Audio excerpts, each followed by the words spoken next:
The Odyssey. By Homer. Translated by Samuel Butler. Book 1, The Gods in Council, Minerva's Visit to Ithaca, the challenge from Telemachus to the suitors.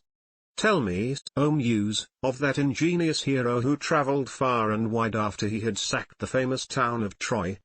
Many cities did he visit, and many were the nations with whose manners and customs he was acquainted. Moreover, he suffered much by sea while trying to save his own life and bring his men safely home, but do what he might he could not save his men, for they perished through their own sheer folly in eating the cattle of the sun god Hyperion, so the god prevented them from ever reaching home. Tell me, too, about all these things, O daughter of Jove, from whatsoever source you may know them. So now all who escaped death in battle or by shipwreck had got safely home except Ulysses, and he, though he was longing to return to his wife and country, was detained by the goddess Calypso, who had got him into a large cave and wanted to marry him. But as years went by, there came a time when the gods settled that he should go back to Ithaca. Even then, however, when he was among his own people, his troubles were not yet over. Nevertheless all the gods had now begun to pity him except Neptune, who still persecuted him without ceasing and would not let him get home. Now Neptune had gone off to the Ethiopians, who are at the world's end, and lie in two halves, the one looking west and the other east. He had gone there to accept a hecatomb of sheep and oxen, and was enjoying himself at his festival. But the other gods met in the house of Olympian Jove, and the sire of gods and men spoke first. At that moment he was thinking of Aegisthus, who had been killed by Agamemnon's son Orestes, so he said to the other gods, See now, how men lay blame upon us gods for what is after all nothing but their own folly.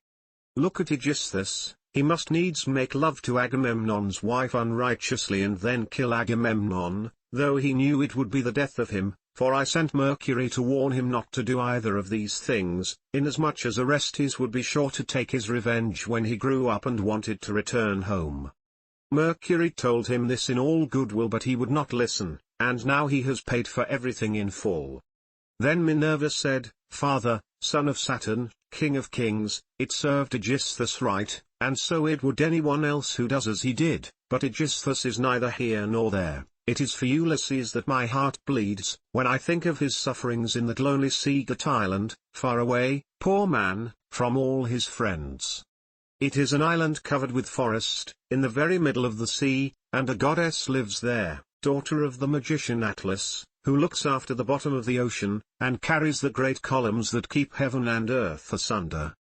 This daughter of Atlas has got hold of poor unhappy Ulysses, and keeps trying by every kind of blandishment to make him forget his home, so that he is tired of life, and thinks of nothing but how he may once more see the smoke of his own chimneys.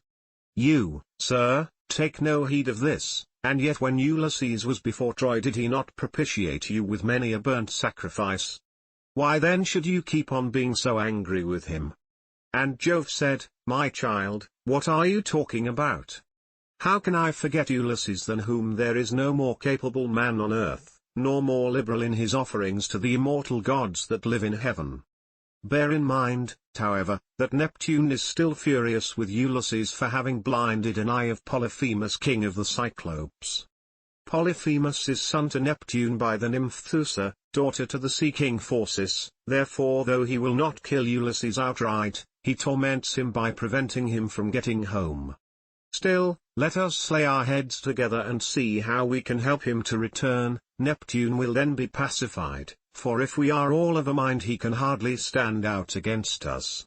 And Minerva said, Father, son of Saturn, king of kings, if, then, the gods now mean that Ulysses should get home, we should first send Mercury to the Ogygian island to tell Calypso that we have made up our minds and that he is to return. In the meantime I will go to Ithaca, to put heart into Ulysses' son Telemachus. I will embolden him to call the Achaeans in assembly, and speak out to the suitors of his mother Penelope, who persist in eating up any number of his sheep and oxen. I will also conduct him to Sparta and to Pylos, to see if he can hear anything about the return of his dear father, for this will make people speak well of him. So saying she bound on her glittering golden sandals, imperishable, with which she can fly like the wind over land or sea, she grasped the redoubtable bronze-shod spear, so stout and sturdy and strong, wherewith she quells the ranks of heroes who have displeased her, and down she darted from the topmost summits of Olympus, whereon forthwith she was in Ithaca, at the gateway of Ulysses' house, disguised as a visitor, Mentis, chief of the Taphians, and she held a bronze spear in her hand. There she found the lordly suitors seated on hides of the oxen which they had killed and eaten, and playing draughts in front of the house. Men servants and pages were bustling about to wait upon them, some mixing wine with water in the mixing bowls, some cleaning down the tables with wet sponges and laying them out again, and some cutting up great quantities of meat. Telemachus saw her long before anyone else did. He was sitting moodily among the suitors thinking about his brave father, and how he would send them flying out of the house, if he were to come to his own again and be honored as in days gone by. Thus brooding as he sat among them, he caught sight of Minerva and went straight to the gate, for he was vexed that a stranger should be kept waiting for admittance. He took her right hand in his own, and bade her give him her spear. "Welcome," said he, "to our house, and when you have partaken of food you shall tell us what you have come for." He led the way as he spoke, and Minerva followed him. When they were within he took her spear and set it in the spear stand against a strong bearing post along with the many other spears of his unhappy father, and he conducted her to a richly decorated seat under which he threw a cloth of damask. There was a footstool also for her feet, and he set another seat near her for himself, away from the suitors, that she might not be annoyed while eating by their noise and insolence, and that he might ask her more freely about his father. A maidservant then brought them water in a beautiful golden ewer and poured it into a silver basin for them to wash their hands, and she drew a clean table beside them. An upper servant brought them bread, and offered them many good things of what there was in the house. The carver fetched them plates of all manner of meats and set cups of gold by their side, and a manservant brought them wine and poured it out for them. Then the suitors came in and took their places on the benches and seats. Forthwith men-servants poured water over their hands, maids went round with the bread baskets, pages filled the mixing bowls with wine and water, and they laid their hands upon the good things that were before them. As soon as they had had enough to eat and drink they wanted music and dancing, which are the crowning embellishments of a banquet, so a servant brought a lyre to Phemius, whom they compelled perforce to sing to them. As soon as he touched his lyre and began to sing, Telemachus spoke low to Minerva, with his head close to hers that no man might hear. "I hope, sir," said he, "that you will not be offended with what I am going to say. Singing comes cheap to those who do not pay for it, and all this is done at the cost of one whose bones lie rotting in some wilderness or grinding to powder in the surf. If these men were to see my father come back to Ithaca they would pray for longer legs rather than a longer purse, for money would not serve them, but he, alas, has fallen on an ill fate, and even when people do sometimes say that he is coming, we no longer heed them, we shall never see him again. And now, sir, tell me and tell me true, who you are and where you come from. Tell me of your town and parents, what manner of ship you came in, how your crew brought you to Ithaca, and of what nation they declared themselves to be, for you cannot have come by land. Tell me also truly, for I want to know, are you a stranger to this house, or have you been here in my father's time? In the old days we had many visitors, for my father went about much himself." And Minerva answered, "I will tell you truly and particularly all about it. I am Mentis, son of Anchialus, and I am king of the Taphians. I have come here with my ship and crew, on a voyage to men of a foreign tongue, being bound for Temesa with a cargo of iron, and I shall bring back copper. As for my ship, it lies over yonder off the open country away from the town, in the harbour Ethron under the wooded mountain Nereidum. Our fathers were friends before us, as old Laertes will tell you, if you will go and ask him. They say, however, that he never comes to town now, and lives by himself in the country, faring hardly, with an old woman to look after him and get his dinner for him, when he comes in tired from pottering about his vineyard. They told me your father was at home again, and that was why I came, but it seems the gods are still keeping him back, for he is not dead yet, not on the mainland. it is more likely he is on some seagirt island in mid-ocean, or a prisoner among savages who are detaining him against his will. I am no prophet, and know very little about omens, but I speak as it is borne in upon me from heaven, and assure you that he will not be away much longer, for he is a man of such resource that even though he were in chains of iron he would find some means of getting home again. But tell me, and tell me true, can Ulysses really have such a fine-looking fellow for a son? You are indeed wonderfully like him about the head and eyes, for we were close friends before he set sail for Troy, where the flower of all the Argives went also. Since that time we have never either of us seen the other. My mother, answered Telemachus, tells me I am son to Ulysses, but it is a wise child that knows his own father. Would that I were son to one who had grown old upon his own estates, for, since you ask me, there is no more ill-starred man under heaven than he who they tell me is my father. And Minerva said, there is no fear of your race dying out yet, while Penelope has such a fine son as you are. But tell me, and tell me true, what is the meaning of all this feasting, and who are these people? What is it all about? Have you some banquet, or is there a wedding in the family, for no one seems to be bringing any provisions of his own? And the guests, how atrociously they are behaving, what riot they make over the whole house, it is enough to disgust any respectable person who comes near them. Sir, said Telemachus, as regards your question, so long as my father was here it was well with us and with the house, but the gods in their displeasure have willed it otherwise, and have hidden him away more closely than mortal man was ever yet hidden. I could have borne it better even though he were dead, if he had fallen with his men before Troy, or had died with friends around him when the days of his fighting were done, for then the Achaeans would have built a mound over his ashes, and I should myself have been heir to his renown. But now the storm winds have spirited him away we know not whither, he is gone without leaving so much as a trace behind him, and I inherit nothing but dismay. Nor does the matter end simply with grief for the loss of my father, heaven has laid sorrows upon me of yet another kind, for the chiefs from all our islands, Dulichium, Same, and the woodland island of Zakynthus, as also all the principal men of Ithaca itself, are eating up my house under the pretext of paying their court to my mother, who will neither point-blank say that she will not marry, nor yet bring matters to an end, so they are making havoc of my estate, and before long will do so also with myself. Is that so? Exclaimed Minerva, then you do indeed want Ulysses home again. Give him his helmet, shield, and a couple of lances, and if he is the man he was when I first knew him in our house, drinking and making merry, he would soon lay his hands about these rascally suitors, were he to stand once more upon his own threshold. He was then coming from Ephyra, where he had been to beg poison for his arrows from Elos, son of Mermires. Elos feared the ever-living gods and would not give him any, but my father let him have some, for he was very fond of him. If Ulysses is the man he then was, these suitors will have a short shrift and a sorry wedding. But there. It rests with heaven to determine whether he is to return, and take his revenge in his own house or no. I would, however, urge you to set about trying to get rid of these suitors at once. Take my advice, call the Achaean heroes in assembly tomorrow morning, lay your case before them, and call heaven to bear you witness.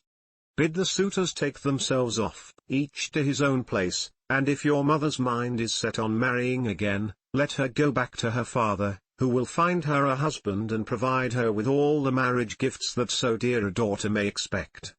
As for yourself, let me prevail upon you to take the best ship you can get, with a crew of 20 men, and go in quest of your father who has so long been missing. Someone may tell you something, or some heaven-sent message may direct you. First go to Pylos and ask Nestor, thence go on to Sparta and visit Menelaus, for he got home last of all the Achaeans. If you hear that your father is alive and on his way home, you can put up with the waste these suitors will make for yet another 12 months.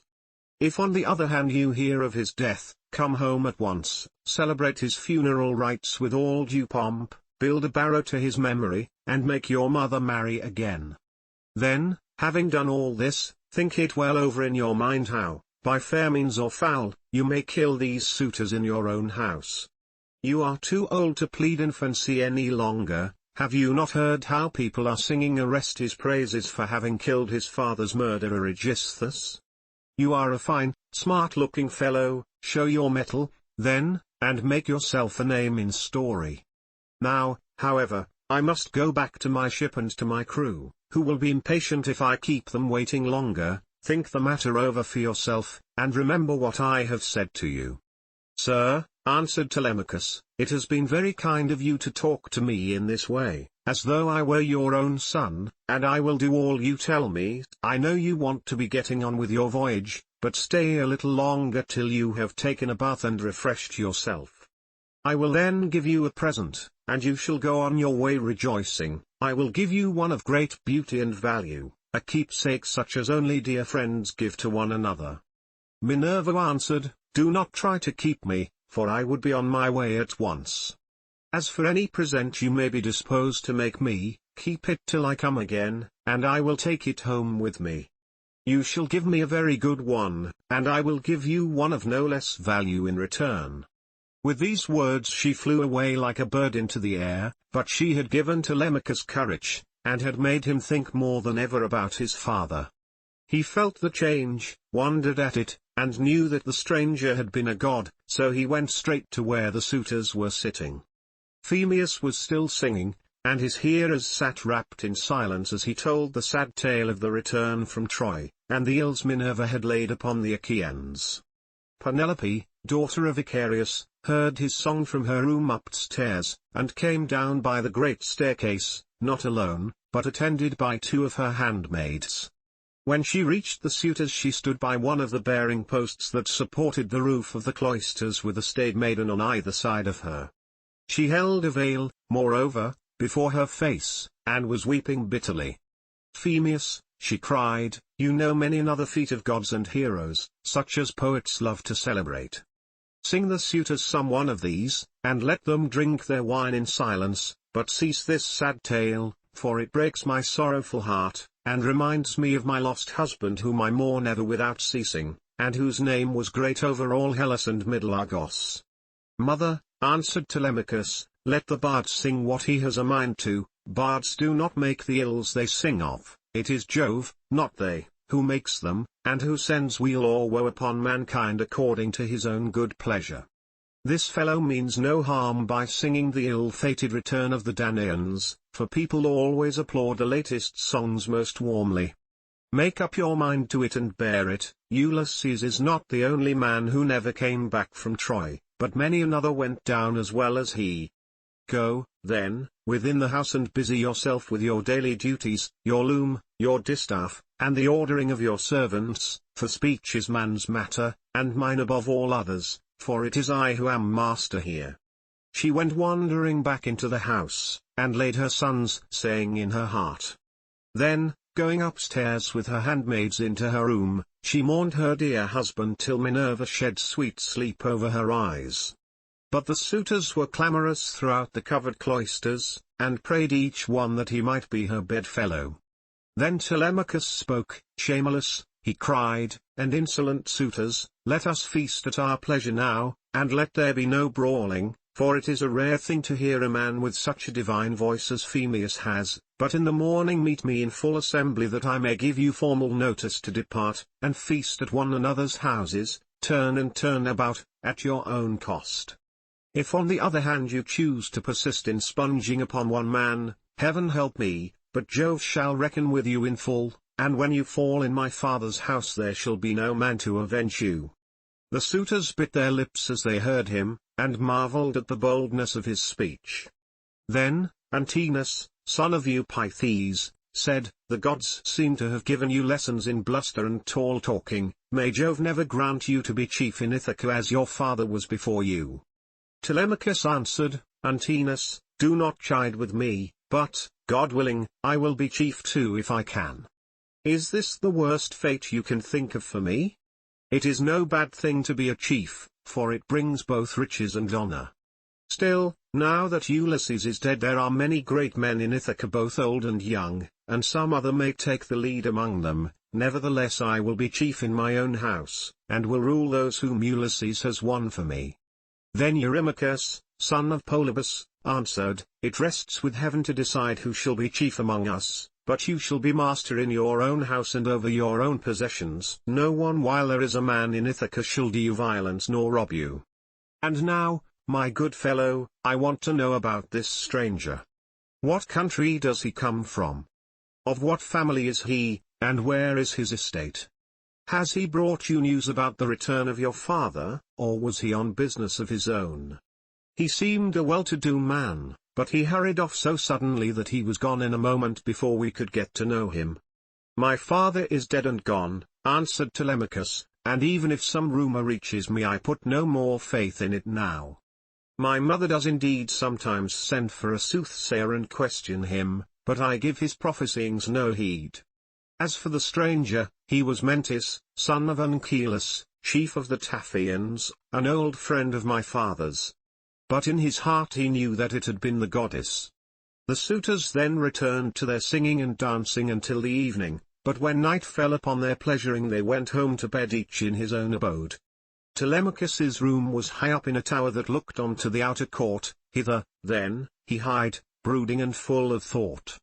A good old woman, Euryclea, daughter of Ops, the son of Pisanor, went before him with a couple of blazing torches.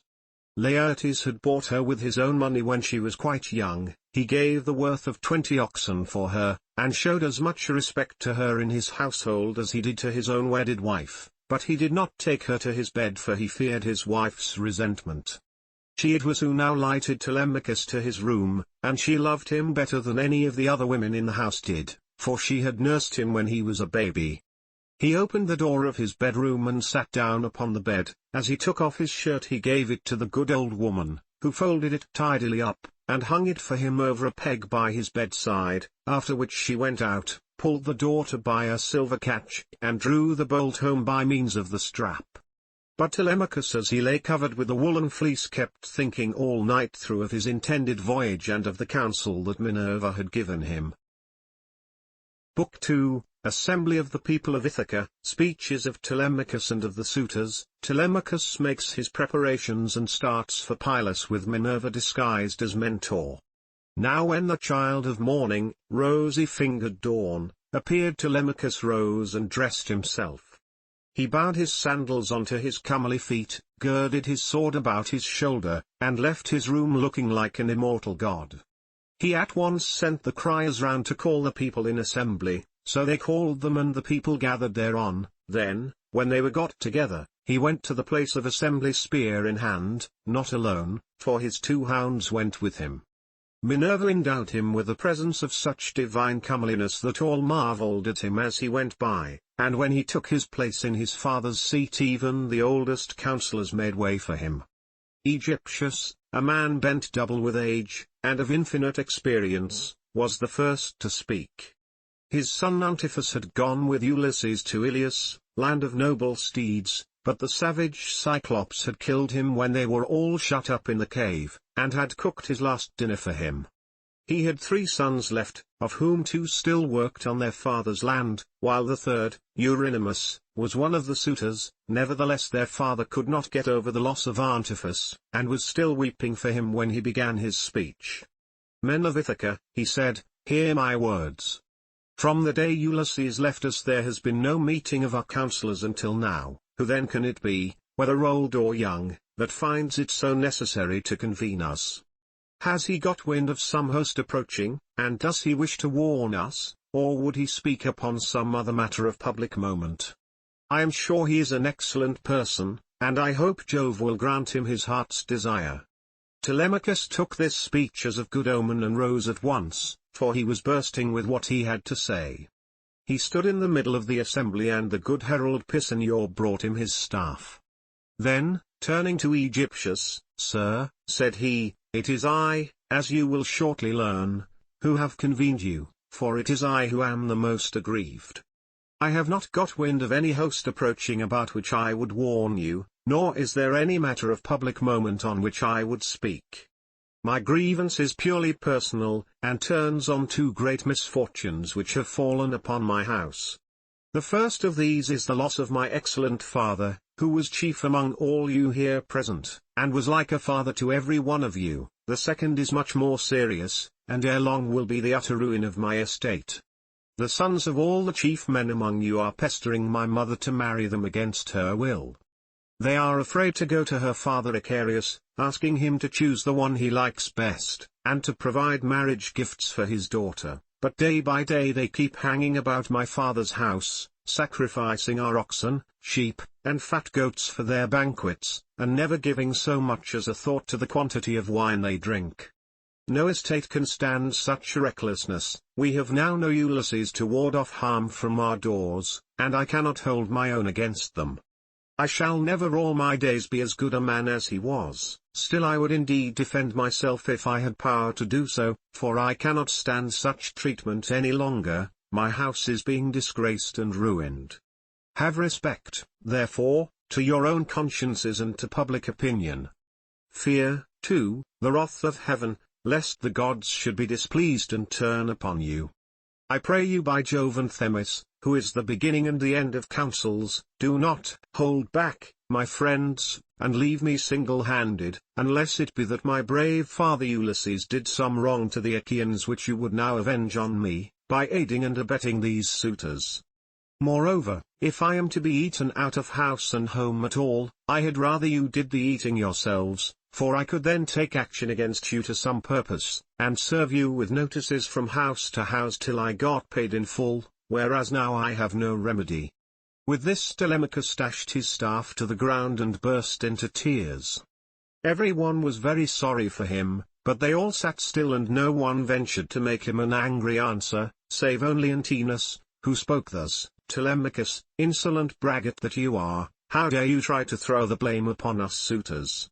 It is your mother's fault, not ours, for she is a very artful woman. This 3 years past, and close on 4, she had been driving us out of our minds, by encouraging each one of us, and sending him messages without meaning one word of what she says. And then there was that other trick she played us. She set up a great tambour frame in her room, and began to work on an enormous piece of fine needlework. Sweethearts, said she, Ulysses is indeed dead, still do not press me to marry again immediately, wait, for I would not have skill in needlework perish unrecorded, till I have completed a pall for the hero Laertes, to be in readiness against the time when death shall take him. He is very rich, and the women of the place will talk if he is laid out without a pall. This was what she said, and we assented, whereon we could see her working on her great web all day long, but at night she would unpick the stitches again by torchlight. She fooled us in this way for 3 years and we never found her out, but as time wore on and she was now in her 4th year, one of her maids who knew what she was doing told us, and we caught her in the act of undoing her work, so she had to finish it whether she would or no. The suitors, therefore, make you this answer, that both you and the Achaeans may understand: send your mother away, and bid her marry the man of her own and of her father's choice, for I do not know what will happen if she goes on plaguing us much longer with the airs she gives herself on the score of the accomplishments Minerva has taught her, and because she is so clever. We never yet heard of such a woman. We know all about Tyro, Alcmena, Mycenae, and the famous women of old, but they were nothing to your mother, any one of them. It was not fair of her to treat us in that way, and as long as she continues in the mind with which heaven has now endowed her, so long shall we go on eating up your estate, and I do not see why she should change, for she gets all the honor and glory, and it is you who pay for it, not she. Understand, then, that we will not go back to our lands, neither here nor elsewhere, till she has made her choice and married someone or other of us. Telemachus answered, Antinous, how can I drive the mother who bore me from my father's house? My father is abroad and we do not know whether he is alive or dead. It will be hard on me if I have to pay Icarius the large sum which I must give him if I insist on sending his daughter back to him. Not only will he deal rigorously with me, but heaven will also punish me, for my mother when she leaves the house will call on the Erinyes to avenge her. Besides, it would not be a creditable thing to do, and I will have nothing to say to it. If you choose to take offense at this, leave the house and feast elsewhere at one another's houses at your own cost, turn and turn about. If, on the other hand, you elect to persist in sponging upon one man, Heaven help me, but Jove shall reckon with you in full, and when you fall in my father's house there shall be no man to avenge you." As he spoke, Jove sent 2 eagles from the top of the mountain, and they flew on and on with the wind, sailing side by side in their own lordly flight. When they were right over the middle of the assembly they wheeled and circled about, beating the air with their wings and glaring death into the eyes of them that were below. Then, fighting fiercely and tearing at one another, they flew off towards the right over the town. The people wondered as they saw them, and asked each other what all this might be, whereon Halitherses, who was the best prophet and reader of omens among them, spoke to them plainly and in all honesty, saying, "Hear me, men of Ithaca, and I speak more particularly to the suitors, for I see mischief brewing for them. Ulysses is not going to be away much longer, indeed he is close at hand to deal out death and destruction, not on them alone, but on many another of us who live in Ithaca. Let us then be wise in time, and put a stop to this wickedness before he comes. Let the suitors do so of their own accord, it will be better for them, for I am not prophesying without due knowledge. Everything has happened to Ulysses as I foretold when the Argives set out for Troy, and he with them. I said that after going through much hardship and losing all his men he should come home again in the 20th year and that no one would know him, and now all this is coming true." Eurymachus son of Polybus then said, "Go home, old man, and prophesy to your own children, or it may be worse for them. I can read these omens myself much better than you can. Birds are always flying about in the sunshine somewhere or other, but they seldom mean anything. Ulysses has died in a far country, and it is a pity you are not dead along with him, instead of prating here about omens and adding fuel to the anger of Telemachus, which is fierce enough as it is. I suppose you think he will give you something for your family, but I tell you, and it shall surely be, when an old man like you, who should know better, talks a young one over till he becomes troublesome, in the first place his young friend will only fare so much the worse, he will take nothing by it, for the suitors will prevent this, and in the next, we will lay a heavier fine, sir, upon yourself than you will at all like paying, for it will bear hardly upon you. As for Telemachus, I warn him in the presence of you all to send his mother back to her father, who will find her a husband and provide her with all the marriage gifts so dear a daughter may expect. Till then we shall go on harassing him with our suit, for we fear no man, and care neither for him, with all his fine speeches, nor for any fortune-telling of yours. You may preach as much as you please, but we shall only hate you the more. We shall go back and continue to eat up Telemachus's estate without paying him, till such time as his mother leaves off tormenting us by keeping us day after day on the tiptoe of expectation, each vying with the other in his suit for a prize of such rare perfection. Besides, we cannot go after the other women whom we should marry in due course, but for the way in which she treats us." Then Telemachus said, "Eurymachus, and you other suitors, I shall say no more, and entreat you no further, for the gods and the people of Ithaca now know my story. Give me, then, a ship and a crew of 20 men to take me hither and thither, and I will go to Sparta and to Pylus in quest of my father who has so long been missing. Someone may tell me something, or some heaven-sent message may direct me. If I can hear of him as alive and on his way home, I will put up with the waste you suitors will make for yet another 12 months. If on the other hand I hear of his death, I will return at once, celebrate his funeral rites with all due pomp, build a barrow to his memory, and make my mother marry again." With these words he sat down, and Mentor, who had been a friend of Ulysses, and had been left in charge of everything with full authority over the servants, rose to speak. He, then, plainly and in all honesty addressed them thus: "Hear me, men of Ithaca, I hope that you may never have a kind and well-disposed ruler any more, nor one who will govern you equitably. I hope that all your chiefs henceforward may be cruel and unjust, for there is not one of you but has forgotten Ulysses, who ruled you as though he were your father. I am not half so angry with the suitors, for if they choose to do violence in the naughtiness of their hearts, and wager their heads that Ulysses will not return, they can take the high hand and eat up his estate. But as for you others, I am shocked at the way in which you all sit still without even trying to stop such scandalous goings-on, which you could do if you chose, for you are many and they are few. Lecritus, son of Ivana, answered him saying, Mentor, what folly is all this, that you should set the people to stay us? It is a hard thing for one man to fight with many about his victuals. Even though Ulysses himself were to set upon us while we are feasting in his house, and do his best to oust us, his wife, who wants him back so very badly, would have small cause for rejoicing, and his blood would be upon his own head if he fought against such great odds. There is no sense in what you have been saying.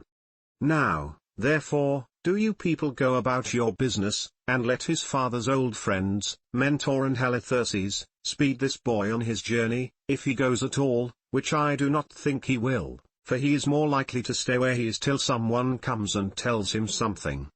On this he broke up the assembly, and every man went back to his own abode, while the suitors returned to the house of Ulysses. Then Telemachus went all alone by the seaside, washed his hands in the grey waves, and prayed to Minerva. Hear me, he cried, you god who visited me yesterday, and bade me sail the seas in search of my father who has so long been missing. I would obey you, but the Achaeans, and more particularly the wicked suitors, are hindering me that I cannot do so. As he thus prayed, Minerva came close up to him in the likeness and with the voice of Mentor. Telemachus, said she, if you are made of the same stuff as your father you will be neither fool nor coward henceforward, for Ulysses never broke his word nor left his work half done. If, then, you take after him, your voyage will not be fruitless, but unless you have the blood of Ulysses and of Penelope in your veins I see no likelihood of your succeeding.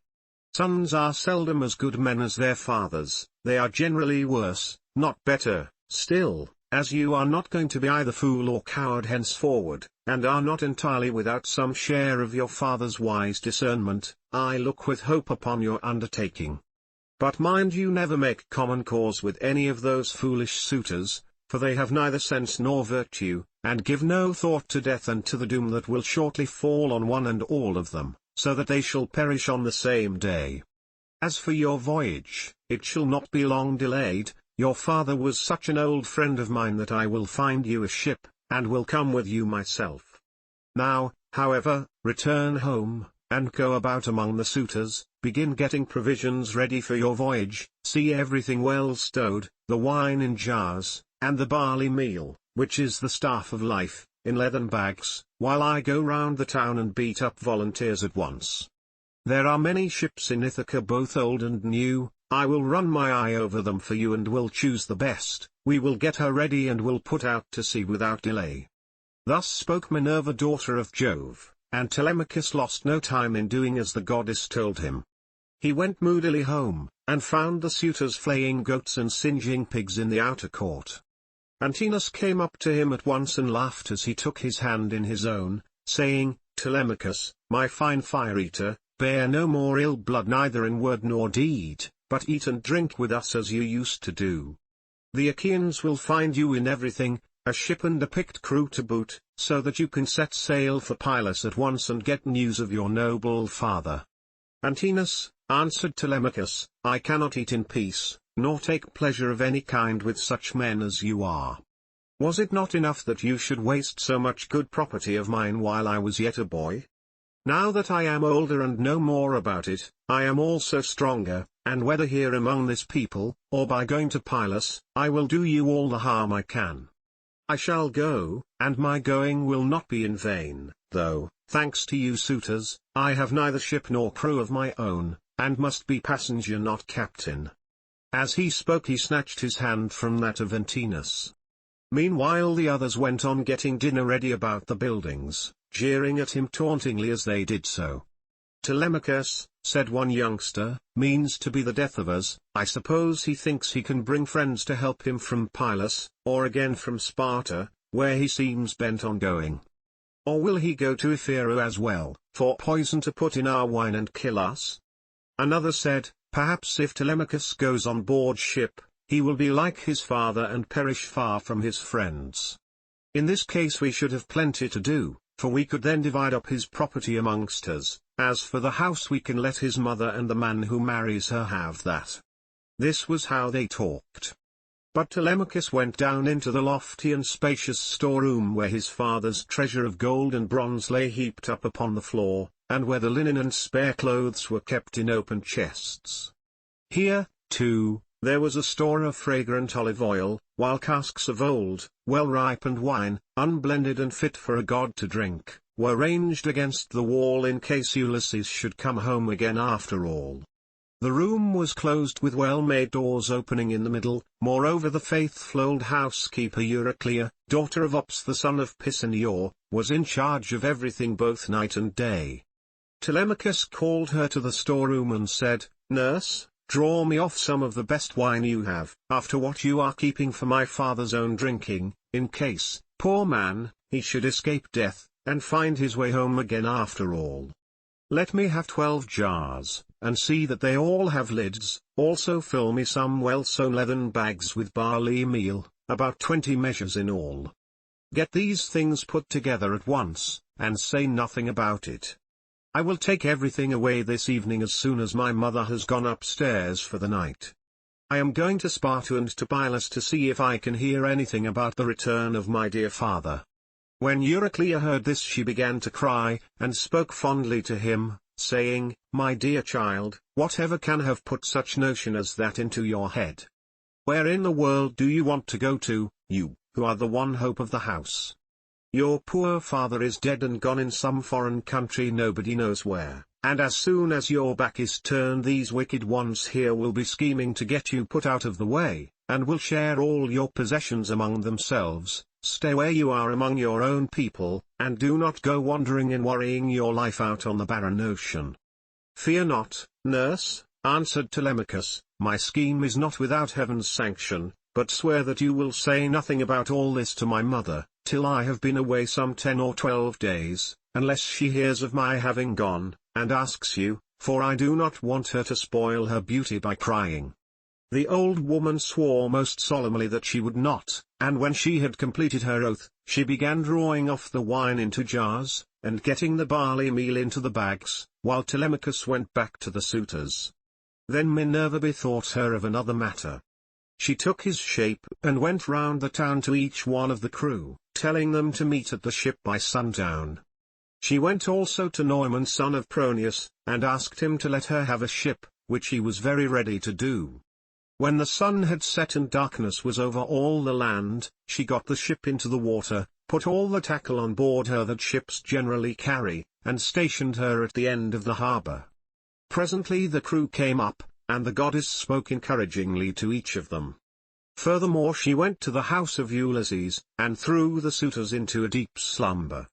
She caused their drink to fuddle them, and made them drop their cups from their hands, so that instead of sitting over their wine, they went back into the town to sleep, with their eyes heavy and full of drowsiness. Then she took the form and voice of Mentor, and called Telemachus to come outside. "Telemachus," said she, "the men are on board and at their oars, waiting for you to give your orders, so make haste and let us be off." On this she led the way, while Telemachus followed in her steps. When they got to the ship they found the crew waiting by the waterside, and Telemachus said, "Now my men, help me to get the stores on board. They are all put together in the cloister, and my mother does not know anything about it, nor any of the maid servants except one." With these words he led the way and the others followed after. When they had brought the things as he told them, Telemachus went on board, Minerva going before him and taking her seat in the stern of the vessel, while Telemachus sat beside her. Then the men loosed the hawsers and took their places on the benches. Minerva sent them a fair wind from the west, that whistled over the deep blue waves, whereon Telemachus told them to catch hold of the ropes and hoist sail, and they did as he told them. They set the mast in its socket in the cross plank, raised it, and made it fast with the forestays. Then they hoisted their white sails aloft with ropes of twisted ox hide. As the sail bellied out with the wind, the ship flew through the deep blue water, and the foam hissed against her bows as she sped onward. Then they made all fast throughout the ship, filled the mixing bowls to the brim, and made drink offerings to the immortal gods that are from everlasting, but more particularly to the grey-eyed daughter of Jove. Thus, then, the ship sped on her way through the watches of the night from dark till dawn. Book 3, Telemachus visits Nestor at Pylos. But as the sun was rising from the fair sea into the firmament of heaven to shed light on mortals and immortals, they reached Pylos, the city of Neleus. Now the people of Pylos were gathered on the seashore to offer sacrifice of black bulls to Neptune, lord of the earthquake. There were 9 guilds with 500 men in each, and there were 9 bulls to each guild. As they were eating the inward meats and burning the thigh bones, on the embers, in the name of Neptune, Telemachus and his crew arrived, furled their sails, brought their ship to anchor, and went ashore. Minerva led the way and Telemachus followed her. Presently she said, "Telemachus, you must not be in the least shy or nervous. You have taken this voyage to try and find out where your father is buried and how he came by his end, so go straight up to Nestor that we may see what he has got to tell us. Beg of him to speak the truth, and he will tell no lies, for he is an excellent person." "But how, Mentor," replied Telemachus, "dare I go up to Nestor, and how am I to address him? I have never yet been used to holding long conversations with people, and am ashamed to begin questioning one who is so much older than myself." "Some things, Telemachus," answered Minerva, "will be suggested to you by your own instinct, and heaven will prompt you further, for I am assured that the gods have been with you from the time of your birth until now." She then went quickly on, and Telemachus followed in her steps till they reached the place where the guilds of the Pylian people were assembled. There they found Nestor sitting with his sons, while his company round him were busy getting dinner ready, and putting pieces of meat onto the spits while other pieces were cooking. When they saw the strangers they crowded round them, took them by the hand and bade them take their places. Nestor's son Pisistratus at once offered his hand to each of them, and seated them on some soft sheepskins that were lying on the sands near his father and his brother Thrasymedes. Then he gave them their portions of the inward meats and poured wine for them into a golden cup, handing it to Minerva first, and saluting her at the same time. "Offer a prayer, sir," said he, "to King Neptune, for it is his feast that you are joining. When you have duly prayed and made your drink offering, pass the cup to your friend that he may do so also. I doubt not that he too lifts his hands in prayer, for man cannot live without God in the world. Still he is younger than you are, and is much of an age with myself, so I will give you the precedence." As he spoke he handed her the cup. Minerva thought it very right and proper of him to have given it to herself first. She accordingly began praying heartily to Neptune. "O thou," she cried, "that encirclest the earth, vouchsafe to grant the prayers of thy servants that call upon thee. More especially we pray thee send down thy grace on Nestor and on his sons, thereafter also make the rest of the Pylian people some handsome return for the goodly hecatomb they are offering you. Lastly, grant Telemachus and myself a happy issue, in respect of the matter that has brought us in our ship to Pylos." When she had thus made an end of praying, she handed the cup to Telemachus and he prayed likewise. By and by, when the outer meats were roasted and had been taken off the spits, the carvers gave every man his portion and they all made an excellent dinner. As soon as they had had enough to eat and drink, Nestor, knight of Gerene, began to speak. "Now," said he, "that our guests have done their dinner, it will be best to ask them who they are. Who, then, sir strangers, are you, and from what port have you sailed? Are you traders? Or do you sail the seas as rovers with your hand against every man, and every man's hand against you?" Telemachus answered boldly, for Minerva had given him courage to ask about his father and get himself a good name. "Nestor," said he, "son of Neleus, honor to the Achaean name, you ask whence we come, and I will tell you. We come from Ithaca under Neritum, and the matter about which I would speak is of private not public import. I seek news of my unhappy father Ulysses, who is said to have sacked the town of Troy in company with yourself. We know what fate befell each one of the other heroes who fought at Troy, but as regards Ulysses heaven has hidden from us the knowledge even that he is dead at all, for no one can certify us in what place he perished, nor say whether he fell in battle on the mainland, or was lost at sea amid the waves of Amphitrite. Therefore I am suppliant at your knees, if haply you may be pleased to tell me of his melancholy end, whether you saw it with your own eyes, or heard it from some other traveller, for he was a man born to trouble. do not soften things out of any pity for me, but tell me in all plainness exactly what you saw. If my brave father Ulysses ever did you loyal service, either by word or deed, when you Achaeans were harassed among the Trojans, bear it in mind now as in my favor and tell me truly all. My friend, answered Nestor, you recall a time of much sorrow to my mind, for the brave Achaeans suffered much both at sea, while privateering under Achilles, and when fighting before the great city of King Priam.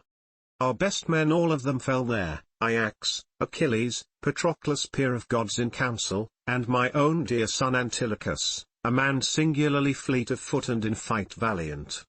But we suffered much more than this, what mortal tongue indeed could tell the whole story?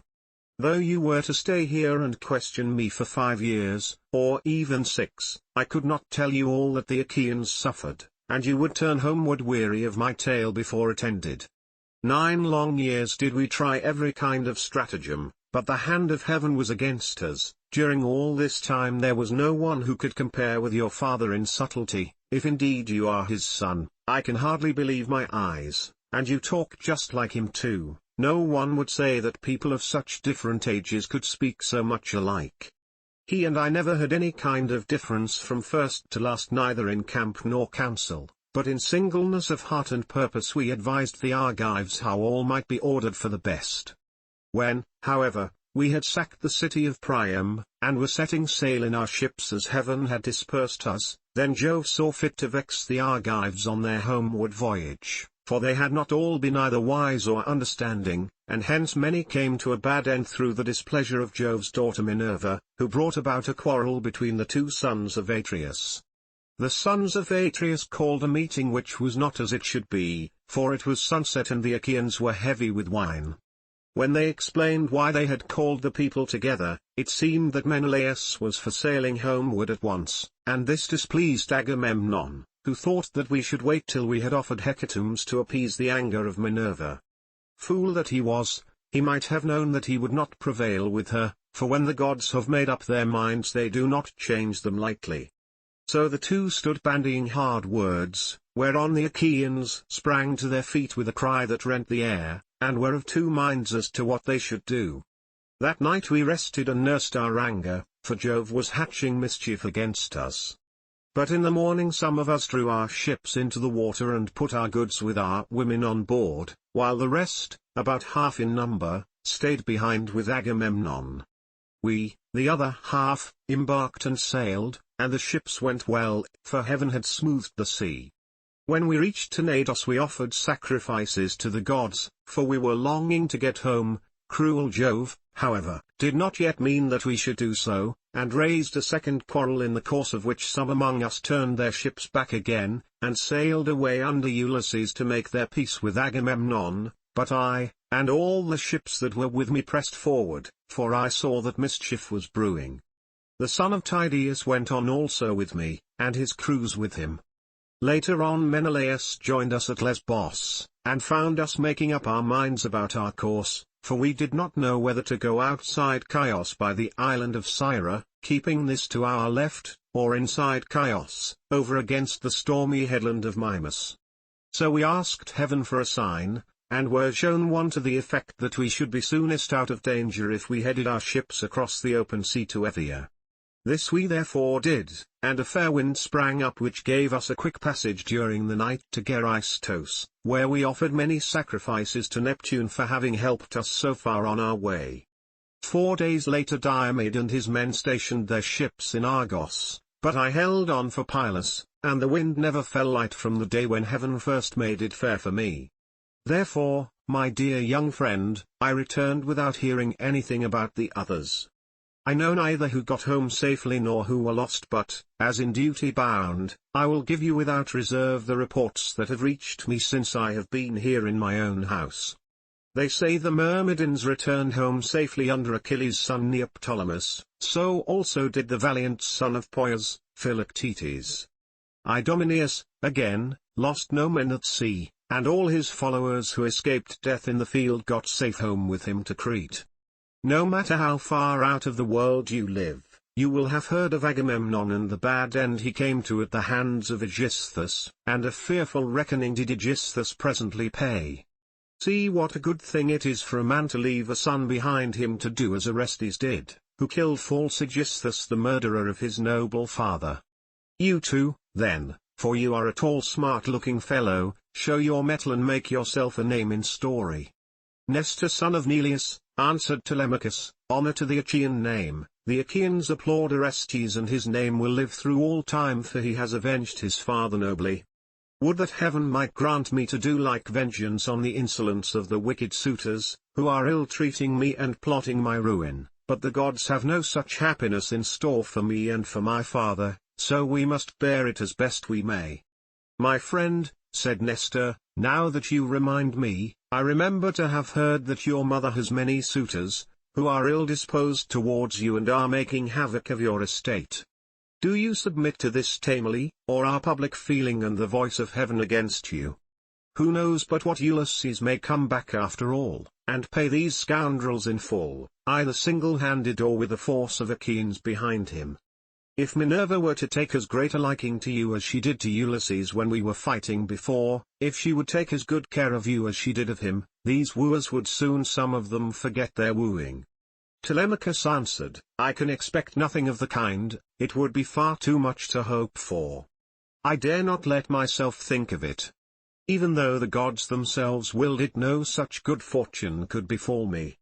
On this Minerva said, Telemachus, what are you talking about? Heaven has a long arm if it is minded to save a man, and if it were me, I should not care how much I suffered before getting home, provided I could be safe when I was once there. I would rather this, than get home quickly, and then be killed in my own house as Agamemnon was by the treachery of Aegisthus and his wife. Still, death is certain, and when a man's hour is come, not even the gods can save him, no matter how fond they are of him. Mentor, answered Telemachus, do not let us talk about it any more. There is no chance of my father's ever coming back, the gods have long since counseled his destruction. There is something else, however, about which I should like to ask Nestor, for he knows much more than anyone else does. They say he has reigned for 3 generations so that it is like talking to an immortal.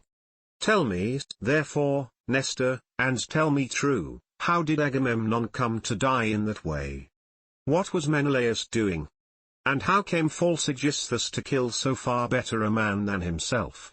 Was Menelaus away from Achaean Argos, voyaging elsewhither among mankind, that Aegisthus took heart and killed Agamemnon?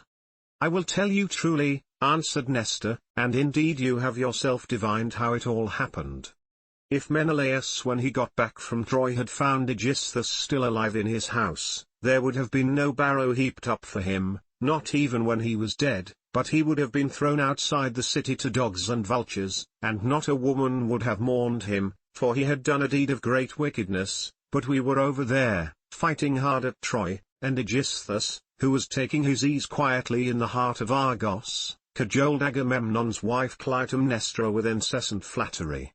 At first she would have nothing to do with his wicked scheme, for she was of a good natural disposition, moreover there was a bard with her, to whom Agamemnon had given strict orders on setting out for Troy, that he was to keep guard over his wife. But when heaven had counselled her destruction, Aegisthus carried this bard off to a desert island and left him there for crows and seagulls to batten upon, after which she went willingly enough to the house of Aegisthus. Then he offered many burnt sacrifices to the gods, and decorated many temples with tapestries and gilding, for he had succeeded far beyond his expectations. Meanwhile Menelaus and I were on our way home from Troy, on good terms with one another. When we got to Sunium, which is the point of Athens, Apollo with his painless shafts killed Phrontis the steersman of Menelaus' ship so that he died then and there with the helm in his hand, and Menelaus, though very anxious to press forward, had to wait in order to bury his comrade and give him his due funeral rites. Presently, when he too could put to sea again, and had sailed on as far as the Malian heads, Jove counselled evil against him and made it blow hard till the waves ran mountains high. Here he divided his fleet and took the one half towards Crete where the Sidonians dwell round about the waters of the river Iardanus. There is a high headland hereabouts stretching out into the sea from a place called Gortin, and all along this part of the coast as far as Festos the sea runs high when there is a south wind blowing, but after Festos the coast is more protected, for a small headland can make a great shelter. Here this part of the fleet was driven onto the rocks and wrecked, but the crews just managed to save themselves. As for the other 5 ships, they were taken by winds and seas to Egypt, where Menelaus gathered much gold and substance among people of an alien speech. Meanwhile Aegisthus here at home plotted his evil deed. For 7 years after he had killed Agamemnon he ruled in Mycenae, and the people were obedient unto him, but in the 8th year Orestes came back from Athens to be his bane, and killed the murderer of his father. Then he celebrated the funeral rites of his mother and of false Aegisthus by a banquet to the people of Argos, and on that very day Menelaus came home, with as much treasure as his ships could carry. Take my advice then, and do not go traveling about for long so far from home, nor leave your property with such dangerous people in your house. They will eat up everything you have among them, and you will have been on a fool's errand. Still, I should advise you by all means to go and visit Menelaus, who has lately come off a voyage among such distant peoples as no man could ever hope to get back from. When the winds had once carried him so far out of his reckoning, even birds cannot fly the distance in a 12-month, so vast and terrible are the seas that they must cross. Go to him, therefore, by sea, and take your own men with you, or if you would rather travel by land you can have a chariot, you can have horses, and here are my sons who can escort you to Lacedaemon where Menelaus lives. Beg of him to speak the truth, and he will tell you no lies, for he is an excellent person. As he spoke the sun set and it came on dark, whereon Minerva said, Sir, all that you have said is well. Now, however, order the tongues of the victims to be cut, and mix wine that we may make drink offerings to Neptune, and the other immortals, and then go to bed, for it is bedtime. People should go away early and not keep late hours at a religious festival. Thus spoke the daughter of Jove, and they obeyed her saying. Men-servants poured water over the hands of the guests, while pages filled the mixing bowls with wine and water, and handed it round after giving every man his drink offering. Then they threw the tongues of the victims into the fire, and stood up to make their drink offerings. When they had made their offerings and had drunk each as much as he was minded, Minerva and Telemachus were for going on board their ship, but Nestor caught them up at once and stayed them.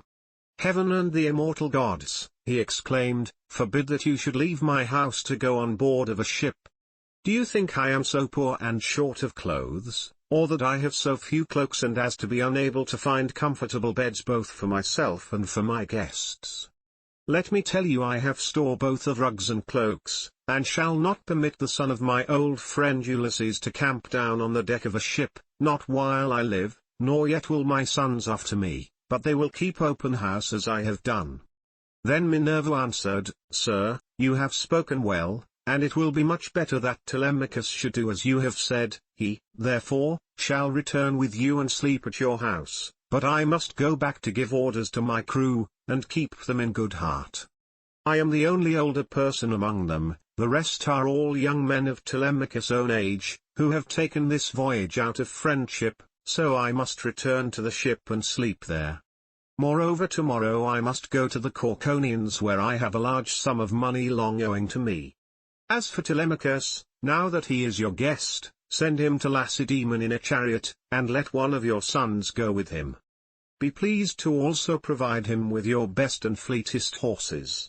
When she had thus spoken, she flew away in the form of an eagle, and all marveled as they beheld it. Nestor was astonished, and took Telemachus by the hand. My friend, said he, I see that you are going to be a great hero some day, since the gods wait upon you thus while you are still so young. This can have been none other of those who dwell in heaven than Jove's redoubtable daughter, the traitor-born, who showed such favor towards your brave father among the Argives. Holy Queen, he continued, vouchsafe to send down thy grace upon myself, my good wife, and my children. In return, I will offer you in sacrifice a broad-browed heifer of a year old, unbroken, and never yet brought by man under the yoke. I will gild her horns, and will offer her up to you in sacrifice." Thus did he pray, and Minerva heard his prayer. He then led the way to his own house, followed by his sons and sons-in-law. When they had got there and had taken their places on the benches and seats, he mixed them a bowl of sweet wine that was 11 years old when the housekeeper took the lid off the jar that held it. As he mixed the wine, he prayed much and made drink offerings to Minerva, daughter of Aegis-bearing Jove. Then, when they had made their drink offerings and had drunk each as much as he was minded, the others went home to bed each in his own abode, but Nestor put Telemachus to sleep in the room that was over the gateway along with Pisistratus, who was the only unmarried son now left him. As for himself, he slept in an inner room of the house, with the queen his wife by his side. Now when the child of morning rosy-fingered dawn appeared, Nestor left his couch and took his seat on the benches of white and polished marble that stood in front of his house. Here aforetime sat Neleus, peer of gods in council, but he was now dead, and had gone to the house of Hades, so Nestor sat in his seat sceptre in hand, as guardian of the public weal. His sons as they left their rooms gathered round him, Echephron, Stratius, Perseus, Aretus, and Thrasymedes. The sixth son was Pisistratus, and when Telemachus joined them they made him sit with them. Nestor then addressed them. "My sons," said he, "make haste to do as I shall bid you. I wish first and foremost to propitiate the great goddess Minerva, who manifested herself visibly to me during yesterday's festivities. Go, then, one or other of you to the plain, tell the stockman to look me out a heifer, and come on here with it at once. Another must go to Telemachus' ship, and invite all the crew, leaving 2 men only in charge of the vessel. Someone else will run and fetch Laerceus the goldsmith to gild the horns of the heifer. The rest, stay all of you where you are, tell the maids in the house to prepare an excellent dinner, and to fetch seats, and logs of wood for a burnt offering. Tell them also to bring me some clear spring water." On this they hurried off on their several errands. The heifer was brought in from the plain, and Telemachus's crew came from the ship. The goldsmith brought the anvil, hammer, and tongs, with which he worked his gold, and Minerva herself came to accept the sacrifice. Nestor gave out the gold, and the smith gilded the horns of the heifer that the goddess might have pleasure in their beauty. Then Stratius and Echephron brought her in by the horns. Aretus fetched water from the house in a ewer that had a flower pattern on it, and in his other hand he held a basket of barley meal. Sturdy Thrasymedes stood by with a sharp axe, ready to strike the heifer, while Perseus held a bucket. Then Nestor began with washing his hands and sprinkling the barley meal, and he offered many a prayer to Minerva as he threw a lock from the heifer's head upon the fire. When they had done praying and sprinkling the barley meal, Thrasymedes dealt his blow, and brought the heifer down with a stroke that cut through the tendons at the base of her neck, whereon the daughters and daughters-in-law of Nestor, and his venerable wife Eurydice screamed with delight. Then they lifted the heifer's head from off the ground, and Pisistratus cut her throat. When she had done bleeding and was quite dead, they cut her up.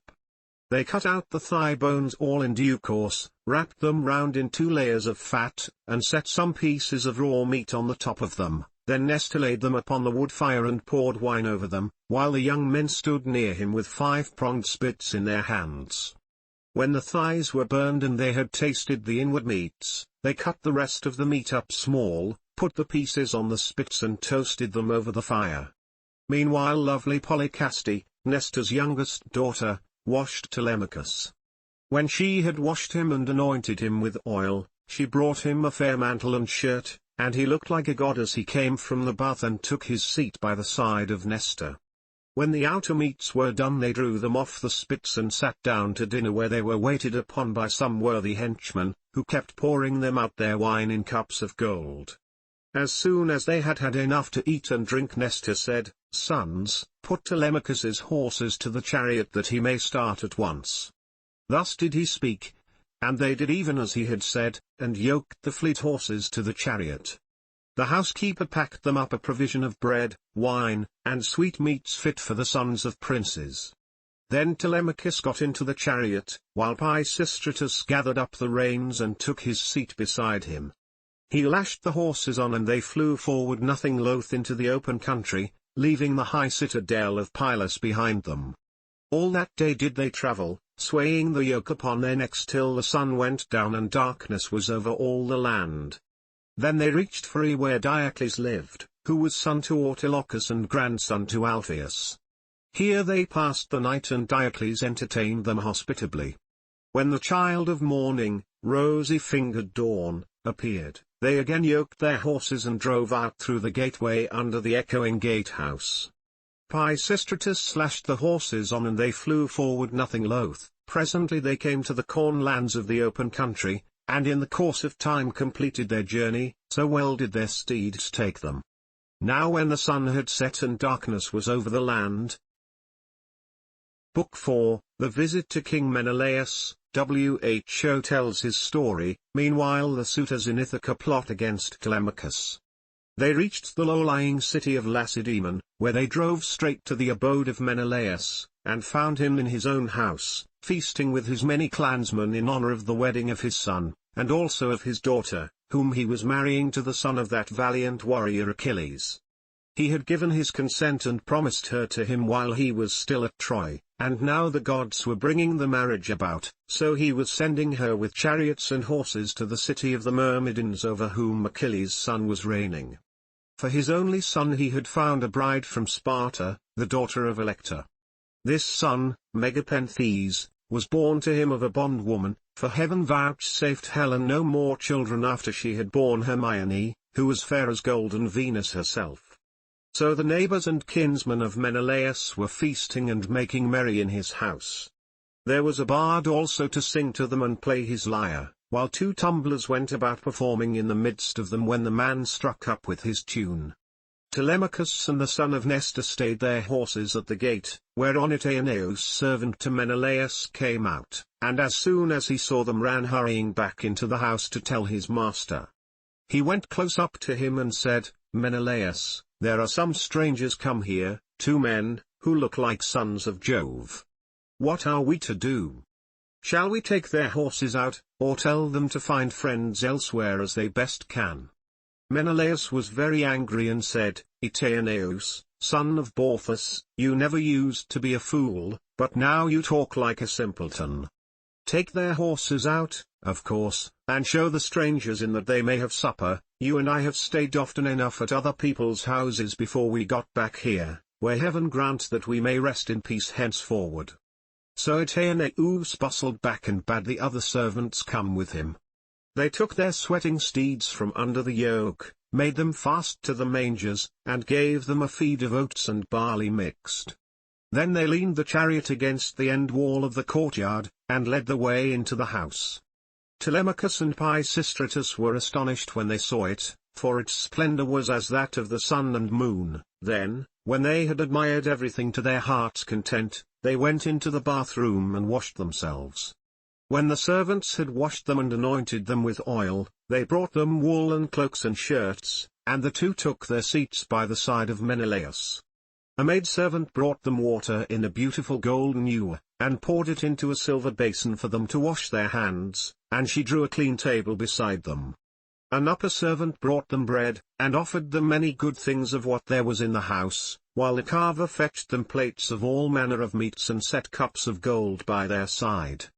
Menelaus then greeted them saying, Fall to, and welcome. When you have done supper I shall ask who you are, for the lineage of such men as you cannot have been lost.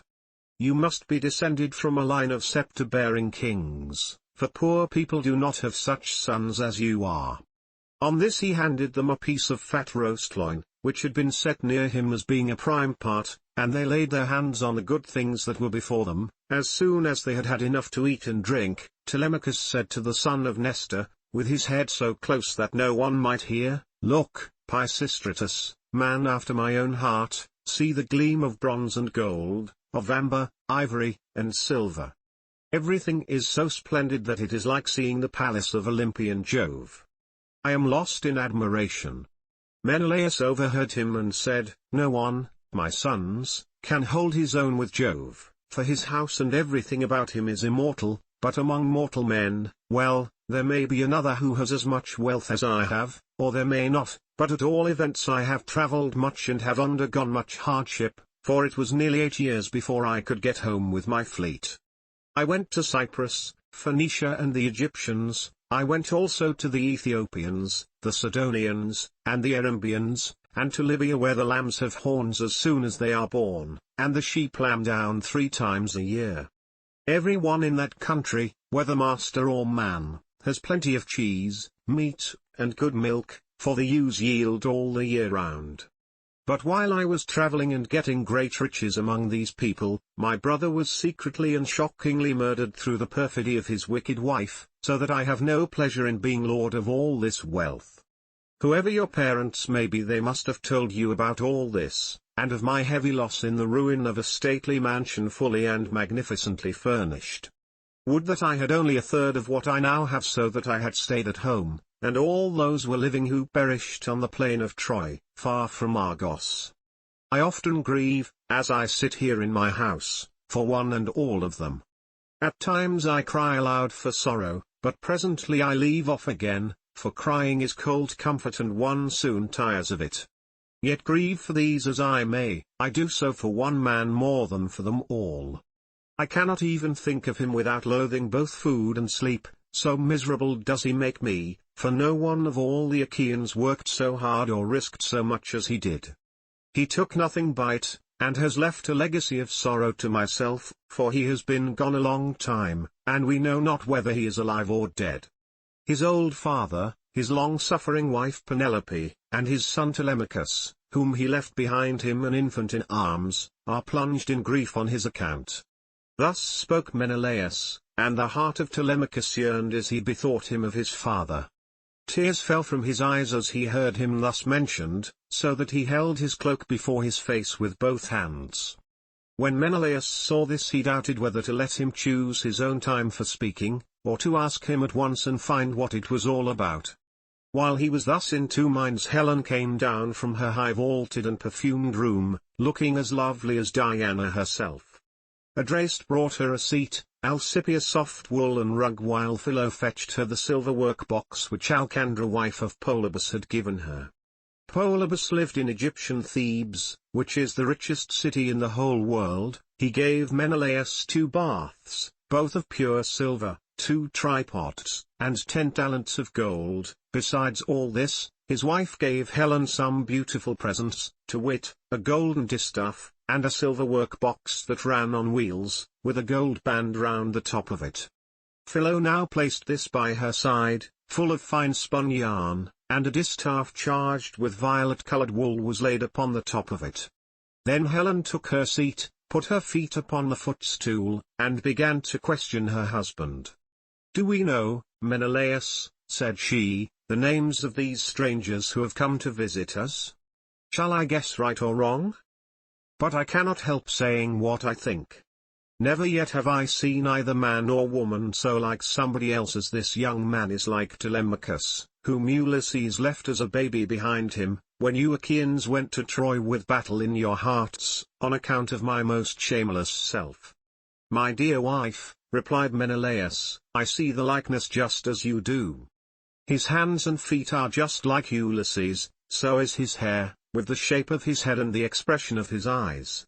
Moreover, when I was talking about Ulysses, and saying how much he had suffered on my account, tears fell from his eyes, and he hid his face in his mantle."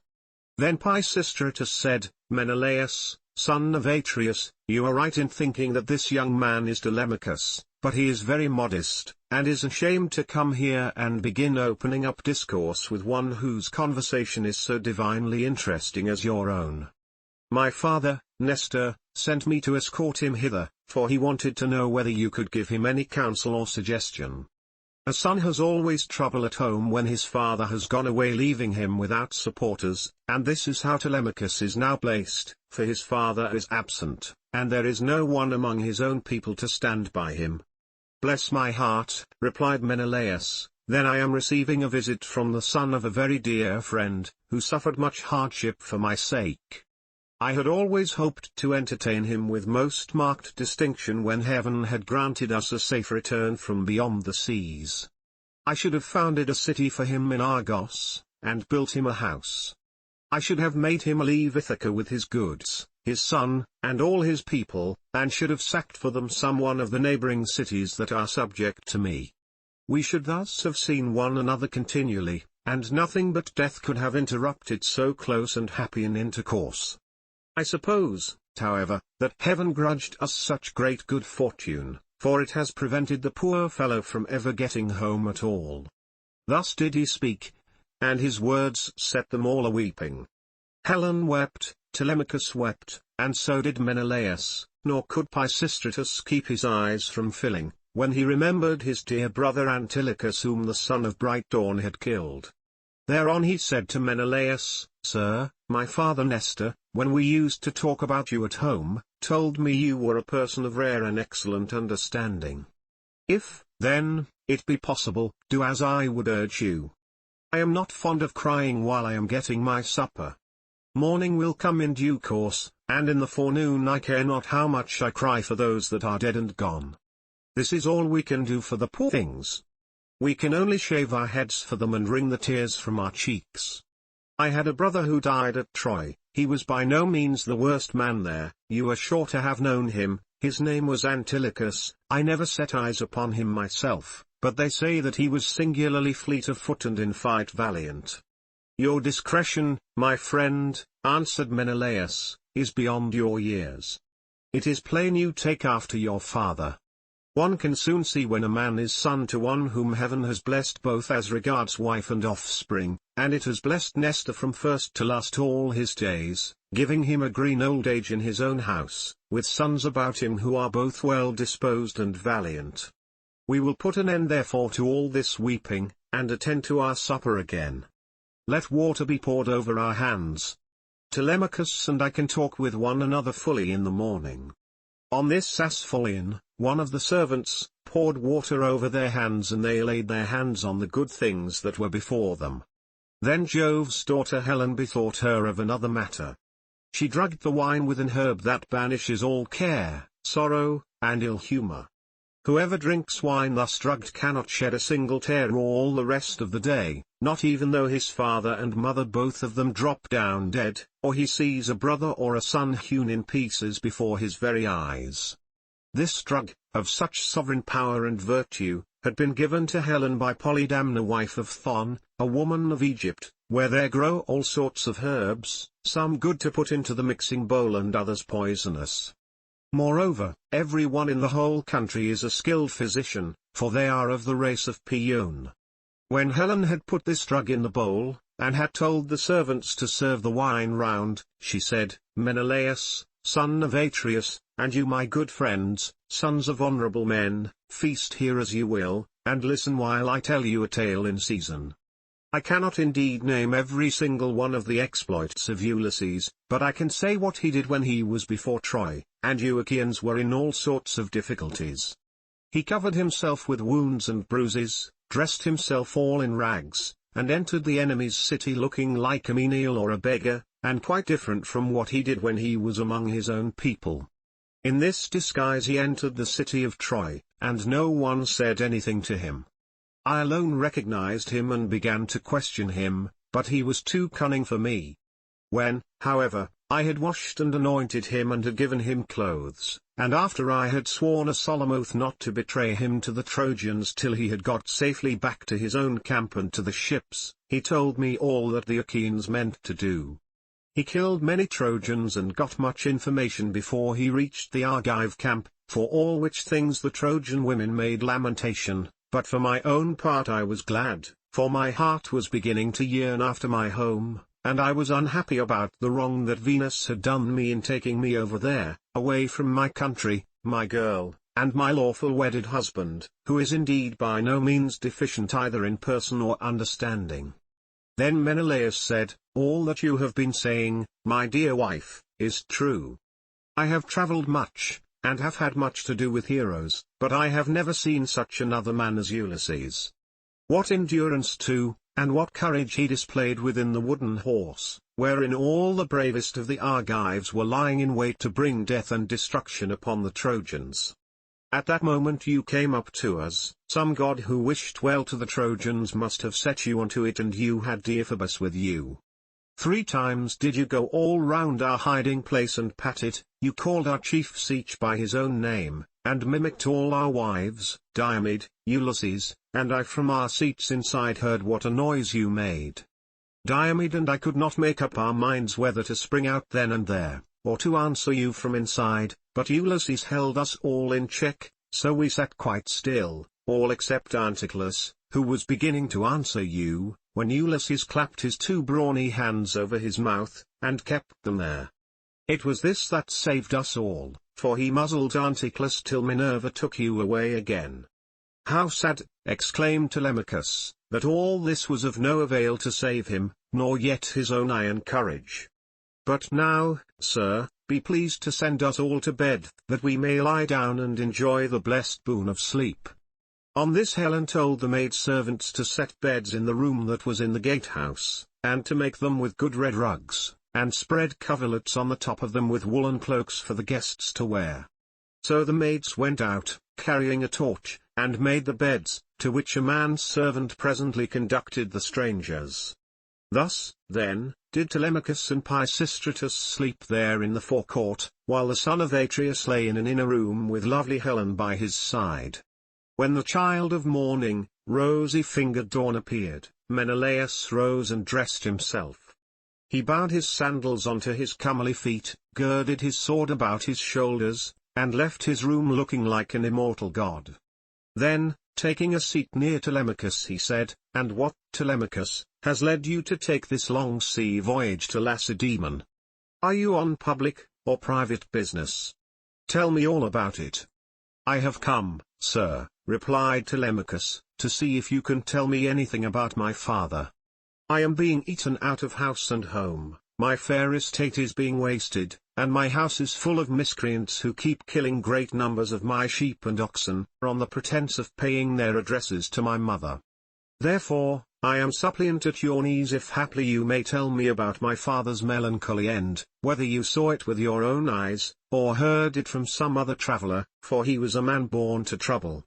Do not soften things out of any pity for myself, but tell me in all plainness exactly what you saw. If my brave father Ulysses ever did you loyal service either by word or deed, when you Achaeans were harassed by the Trojans, bear it in mind now as in my favor and tell me truly all." Menelaus on hearing this was very much shocked. "So," he exclaimed, "these cowards would usurp a brave man's bed? A hind might as well lay her newborn young in the lair of a lion, and then go off to feed in the forest or in some grassy dell. The lion when he comes back to his lair will make short work with the pair of them, and so will Ulysses with these suitors. By Father Jove, Minerva, and Apollo, if Ulysses is still the man that he was when he wrestled with Philomelides in Lesbos, and threw him so heavily that all the Achaeans cheered him, if he is still such and were to come near these suitors, they would have a short shrift and a sorry wedding. As regards your questions, however, I will not prevaricate nor deceive you, but will tell you without concealment all that the old man of the sea told me. I was trying to come on here, but the gods detained me in Egypt, for my hecatombs had not given them full satisfaction, and the gods are very strict about having their dues. Now off Egypt, about as far as a ship can sail in a day with a good stiff breeze behind her, there is an island called Pharos. It is a good harbor from which vessels can get out into open sea when they have taken in water, and here the gods becalmed me 20 days without so much as a breath of fair wind to help me forward. We should have run clean out of provisions and my men would have starved, if a goddess had not taken pity upon me and saved me in the person of Eidothea, daughter to Proteus, the old man of the sea, for she had taken a great fancy to me. She came to me one day when I was by myself, as I often was, for the men used to go with their barbed hooks, all over the island in the hope of catching a fish or two to save them from the pangs of hunger. "Stranger," said she, "it seems to me that you like starving in this way, at any rate it does not greatly trouble you, for you stick here day after day, without even trying to get away though your men are dying by inches." "Let me tell you," said I, "whichever of the goddesses you may happen to be, that I am not staying here of my own accord, but must have offended the gods that live in heaven.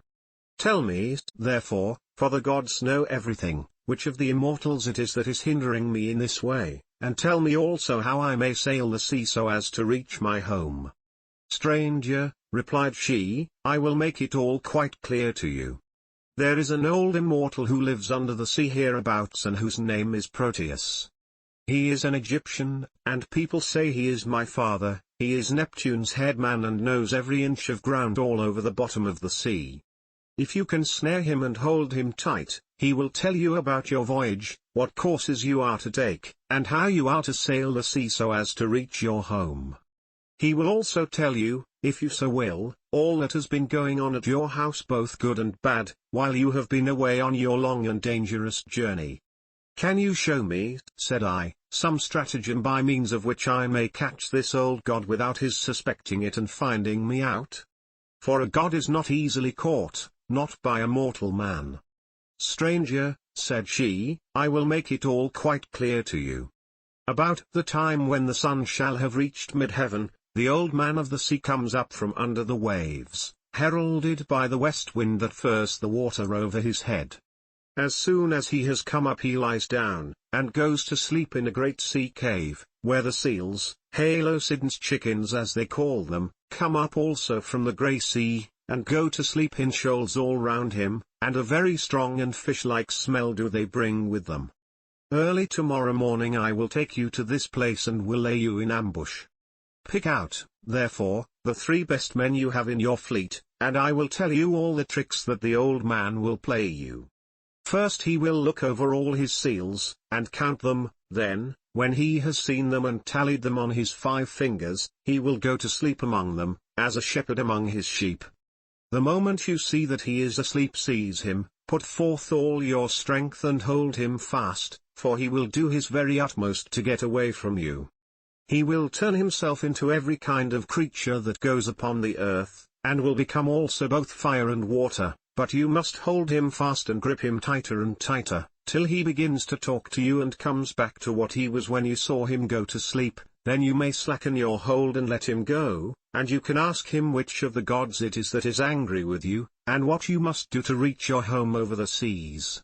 Having so said, she dived under the waves, whereon I turned back to the place where my ships were ranged upon the shore, and my heart was clouded with care as I went along. When I reached my ship we got supper ready, for night was falling, and camped down upon the beach. When the child of morning rosy-fingered dawn appeared, I took the 3 men on whose prowess of all kinds I could most rely, and went along by the seaside, praying heartily to heaven. Meanwhile the goddess fetched me up 4 seal skins from the bottom of the sea, all of them just skinned, for she meant playing a trick upon her father. Then she dug 4 pits for us to lie in, and sat down to wait till we should come up. When we were close to her, she made us lie down in the pits one after the other, and threw a seal skin over each of us. Our ambuscade would have been intolerable, for the stench of the fishy seals was most distressing. Who would go to bed with a sea monster if he could help it? But here, too, the goddess helped us, and thought of something that gave us great relief, for she put some ambrosia under each man's nostrils, which was so fragrant that it killed the smell of the seals. We waited the whole morning and made the best of it, watching the seals come up in hundreds to bask upon the seashore, till at noon the old man of the sea came up too, and when he had found his fat seals he went over them and counted them. We were among the first he counted, and he never suspected any guile, but laid himself down to sleep as soon as he had done counting. Then we rushed upon him with a shout and seized him, on which he began at once with his old tricks, and changed himself first into a lion with a great mane, then all of a sudden he became a dragon, a leopard, a wild boar, the next moment he was running water, and then again directly he was a tree, but we stuck to him and never lost hold, till at last the cunning old creature became distressed, and said, "Which of the gods was it, son of Atreus, that hatched this plot with you for snaring me and seizing me against my will? What do you want?" "You know that yourself, old man," I answered. "You will gain nothing by trying to put me off. It is because I have been kept so long in this island, and see no sign of my being able to get away. I am losing all heart. Tell me, then, for you gods know everything, which of the immortals it is that is hindering me, and tell me also how I may sail the sea so as to reach my home." Then, he said, "If you would finish your voyage and get home quickly, you must offer sacrifices to Jove and to the rest of the gods before embarking, for it is decreed that you shall not get back to your friends, and to your own house, till you have returned to the heaven-fed stream of Egypt, and offered holy hecatombs to the immortal gods that reign in heaven. When you have done this they will let you finish your voyage." I was broken-hearted when I heard that I must go back all that long and terrible voyage to Egypt. "Nevertheless," I answered, "I will do all, old man, that you have laid upon me, but now tell me, and tell me true, whether all the Achaeans whom Nestor and I left behind us when we set sail from Troy have got home safely, or whether any one of them came to a bad end either on board his own ship or among his friends when the days of his fighting were done." "Son of Atreus," he answered, "why ask me? You had better not know what I can tell you, for your eyes will surely fill when you have heard my story. Many of those about whom you ask are dead and gone, but many still remain, and only 2 of the chief men among the Achaeans perished during their return home. As for what happened on the field of battle, you were there yourself. A 3rd Achaean leader is still at sea, alive, but hindered from returning. Ajax was wrecked, for Neptune drove him onto the great rocks of Gyrae. Nevertheless, he let him get safe out of the water, and in spite of all Minerva's hatred he would have escaped death, if he had not ruined himself by boasting. He said the gods could not drown him even though they had tried to do so, and when Neptune heard this large talk, he seized his trident in his 2 brawny hands, and split the rock of Gyrae in 2 pieces. The base remained where it was, but the part on which Ajax was sitting fell headlong into the sea and carried Ajax with it, so he drank salt water and was drowned. Your brother and his ships escaped, for Juno protected him, but when he was just about to reach the high promontory of Malea, he was caught by a heavy gale which carried him out to sea again sorely against his will, and drove him to the fallen where Thyestes used to dwell, but where Aegisthus was then living. By and by, however, it seemed as though he was to return safely after all, for the gods backed the wind into its old quarter and they reached home, whereon Agamemnon kissed his native soil, and shed tears of joy at finding himself in his own country. Now there was a watchman whom Aegisthus kept always on the watch, and to whom he had promised 2 talents of gold. This man had been looking out for a whole year to make sure that Agamemnon did not give him the slip and prepare war. When, therefore, this man saw Agamemnon go by, he went and told Aegisthus, who at once began to lay a plot for him. He picked 20 of his bravest warriors and placed them in ambuscade on one side the cloister, while on the opposite side he prepared a banquet. Then he sent his chariots and horsemen to Agamemnon, and invited him to the feast, but he meant foul play. He got him there, all unsuspicious of the doom that was awaiting him, and killed him when the banquet was over as though he were butchering an ox in the shambles. Not one of Agamemnon's followers was left alive, nor yet one of Aegisthus, but they were all killed there in the cloisters. Thus spoke Proteus, and I was broken-hearted as I heard him. I sat down upon the sands and wept. I felt as though I could no longer bear to live nor look upon the light of the sun. Presently, when I had had my fill of weeping and writhing upon the ground, the old man of the sea said, "Son of Atreus, do not waste any more time in crying so bitterly, it can do no manner of good. Find your way home as fast as ever you can, for Aegisthus may be still alive, and even though Orestes has been beforehand with you in killing him, you may yet come in for his funeral."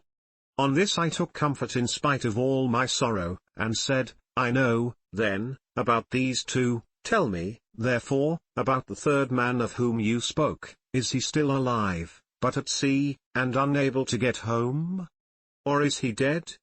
Tell me, no matter how much it may grieve me." "The 3rd man," he answered, "is Ulysses who dwells in Ithaca. I can see him in an island sorrowing bitterly in the house of the nymph Calypso, who is keeping him prisoner, and he cannot reach his home for he has no ships nor sailors to take him over the sea. As for your own end, Menelaus, you shall not die in Argos, but the gods will take you to the Elysian plain, which is at the ends of the world. There fair-haired Rhadamanthus reigns, and men lead an easier life than anywhere else in the world, for in Elysium there falls not rain, nor hail, nor snow, but Hyrcanus breathes ever with a west wind that sings softly from the sea, and gives fresh life to all men. This will happen to you because you have married Helen, and are Jove's son-in-law." As he spoke he dived under the waves, whereon I turned back to the ships with my companions, and my heart was clouded with care as I went along. When we reached the ships we got supper ready, for night was falling, and camped down upon the beach. When the child of morning, rosy-fingered dawn appeared, we drew our ships into the water, and put our masts and sails within them. Then we went on board ourselves, took our seats on the benches, and smote the grey sea with our oars. I again stationed my ships in the heaven-fed stream of Egypt, and offered hecatombs that were full and sufficient. When I had thus appeased heaven's anger, I raised a barrow to the memory of Agamemnon that his name might live forever, after which I had a quick passage home, for the gods sent me a fair wind. And now for yourself, stay here some 10 or 12 days longer, and I will then speed you on your way. I will make you a noble present of a chariot and 3 horses. I will also give you a beautiful chalice that so long as you live you may think of me whenever you make a drink offering to the immortal gods." "Son of Atreus," replied Telemachus, "do not press me to stay longer, I should be contented to remain with you for another 12 months, I find your conversation so delightful that I should never once wish myself at home with my parents, but my crew whom I have left at Pylos are already impatient, and you are detaining me from them. As for any present you may be disposed to make me, I had rather that it should be a piece of plate. I will take no horses back with me to Ithaca, but will leave them to adorn your own stables, for you have much flat ground in your kingdom where lotus thrives, as also meadows sweet and wheat and barley, and oats with their white and spreading ears, whereas in Ithaca we have neither open fields nor race courses, and the country is more fit for goats than horses, and I like it the better for that. None of our islands have much level ground, suitable for horses, and Ithaca least of all." Menelaus smiled and took Telemachus's hand within his own. "What you say," said he, "shows that you come of good family. I both can, and will, make this exchange for you, by giving you the finest and most precious piece of plate in all my house. It is a mixing bowl by Vulcan's own hand, of pure silver, except the rim, which is inlaid with gold. Phydemus, king of the Sidonians, gave it me in the course of a visit which I paid him when I returned thither on my homeward journey. I will make you a present of it." Thus did they converse, and guests kept coming to the king's house. They brought sheep and wine, while their wives had put up bread for them to take with them, so they were busy cooking their dinners in the courts. Meanwhile the suitors were throwing discs or aiming with spears at a mark on the levelled ground in front of Ulysses' house, and were behaving with all their old insolence. Antinous and Eurymachus, who were their ringleaders and much the foremost among them all, were sitting together when Neumann son of Proneus came up and said to Antinous, "Have we any idea, Antinous, on what day Telemachus returns from Pylos? He has a ship of mine, and I want it, to cross over to Elis. I have 12 brood mares there with yearling mule foals by their side not yet broken in, and I want to bring one of them over here and break him." They were astounded when they heard this, for they had made sure that Telemachus had not gone to the city of Neleus. They thought he was only away somewhere on the farms, and was with the sheep, or with the swine herd. So Antinous said, "When did he go? Tell me truly, and what young men did he take with him? Were they freemen or his own bondsmen, for he might manage the two? Tell me also, did you let him have the ship of your own free will because he asked you, or did he take it without your leave?" "I lent it him," answered Neumann. "What else could I do when a man of his position said he was in a difficulty, and asked me to oblige him? I could not possibly refuse. As for those who went with him, they were the best young men we have, and I saw Mentor go on board as captain, or some god who was exactly like him.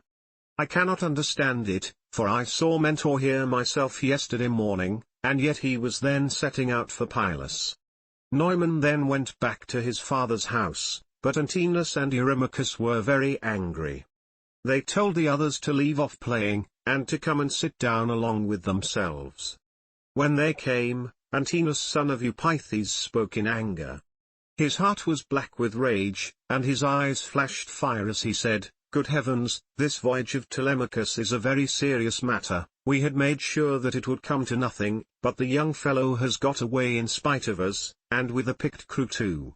He will be giving us trouble presently. May Jove take him before he is full grown. Find me a ship, therefore, with a crew of 20 men, and I will lie in wait for him in the straits between Ithaca and Samos. He will then rue the day that he set out to try and get news of his father." Thus did he speak, and the others applauded his saying. They then all of them went inside the buildings. It was not long ere Penelope came to know what the suitors were plotting, for a manservant, Medon, overheard them from outside the outer court as they were laying their schemes within, and went to tell his mistress.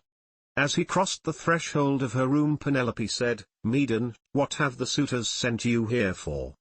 Is it to tell the maids to leave their master's business and cook dinner for them? I wish they may neither woo nor dine henceforward, neither here nor anywhere else, but let this be the very last time, for the waste you all make of my son's estate. Did not your fathers tell you when you were children, how good Ulysses had been to them, never doing anything high-handed, nor speaking harshly to anybody? Kings may say things sometimes, and they may take a fancy to one man and dislike another, but Ulysses never did an unjust thing by anybody, which shows what bad hearts you have, and that there is no such thing as gratitude left in this world." Then Medon said, "I wish, madam, that this were all, but they are plotting something much more dreadful now. May heaven frustrate their design. They are going to try and murder Telemachus as he is coming home from Pylos and Lacedaemon, where he has been to get news of his father." Then Penelope's heart sank within her, and for a long time she was speechless, her eyes filled with tears, and she could find no utterance. At last, however, she said, "Why did my son leave me? What business had he to go sailing off in ships that make long voyages over the ocean like seahorses? Does he want to die without leaving anyone behind him to keep up his name?" "I do not know," answered Medon, "whether some god set him onto it, or whether he went on his own impulse to see if he could find out if his father was dead, or alive and on his way home."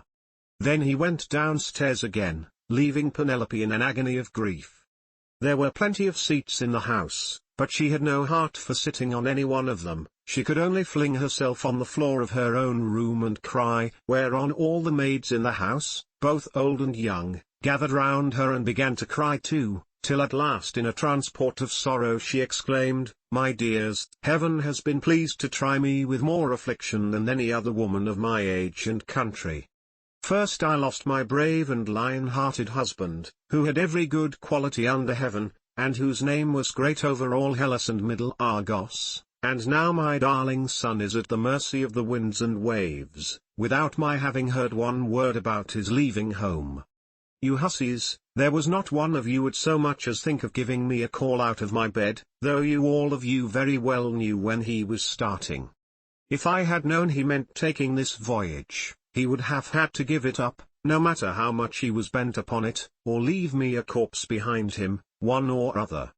Now, however, go some of you and call old Delius, who was given me by my father on my marriage, and who is my gardener.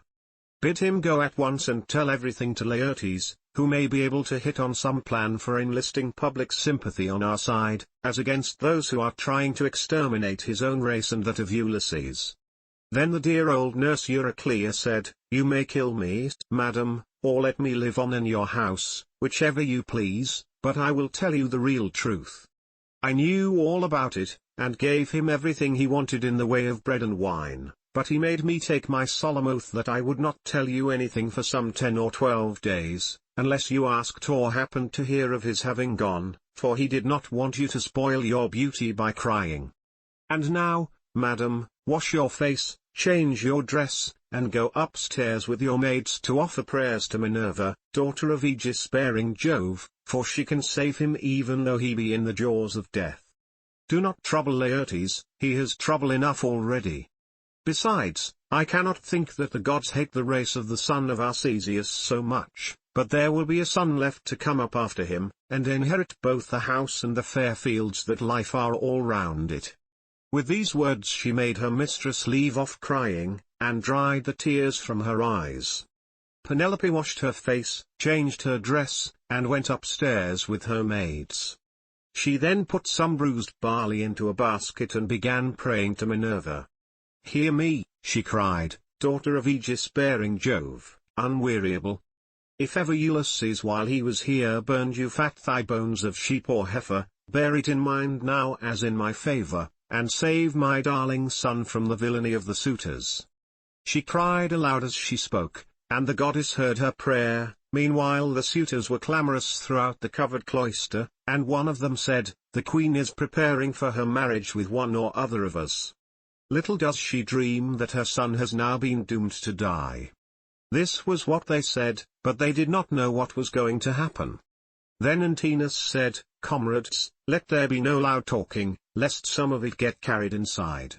Let us be up and do that in silence, about which we are all of a mind." He then chose 20 men, and they went down to their ship and to the seaside. They drew the vessel into the water and got her mast and sails inside her. They bound the oars to the thole pins with twisted thongs of leather, all in due course, and spread the white sails aloft, while their fine servants brought them their armor. Then they made the ship fast a little way out, came on shore again, got their suppers, and waited till night should fall. But Penelope lay in her own room upstairs unable to eat or drink, and wondering whether her brave son would escape, or be overpowered by the wicked suitors. Like a lioness caught in the toils with huntsmen hemming her in on every side, she thought and thought till she sank into a slumber, and lay on her bed bereft of thought and motion. Then Minerva bethought her of another matter, and made a vision in the likeness of Penelope's sister Iphthyme, daughter of Icarius, who had married Eumelus and lived in Pheræ. She told the vision to go to the house of Ulysses, and to make Penelope leave off crying, so it came into her room by the hole through which the thong went for pulling the door to, and hovered over her head saying, "You are asleep, Penelope, the gods who live at ease will not suffer you to weep and be so sad. Your son has done them no wrong, so he will yet come back to you."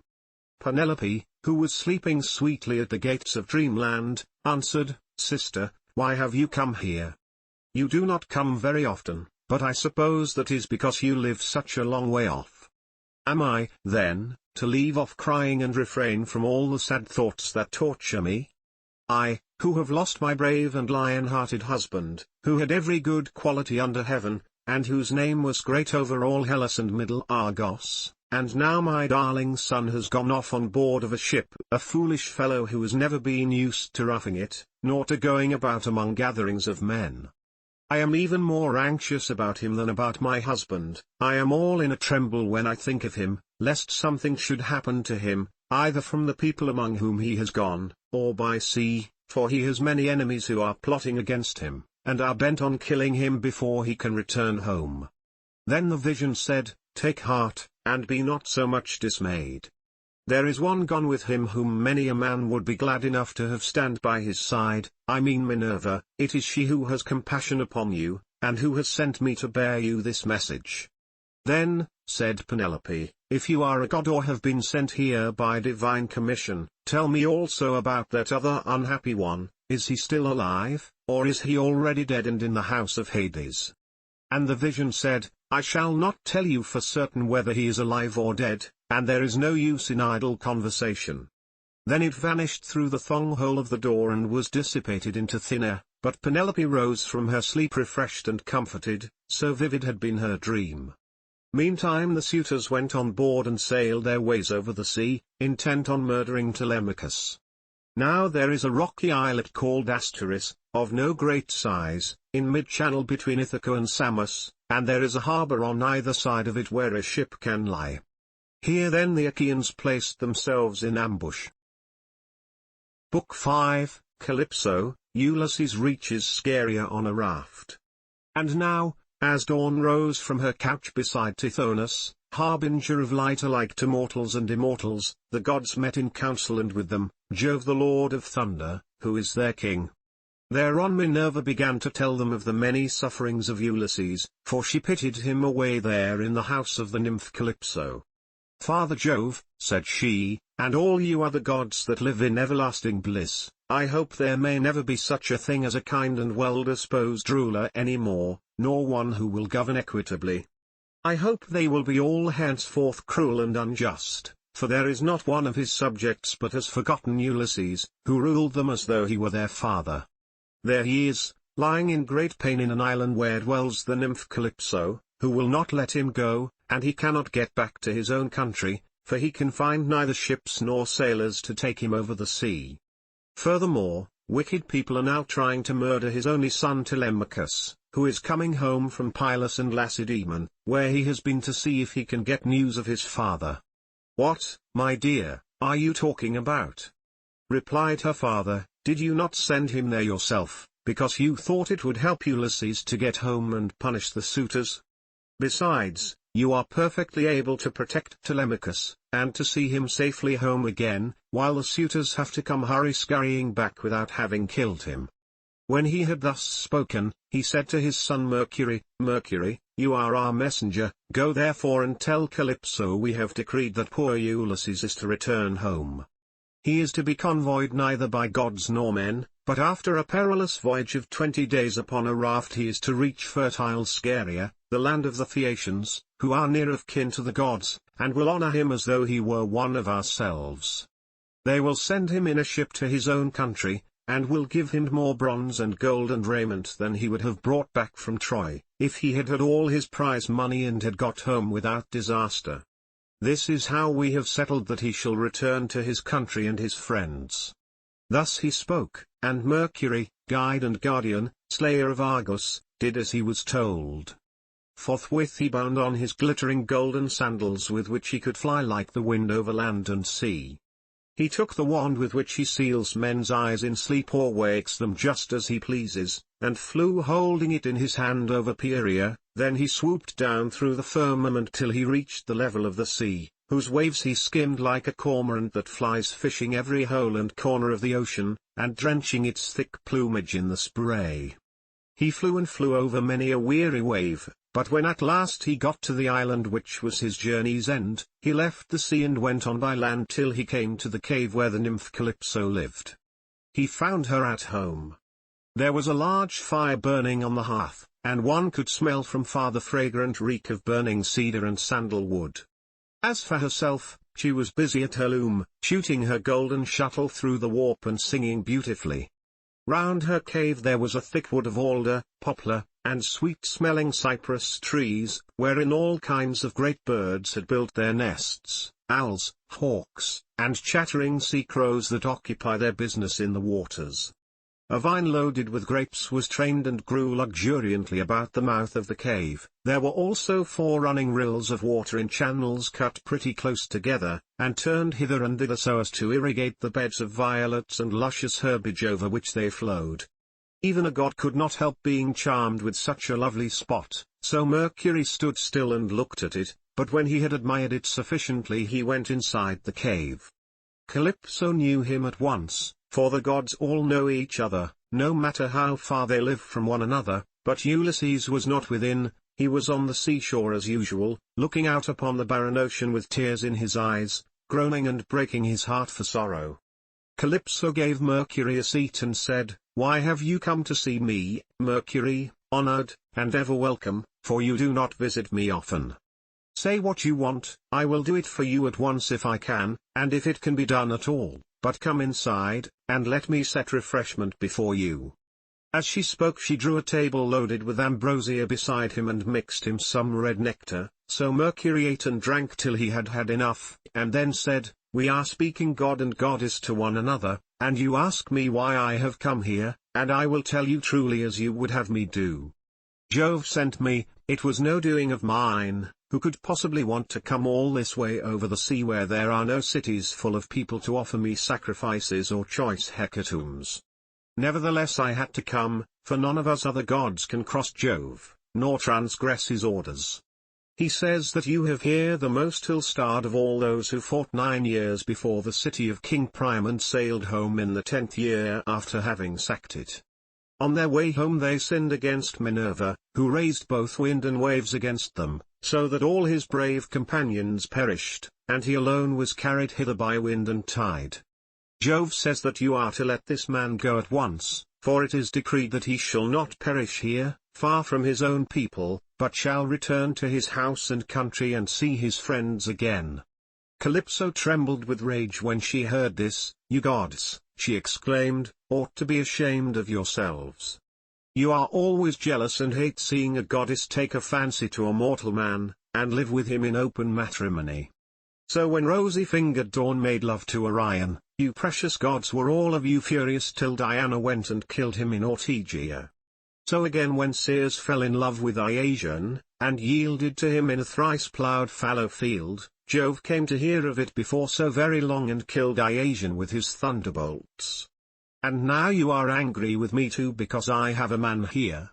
I found the poor creature sitting all alone astride of a keel, for Jove had struck his ship with lightning and sunk it in mid-ocean, so that all his crew were drowned, while he himself was driven by wind and waves onto my island.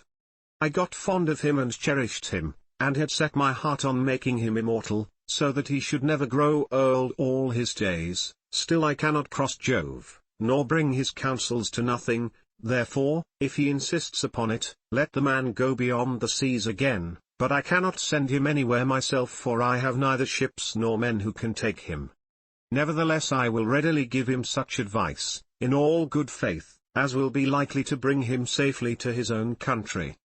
Then send him away, said Mercury, or Jove will be angry with you and punish you. On this he took his leave, and Calypso went out to look for Ulysses, for she had heard Jove's message. She found him sitting upon the beach with his eyes ever filled with tears, and dying of sheer homesickness, for he had got tired of Calypso, and though he was forced to sleep with her in the cave by night, it was she, not he, that would have it so. As for the daytime, he spent it on the rocks and on the seashore, weeping, crying aloud for his despair, and always looking out upon the sea.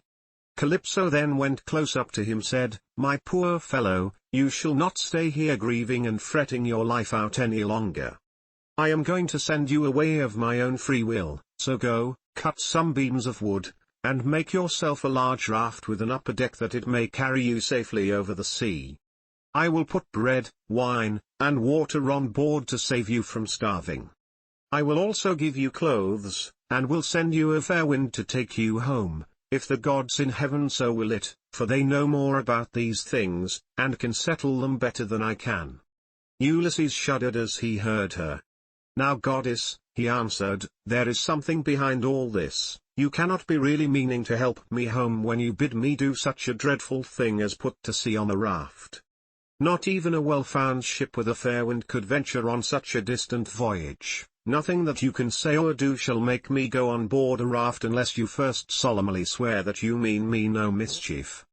Calypso smiled at this and caressed him with her hand. You know a great deal, said she, but you are quite wrong here.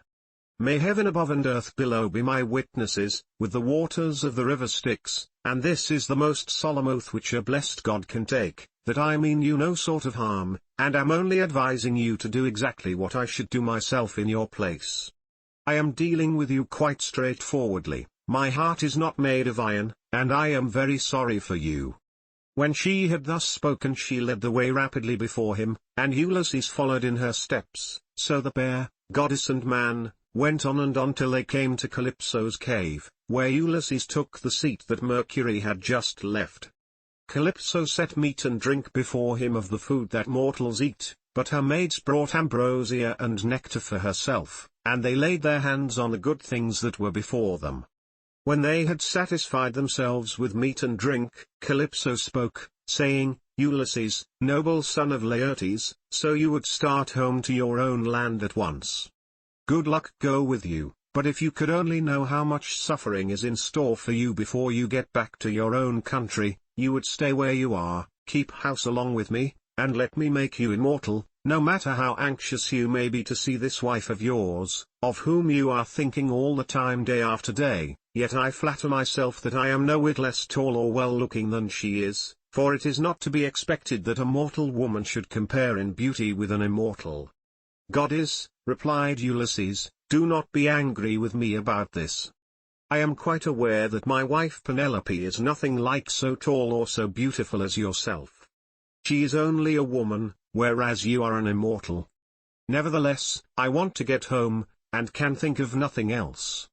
If some god wrecks me when I am on the sea, I will bear it and make the best of it. I have had infinite trouble both by land and sea already, so let this go with the rest." Presently the sun set and it became dark, whereon the pair retired into the inner part of the cave and went to bed. When the child of morning rosy-fingered dawn appeared, Ulysses put on his shirt and cloak, while the goddess wore a dress of a light gossamer fabric, very fine and graceful, with a beautiful golden girdle about her waist and a veil to cover her head. She at once set herself to think how she could speed Ulysses on his way. So she gave him a great bronze axe that suited his hands. It was sharpened on both sides, and had a beautiful olive wood handle fitted firmly onto it. She also gave him a sharp adze, and then led the way to the far end of the island where the largest trees grew, alder, poplar and pine, that reached the sky, very dry and well seasoned, so as to sail light for him in the water. Then, when she had shown him where the best trees grew, Calypso went home, leaving him to cut them, which he soon finished doing. He cut down 20 trees in all and adzed them smooth, squaring them by rule in good workmanlike fashion. Meanwhile Calypso came back with some augers, so he bored holes with them and fitted the timbers together with bolts and rivets. He made the raft as broad as a skilled shipwright makes the beam of a large vessel, and he fixed a deck on top of the ribs, and ran a gunwale all round it. He also made a mast with a yard arm, and a rudder to steer with. He fenced the raft all round with wicker hurdles as a protection against the waves, and then he threw on a quantity of wood. By and by Calypso brought him some linen to make the sails, and he made these too, excellently, making them fast with braces and sheets. Last of all, with the help of levers, he drew the raft down into the water. In 4 days he had completed the whole work, and on the 5th Calypso sent him from the island after washing him and giving him some clean clothes. She gave him a goat skin full of black wine, and another larger one of water. She also gave him a wallet full of provisions, and found him in much good meat. Moreover, she made the wind fair and warm for him, and gladly did Ulysses spread his sail before it, while he sat and guided the raft skillfully by means of the rudder. He never closed his eyes, but kept them fixed on the Pleiades, on late-setting Boötes, and on the Bear, which men also call the Wain, and which turns round and round where it is, facing Orion, and alone never dipping into the stream of Oceanus, for Calypso had told him to keep this to his left. Days 7 and 10 did he sail over the sea, and on the 18th the dim outlines of the mountains on the nearest part of the Phaeacian coast appeared, rising like a shield on the horizon. But King Neptune, who was returning from the Ethiopians, caught sight of Ulysses a long way off, from the mountains of the Solymi. He could see him sailing upon the sea, and it made him very angry, so he wagged his head and muttered to himself, saying, "Good heavens, so the gods have been changing their minds about Ulysses while I was away in Ethiopia, and now he is close to the land of the Phaeacians, where it is decreed that he shall escape from the calamities that have befallen him. Still, he shall have plenty of hardship yet before he has done with it." Thereon he gathered his clouds together, grasped his trident, stirred it round in the sea, and roused the rage of every wind that blows till earth, sea, and sky were hidden in cloud, and night sprang forth out of the heavens. Winds from east, south, north, and west fell upon him all at the same time, and a tremendous sea got up, so that Ulysses' heart began to fail him. "Alas," he said to himself in his dismay, "whatever will become of me? I am afraid Calypso was right when she said I should have trouble by sea before I got back home. It is all coming true. How black is Jove making heaven with his clouds, and what a sea the winds are raising from every quarter at once. I am now safe to perish. Blessed and thrice blessed were those Danaans who fell before Troy in the cause of the sons of Atreus. Would that I had been killed on the day when the Trojans were pressing me so sorely about the dead body of Achilles, for then I should have had due burial and the Achaeans would have honored my name, but now it seems that I shall come to a most pitiable end." As he spoke, a sea broke over him with such terrific fury that the raft reeled again, and he was carried overboard a long way off. He let go the helm, and the force of the hurricane was so great that it broke the mast halfway up, and both sail and yard went over into the sea. For a long time Ulysses was under water, and it was all he could do to rise to the surface again, for the clothes Calypso had given him weighed him down, but at last he got his head above water and spat out the bitter brine that was running down his face in streams. In spite of all this, however, he did not lose sight of his raft, but swam as fast as he could towards it, got hold of it, and climbed on board again so as to escape drowning. The sea took the raft and tossed it about as autumn winds whirl thistledown round and round upon a road. It was as though the south, north, east, and west winds were all playing battledore and shuttlecock with it at once. When he was in this plight, Ino, daughter of Cadmus, also called Leucothea, saw him. She had formerly been a mere mortal, but had been since raised to the rank of a marine goddess. Seeing in what great distress Ulysses now was, she had compassion upon him, and, rising like a seagull from the waves, took her seat upon the raft. "My poor good man," said she, "why is Neptune so furiously angry with you? He is giving you a great deal of trouble, but for all his bluster he will not kill you.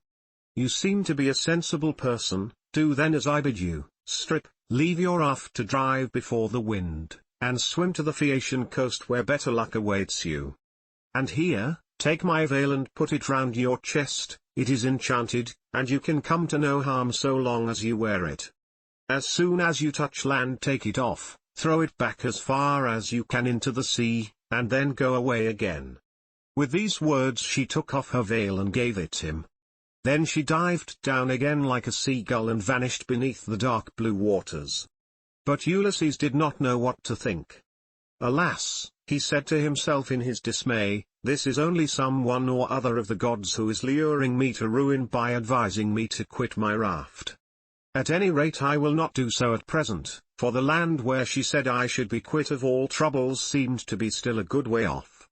I know what I will do, I am sure it will be best, no matter what happens I will stick to the raft as long as her timbers hold together, but when the sea breaks her up I will swim for it, I do not see how I can do any better than this." While he was thus in two minds, Neptune sent a terrible great wave that seemed to rear itself above his head till it broke right over the raft, which then went to pieces as though it were a heap of dry chaff tossed about by a whirlwind. Ulysses got astride of one plank and rode upon it as if he were on horseback. He then took off the clothes Calypso had given him, bound Ino's veil under his arms, and plunged into the sea, meaning to swim on shore. King Neptune watched him as he did so, and wagged his head, muttering to himself and saying, "There now, swim up and down as you best can till you fall in with well-to-do people. I do not think you will be able to say that I have let you off too lightly." On this he lashed his horses and drove to Aegae where his palace is. But Minerva resolved to help Ulysses, so she bound the ways of all the winds except one, and made them lie quite still, but she roused a good stiff breeze from the north that should lay the waters till Ulysses reached the land of the Phaeacians where he would be safe. Thereon he floated about for 2 nights and 2 days in the water, with a heavy swell on the sea and death staring him in the face. But when the 3rd day broke, the wind fell and there was a dead calm without so much as a breath of air stirring. As he rose on the swell he looked eagerly ahead, and could see land quite near. Then, as children rejoice when their dear father begins to get better after having for a long time borne sore affliction sent him by some angry spirit, but the gods deliver him from evil, so was Ulysses thankful when he again saw land and trees, and swam on with all his strength that he might once more set foot upon dry ground. When, however, he got within earshot, he began to hear the surf thundering up against the rocks, for the swell still broke against them with a terrific roar. Everything was enveloped in spray, there were no harbours where a ship might ride, nor shelter of any kind, but only headlands, low-lying rocks, and mountain tops. Ulysses' heart now began to fail him, and he said despairingly to himself, "Alas, Jove has let me see land after swimming so far that I had given up all hope, but I can find no landing place, for the coast is rocky and surf-beaten, the rocks are smooth and rise sheer from the sea, with deep water close under them so that I cannot climb out for want of foothold. I am afraid some great wave will lift me off my legs and dash me against the rocks as I leave the water, which would give me a sorry landing. If, on the other hand, I swim further in search of some shelving beach or harbor, a hurricane may carry me out to sea again sorely against my will, or heaven may send some great monster of the deep to attack me, for Amphitrite breeds many such, and I know that Neptune is very angry with me. While he was thus in two minds, a wave caught him and took him with such force against the rocks that he would have been smashed and torn to pieces if Minerva had not shown him what to do. He caught hold of the rock with both hands and clung to it, groaning with pain till the wave retired, so he was saved that time. But presently the wave came on again and carried him back with it far into the sea, tearing his hands as the suckers of a polypus are torn when someone plucks it from its bed, and the stones come up along with it. Even so did the rocks tear the skin from his strong hands, and then the wave drew him deep down under the water. Here poor Ulysses would have certainly perished even in spite of his own destiny, if Minerva had not helped him to keep his wits about him. He swam seaward again, beyond reach of the surf that was beating against the land, and at the same time he kept looking towards the shore to see if he could find some haven, or a spit that should take the waves aslant. By and by, as he swam on, he came to the mouth of a river, and here he thought would be the best place, for there were no rocks, and it afforded shelter from the wind. He felt that there was a current, so he prayed inwardly and said, "Hear me, O king, whoever you may be, and save me from the anger of the sea god Neptune, for I approach you prayerfully. Anyone who has lost his way has at all times a claim even upon the gods, wherefore in my distress I draw near to your stream, and cling to the knees of your riverhood. Have mercy upon me, O king, for I declare myself your suppliant." Then the god stayed his stream and stilled the waves, making all calm before him, and bringing him safely into the mouth of the river. Here at last Ulysses' knees and strong hands failed him, for the sea had completely broken him.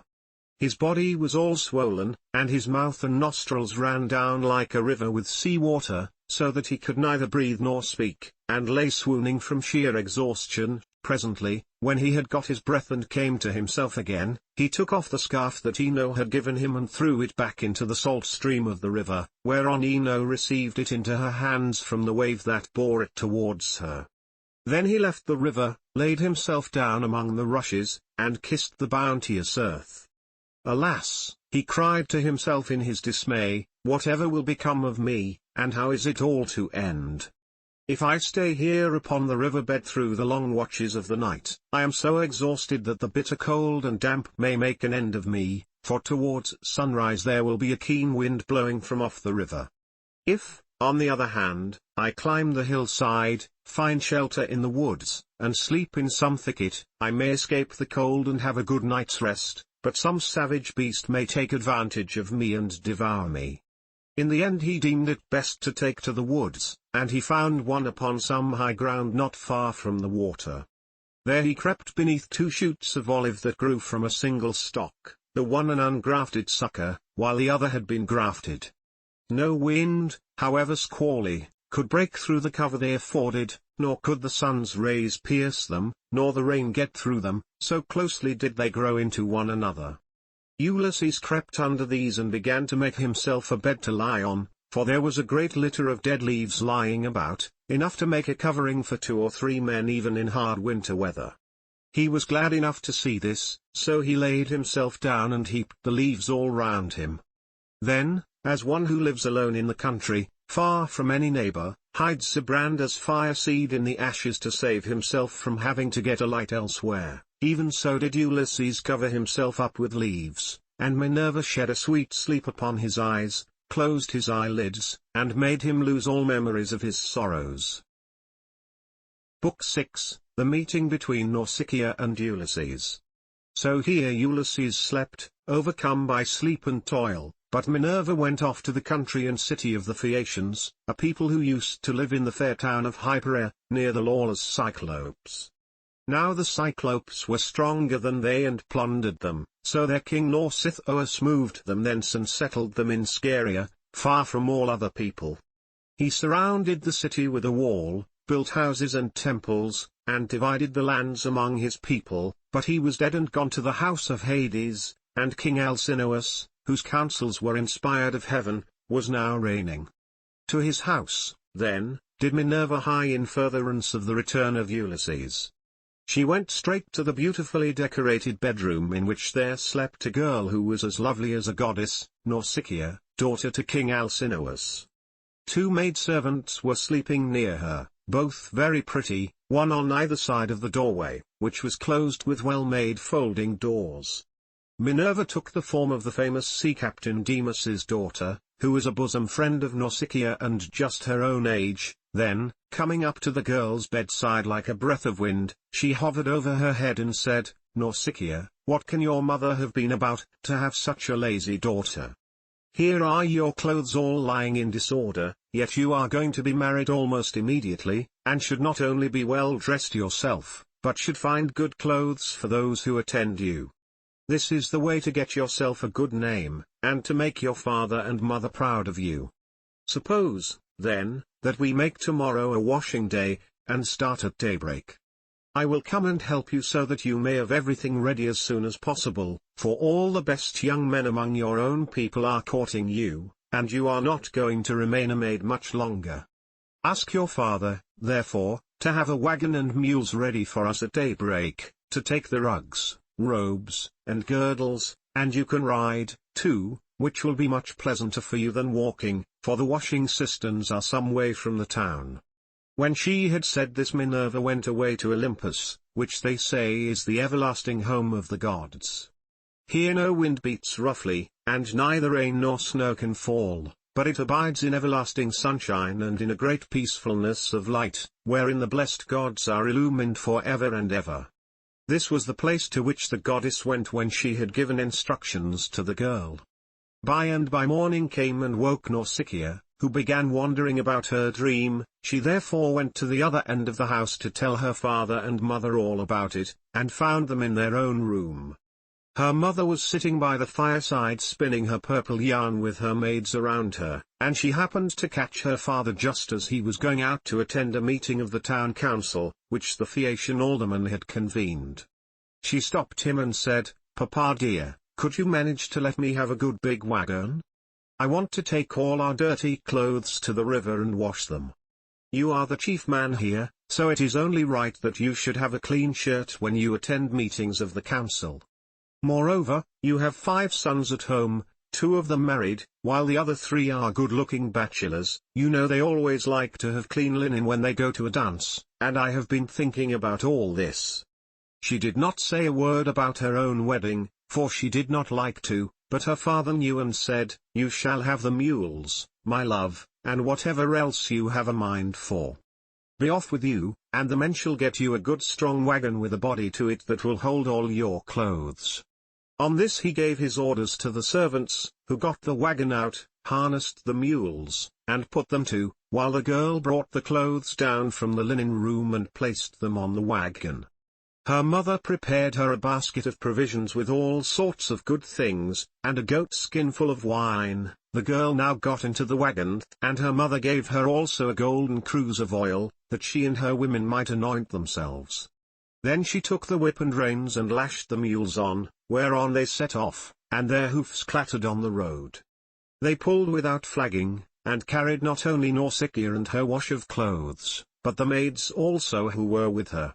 When they reached the waterside they went to the washing cisterns, through which there ran at all times enough pure water to wash any quantity of linen, no matter how dirty. Here they unharnessed the mules and turned them out to feed on the sweet juicy herbage that grew by the waterside. They took the clothes out of the wagon, put them in the water, and vied with one another in treading them in the pits to get the dirt out. After they had washed them and got them quite clean, they laid them out by the seaside, where the waves had raised a high beach of shingle, and set about washing themselves and anointing themselves with olive oil. Then they got their dinner by the side of the stream, and waited for the sun to finish drying the clothes. When they had done dinner they threw off the veils that covered their heads and began to play at ball, while Nausicaa sang for them. As the huntress Diana goes forth upon the mountains of Taygetus or Erymanthus to hunt wild boars or deer, and the wood nymphs, daughters of Aegis-bearing Jove, take their sport along with her, even so did the girl outshine her handmaids. When it was time for them to start home, and they were folding the clothes and putting them into the wagon, Minerva began to consider how Ulysses should wake up and see the handsome girl who was to conduct him to the city of the Phaeacians. The girl, therefore, threw a ball at one of the maids, which missed her and fell into deep water. On this they all shouted, and the noise they made woke Ulysses, who sat up in his bed of leaves and began to wonder what it might all be. "Alas," said he to himself, "what kind of people have I come amongst? Are they cruel, savage, and uncivilized, or hospitable and humane? I seem to hear the voices of young women, and they sound like those of the nymphs that haunt mountain tops, or springs of rivers and meadows of green grass. At any rate I am among a race of men and women. Let me try if I cannot manage to get a look at them." As he said this he crept from under his bush, and broke off a bough covered with thick leaves to hide his nakedness. He looked like some lion of the wilderness that stalks about exulting in his strength and defying both wind and rain. His eyes glare as he prowls in quest of oxen, sheep, or deer, for he is famished, and will dare break even into a well-fenced homestead, trying to get at the sheep. Even such did Ulysses seem to the young women, as he drew near to them all naked as he was, for he was in great want. On seeing one so unkempt and so begrimed with salt water, the others scampered off along the spits that jutted out into the sea, but the daughter of Alcinous stood firm, for Minerva put courage into her heart and took away all fear from her. She stood right in front of Ulysses, and he doubted whether he should go up to her, throw himself at her feet, and embrace her knees as a suppliant, or stay where he was and entreat her to give him some clothes and show him the way to the town. In the end he deemed it best to entreat her from a distance in case the girl should take offense at his coming near enough to clasp her knees, so he addressed her in honeyed and persuasive language. "O Queen," he said, "I implore your aid, but tell me, are you a goddess or are you a mortal woman? If you are a goddess and dwell in heaven, I can only conjecture that you are Jove's daughter Diana, for your face and figure resemble none but hers. If on the other hand you are a mortal and live on earth, thrice happy are your father and mother, thrice happy, too, are your brothers and sisters. How proud and delighted they must feel when they see so fair a scion as yourself going out to a dance. Most happy, however, of all will he be whose wedding gifts have been the richest, and who takes you to his own home. I never yet saw anyone so beautiful, neither man nor woman, and am lost in admiration as I behold you. I can only compare you to a young palm tree which I saw when I was at Delos growing near the altar of Apollo, for I was there, too, with much people after me, when I was on that journey which has been the source of all my troubles. Never yet did such a young plant shoot out of the ground as that was, and I admired and wondered at it exactly as I now admire and wonder at yourself. I dare not clasp your knees, but I am in great distress. Yesterday made the 20th day that I had been tossing about upon the sea. The winds and waves have taken me all the way from the Ogygian island, and now fate has flung me upon this coast that I may endure still further suffering, for I do not think that I have yet come to the end of it, but rather that heaven has still much evil in store for me. And now, O Queen, have pity upon me, for you are the first person I have met, and I know no one else in this country.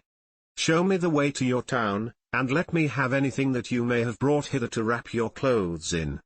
May heaven grant you in all things your heart's desire, husband, house, and a happy, peaceful home, for there is nothing better in this world than that man and wife should be of one mind in a house. It discomfits their enemies, makes the hearts of their friends glad, and they themselves know more about it than any one." To this Nausicaa answered, "Stranger, you appear to be a sensible, well-disposed person. There is no accounting for luck. Jove gives prosperity to rich and poor just as he chooses, so you must take what he has seen fit to send you, and make the best of it. Now, however, that you have come to this our country, you shall not want for clothes nor for anything else that a foreigner in distress may reasonably look for. I will show you the way to the town, and will tell you the name of our people. We are called Phaeacians, and I am daughter to Alcinous, in whom the whole power of the state is vested." Then she called her maids and said, "Stay where you are, you girls. Can you not see a man without running away from him? Do you take him for a robber or a murderer? Neither he nor anyone else can come here to do us Phaeacians any harm, for we are dear to the gods, and live apart on a land's end that juts into the sounding sea, and have nothing to do with any other people. This is only some poor man who has lost his way, and we must be kind to him, for strangers and foreigners in distress are under Jove's protection, and will take what they can get and be thankful. So, girls, give the poor fellow something to eat and drink, and wash him in the stream at some place that is sheltered from the wind." On this the maids left off running away and began calling one another back. They made Ulysses sit down in the shelter as Nausicaa had told them, and brought him a shirt and cloak. They also brought him the little golden cruse of oil, and told him to go and wash in the stream. But Ulysses said, "Young women, please to stand a little on one side that I may wash the brine from my shoulders and anoint myself with oil, for it is long enough since my skin has had a drop of oil upon it. I cannot wash as long as you all keep standing there. I am ashamed to strip before a number of good-looking young women." Then they stood on one side and went to tell the girl, while Ulysses washed himself in the stream and scrubbed the brine from his back and from his broad shoulders. When he had thoroughly washed himself, and had got the brine out of his hair, he anointed himself with oil, and put on the clothes which the girl had given him. Minerva then made him look taller and stronger than before. She also made the hair grow thick on the top of his head, and flow down in curls like hyacinth blossoms. She glorified him about the head and shoulders as a skillful workman who has studied art of all kinds under Vulcan, and Minerva enriches a piece of silver plate by gilding it, and his work is full of beauty. Then he went and sat down a little way off upon the beach, looking quite young and handsome, and the girl gazed on him with admiration. Then she said to her maids, "Hush, my dears, for I want to say something. I believe the gods who live in heaven have sent this man to the Phaeacians. When I first saw him I thought him plain, but now his appearance is like that of the gods who dwell in heaven. I should like my future husband to be just such another as he is, if he would only stay here and not want to go away. However, give him something to eat and drink." They did as they were told, and set food before Ulysses, who ate and drank ravenously, for it was long since he had had food of any kind. Meanwhile, Nausicaa bethought her of another matter. She got the linen folded and placed in the wagon. She then yoked the mules, and, as she took her seat, she called Ulysses. "Stranger," said she, "rise and let us be going back to the town. I will introduce you at the house of my excellent father, where I can tell you that you will meet all the best people among the Phaeacians. But be sure and do as I bid you, for you seem to be a sensible person. As long as we are going past the fields and farmlands, follow briskly behind the wagon along with the maids, and I will lead the way myself. Presently, however, we shall come to the town, where you will find a high wall running all round it, and a good harbour on either side with a narrow entrance into the city, and the ships will be drawn up by the roadside, for every one has a place where his own ship can lie. You will see the marketplace with the temple of Neptune in the middle of it, and paved with large stones bedded in the earth. Here people deal in ship's gear of all kinds, such as cables and sails, and here, too, are the places where oars are made, for the Phaeacians are not a nation of archers. They know nothing about bows and arrows, but are a seafaring folk, and pride themselves on their masts, oars, and ships, with which they travel far over the sea. I am afraid of the gossip and scandal that may be set on foot against me later on, for the people here are very ill-natured, and some low fellow, if he met us, might say, 'Who is this fine-looking stranger that is going about with Nausicaa? Where did she find him? I suppose she is going to marry him.' Perhaps he is a vagabond sailor whom she has taken from some foreign vessel, for we have no neighbors, or some god has at last come down from heaven in answer to her prayers, and she is going to live with him all the rest of her life.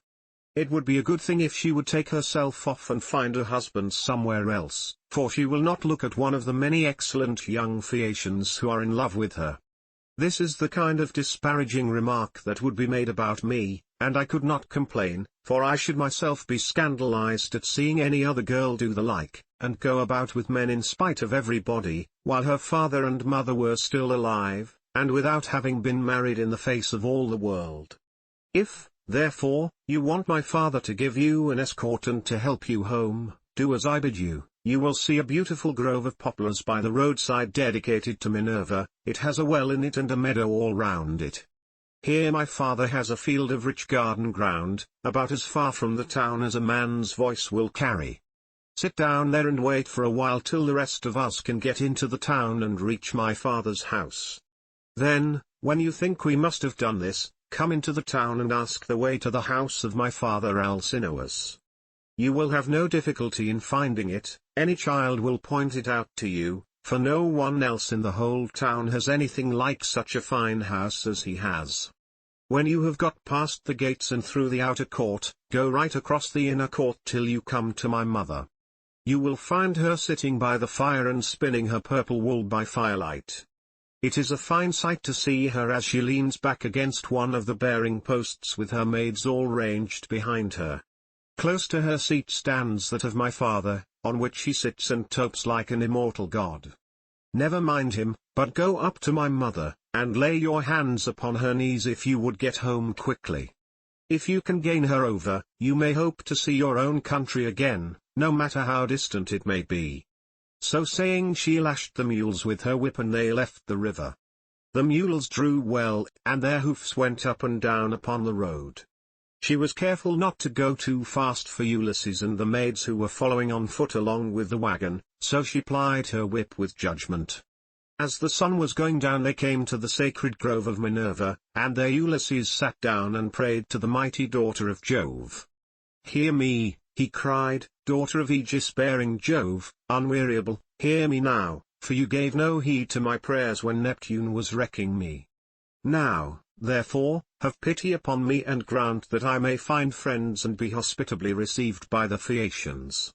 Thus did he pray, and Minerva heard his prayer, but she would not show herself to him openly, for she was afraid of her uncle Neptune, who was still furious in his endeavors to prevent Ulysses from getting home. Book 7, Reception of Ulysses at the Palace of King Alcinous. Thus, then, did Ulysses wait and pray, but the girl drove on to the town. When she reached her father's house she drew up at the gateway, and her brothers, comely as the gods, gathered round her, took the mules out of the wagon, and carried the clothes into the house, while she went to her own room, where an old servant, Eurymedus of Epira, lit the fire for her.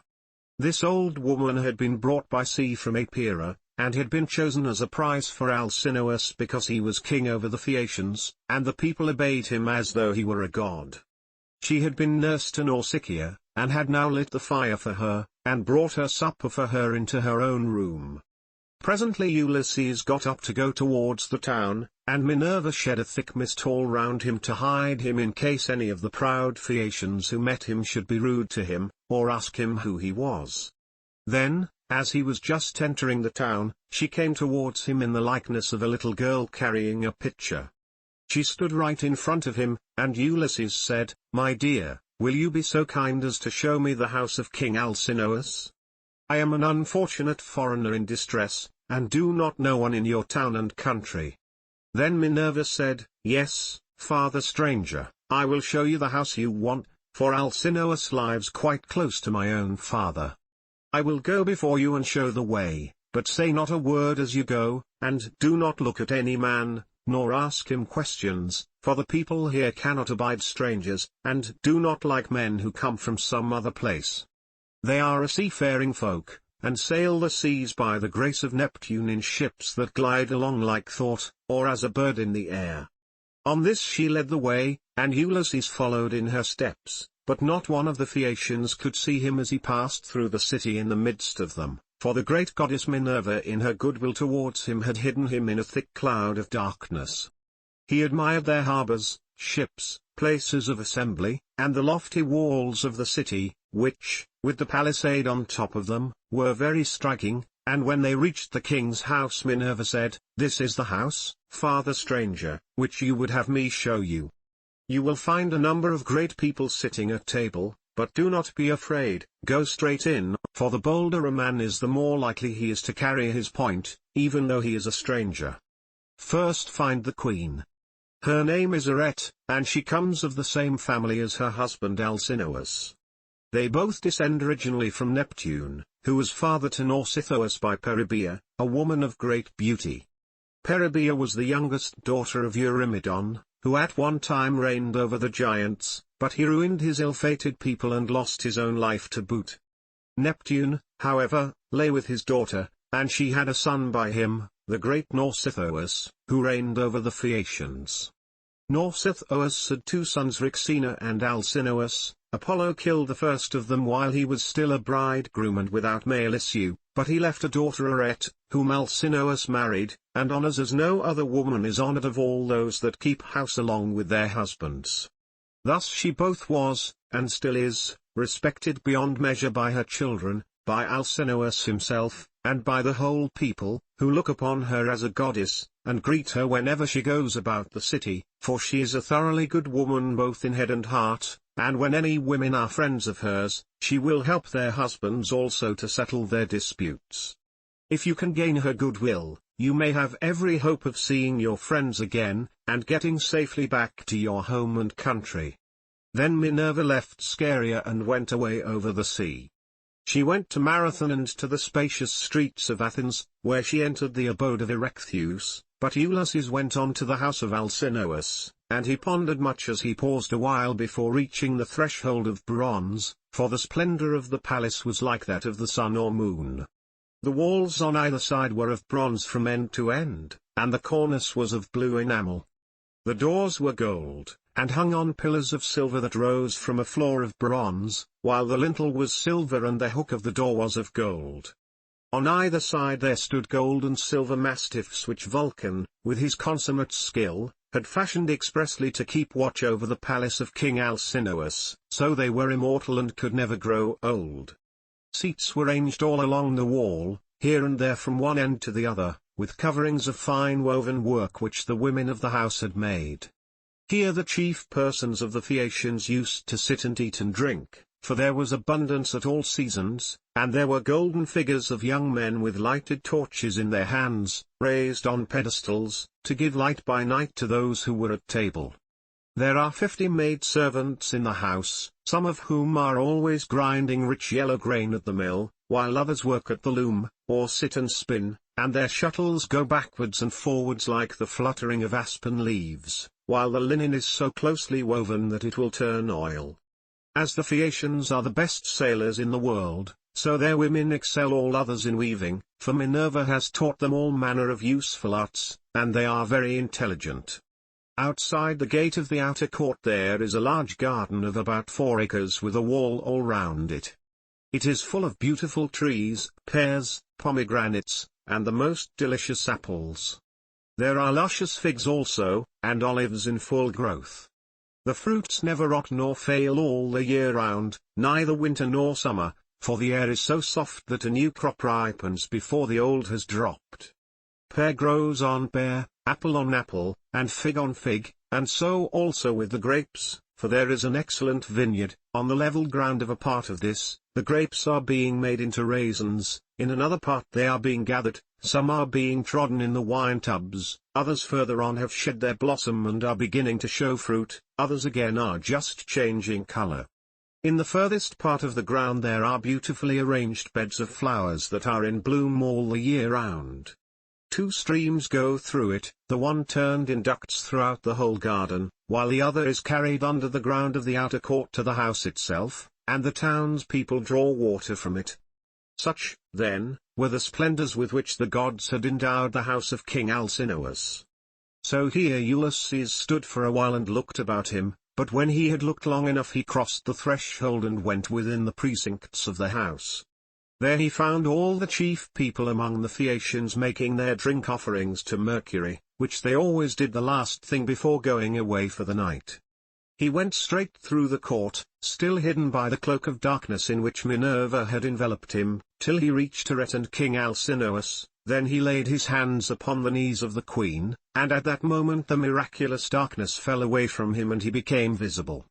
Everyone was speechless with surprise at seeing a man there, but Ulysses began at once with his petition. "Queen Arete," he exclaimed, "daughter of great Phrixena, in my distress I humbly pray you, as also your husband and these your guests, to help me home to my own country as soon as possible, for I have been long in trouble and away from my friends."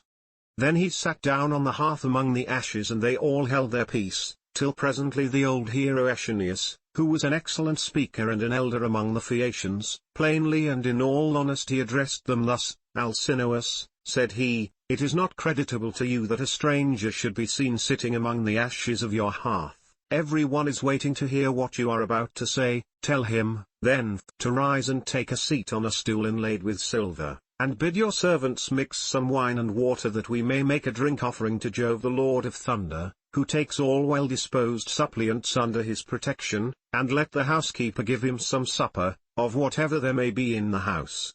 When Alcinous heard this he took Ulysses by the hand, raised him from the hearth, and bade him take the seat of Laodamas, who had been sitting beside him, and was his favorite son.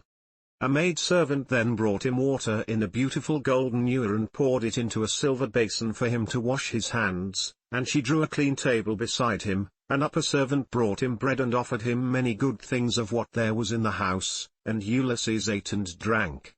Then Alcinous said to one of the servants, "Pontonous, mix a cup of wine and hand it round that we may make drink offerings to Jove the Lord of Thunder, who is the protector of all well-disposed suppliants."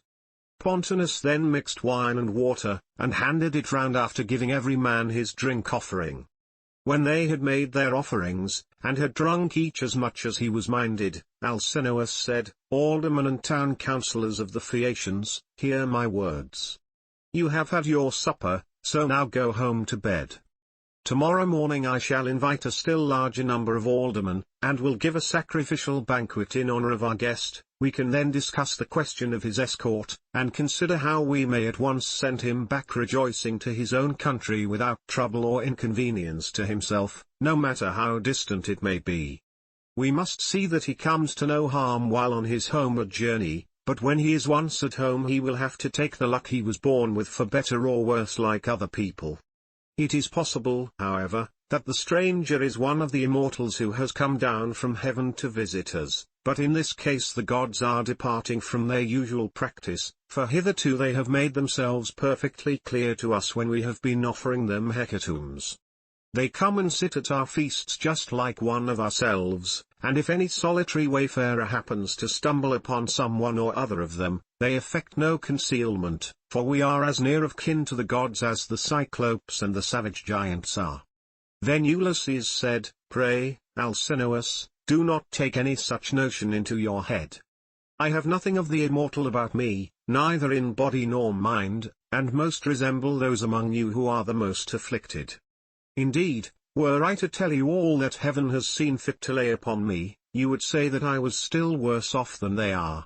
Nevertheless, let me sup in spite of sorrow, for an empty stomach is a very importunate thing, and thrusts itself on a man's notice no matter how dire is his distress. I am in great trouble, yet it insists that I shall eat and drink, bids me lay aside all memory of my sorrows and dwell only on the due replenishing of itself. As for yourselves, do as you propose, and at break of day set about helping me to get home. I shall be content to die if I may first once more behold my property, my bondsmen, and all the greatness of my house." Thus did he speak. Everyone approved his saying, and agreed that he should have his escort inasmuch as he had spoken reasonably. Then when they had made their drink offerings, and had drunk each as much as he was minded, they went home to bed every man in his own abode, leaving Ulysses in the cloister with Arete and Alcinous while the servants were taking the things away after supper. Arete was the first to speak, for she recognized the shirt, cloak, and good clothes that Ulysses was wearing, as the work of herself and of her maids. So she said, "Stranger, before we go any further, there is a question I should like to ask you. Who, and whence are you, and who gave you those clothes? Did you not say you had come here from beyond the sea?" And Ulysses answered, "It would be a long story, madam, were I to relate in full the tale of my misfortunes, for the hand of heaven has been laid heavy upon me. But as regards your question, there is an island far away in the sea which is called the Ogygian. Here dwells the cunning and powerful goddess Calypso, daughter of Atlas. She lives by herself far from all neighbors human or divine. Fortune, however, brought me to her hearth all desolate and alone, for Jove struck my ship with his thunderbolts, and broke it up in mid-ocean. My brave comrades were drowned every man of them, but I stuck to the keel and was carried hither and thither for the space of 9 days, till at last during the darkness of the 10th night the gods brought me to the Ogygian island where the great goddess Calypso lives. She took me in and treated me with the utmost kindness. Indeed, she wanted to make me immortal that I might never grow old, but she could not persuade me to let her do so. I stayed with Calypso 7 years straight on end, and watered the good clothes she gave me with my tears during the whole time, but at last when the 8th year came round she bade me depart of her own free will, either because Jove had told her she must, or because she had changed her mind. She sent me from her island on a raft, which she provisioned with abundance of bread and wine.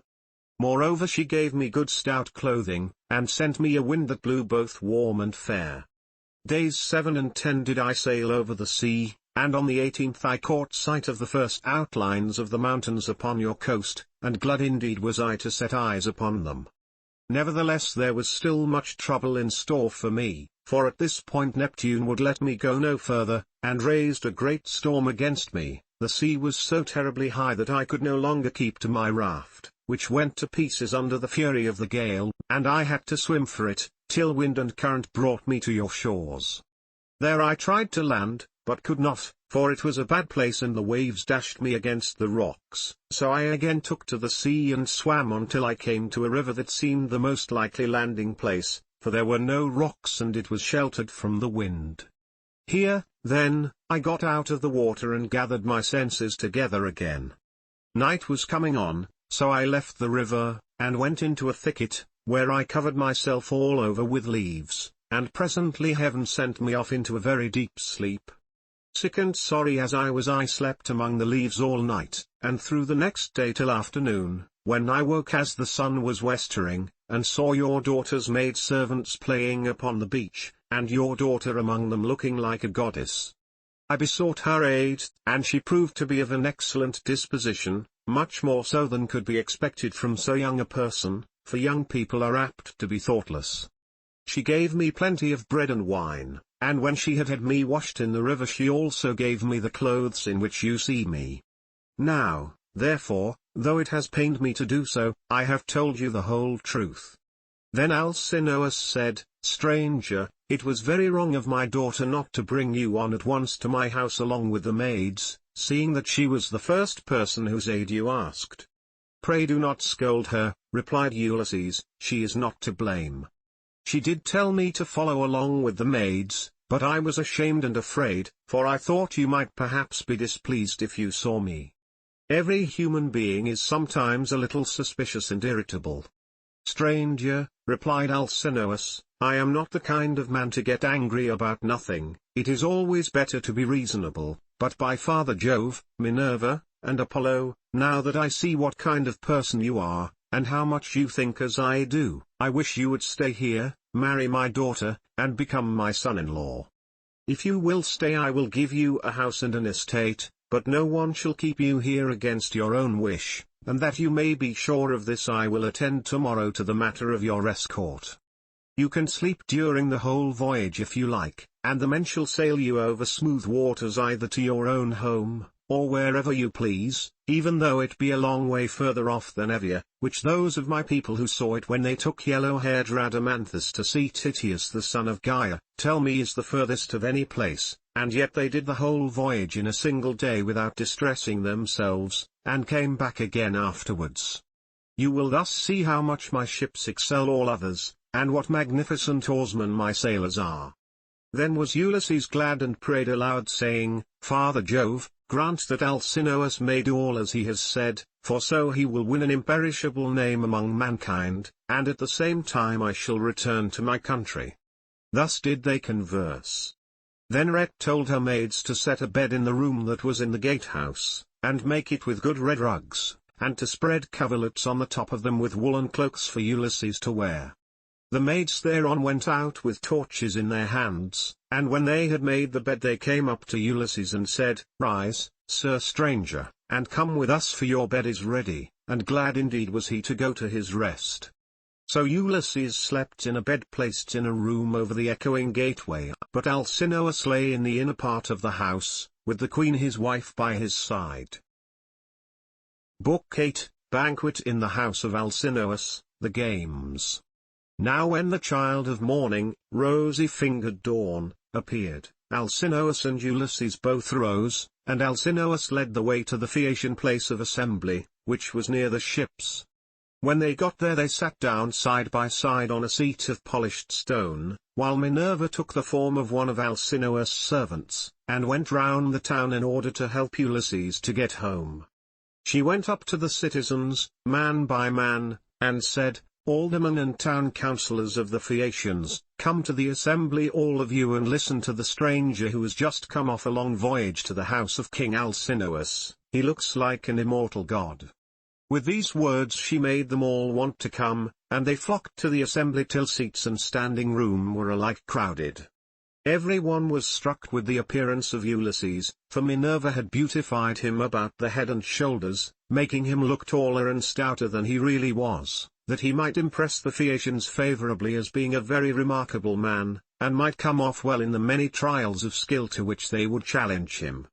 Then, when they were got together, Alcinous spoke. "Hear me," said he, "aldermen and town councillors of the Phaeacians, that I may speak even as I am minded. This stranger, whoever he may be, has found his way to my house from somewhere or other, either east or west. He wants an escort and wishes to have the matter settled.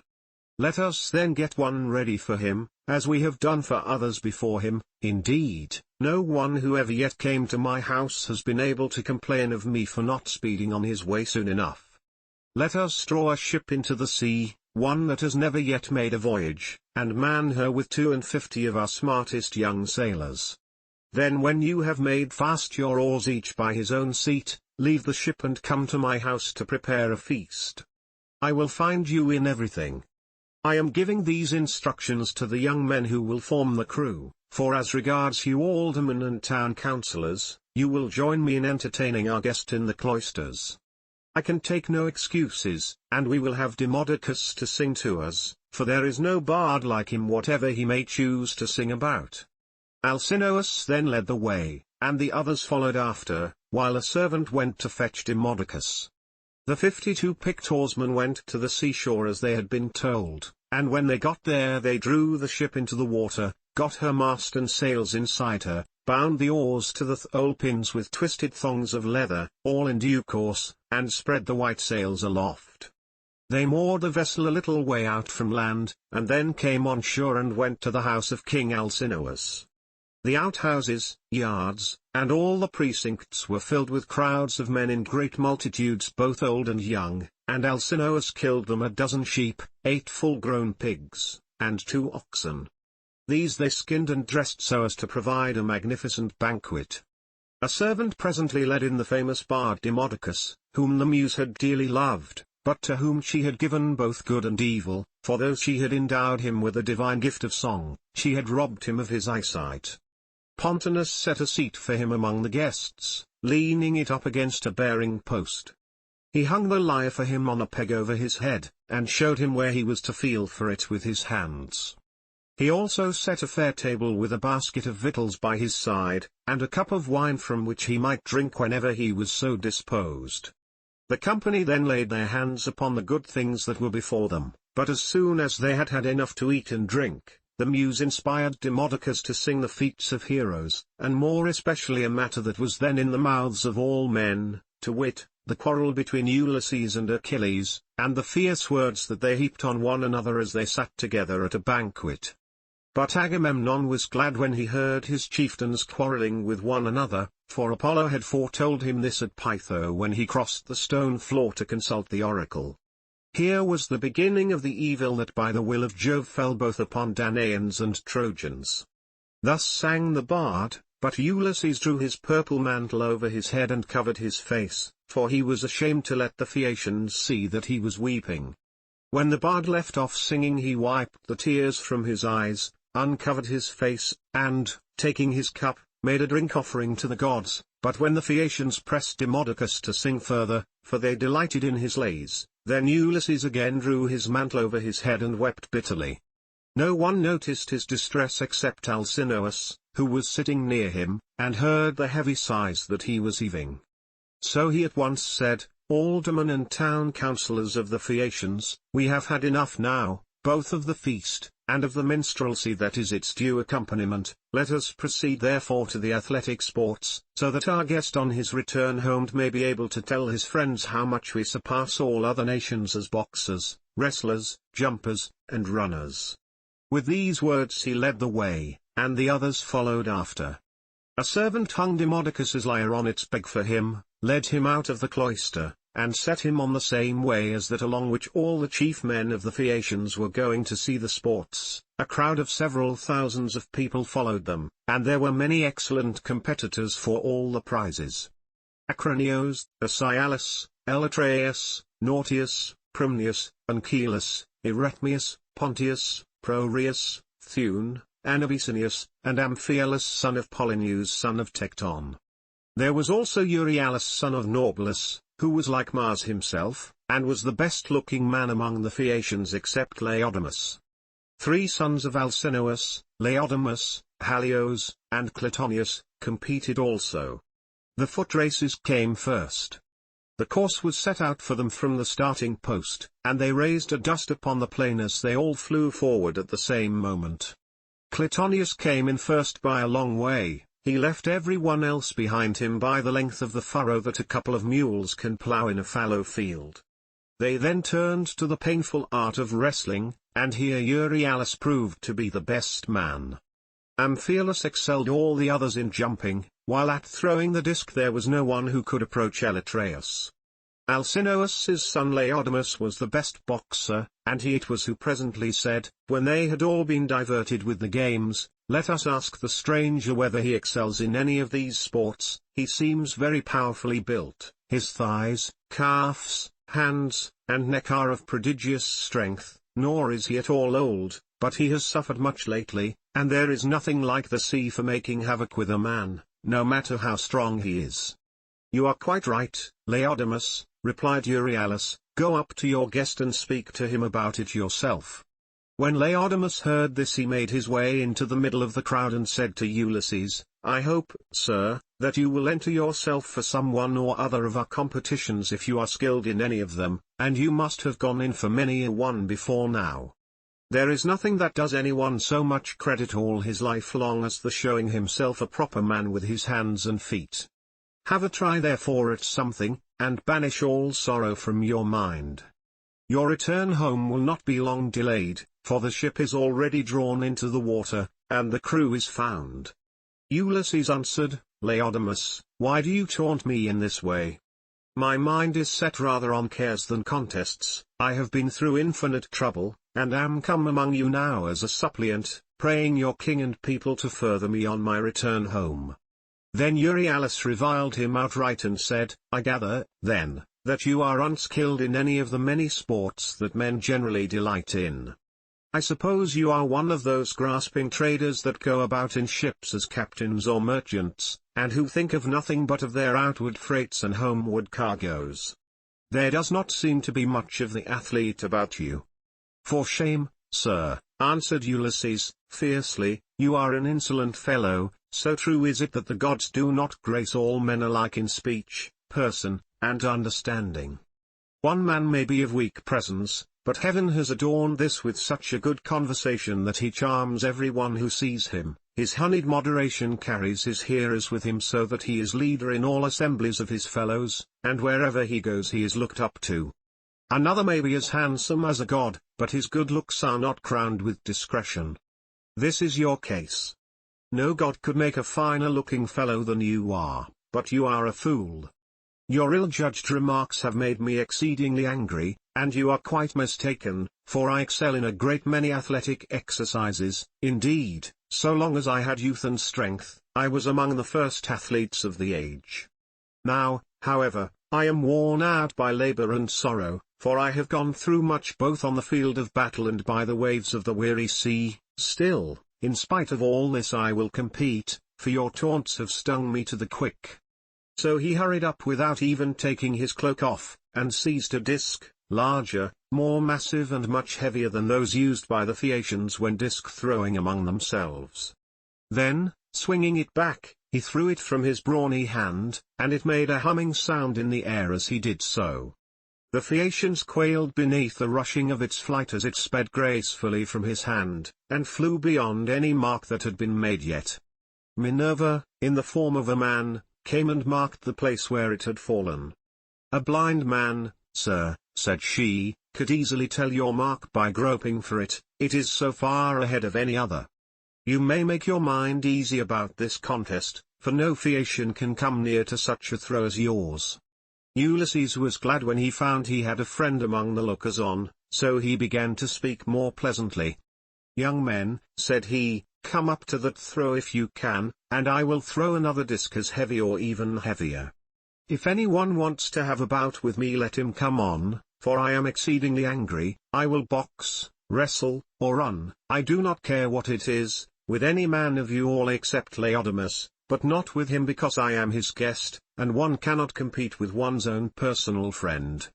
At least I do not think it a prudent or a sensible thing for a guest to challenge his host's family at any game, especially when he is in a foreign country. He will cut the ground from under his own feet if he does, but I make no exception as regards anyone else, for I want to have the matter out and know which is the best man. I am a good hand at every kind of athletic sport known among mankind. I am an excellent archer. In battle I am always the first to bring a man down with my arrow, no matter how many more are taking aim at him alongside of me. Philoctetes was the only man who could shoot better than I could when we Achaeans were before Troy and in practice.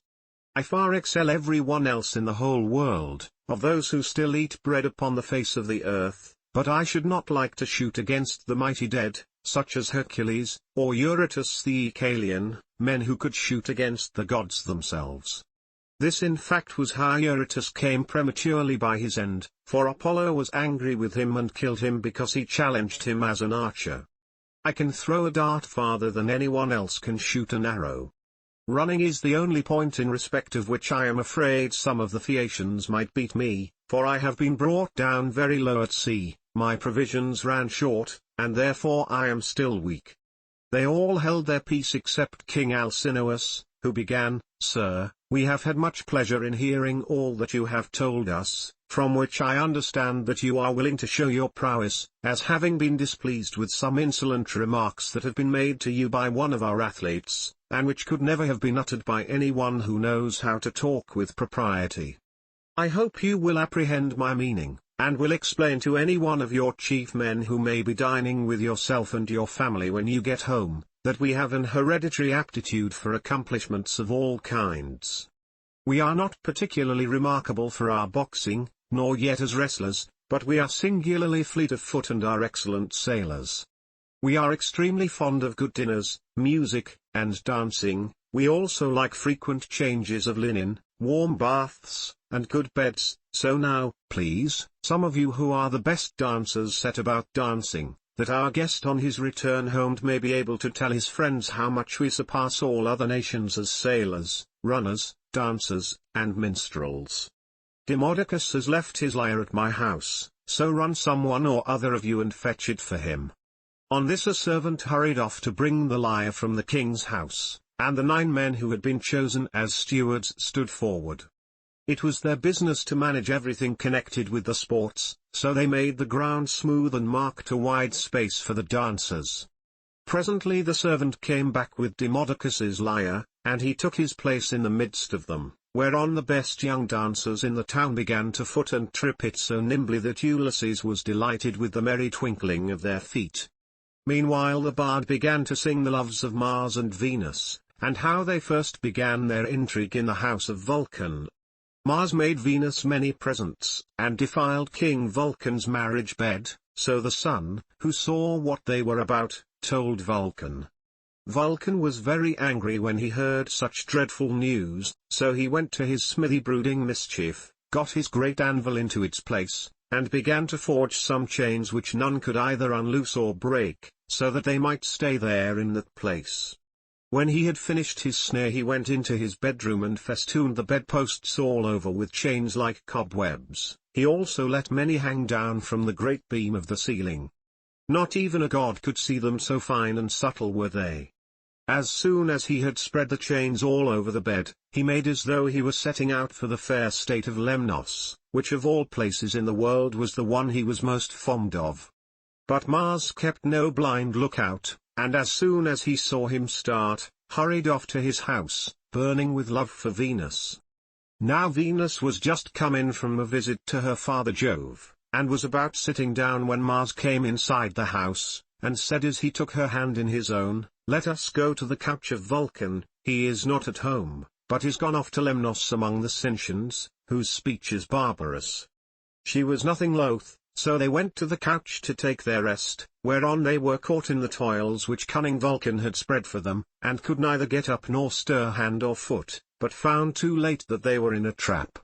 Then Vulcan came up to them, for he had turned back before reaching Lemnos, when his scout the sun told him what was going on. He was in a furious passion, and stood in the vestibule making a dreadful noise as he shouted to all the gods. "Father Jove," he cried, "and all you other blessed gods who live forever, come here and see the ridiculous and disgraceful sight that I will show you.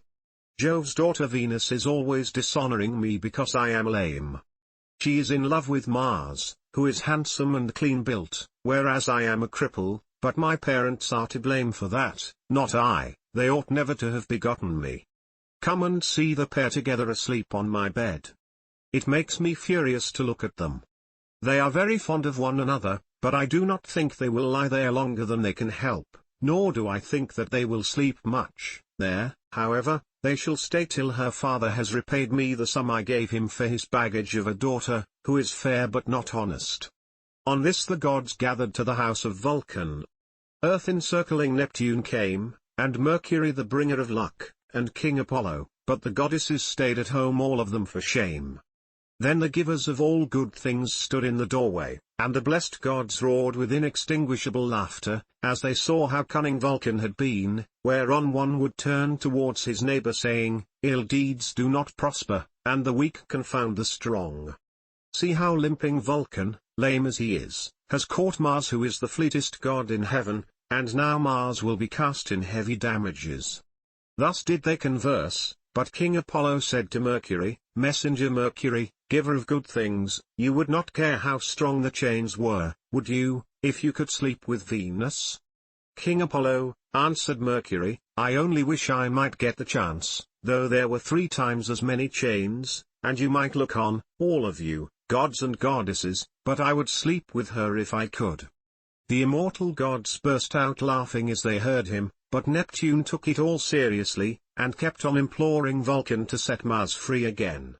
"Let him go," he cried, "and I will undertake, as you require, that he shall pay you all the damages that are held reasonable among the immortal gods." "Do not," replied Vulcan, "ask me to do this, a bad man's bond is bad security. What remedy could I enforce against you if Mars should go away and leave his debts behind him along with his chains?" "Vulcan," said Neptune, "if Mars goes away without paying his damages, I will pay you myself." So Vulcan answered, "In this case I cannot and must not refuse you." Thereon he loosed the bonds that bound them, and as soon as they were free they scampered off, Mars to Thrace and laughter-laving Venus to Cyprus and to Paphos, where is her grove and her altar fragrant with burnt offerings. Here the Graces bathed her, and anointed her with oil of ambrosia such as the immortal gods make use of, and they clothed her in raiment of the most enchanting beauty. Thus sang the bard, and both Ulysses and the seafaring Phaeacians were charmed as they heard him. Then Alcinous told Laodamas and Halius to dance alone, for there was no one to compete with them. So they took a red ball which Polybus had made for them, and one of them bent himself backwards and threw it up towards the clouds, while the other jumped from off the ground and caught it with ease before it came down again.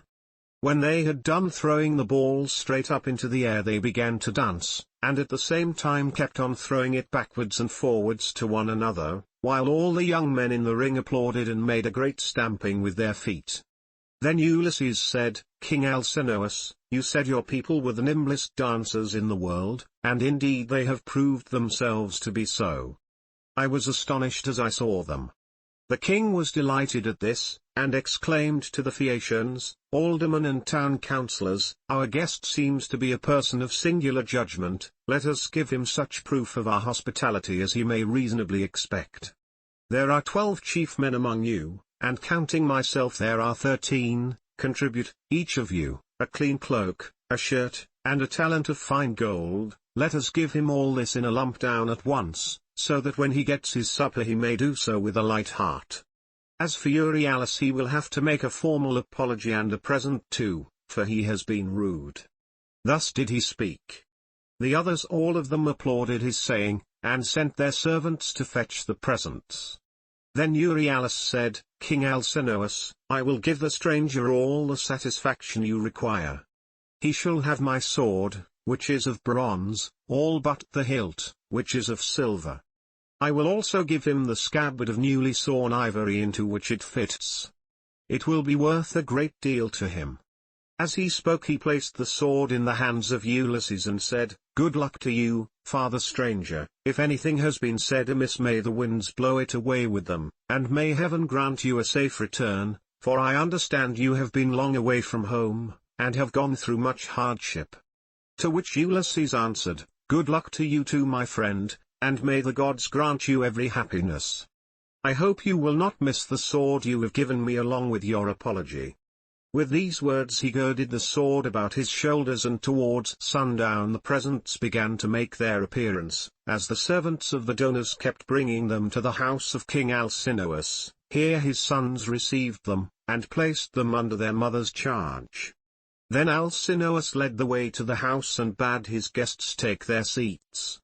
"Wife," said he, turning to Queen Arete, "go, fetch the best chest we have, and put a clean cloak and shirt in it.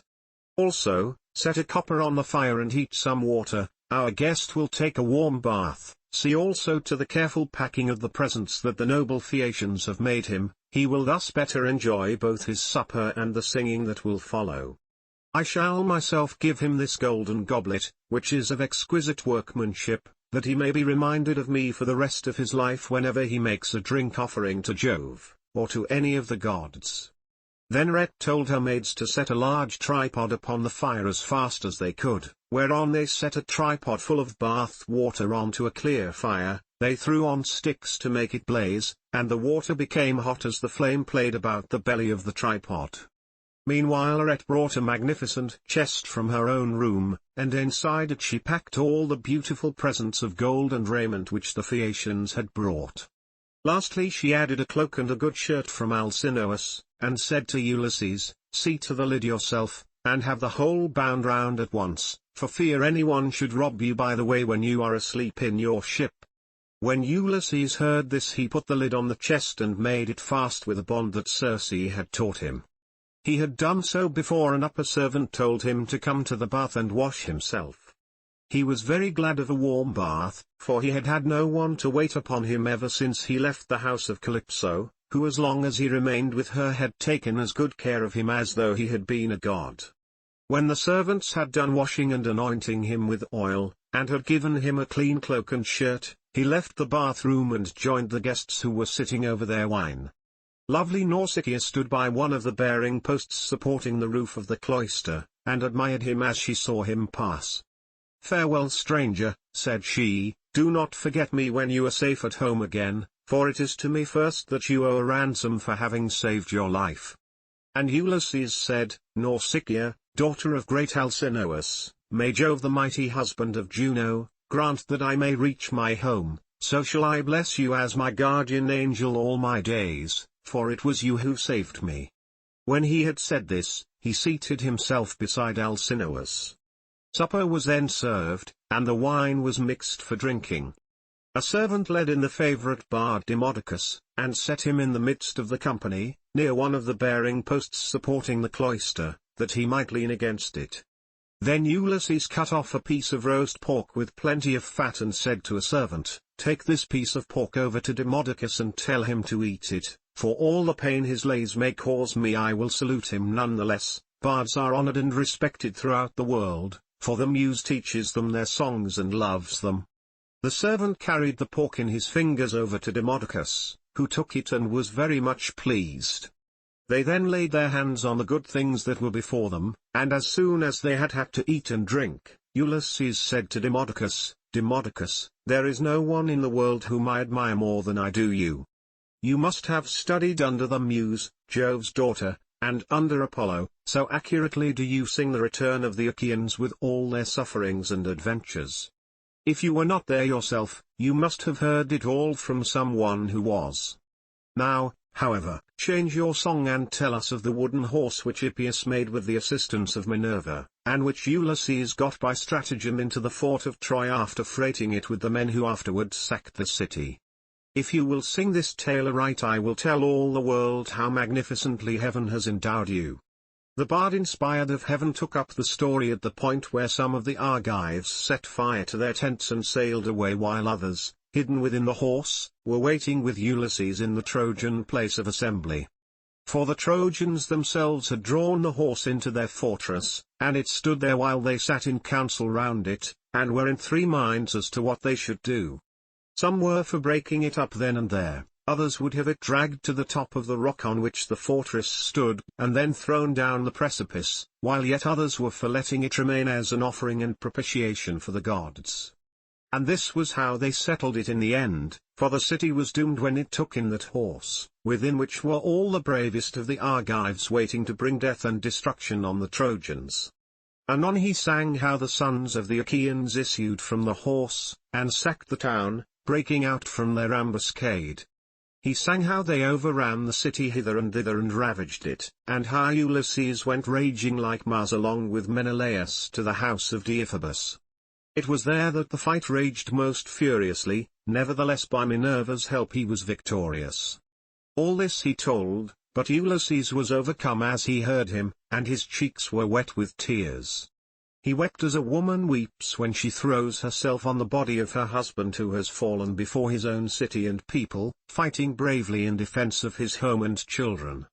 She screams aloud and flings her arms about him as he lies gasping for breath and dying, but her enemies beat her from behind about the back and shoulders, and carry her off into slavery, to a life of labor and sorrow, and the beauty fades from her cheeks. Even so piteously did Ulysses weep. But none of those present perceived his tears except Alcinous, who was sitting near him, and could hear the sobs and sighs that he was heaving. The king, therefore, at once rose and said, "Aldermen and town councillors of the Phaeacians, let Demodocus cease his song, for there are those present who do not seem to like it." From the moment that we had done supper and Demodocus began to sing, our guest has been all the time groaning and lamenting. He is evidently in great trouble. So let the bard leave off, that we may all enjoy ourselves, hosts and guests alike. This will be much more as it should be, for all these festivities, with the escort and the presents that we are making with so much goodwill are wholly in his honor, and anyone with even a moderate amount of right feeling knows that he ought to treat a guest and a suppliant as though he were his own brother. Therefore, sir, do you on your part affect no more concealment nor reserve in the matter about which I shall ask you. It will be more polite in you to give me a plain answer. Tell me the name by which your father and mother over yonder used to call you, and by which you were known among your neighbors and fellow citizens. There is no one, neither rich nor poor, who is absolutely without any name whatever, for people's fathers and mothers give them names as soon as they are born. Tell me also your country, nation, and city, that our ships may shape their purpose accordingly and take you there. For the Phaeacians have no pilots, their vessels have no rudders as those of other nations have, but the ships themselves understand what it is that we are thinking about and want. They know all the cities and countries in the whole world, and can traverse the sea just as well even when it is covered with mist and cloud, so that there is no danger of being wrecked or coming to any harm. Still I do remember hearing my father say that Neptune was angry with us for being too easygoing in the matter of giving people escorts. He said that one of these days he should wreck a ship of ours as it was returning from having escorted someone, and bury our city under a high mountain. This is what my father used to say, but whether the god will carry out his threat or no is a matter which he will decide for himself. And now, tell me and tell me true. Where have you been wandering, and in what countries have you traveled? Tell us of the peoples themselves, and of their cities, who were hostile, savage and uncivilized, and who, on the other hand, hospitable and humane. Tell us also why you are made so unhappy on hearing about the return of the Argive Danaans from Troy. The gods arranged all this, and sent them their misfortunes in order that future generations might have something to sing about. Did you lose some brave kinsman of your wife's when you were before Troy? A son-in-law or father-in-law, which are the nearest relations a man has outside his own flesh and blood? Or was it some brave and kindly-natured comrade, for a good friend is as dear to a man as his own brother? Book 9, Ulysses declares himself and begins his story, the Cicons, Latophagi, and Cyclopes. And Ulysses answered, King Alcinous, it is a good thing to hear a bard with such a divine voice as this man has. There is nothing better or more delightful than when a whole people make merry together, with the guests sitting orderly to listen, while the table is loaded with bread and meats, and the cupbearer draws wine and fills his cup for every man. This is indeed as fair a sight as a man can see.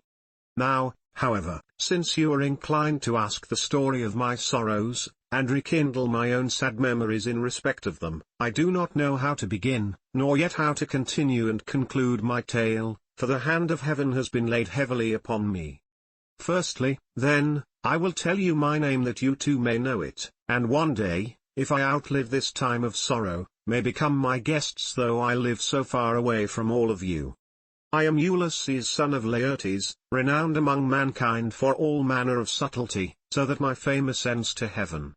I live in Ithaca, where there is a high mountain called Neritum, covered with forests, and not far from it there is a group of islands very near to one another, Dulichium, Same, and the wooded island of Zakynthus. It lies squat on the horizon, all highest up in the sea towards the sunset, while the others lie away from it towards dawn. It is a rugged island, but it breeds brave men, and my eyes know none that they better love to look upon. The goddess Calypso kept me with her in her cave, and wanted me to marry her, as did also the cunning Aeaean goddess Circe, but they could neither of them persuade me, for there is nothing dearer to a man than his own country and his parents, and however splendid a home he may have in a foreign country, if it be far from father or mother, he does not care about it. Now, however, I will tell you of the many hazardous adventures which by Jove's will I met with on my return from Troy. When I had set sail thence the wind took me first to Ismarus, which is the city of the Cicons. There I sacked the town and put the people to the sword. We took their wives and also much booty, which we divided equitably amongst us, so that none might have reason to complain. I then said that we had better make off at once, but my men very foolishly would not obey me, so they stayed there drinking much wine and killing great numbers of sheep and oxen on the seashore. Meanwhile the Cicons cried out for help to other Cicons who lived inland. These were more in number, and stronger, and they were more skilled in the art of war, for they could fight, either from chariots or on foot as the occasion served. In the morning, therefore, they came as thick as leaves and bloom in summer, and the hand of heaven was against us, so that we were hard pressed. They set the battle in array near the ships, and the hosts aimed their bronze-shod spears at one another. So long as the day waxed and it was still morning, we held our own against them, though they were more in number than we, but as the sun went down, towards the time when men loose their oxen, the Cicons got the better of us, and we lost 6 men from every ship we had, so we got away with those that were left. Thence we sailed onward with sorrow in our hearts, but glad to have escaped death though we had lost our comrades, nor did we leave till we had thrice invoked each one of the poor fellows who had perished by the hands of the Sicans. Then Jove raised the north wind against us till it blew a hurricane, so that land and sky were hidden in thick clouds, and night sprang forth out of the heavens. We let the ships run before the gale, but the force of the wind tore our sails to tatters, so we took them down for fear of shipwreck, and rowed our hardest towards the land. There we lay 2 days and 2 nights suffering much alike from toil and distress of mind, but on the morning of the 3rd day we again raised our masts, set sail, and took our places, letting the wind and steersman direct our ship. I should have got home at that time unharmed had not the north wind and the currents been against me as I was doubling Cape Malea, and set me off my course hard by the island of Cythera. I was driven thence by foul winds for a space of 9 days upon the sea, but on the 10th day we reached the land of the lotus-eaters, who live on a food that comes from a kind of flower. Here we landed to take in fresh water, and our crews got their midday meal on the shore near the ships. When they had eaten and drunk I sent 2 of my company to see what manner of men the people of the place might be, and they had a 3rd man under them. They started at once, and went about among the lotus-eaters, who did them no hurt, but gave them to eat of the lotus, which was so delicious that those who ate of it left off caring about home, and did not even want to go back and say what had happened to them, but were for staying and munching lotus with the lotus-eaters without thinking further of their return. Nevertheless, though they wept bitterly, I forced them back to the ships and made them fast under the benches. Then I told the rest to go on board at once, lest any of them should taste of the lotus and leave off wanting to get home, so they took their places and smote the grey sea with their oars. We sailed hence, always in much distress, till we came to the land of the lawless and inhuman Cyclopes. Now the Cyclopes neither plant nor plough, but trust in Providence, and live on such wheat, barley, and grapes as grow wild without any kind of tillage, and their wild grapes yield them wine as the sun and the rain may grow them. They have no laws nor assemblies of the people, but live in caves on the tops of high mountains, each is lord and master in his family, and they take no account of their neighbors. Now off their harbor there lies a wooded and fertile island not quite close to the land of the Cyclopes, but still not far. It is overrun with wild goats, that breed there in great numbers and are never disturbed by foot of man, for sportsmen, who as a rule will suffer so much hardship in forest or among mountain precipices, do not go there, nor yet again is it ever ploughed or fed down, but it lies a wilderness untilled and unsown from year to year, and has no living thing upon it but only goats. For the Cyclopes have no ships, nor yet shipwrights who could make ships for them. They cannot therefore go from city to city, or sail over the sea to one another's country as people who have ships can do. If they had had these they would have colonized the island, for it is a very good one, and would yield everything in due season. There are meadows that in some places come right down to the seashore, well watered and full of luscious grass. Grapes would do there excellently. There is level land for ploughing, and it would always yield heavily at harvest time, for the soil is deep. There is a good harbour where no cables are wanted, nor yet anchors, nor need a ship be moored, but all one has to do is to beach one's vessel and stay there till the wind becomes fair for putting out to sea again. At the head of the harbour there is a spring of clear water coming out of a cave, and there are poplars growing all round it. Here we entered, but so dark was the night that some god must have brought us in, for there was nothing whatever to be seen. A thick mist hung all round our ships, the moon was hidden behind a mass of clouds so that no one could have seen the island if he had looked for it, nor were there any breakers to tell us we were close inshore before we found ourselves upon the land itself. When, however, we had beached the ships, we took down the sails, went ashore and camped upon the beach till daybreak. When the child of morning, rosy-fingered dawn appeared, we admired the island and wandered all over it, while the nymphs Jove's daughters roused the wild goats that we might get some meat for our dinner. On this we fetched our spears and bows and arrows from the ships, and dividing ourselves into 3 bands began to shoot the goats. Heaven sent us excellent sport. I had 12 ships with me, and each ship got 9 goats, while my own ship had 10. Thus through the livelong day to the going down of the sun we ate and drank our fill, and we had plenty of wine left, for each one of us had taken many jars full when we sacked the city of the Sicans, and this had not yet run out. While we were feasting we kept turning our eyes towards the land of the Cyclopes, which was hard by, and saw the smoke of their stubble fires. We could almost fancy we heard their voices and the bleating of their sheep and goats, but when the sun went down and it came on dark, we camped down upon the beach, and next morning I called a council. "Stay here, my brave fellows," said I, "all the rest of you, while I go with my ship and exploit these people myself. I want to see if they are uncivilized savages, or a hospitable and humane race." I went on board, bidding my men to do so also and loose the hawsers, so they took their places and smote the grey sea with their oars. When we got to the land, which was not far, there, on the face of a cliff near the sea, we saw a great cave overhung with laurels. It was a station for a great many sheep and goats, and outside there was a large yard, with a high wall round it made of stones built into the ground and of trees both pine and oak. This was the abode of a huge monster who was then away from home shepherding his flocks. He would have nothing to do with other people, but led the life of an outlaw. He was a horrid creature, not like a human being at all, but resembling rather some crag that stands out boldly against the sky on the top of a high mountain. I told my men to draw the ship ashore, and stay where they were, all but the 12 best among them, who were to go along with myself. I also took a goatskin of sweet black wine which had been given me by Maron, son of Euanthes, who was priest of Apollo the patron god of Ismarus, and lived within the wooded precincts of the temple. When we were sacking the city we respected him, and spared his life, as also his wife and child, so he made me some presents of great value, 7 talents of fine gold, and a bowl of silver, with 12 jars of sweet wine, unblended, and of the most exquisite flavor.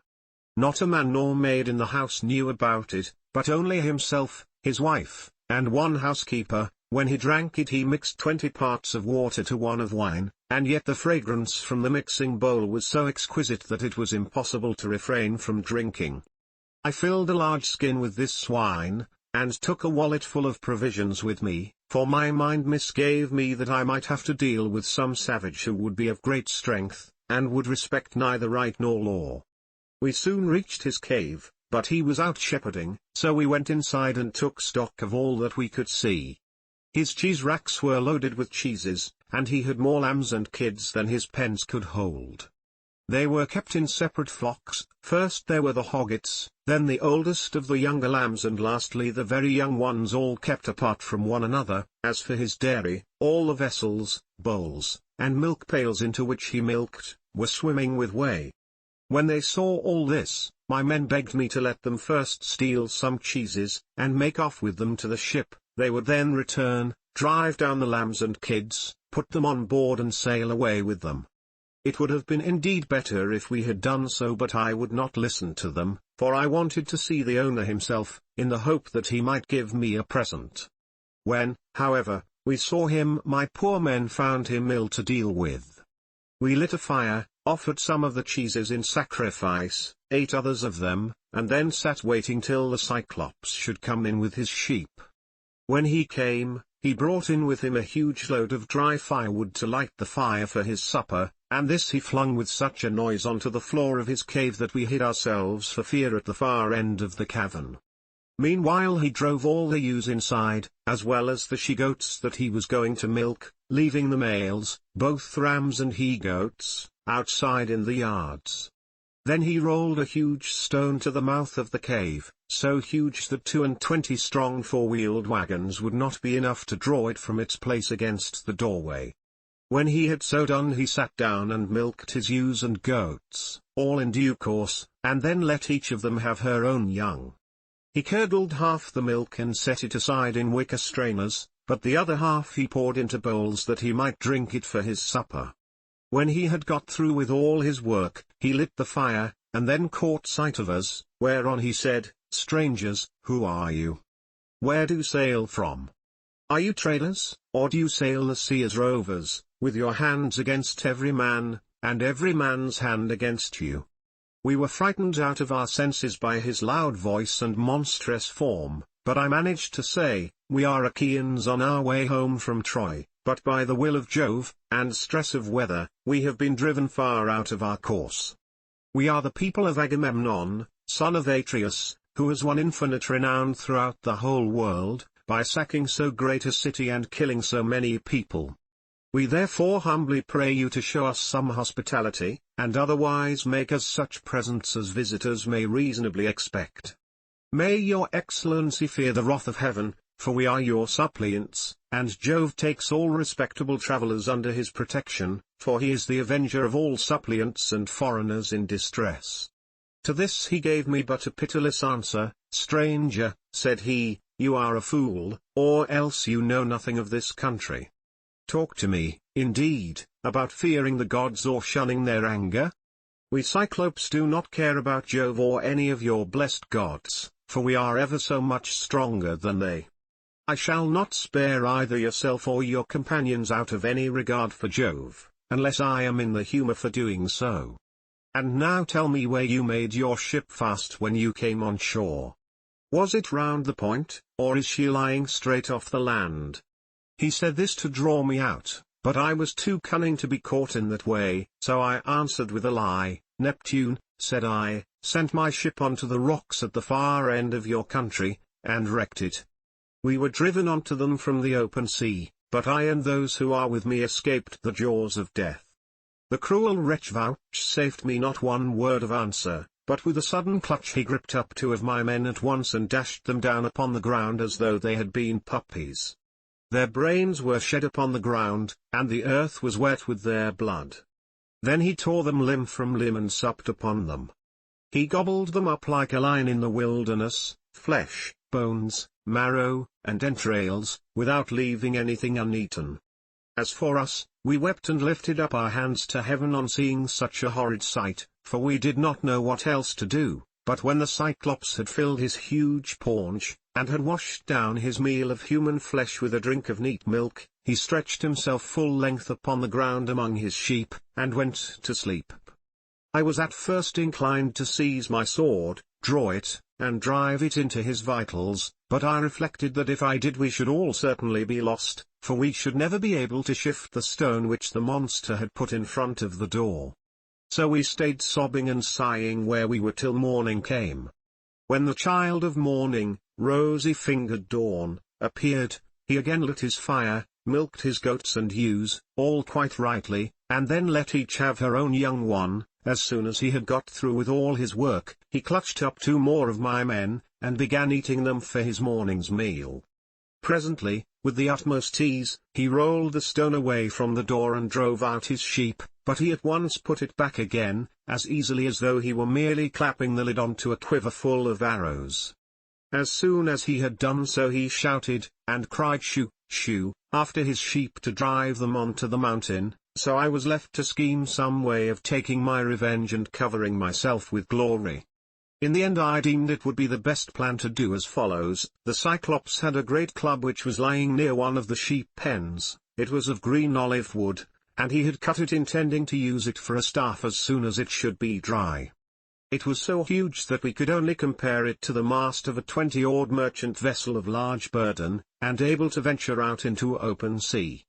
I went up to this club and cut off about 6 feet of it. I then gave this piece to the men and told them to fine it evenly off at one end, which they proceeded to do, and lastly I brought it to a point myself, charring the end in the fire to make it harder. When I had done this I hid it under dung, which was lying about all over the cave, and told the men to cast lots which of them should venture along with myself to lift it and bore it into the monster's eye while he was asleep. The lot fell upon the very 4 whom I should have chosen, and I myself made 5. In the evening the wretch came back from shepherding, and drove his flocks into the cave, this time driving them all inside, and not leaving any in the yards. I suppose some fancy must have taken him, or a god must have prompted him to do so. As soon as he had put the stone back to its place against the door, he sat down, milked his ewes and his goats all quite rightly, and then let each have her own young one. When he had got through with all this work, he gripped up 2 more of my men, and made his supper off them. So I went up to him with an ivy wood bowl of black wine in my hands. "Look here, Cyclops," said I, "you have been eating a great deal of man's flesh, so take this and drink some wine, that you may see what kind of liquor we had on board my ship. I was bringing it to you as a drink offering, in the hope that you would take compassion upon me and further me on my way home, whereas all you do is to go on ramping and raving most intolerably. You ought to be ashamed of yourself. How can you expect people to come see you any more if you treat them in this way?" He then took the cup and drank. He was so delighted with the taste of the wine that he begged me for another bowlful. "Be so kind," he said, "as to give me some more, and tell me your name at once. I want to make you a present that you will be glad to have. We have wine even in this country, for our soil grows grapes and the sun ripens them, but this drinks like nectar and ambrosia all in one." I then gave him some more. 3 times did I fill the bowl for him, and 3 times did he drain it without thought or heed. Then, when I saw that the wine had got into his head, I said to him as plausibly as I could, "Cyclops, you ask my name and I will tell it you. Give me, therefore, the present you promised me. My name is Noman, this is what my father and mother and my friends have always called me." But the cruel wretch said, "Then I will eat all Noman's comrades before Noman himself, and will keep Noman for the last. This is the present that I will make him." As he spoke he reeled, and fell sprawling face upwards on the ground.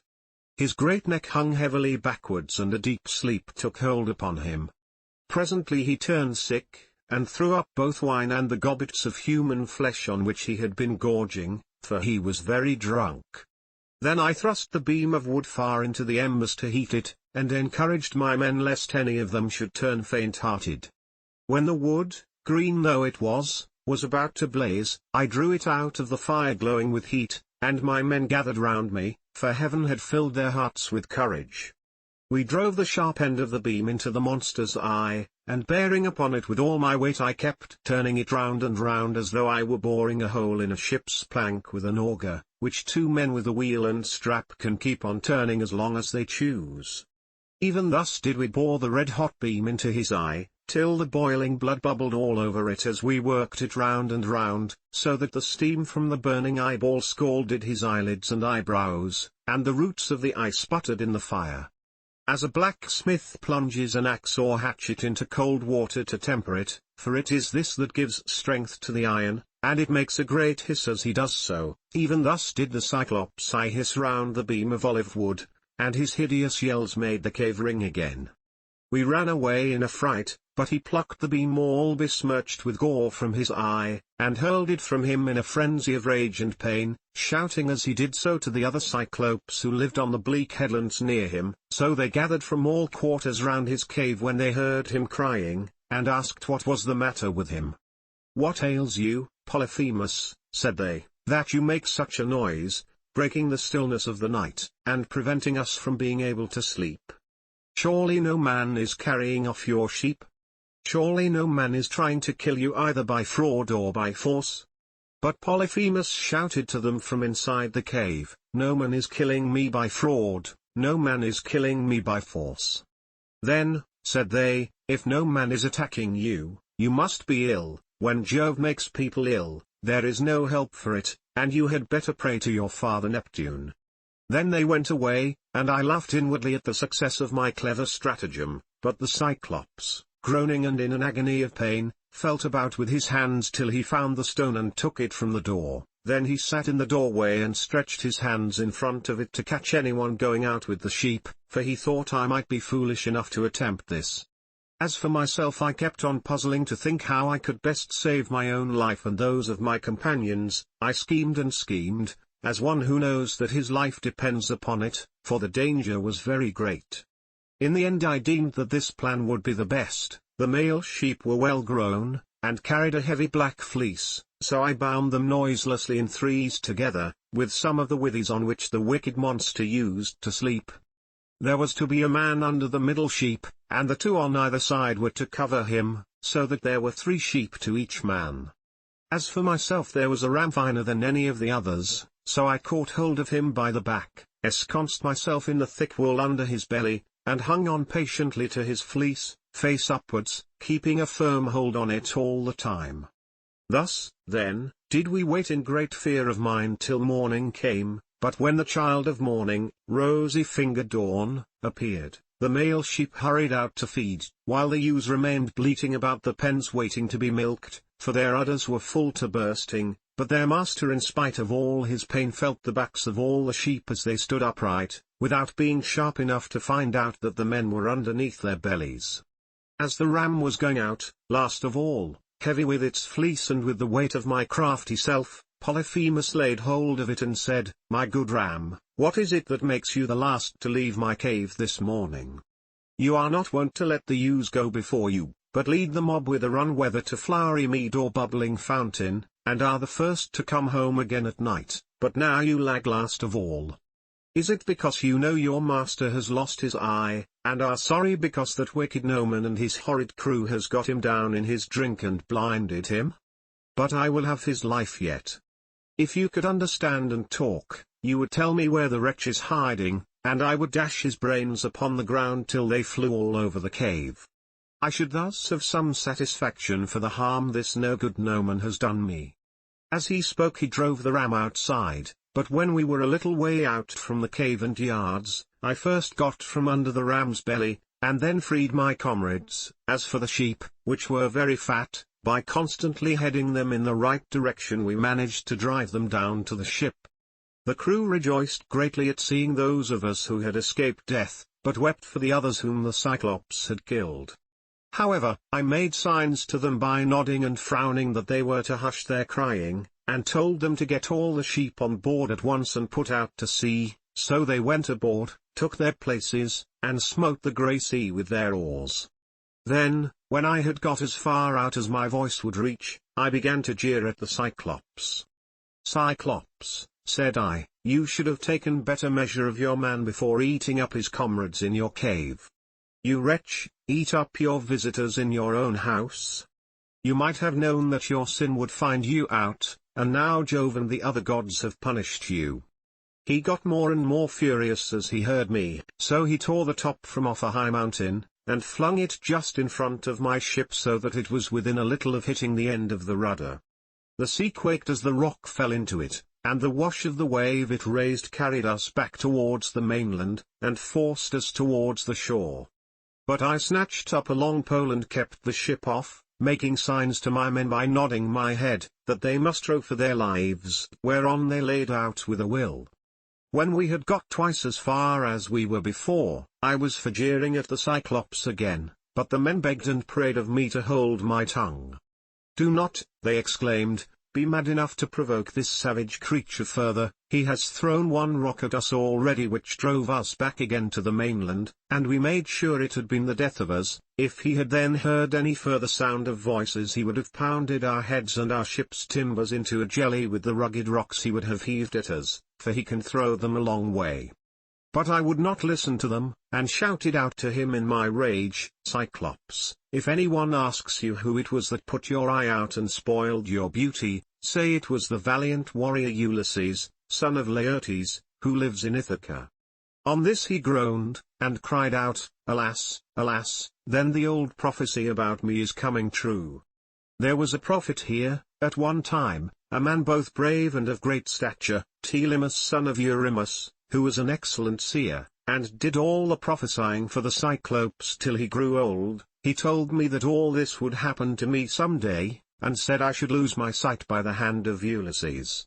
I have been all along expecting some one of imposing presence and superhuman strength, whereas he turns out to be a little insignificant weakling, who has managed to blind my eye by taking advantage of me in my drink. Come here, then, Ulysses, that I may make you presents to show my hospitality, and urge Neptune to help you forward on your journey, for Neptune and I are father and son.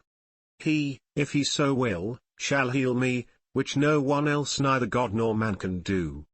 Then I said, "I wish I could be as sure of killing you outright and sending you down to the house of Hades, as I am that it will take more than Neptune to cure that eye of yours." On this he lifted up his hands to the firmament of heaven and prayed, saying, "Hear me, great Neptune, if I am indeed your own true begotten son, grant that Ulysses may never reach his home alive, or if he must get back to his friends at last, let him do so late and in sore plight after losing all his men. Let him reach his home in another man's ship and find trouble in his house. Thus did he pray, and Neptune heard his prayer. Then he picked up a rock much larger than the first, swung it aloft and hurled it with prodigious force. It fell just short of the ship, but was within a little of hitting the end of the rudder. The sea quaked as the rock fell into it, and the wash of the wave it raised drove us onwards on our way towards the shore of the island. When at last we got to the island where we had left the rest of our ships, we found our comrades lamenting us, and anxiously awaiting our return. We ran our vessel upon the sands and got out of her onto the seashore. We also landed the Cyclops sheep, and divided them equitably amongst us so that none might have reason to complain. As for the ram, my companions agreed that I should have it as an extra share, so I sacrificed it on the seashore, and burned its thigh bones to Jove, who is the Lord of all. But he heeded not my sacrifice, and only thought how he might destroy both my ships and my comrades. Thus through the livelong day to the going down of the sun we feasted our fill on meat and drink, but when the sun went down and it came on dark, we camped upon the beach. When the child of morning rosy-fingered dawn appeared, I bade my men on board and loose the hawsers. Then they took their places and smote the grey sea with their oars, so we sailed on with sorrow in our hearts, but glad to have escaped death though we had lost our comrades. Book 10, Aeolus, the Laestrygons, Circe. Thence we went on to the Aeolian island where lives Aeolus son of Hippotas, dear to the immortal gods. It is an island that floats upon the sea, iron-bound with a wall that girds it. Now, Aeolus has 6 daughters and 6 lusty sons, so he made the sons marry the daughters, and they all live with their dear father and mother, feasting and enjoying every conceivable kind of luxury. All day long the atmosphere of the house is loaded with the savour of roasting meats till it groans again, yard and all, but by night they sleep on their well-made bedsteads, each with his own wife between the blankets. These were the people among whom we had now come. Aeolus entertained me for a whole month asking me questions all the time about Troy, the Argive fleet, and the return of the Achaeans.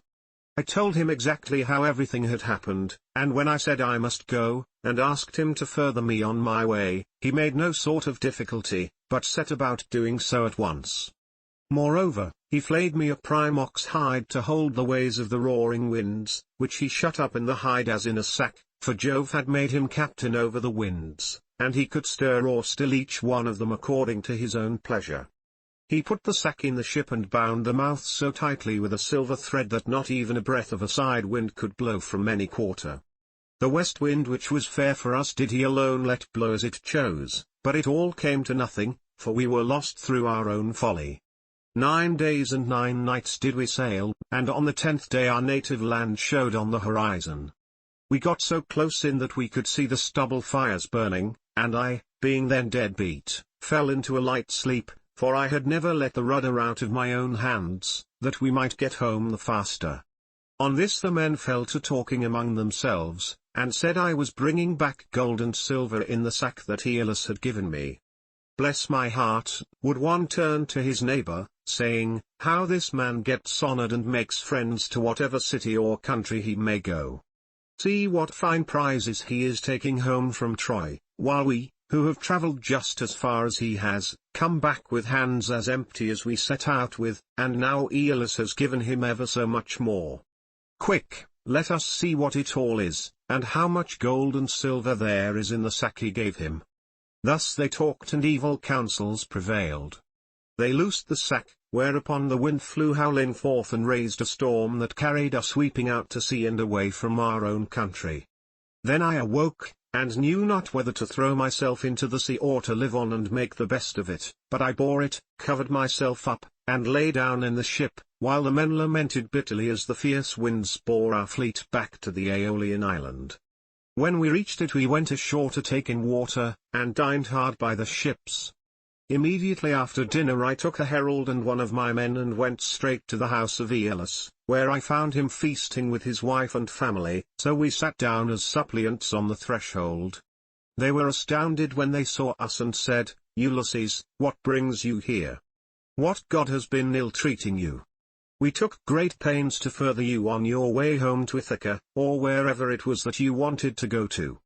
Thus did they speak, but I answered sorrowfully, "My men have undone me, they, and cruel sleep, have ruined me. My friends, mend me this mischief, for you can if you will."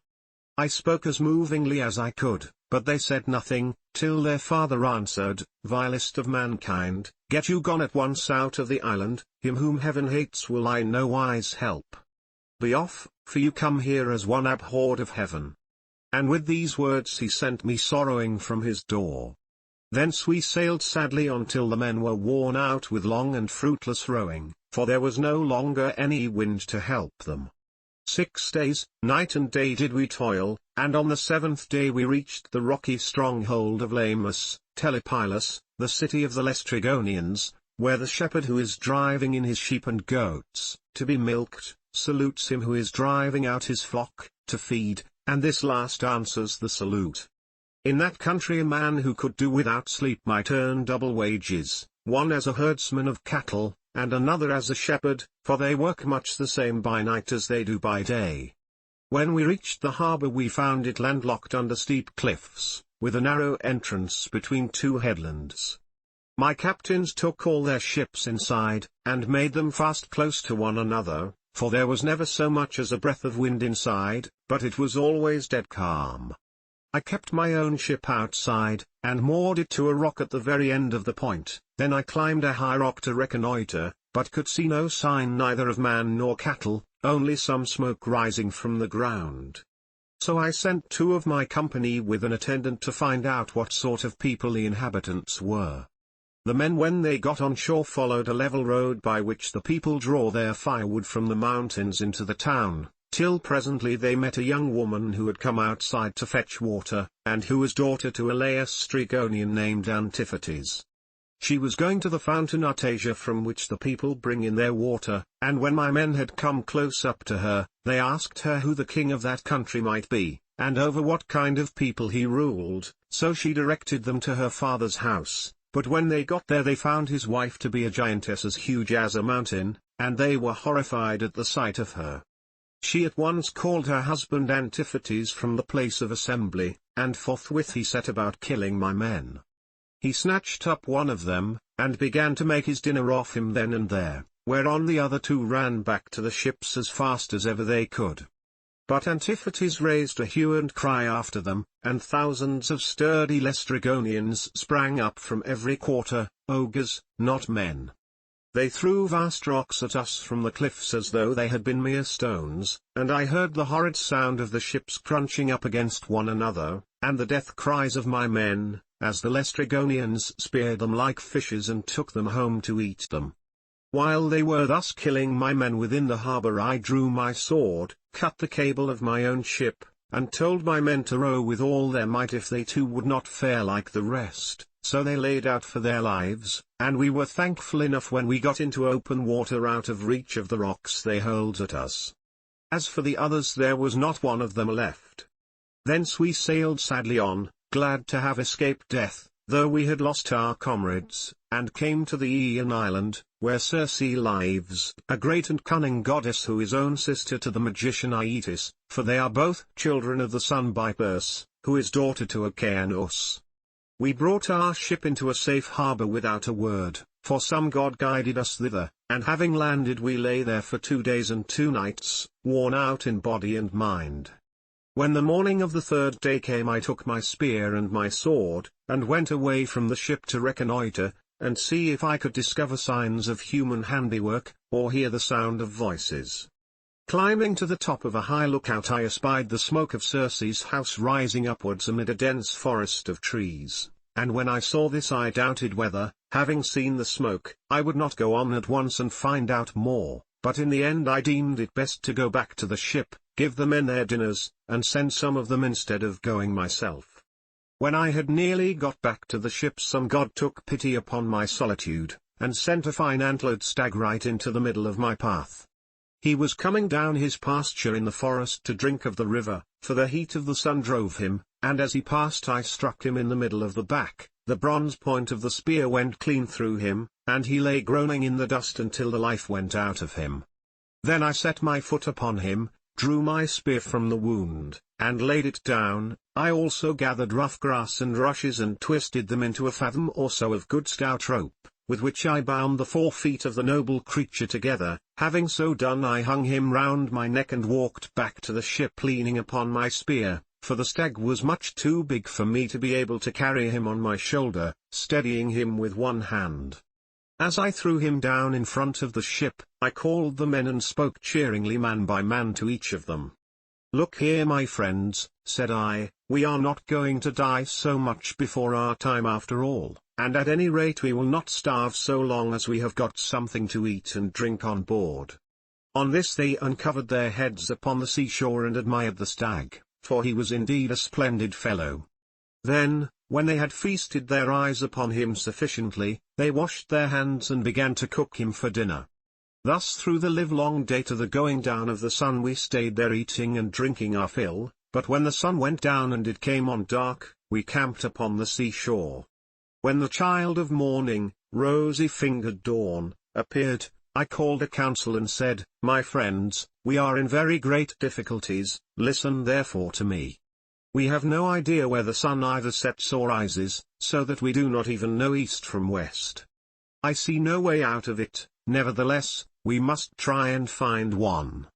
We are certainly on an island, for I went as high as I could this morning, and saw the sea reaching all round it to the horizon. It lies low, but towards the middle I saw smoke rising from out of a thick forest of trees." Their hearts sank as they heard me, for they remembered how they had been treated by the Laestrygonian Antiphates, and by the savage ogre Polyphemus. They wept bitterly in their dismay, but there was nothing to be got by crying, so I divided them into 2 companies and set a captain over each. I gave one company to Eurylochus, while I took command of the other myself. Then we cast lots in a helmet, and the lot fell upon Eurylochus, so he set out with his 22 men, and they wept, as also did we who were left behind. When they reached Circe's house they found it built of cut stones, on a site that could be seen from far, in the middle of the forest. There were wild mountain wolves and lions prowling all round it, poor bewitched creatures whom she had tamed by her enchantments and drugged into subjection. They did not attack my men, but wagged their great tails, fawned upon them, and rubbed their noses lovingly against them. As hounds crowd round their master when they see him coming from dinner, for they know he will bring them something, even so did these wolves and lions with their great claws fawn upon my men, but the men were terribly frightened at seeing such strange creatures. Presently they reached the gates of the goddess's house, and as they stood there they could hear Circe within, singing most beautifully as she worked at her loom, making a web so fine, so soft, and of such dazzling colors as no one but a goddess could weave.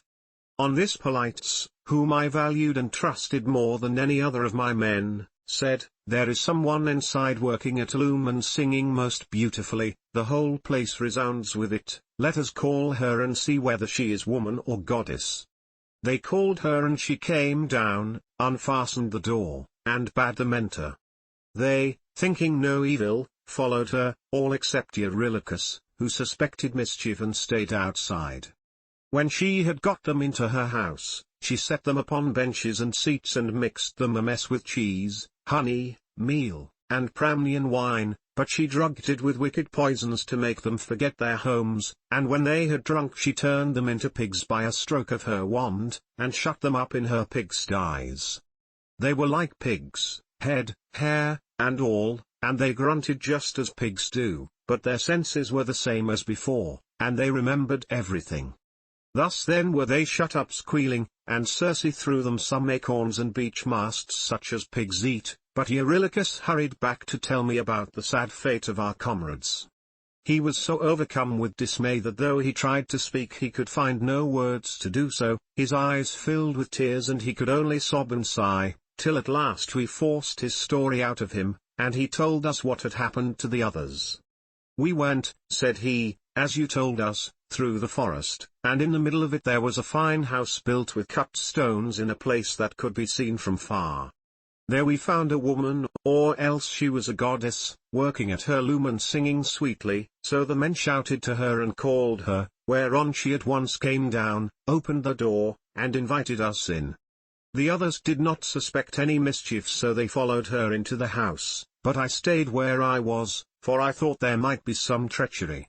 From that moment I saw them no more, for not one of them ever came out, though I sat a long time watching for them. Then I took my sword of bronze and slung it over my shoulders. I also took my bow, and told Eurylochus to come back with me and show me the way. But he laid hold of me with both his hands and spoke piteously, saying, Sir, do not force me to go with you, but let me stay here, for I know you will not bring one of them back with you, nor even return alive yourself. Let us rather see if we cannot escape at any rate with the few that are left us, for we may still save our lives. Stay where you are, then, answered I, eating and drinking at the ship, but I must go, for I am most urgently bound to do so. With this I left the ship and went up inland. When I got through the charmed grove, and was near the great house of the enchantress Circe, I met Mercury with his golden wand, disguised as a young man in the heyday of his youth and beauty, with the down just coming upon his face. He came up to me and took my hand within his own, saying, My poor unhappy man, whither are you going over this mountain top, alone and without knowing the way? Your men are shut up in Circe's pigsties, like so many wild boars in their lairs. You surely do not fancy that you can set them free? I can tell you that you will never get back and will have to stay there with the rest of them. But never mind, I will protect you and get you out of your difficulty. Take this herb, which is one of great virtue, and keep it about you when you go to Circe's house. It will be a talisman to you against every kind of mischief. And I will tell you of all the wicked witchcraft that Circe will try to practice upon you. She will mix a mess for you to drink, and she will drug the meal with which she makes it, but she will not be able to charm you, for the virtue of the herb that I shall give you will prevent her spells from working. I will tell you all about it. When Circe strikes you with her wand, draw your sword and spring upon her as though you were going to kill her.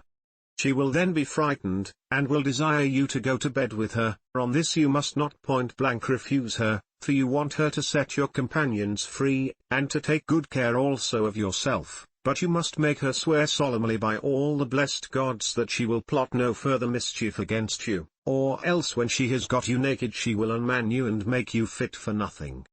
As he spoke he pulled the herb out of the ground and showed me what it was like. The root was black, while the flower was as white as milk. The gods call it moly, and mortal men cannot uproot it, but the gods can do whatever they like. Then Mercury went back to high Olympus, passing over the wooded island, but I fared onward to the house of Circe, and my heart was clouded with care as I walked along.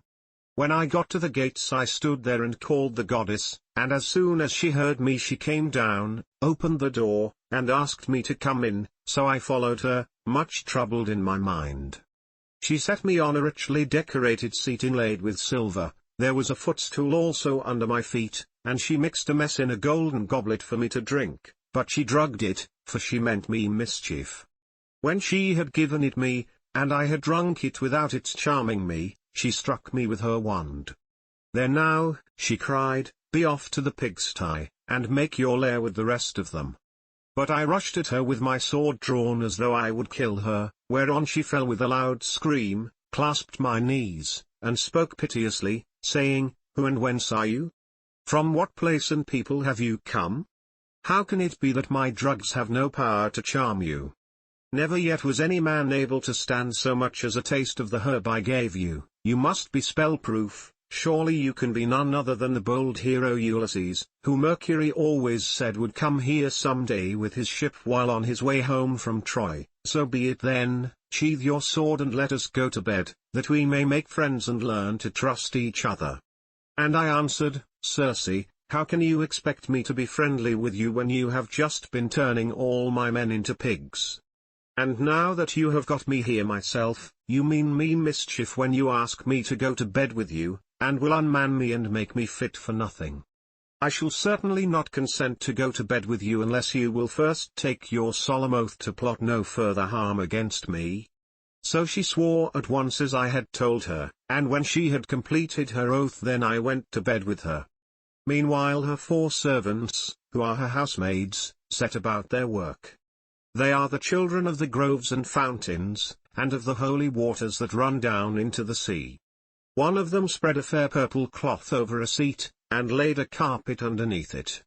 Another brought tables of silver up to the seats, and set them with baskets of gold.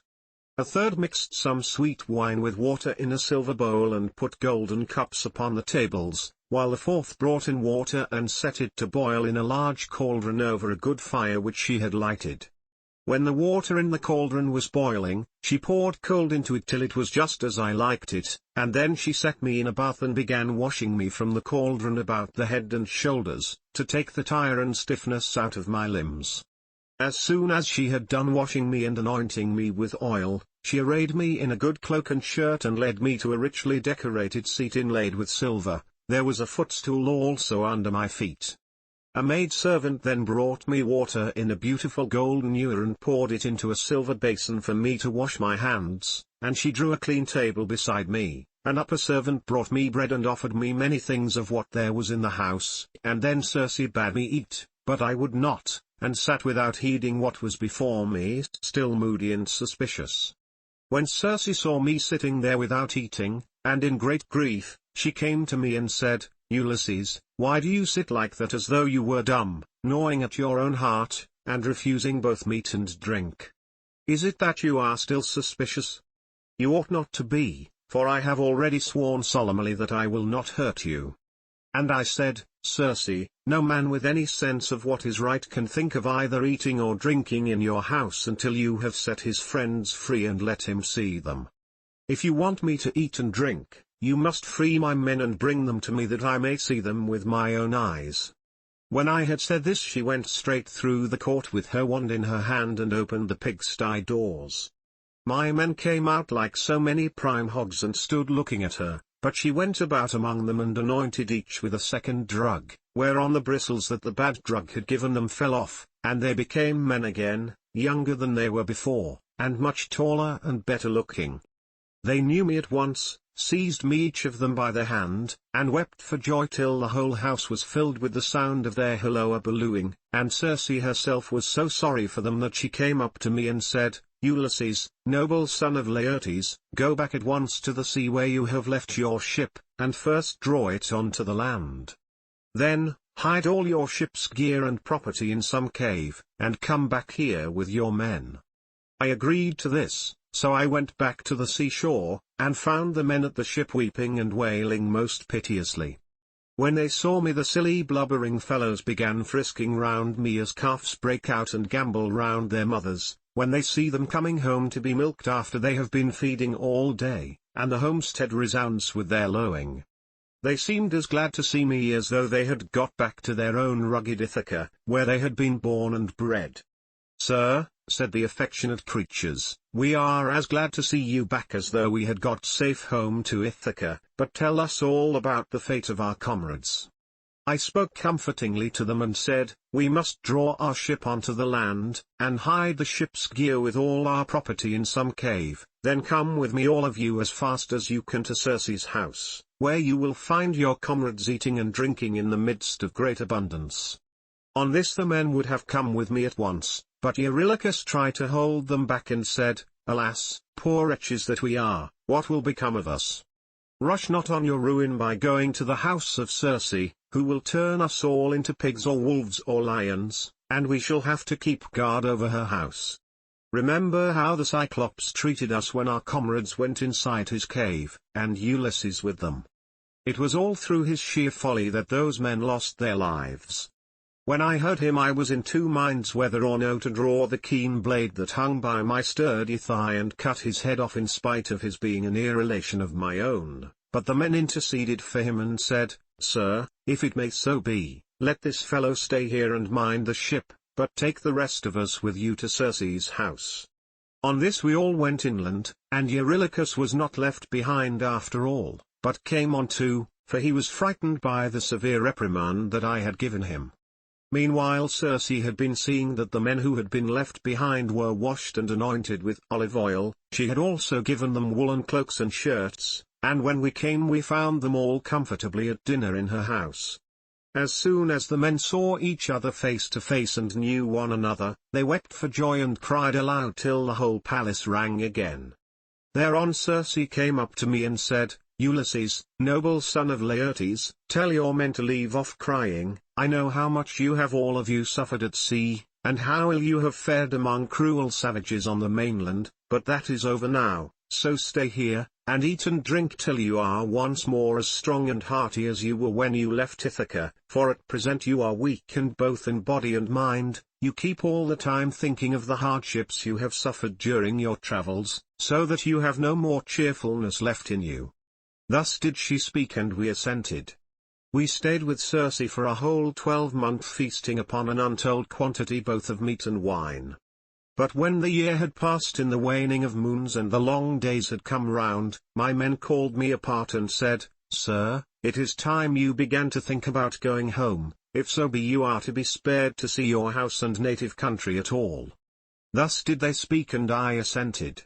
Thereon through the livelong day to the going down of the sun we feasted our fill on meat and wine, but when the sun went down and it came on dark the men laid themselves down to sleep in the covered cloisters. I, however, after I had got into bed with Circe, besought her by her knees, and the goddess listened to what I had got to say. "Circe," said I, "please to keep the promise you made me about furthering me on my homeward voyage. I want to get back and so do my men, they are always pestering me with their complaints as soon as ever your back is turned." And the goddess answered, "Ulysses, noble son of Laertes, you shall none of you stay here any longer if you do not want to, but there is another journey which you have got to take before you can sail homewards.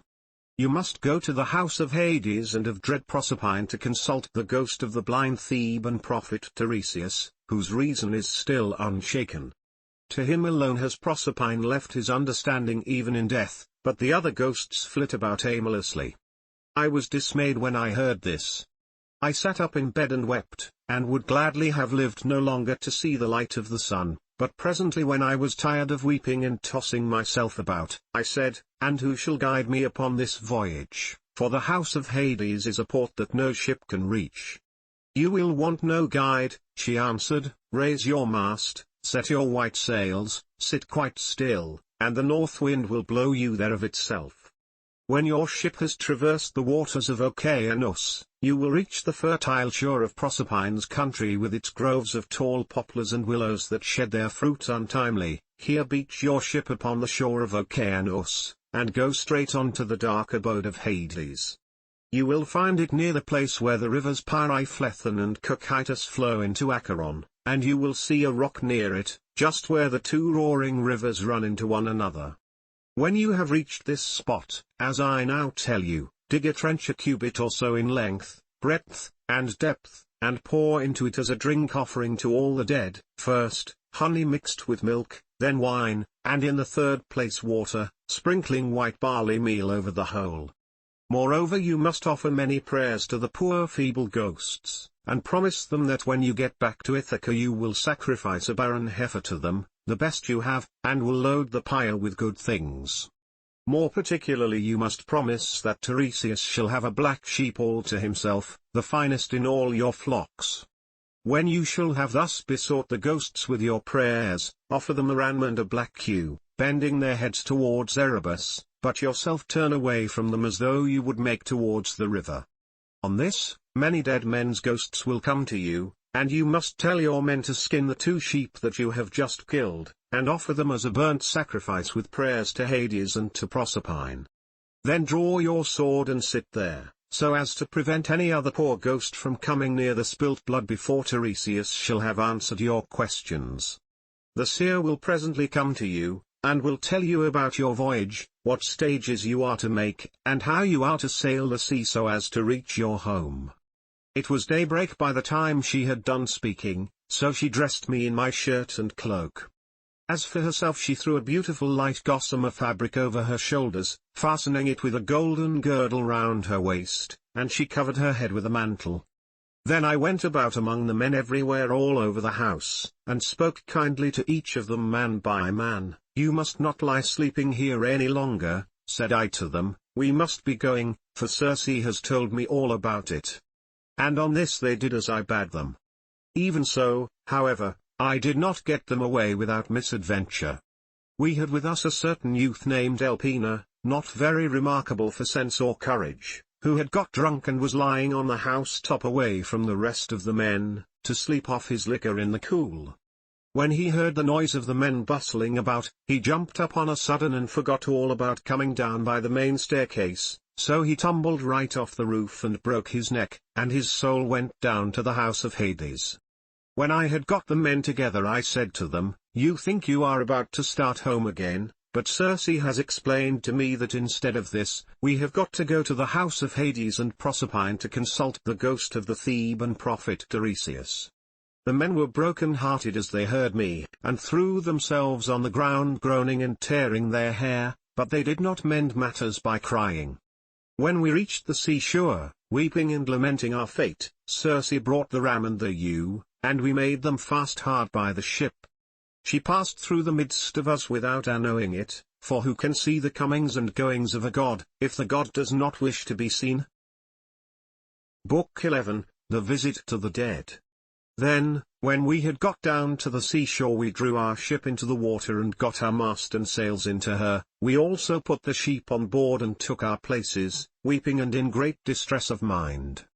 Circe, that great and cunning goddess, sent us a fair wind that blew dead aft and stayed steadily with us keeping our sails all the time well filled, so we did whatever wanted doing to the ship's gear and let her go as the wind and helmsman headed her. All day long her sails were full as she held her course over the sea, but when the sun went down and darkness was over all the earth, we got into the deep waters of the river Oceanus, where lie the land and city of the Cimmerians who live enshrouded in mist and darkness which the rays of the sun never pierce neither at his rising nor as he goes down again out of the heavens, but the poor wretches live in one long melancholy night. When we got there we beached the ship, took the sheep out of her, and went along by the waters of Oceanus till we came to the place of which Circe had told us. Here Perimedes and Eurylochus held the victims, while I drew my sword and dug the trench a cubit each way. I made a drink offering to all the dead, first with honey and milk, then with wine, and thirdly with water, and I sprinkled white barley meal over the whole, praying earnestly to the poor feckless ghosts, and promising them that when I got back to Ithaca I would sacrifice a barren heifer for them, the best I had, and would load the pyre with good things. I also particularly promised that Tiresias should have a black sheep to himself, the best in all my flocks. When I had prayed sufficiently to the dead, I cut the throats of the 2 sheep and let the blood run into the trench, whereon the ghosts came trooping up from Erebus, brides, young bachelors, old men worn out with toil, maids who had been crossed in love, and brave men who had been killed in battle, with their armor still smirched with blood. They came from every quarter and flitted round the trench with a strange kind of screaming sound that made me turn pale with fear. When I saw them coming I told the men to be quick and flay the carcasses of the 2 dead sheep and make burnt offerings of them, and at the same time to repeat prayers to Hades and to Proserpine, but I sat where I was with my sword drawn and would not let the poor feckless ghosts come near the blood till Tiresias should have answered my questions. The first ghost that came was that of my comrade Elpina, for he had not yet been laid beneath the earth. We had left his body unwaked and unburied in Circe's house, for we had had too much else to do. I was very sorry for him, and cried when I saw him. Elpina, said I, how did you come down here into this gloom and darkness? You have got here on foot quicker than I have with my ship. Sir, he answered with a groan, it was all bad luck, and my own unspeakable drunkenness. I was lying asleep on the top of Circe's house, and never thought of coming down again by the great staircase but fell right off the roof and broke my neck, so my soul came down to the house of Hades. And now I beseech you by all those whom you have left behind you, though they are not here, by your wife, by the father who brought you up when you were a child, and by Telemachus who is the one hope of your house, do what I shall now ask you. I know that when you leave this limbo you will again hold your ship for the Aeaean island. Do not go thence leaving me unwaked and unburied behind you, or I may bring heaven's anger upon you, but burn me with whatever armor I have, build a barrow for me on the seashore, that may tell people in days to come what a poor unlucky fellow I was, and plant over my grave the oar I used to row with when I was yet alive and with my messmates. And I said, My poor fellow, I will do all that you have asked of me. Thus, then, did we sit and hold sad talk with one another, I on the one side of the trench with my sword held over the blood, and the ghost of my comrade saying all this to me from the other side. Then came the ghost of my dead mother Anticlea, daughter to Autolycus. I had left her alive when I set out for Troy and was moved to tears when I saw her, but even so, for all my sorrow I would not let her come near the blood till I had asked my questions of Tiresias. Then came also the ghost of Theban Tiresias, with his golden scepter in his hand. He knew me and said, Ulysses, noble son of Laertes, why, poor man, have you left the light of day and come down to visit the dead in this sad place? Stand back from the trench and withdraw your sword that I may drink of the blood and answer your questions truly. So I drew back, and sheathed my sword, whereon when he had drank of the blood he began with his prophecy.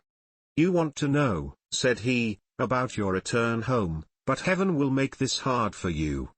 I do not think that you will escape the eye of Neptune, who still nurses his bitter grudge against you for having blinded his son.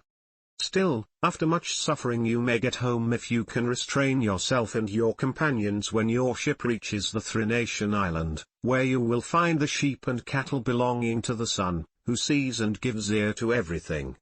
If you leave these flocks unharmed and think of nothing but of getting home, you may yet after much hardship reach Ithaca, but if you harm them, then I forewarn you of the destruction both of your ship and of your men.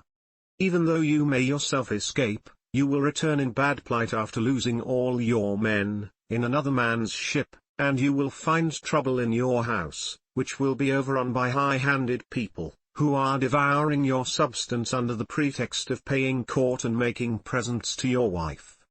When you get home you will take your revenge on these suitors, and after you have killed them by force or fraud in your own house, you must take a well-made oar and carry it on and on, till you come to a country where the people have never heard of the sea and do not even mix salt with their food, nor do they know anything about ships, and oars that are as the wings of a ship. I will give you this certain token which cannot escape your notice. A wayfarer will meet you and will say it must be a winnowing shovel that you have got upon your shoulder. On this you must fix the oar in the ground and sacrifice a ram, a bull, and a boar to Neptune. Then go home and offer hecatombs to all the gods in heaven one after the other. As for yourself, death shall come to you from the sea, and your life shall ebb away very gently when you are full of years and peace of mind, and your people shall bless you. All that I have said will come true. This, I answered, must be as it may please heaven, but tell me and tell me and tell me true. I see my poor mother's ghost close by us, she is sitting by the blood without saying a word, and though I am her own son she does not remember me and speak to me. Tell me, sir, how I can make her know me. That, said he, I can soon do. Any ghost that you let taste of the blood will talk with you like a reasonable being, but if you do not let them have any blood they will go away again. On this the ghost of Tiresias went back to the house of Hades, for his prophesyings had now been spoken, but I sat still where I was until my mother came up and tasted the blood. Then she knew me at once and spoke fondly to me, saying, My son, how did you come down to this abode of darkness while you are still alive? It is a hard thing for the living to see these places, for between us and them there are great and terrible waters, and there is Oceanus, which no man can cross on foot, but he must have a good ship to take him. Are you all this time trying to find your way home from Troy, and have you never yet got back to Ithaca nor seen your wife in your own house? Mother, said I was forced to come here to consult the ghost of the Theban prophet Tiresias. I have never yet been near the Achaean land nor set foot on my native country, and I have had nothing but one long series of misfortunes from the very first day that I set out with Agamemnon for Ilius, the land of noble steeds, to fight the Trojans. But tell me, and tell me true, in what way did you die? Did you have a long illness, or did heaven vouchsafe you a gentle easy passage to eternity? Tell me also about my father, and the son whom I left behind me. Is my property still in their hands, or has someone else got hold of it, who thinks that I shall not return to claim it? Tell me again what my wife intends doing, and in what mind she is. Does she live with my son and guard my estate securely, or has she made the best match she could and married again? My mother answered, Your wife still remains in your house, but she is in great distress of mind and spends her whole time in tears both night and day. No one as yet has got possession of your fine property, and Telemachus still holds your lands undisturbed. He has to entertain largely, as of course he must, considering his position as a magistrate, and how everyone invites him. Your father remains at his old place in the country and never goes near the town. He has no comfortable bed nor bedding. In the winter he sleeps on the floor in front of the fire with the men and goes about all in rags, but in summer, when the warm weather comes on again, he lies out in the vineyard on a bed of vine leaves thrown anyhow upon the ground. He grieves continually about your never having come home, and suffers more and more as he grows older. As for my own end, it was in this wise: heaven did not take me swiftly and painlessly in my own house, nor was I attacked by any illness such as those that generally wear people out and kill them, but my longing to know what you were doing and the force of my affection for you, this it was that was the death of me. Then I tried to find some way of embracing my poor mother's ghost. Thrice I sprang towards her and tried to clasp her in my arms, but each time she flitted from my embrace as it were a dream or phantom, and being touched to the quick I said to her, Mother, why do you not stay still when I would embrace you? If we could throw our arms around one another we might find sad comfort in the sharing of our sorrows even in the house of Hades. Does Proserpine want to lay a still further load of grief upon me by mocking me with a phantom only? My son, she answered, most ill-fated of all mankind, it is not Proserpine that is beguiling you, but all people are like this when they are dead. The sinews no longer hold the flesh and bones together, these perish in the fierceness of consuming fire as soon as life has left the body, and the soul flits away as though it were a dream. Now, however, go back to the light of day as soon as you can, and note all these things that you may tell them to your wife hereafter.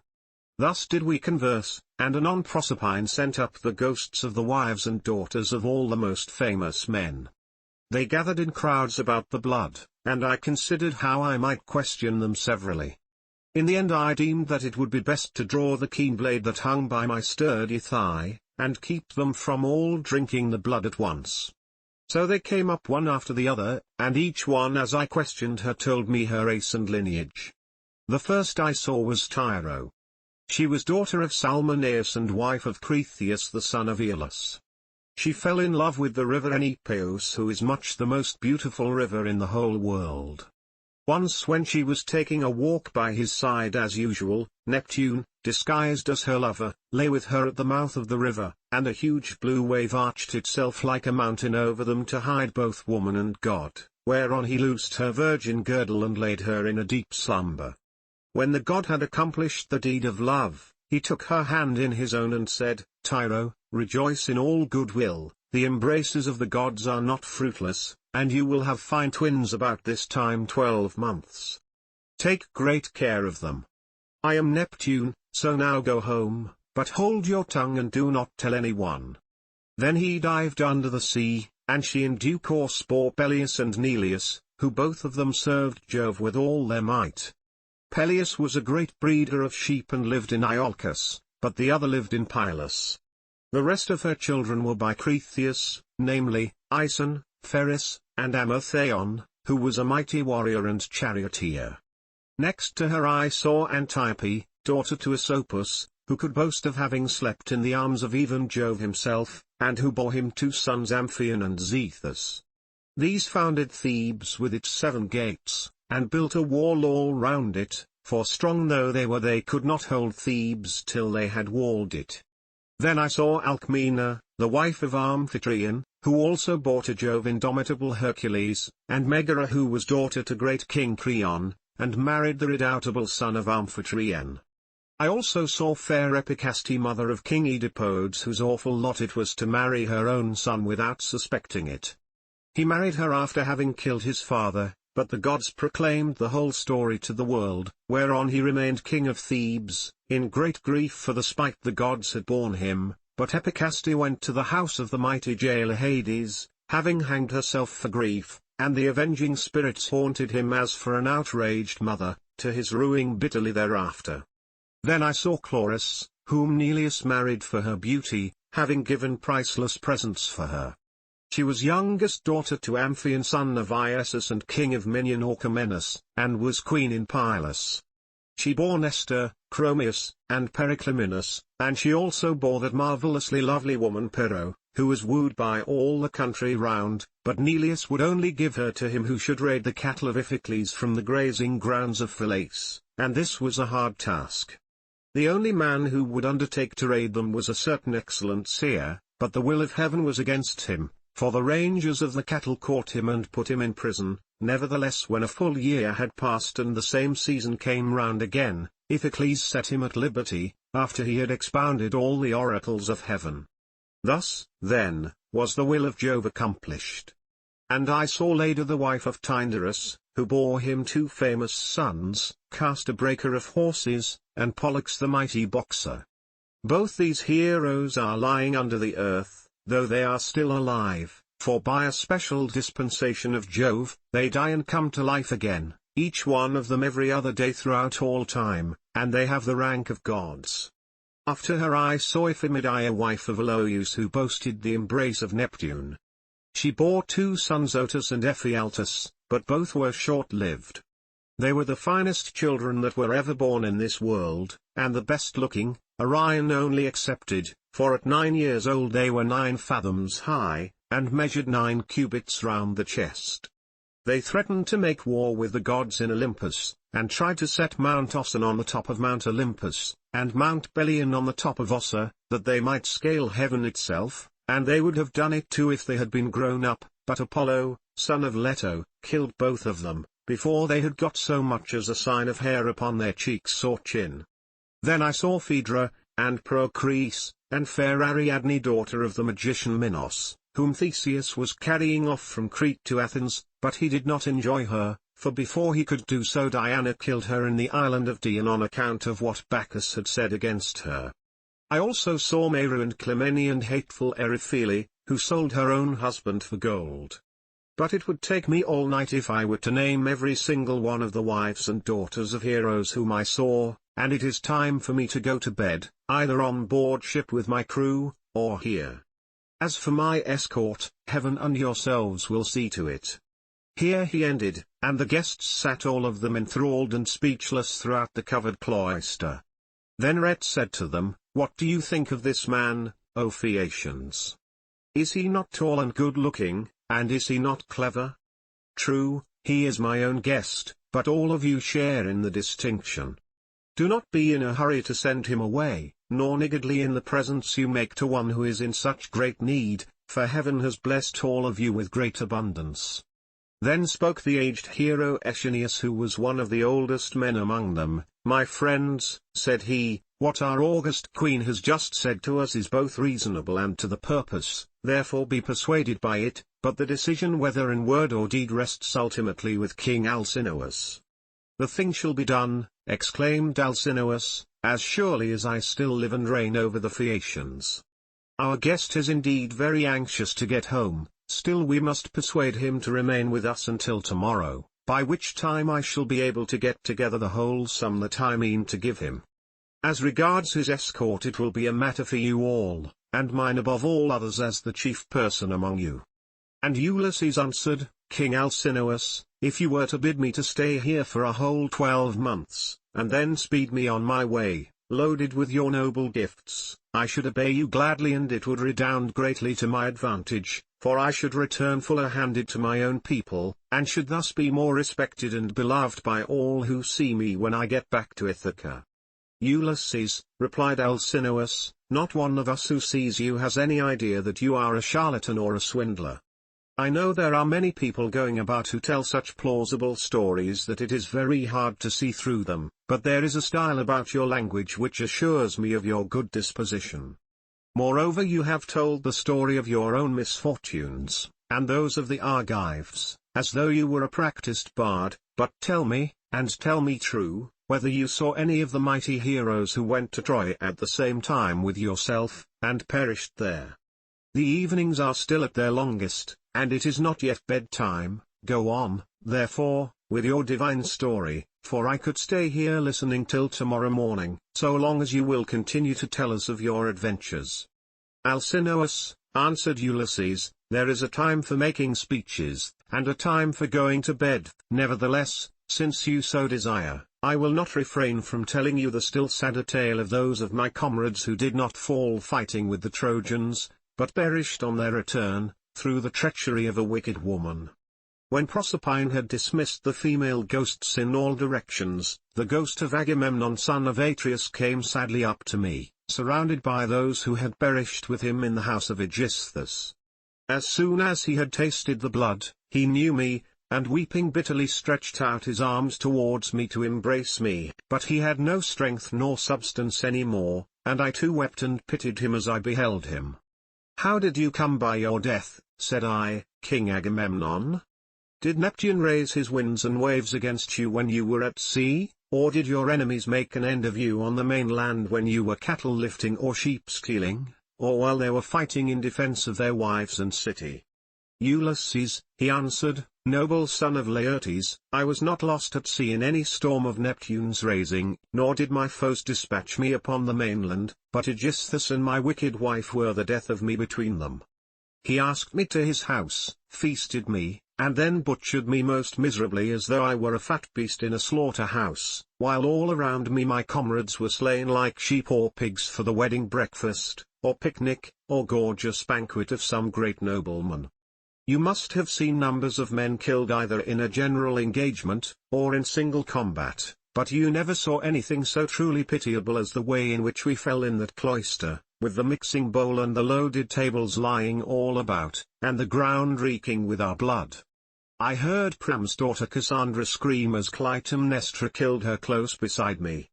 I lay dying upon the earth with the sword in my body, and raised my hands to kill the slut of a murderess, but she slipped away from me. She would not even close my lips nor my eyes when I was dying, for there is nothing in this world so cruel and so shameless as a woman when she has fallen into such guilt as hers was. Fancy murdering her own husband.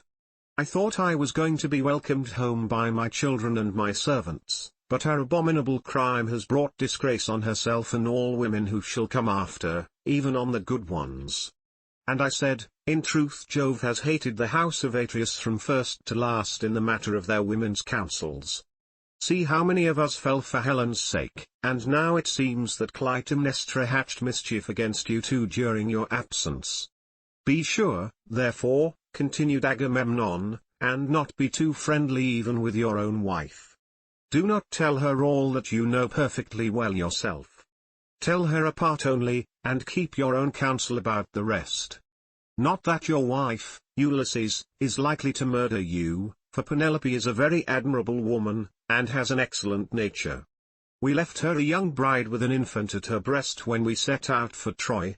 This child no doubt is now grown up happily to man's estate, and he and his father will have a joyful meeting and embrace one another as it is right they should do, whereas my wicked wife did not even allow me the happiness of looking upon my son, but killed me ere I could do so. Furthermore I say, and lay my saying to your heart, do not tell people when you are bringing your ship to Ithaca, but steal a march upon them, for after all this there is no trusting women.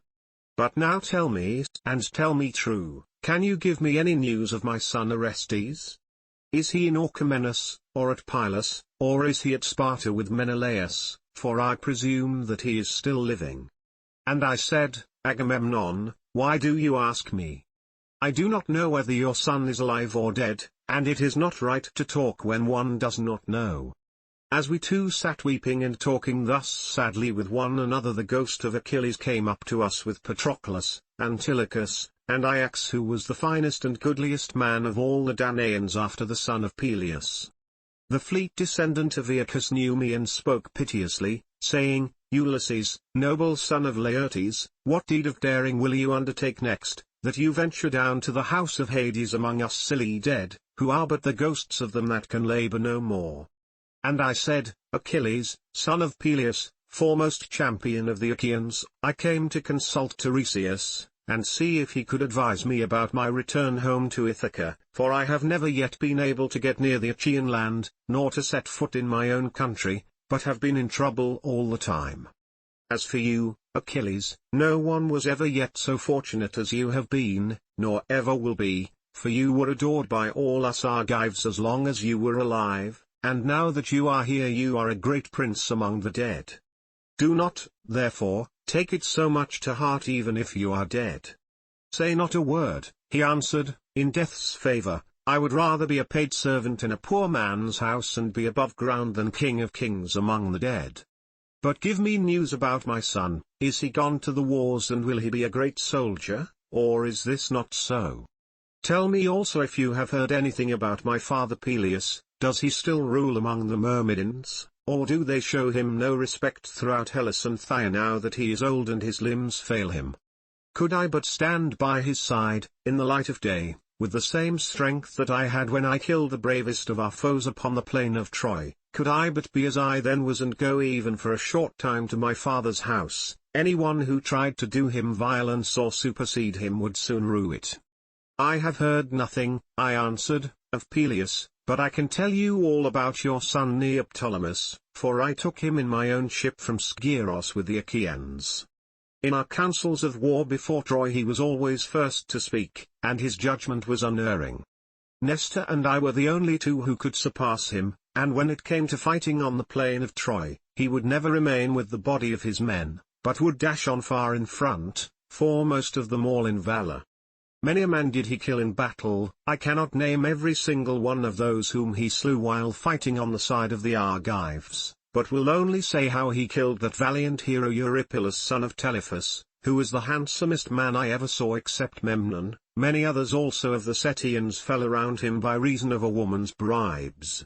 Moreover, when all the bravest of the Argives went inside the horse that Hippias had made, and it was left to me to settle when we should either open the door of our ambuscade, or close it, though all the other leaders and chief men among the Danaans were drying their eyes and quaking in every limb, I never once saw him turn pale nor wipe a tear from his cheek. He was all the time urging me to break out from the horse, grasping the handle of his sword and his bronze-shod spear, and breathing fury against the foe.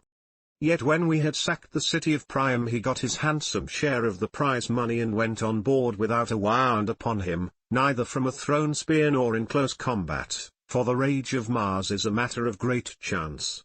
When I had told him this, the ghost of Achilles strode off across a meadow full of asphodel, exulting over what I had said concerning the prowess of his son. The ghosts of other dead men stood near me and told me each his own melancholy tale, but that of Ajax son of Telamon alone held aloof, still angry with me for having won the cause in our dispute about the armor of Achilles. Thetis had offered it as a prize, but the Trojan prisoners and Minerva were the judges.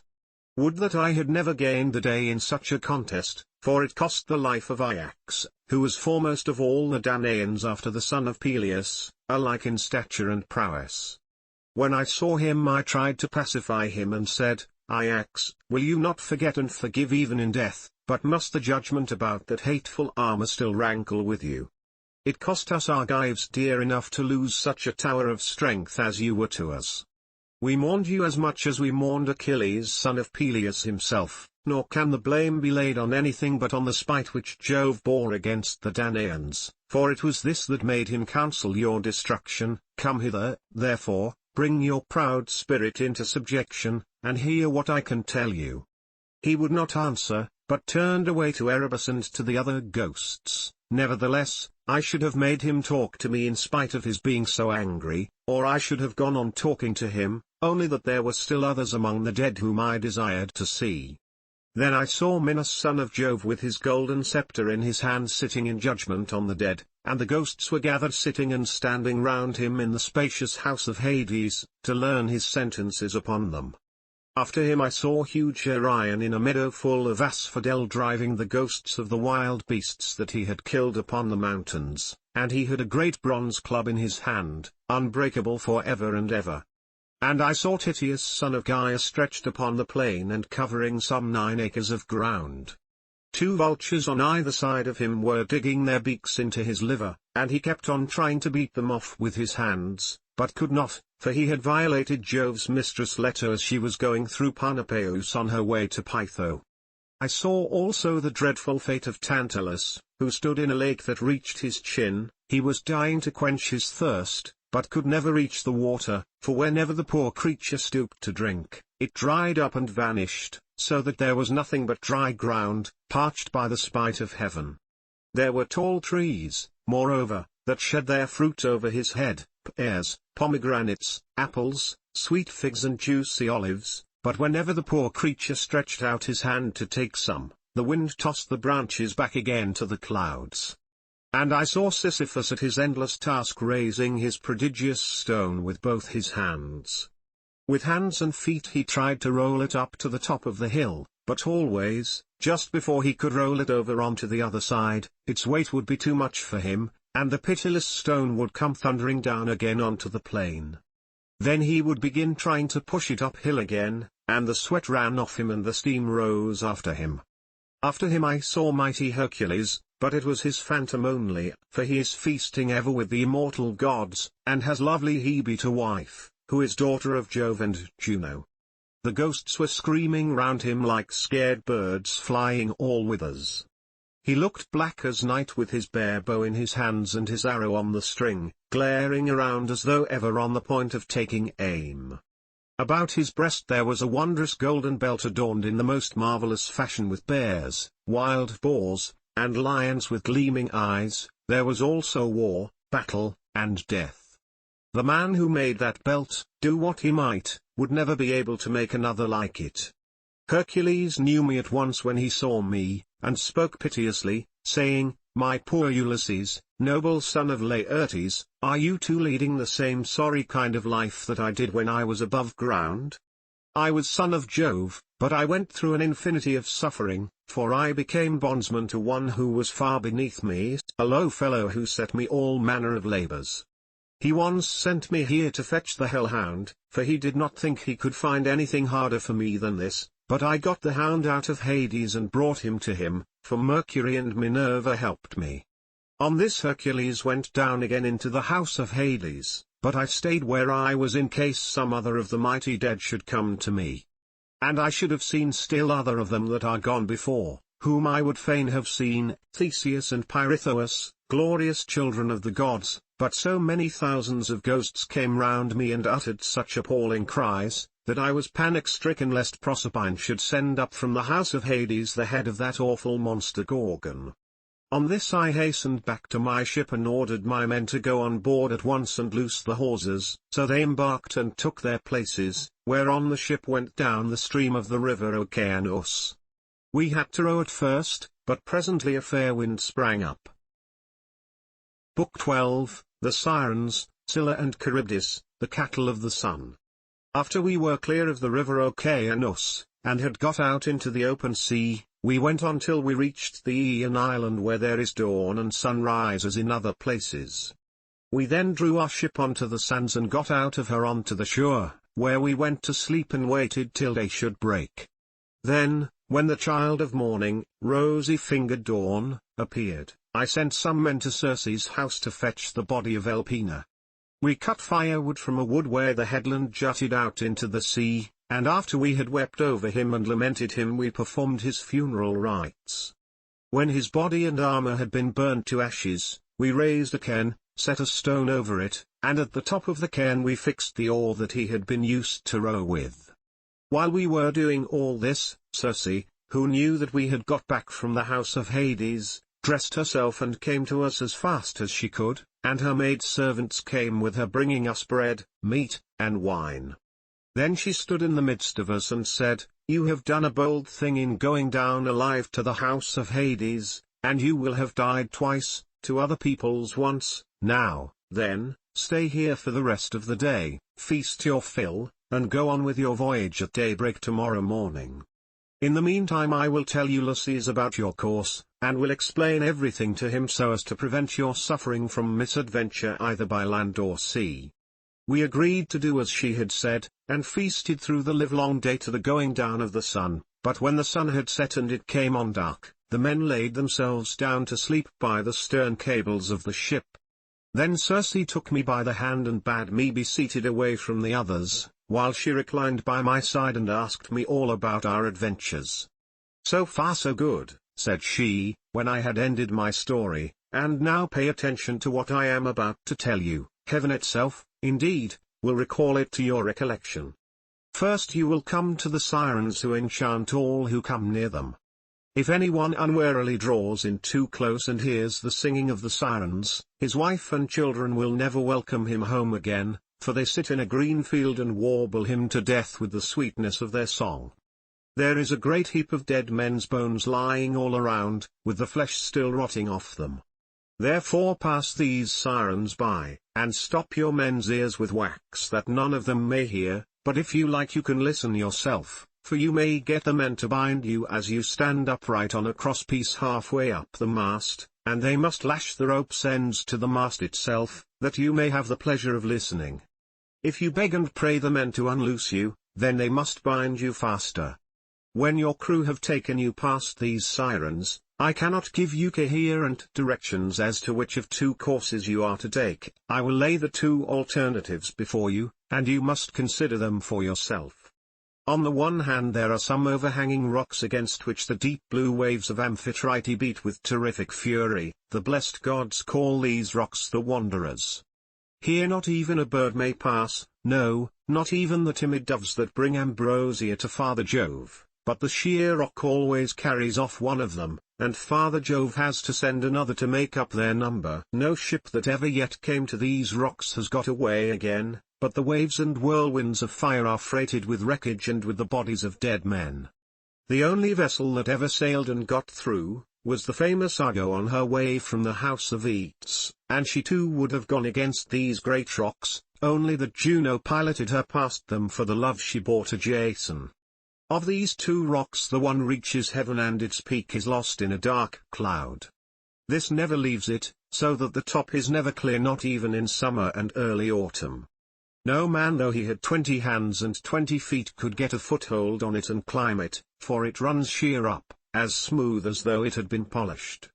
In the middle of it there is a large cavern, looking west and turned towards Erebus. You must take your ship this way, but the cave is so high up that not even the stoutest archer could send an arrow into it. Inside it Scylla sits and yelps with a voice that you might take to be that of a young hound, but in truth she is a dreadful monster and no one, not even a god, could face her without being terror-struck. She has 12 misshapen feet, and 6 necks of the most prodigious length, and at the end of each neck she has a frightful head with 3 rows of teeth in each, all set very close together, so that they would crunch anyone to death in a moment, and she sits deep within her shady cell thrusting out her heads and peering all round the rock, fishing for dolphins or dogfish or any larger monster that she can catch, of the thousands with which Amphitrite teems. No ship ever yet got past her without losing some men, for she shoots out all her heads at once, and carries off a man in each mouth. You will find the other rock lie lower, but they are so close together that there is not more than a bow shot between them.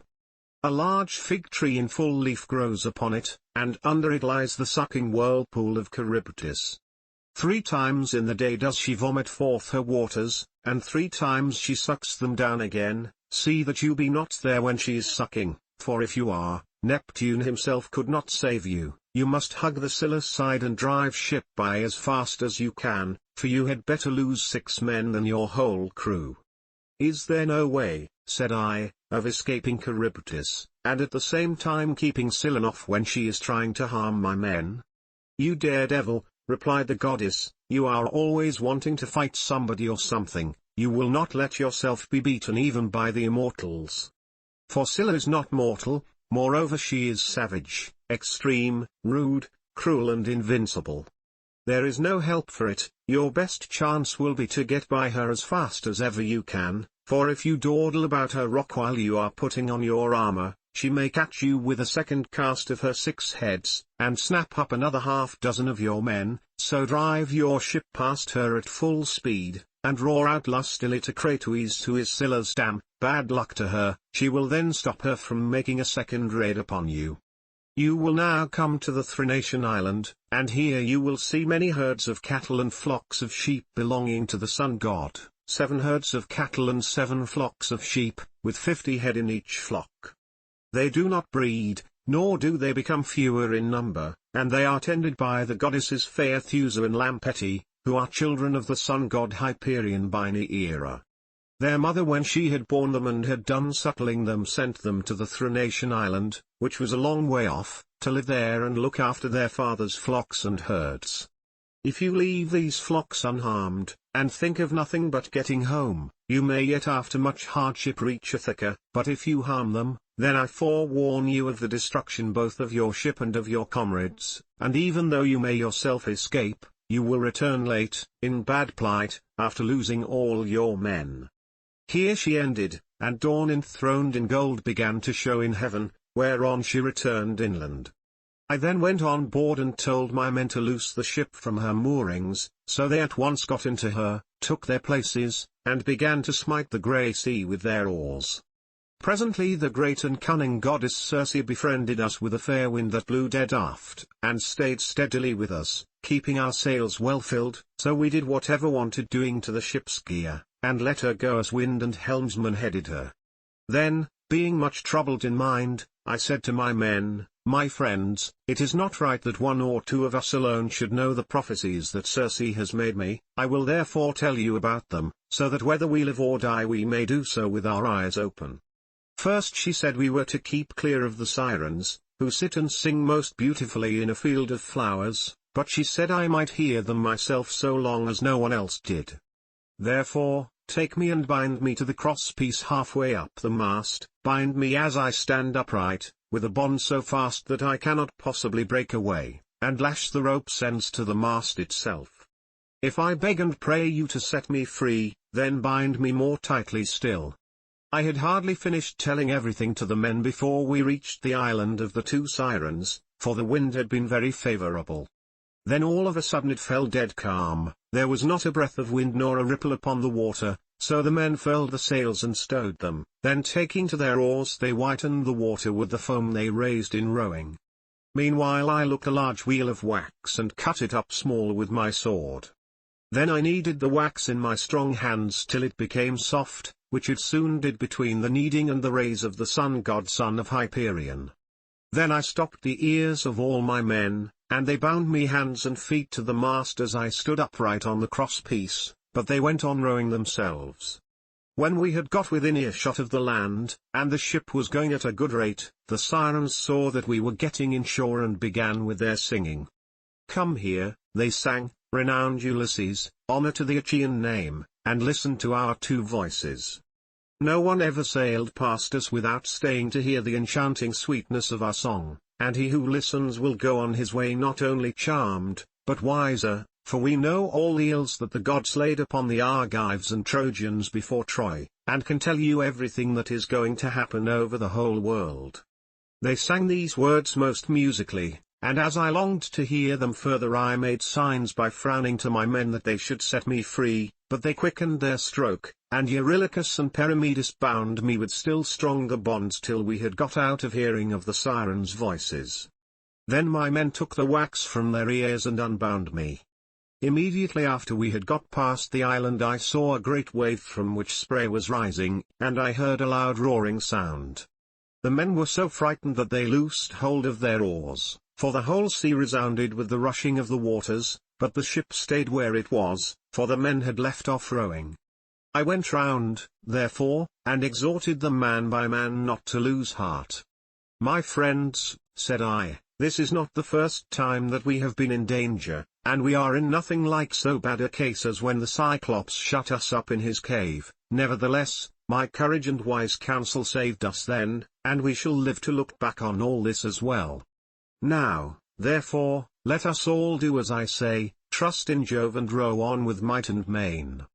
As for you, coxswain, these are your orders, attend to them, for the ship is in your hands. Turn her head away from these steaming rapids and hug the rock, or she will give you the slip and be over yonder before you know where you are, and you will be the death of us." So they did as I told them, but I said nothing about the awful monster Scylla, for I knew the men would not go on rowing if I did, but would huddle together in the hold. In one thing only did I disobey Circe's strict instructions: I put on my armor. Then seizing 2 strong spears I took my stand on the ship's bows, for it was there that I expected first to see the monster of the rock, who was to do my men so much harm, but I could not make her out anywhere, though I strained my eyes with looking the gloomy rock all over and over. Then we entered the straits in great fear of mind, for on the one hand was Scylla, and on the other dread Charybdis kept sucking up the salt water. As she vomited it up, it was like the water in a cauldron when it is boiling over upon a great fire, and the spray reached the top of the rocks on either side. When she began to suck again, we could see the water all inside whirling round and round, and it made a deafening sound as it broke against the rocks. We could see the bottom of the whirlpool all black with sand and mud, and the men were at their wits' ends for fear. While we were taken up with this, and were expecting each moment to be our last, Scylla pounced down suddenly upon us and snatched up my 6 best men. I was looking at once after both ship and men, and in a moment I saw their hands and feet ever so high above me, struggling in the air as Scylla was carrying them off, and I heard them call out my name in one last despairing cry. As a fisherman, seated, spear in hand, upon some jutting rock throws bait into the water to deceive the poor little fishes, and spears them with the ox's horn with which his spear is shod, throwing them gasping onto the land as he catches them one by one, even so did Scylla land these panting creatures on her rock and munch them up at the mouth of her den, while they screamed and stretched out their hands to me in their mortal agony. This was the most sickening sight that I saw throughout all my voyages. When we had passed the wandering rocks, with Scylla and terrible Charybdis, we reached the noble island of the sun god, where were the goodly cattle and sheep belonging to the sun Hyperion. While still at sea in my ship I could bear the cattle lowing as they came home to the yards, and the sheep bleating. Then I remembered what the blind Theban prophet Tiresias had told me, and how carefully Aeaean Circe had warned me to shun the island of the blessed sun god. So being much troubled I said to the men, "My men, I know you are hard-pressed, but listen while I tell you the prophecy that Tiresias made me, and how carefully Aeaean Circe warned me to shun the island of the blessed sun god, for it was here," she said, "that our worst danger would lie. Head the ship, therefore, away from the island." The men were in despair at this, and Eurylochus at once gave me an insolent answer. "Ulysses," said he, "you are cruel, you are very strong yourself and never get worn out, you seem to be made of iron, and now, though your men are exhausted with toil and want of sleep, you will not let them land and cook themselves a good supper upon this island, but bid them put out to sea and go faring fruitlessly on through the watches of the flying night. It is by night that the winds blow hardest and do so much damage. How can we escape should one of those sudden squalls spring up from southwest or west, which so often wreck a vessel when our lords the gods are unpropitious? Now, therefore, let us obey the behests of night and prepare our supper here hard by the ship. Tomorrow morning we will go on board again and put out to sea." Thus spoke Eurylochus, and the men approved his words. I saw that heaven meant us a mischief and said, "You force me to yield, for you are many against one, but at any rate each one of you must take his solemn oath that if he meet with a herd of cattle or a large flock of sheep, he will not be so mad as to kill a single head of either, but will be satisfied with the food that Circe has given us." They all swore as I bade them, and when they had completed their oath we made the ship fast in a harbour that was near a stream of fresh water, and the men went ashore and cooked their suppers.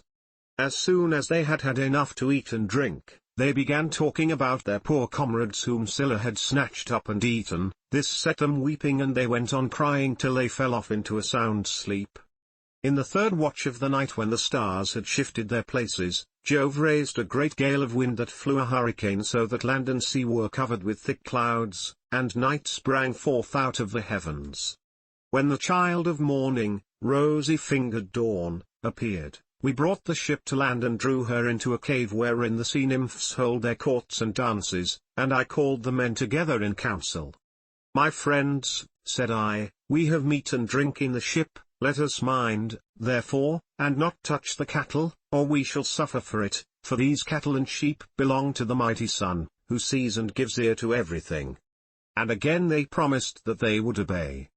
For a whole month the wind blew steadily from the south, and there was no other wind, but only south and east. As long as corn and wine held out, the men did not touch the cattle when they were hungry. When, however, they had eaten all there was in the ship, they were forced to go further afield, with hook and line, catching birds, and taking whatever they could lay their hands on, for they were starving. One day, therefore, I went up inland that I might pray heaven to show me some means of getting away. When I had gone far enough to be clear of all my men, and had found a place that was well sheltered from the wind, I washed my hands and prayed to all the gods in Olympus till by and by they sent me off into a sweet sleep. Meanwhile Eurylochus had been giving evil counsel to the men. Listen to me, said he, my poor comrades. All deaths are bad enough, but there is none so bad as famine. Why should not we drive in the best of these cows and offer them in sacrifice to the immortal gods?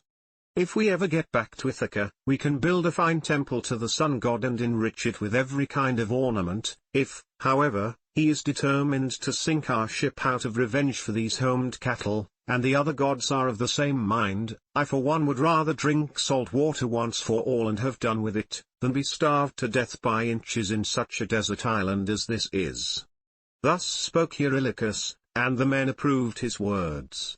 Now the cattle, so fair and goodly, were feeding not far from the ship. The men, therefore, drove in the best of them, and they all stood round them saying their prayers, and using young oak shoots instead of barley meal, for there was no barley left. When they had done praying they killed the cows and dressed their carcasses. They cut out the thigh bones, wrapped them round in 2 layers of fat, and set some pieces of raw meat on top of them. They had no wine with which to make drink offerings over the sacrifice while it was cooking, so they kept pouring on a little water from time to time while the inward meats were being grilled. Then, when the thigh bones were burned and they had tasted the inward meats, they cut the rest up small and put the pieces upon the spits. By this time my deep sleep had left me, and I turned back to the ship and to the seashore. As I drew near I began to smell hot roast meat, so I groaned out a prayer to the immortal gods.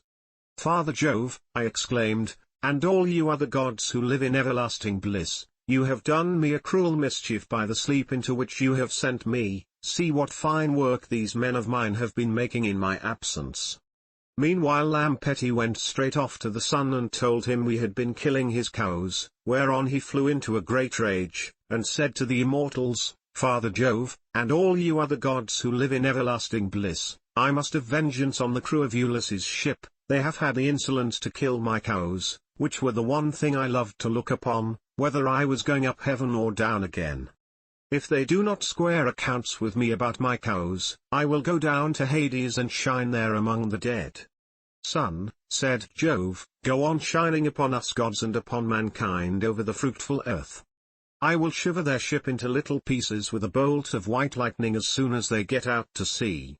I was told all this by Calypso, who said she had heard it from the mouth of Mercury. As soon as I got down to my ship and to the seashore I rebuked each one of the men separately, but we could see no way out of it, for the cows were dead already. And indeed the gods began at once to show signs and wonders among us, for the hides of the cattle crawled about, and the joints upon the spits began to low like cows, and the meat, whether cooked or raw, kept on making a noise just as cows do. For 6 days my men kept driving in the best cows and feasting upon them. But when Jove the son of Saturn had added a 7th day, the fury of the gale abated. We therefore went on board, raised our masts, spread sail, and put out to sea. As soon as we were well away from the island, and could see nothing but sky and sea, the son of Saturn raised a black cloud over our ship, and the sea grew dark beneath it. We did not get on much further, for in another moment we were caught by a terrific squall from the west that snapped the forestays of the mast so that it fell aft, while all the ship's gear tumbled about at the bottom of the vessel. The mast fell upon the head of the helmsman in the ship's stern, so that the bones of his head were crushed to pieces, and he fell overboard as though he were diving, with no more life left in him. Then Jove let fly with his thunderbolts, and the ship went round, and was filled with fire and brimstone as the lightning struck it. The men all fell into the sea. They were carried about in the water round the ship, looking like so many seagulls, but the god presently deprived them of all chance of getting home again. I stuck to the ship till the sea knocked her sides from her keel and struck the mast out of her in the direction of the keel, but there was a backstay of stout ox thong still hanging about it, and with this I lashed the mast and keel together, and getting astride of them was carried wherever the wind chose to take me. The gale from the west had now spent its force, and the wind got into the south again, which frightened me lest I should be taken back to the terrible whirlpool of Charybdis. This indeed was what actually happened, for I was borne along by the waves all night, and by sunrise had reached the rock of Scylla, and the whirlpool. She was then sucking down the salt sea water, but I was carried aloft toward the fig tree, which I caught hold of and clung onto like a bat. I could not plant my feet anywhere so as to stand securely, for the roots were a long way off and the boughs that overshadowed the whole pool were too high, too vast, and too far apart for me to reach them, so I hung patiently on, waiting till the pool should discharge my mast and raft again, and a very long while it seemed. A juryman is not more glad to get home to supper, after having been long detained in court by troublesome cases, than I was to see my raft beginning to work its way out of the whirlpool again. At last I let go with my hands and feet, and fell heavily into the sea, hard by my raft, onto which I then got, and began to row with my hands. As for Scylla, the father of gods and men would not let her get further sight of me, otherwise I should have certainly been lost. Hence I was carried along for 9 days till on the 10th night the gods stranded me on the Ogygian island, where dwells the great and powerful goddess Calypso. She took me in and was kind to me, but I need say no more about this, for I told you and your noble wife all about it yesterday, and I hate saying the same thing over and over again. Book 13, Ulysses leaves Scheria and returns to Ithaca. Thus did he speak, and they all held their peace throughout the covered cloister, enthralled by the charm of his story, till presently Alcinous began to speak. Ulysses, said he, now that you have reached my house I doubt not you will get home without further misadventure, no matter how much you have suffered in the past. To you others, however, who come here night after night to drink my choicest wine and listen to my bard, I would insist as follows. Our guest has already packed up the clothes, wrought gold, and other valuables which you have brought for his acceptance. Let us now, therefore, present him further, each one of us, with a large tripod and a cauldron. We will recoup ourselves by the levy of a general rate, for private individuals cannot be expected to bear the burden of such a handsome present. Everyone approved of this, and then they went home to bed each in his own abode. When the child of morning, rosy-fingered dawn, appeared, they hurried down to the ship and brought their cauldrons with them. Alcinous went on board and saw everything so securely stowed under the ship's benches that nothing could break adrift and injure the rowers. Then they went to the house of Alcinous to get dinner, and he sacrificed a bull for them in honor of Jove, who is the lord of all. They set the steaks to grill and made an excellent dinner, after which the inspired bard, Demodocus, who was a favorite with everyone, sang to them, but Ulysses kept on turning his eyes towards the sun, as though to hasten his setting, for he was longing to be on his way. As one who has been all day ploughing a fallow field with a couple of oxen keeps thinking about his supper and is glad when night comes that he may go and get it, for it is all his legs can do to carry him, even so did Ulysses rejoice when the sun went down, and he at once said to the Phaeacians, addressing himself more particularly to King Alcinous, Sir, and all of you, farewell. Make your drink offerings and send me on my way rejoicing, for you have fulfilled my heart's desire by giving me an escort, and making me presents, which heaven grant that I may turn to good account. May I find my admirable wife living in peace among friends, and may you whom I leave behind me give satisfaction to your wives and children, May heaven vouchsafe you every good grace, and may no evil thing come among your people." Thus did he speak. His hearers all of them approved his saying and agreed that he should have his escort inasmuch as he had spoken reasonably. Alcinous therefore said to his servant, Pontonus, "Mix some wine and hand it round to everybody, that we may offer a prayer to Father Jove, and speed our guest upon his way." Pontonus mixed the wine and handed it to everyone in turn, the others each from his own seat made a drink offering to the blessed gods that live in heaven, but Ulysses rose and placed the double cup in the hands of Queen Arete. "Farewell, Queen," said he, "henceforward and forever, till age and death, the common lot of mankind, lay their hands upon you. I now take my leave, be happy in this house with your children, your people, and with King Alcinous." As he spoke he crossed the threshold, and Alcinous sent a man to conduct him to his ship and to the seashore. Arete also sent some maidservants with him, one with a clean shirt and cloak, another to carry his strong box, and a third with corn and wine. When they got to the waterside the crew took these things and put them on board, with all the meat and drink, but for Ulysses they spread a rug and a linen sheet on deck that he might sleep soundly in the stern of the ship. Then he too went on board and lay down without a word, but the crew took every man his place and loosed the hawser from the pierced stone to which it had been bound. Thereon, when they began rowing out to sea, Ulysses fell into a deep, sweet, and almost death-like slumber. The ship bounded forward on her way as a four-in-hand chariot flies over the course when the horses feel the whip. Her prow curveted as it were the neck of a stallion, and a great wave of dark blue water seethed in her wake. She held steadily on her course, and even a falcon, swiftest of all birds, could not have kept pace with her. Thus, then, she cut her way through the water, carrying one who was as cunning as the gods, but who was now sleeping peacefully, forgetful of all that he had suffered both on the field of battle and by the waves of the weary sea. When the bright star that heralds the approach of dawn began to show, the ship drew near to land. Now there is in Ithaca a haven of the old merman Phorcys, which lies between 2 points that break the line of the sea and shut the harbour in. These shelter it from the storms of wind and sea that rage outside, so that, when once within it, a ship may lie without being even moored. At the head of this harbour there is a large olive tree, and at no great distance a fine overarching cavern sacred to the nymphs who are called naiads.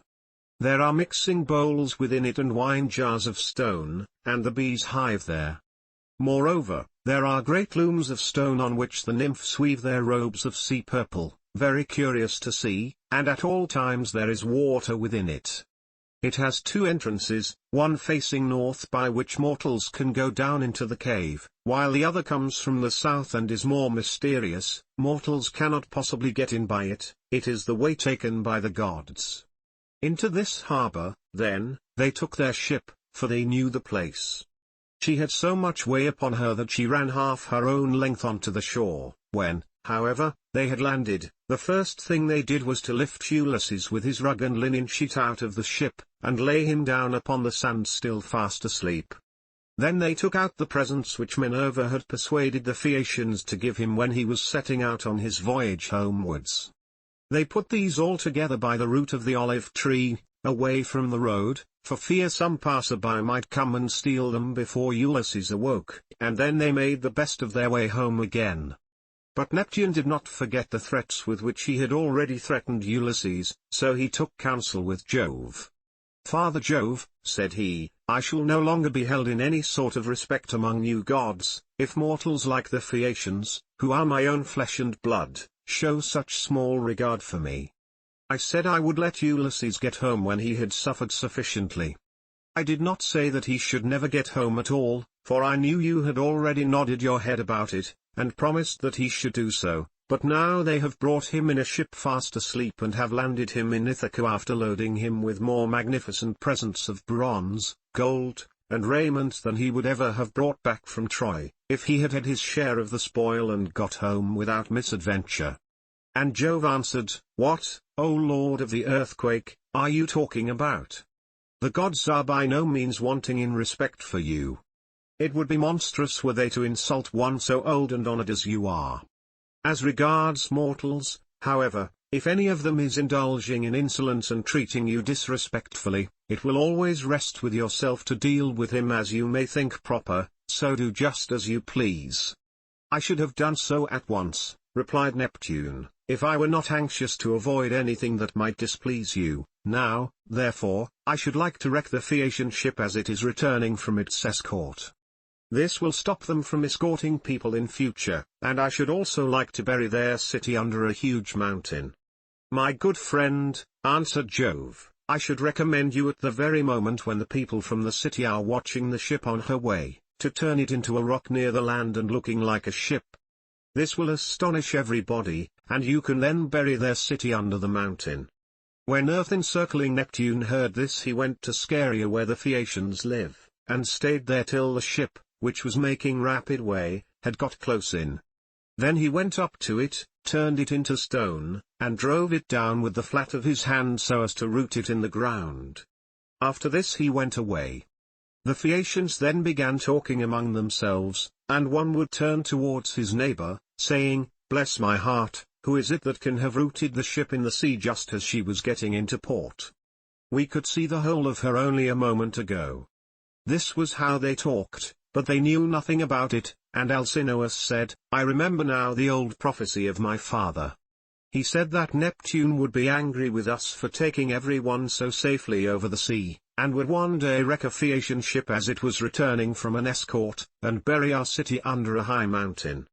This was what my old father used to say, and now it is all coming true. Now therefore let us all do as I say. In the first place we must leave off giving people escorts when they come here, and in the next let us sacrifice 12 picked bulls to Neptune that he may have mercy upon us, and not bury our city under the high mountain. When the people heard this they were afraid and got ready the bulls. Thus did the chiefs and rulers of the Phaeacians pray to King Neptune, standing round his altar, and at the same time Ulysses woke up once more upon his own soil. He had been so long away that he did not know it again. Moreover, Jove's daughter Minerva had made it a foggy day, so that people might not know of his having come, and that she might tell him everything without either his wife or his fellow citizens and friends recognizing him until he had taken his revenge upon the wicked suitors. Everything, therefore, seemed quite different to him, the long straight tracks, the harbors, the precipices, and the goodly trees, appeared all changed as he started up and looked upon his native land. So he smote his thighs with the flat of his hands and cried aloud despairingly. Alas, he exclaimed, among what manner of people am I fallen? Are they savage and uncivilized or hospitable and humane? Where shall I put all this treasure, and which way shall I go? I wish I had stayed over there with the Phaeacians, or I could have gone to some other great chief who would have been good to me and given me an escort. As it is I do not know where to put my treasure, and I cannot leave it here for fear somebody else should get hold of it. In good truth the chiefs and rulers of the Phaeacians have not been dealing fairly by me, and have left me in the wrong country. They said they would take me back to Ithaca and they have not done so. May Jove the protector of suppliants chastise them, for he watches over everybody and punishes those who do wrong. Still, I suppose I must count my goods and see if the crew have gone off with any of them.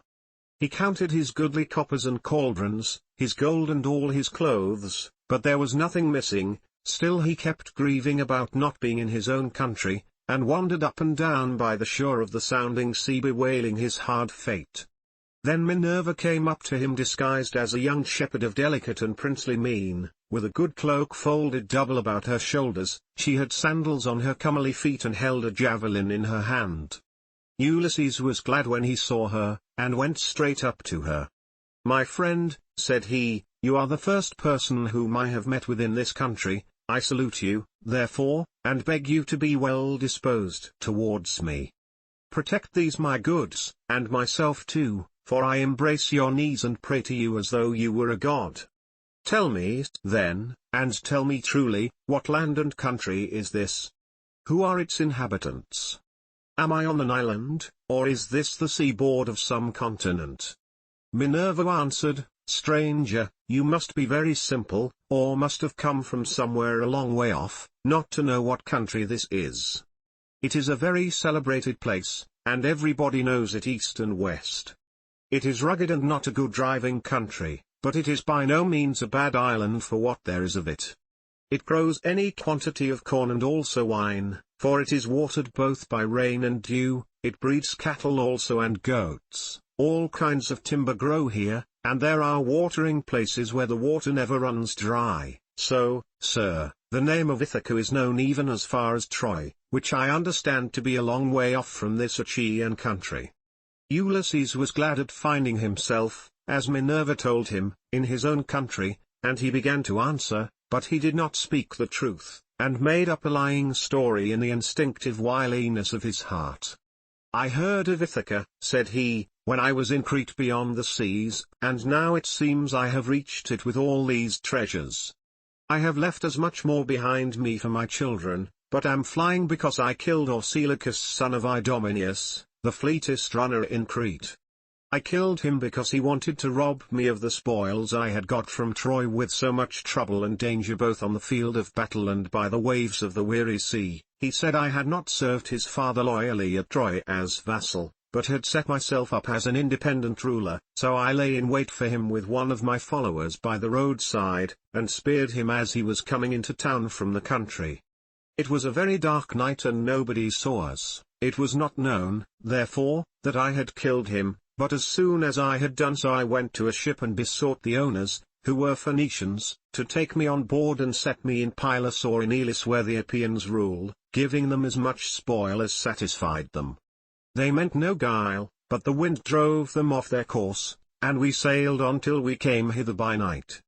It was all we could do to get inside the harbour, and none of us said a word about supper though we wanted it badly, but we all went on shore and lay down just as we were.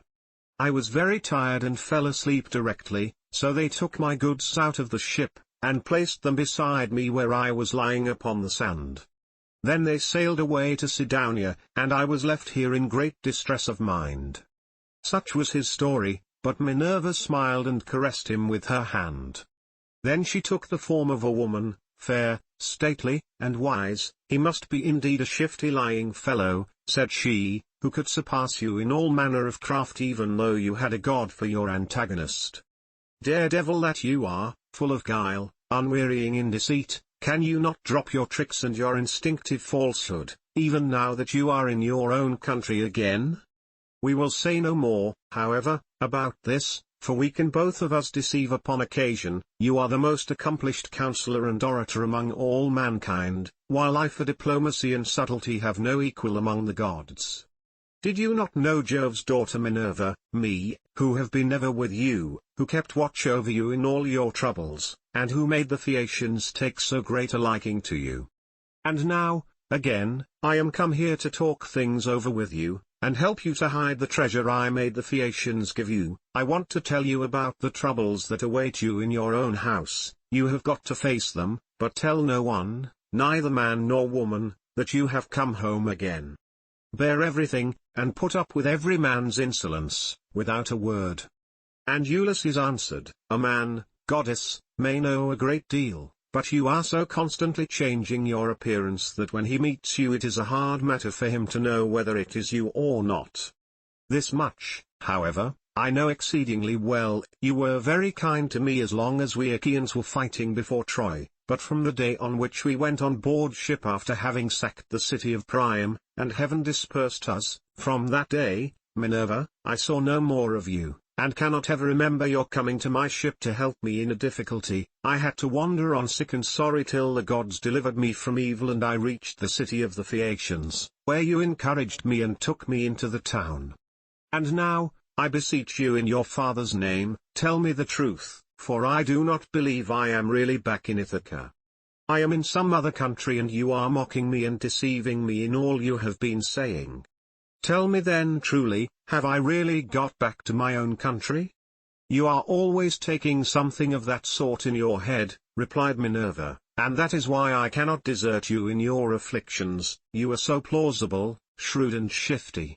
Anyone but yourself on returning from so long a voyage would at once have gone home to see his wife and children, but you do not seem to care about asking after them or hearing any news about them till you have exploited your wife, who remains at home vainly grieving for you, and having no peace night or day for the tears she sheds on your behalf. As for my not coming near you, I was never uneasy about you, for I was certain you would get back safely though you would lose all your men, and I did not wish to quarrel with my uncle Neptune, who never forgave you for having blinded his son. I will now, however, point out to you the lie of the land, and you will then perhaps believe me.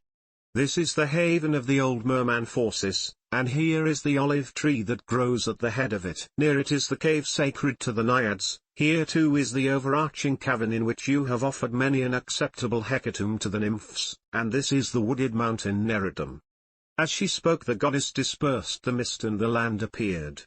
Then Ulysses rejoiced at finding himself again in his own land, and kissed the bounteous soil. He lifted up his hands and prayed to the nymphs, saying, Naiad nymphs, daughters of Jove, I made sure that I was never again to see you, now therefore I greet you with all loving salutations, and I will bring you offerings as in the old days, if Jove's redoubtable daughter will grant me life, and bring my son to manhood. Take heart, and do not trouble yourself about that, rejoined Minerva, let us rather set about stowing your things at once in the cave, where they will be quite safe. Let us see how we can best manage it all. Therewith she went down into the cave to look for the safest hiding places, while Ulysses brought up all the treasure of gold, bronze, and good clothing which the Phaeacians had given him. They stowed everything carefully away, and Minerva set a stone against the door of the cave. Then the two sat down by the root of the great olive, and consulted how to compass the destruction of the wicked suitors. Ulysses, said Minerva, noble son of Laertes, think how you can lay hands on these disreputable people who have been lording it in your house these 3 years, courting your wife and making wedding presents to her, while she does nothing but lament your absence, giving hope and sending encouraging messages to every one of them, but meaning the very opposite of all she says. And Ulysses answered, in good truth, Goddess, it seems I should have come to much the same bad end in my own house as Agamemnon did, if you had not given me such timely information. Advise me how I shall best avenge myself. Stand by my side and put your courage into my heart as on the day when we loosed Troy's fair diadem from her brow. Help me now as you did then, and I will fight 300 men, if you, Goddess, will be with me. Trust me for that, said she, I will not lose sight of you when once we set about it, and I imagine that some of those who are devouring your substance will then bespatter the pavement with their blood and brains. I will begin by disguising you so that no human being shall know you, I will cover your body with wrinkles, you shall lose all your yellow hair, I will clothe you in a garment that shall fill all who see it with loathing, I will blear your fine eyes for you, and make you an unseemly object in the sight of the suitors, of your wife, and of the son whom you left behind you. Then go at once to the swineherd who is in charge of your pigs, he has been always well affected towards you, and is devoted to Penelope and your son. You will find him feeding his pigs near the rock that is called Raven by the fountain Arethusa, where they are fattening on beech mast and spring water after their manner. Stay with him and find out how things are going, while I proceed to Sparta and see your son, who is with Menelaus at Lacedaemon, where he has gone to try and find out whether you are still alive. But why, said Ulysses, did you not tell him, for you knew all about it? Did you want him to go sailing about amid all kinds of hardship while others are eating up his estate? Minerva answered, never mind about him, I sent him that he might be well spoken of for having gone. He is in no sort of difficulty, but is staying quite comfortably with Menelaus, and is surrounded with abundance of every kind. The suitors have put out to sea and are lying in wait for him, for they mean to kill him before he can get home. I do not much think they will succeed, but rather that some of those who are now eating up your estate will first find a grave themselves.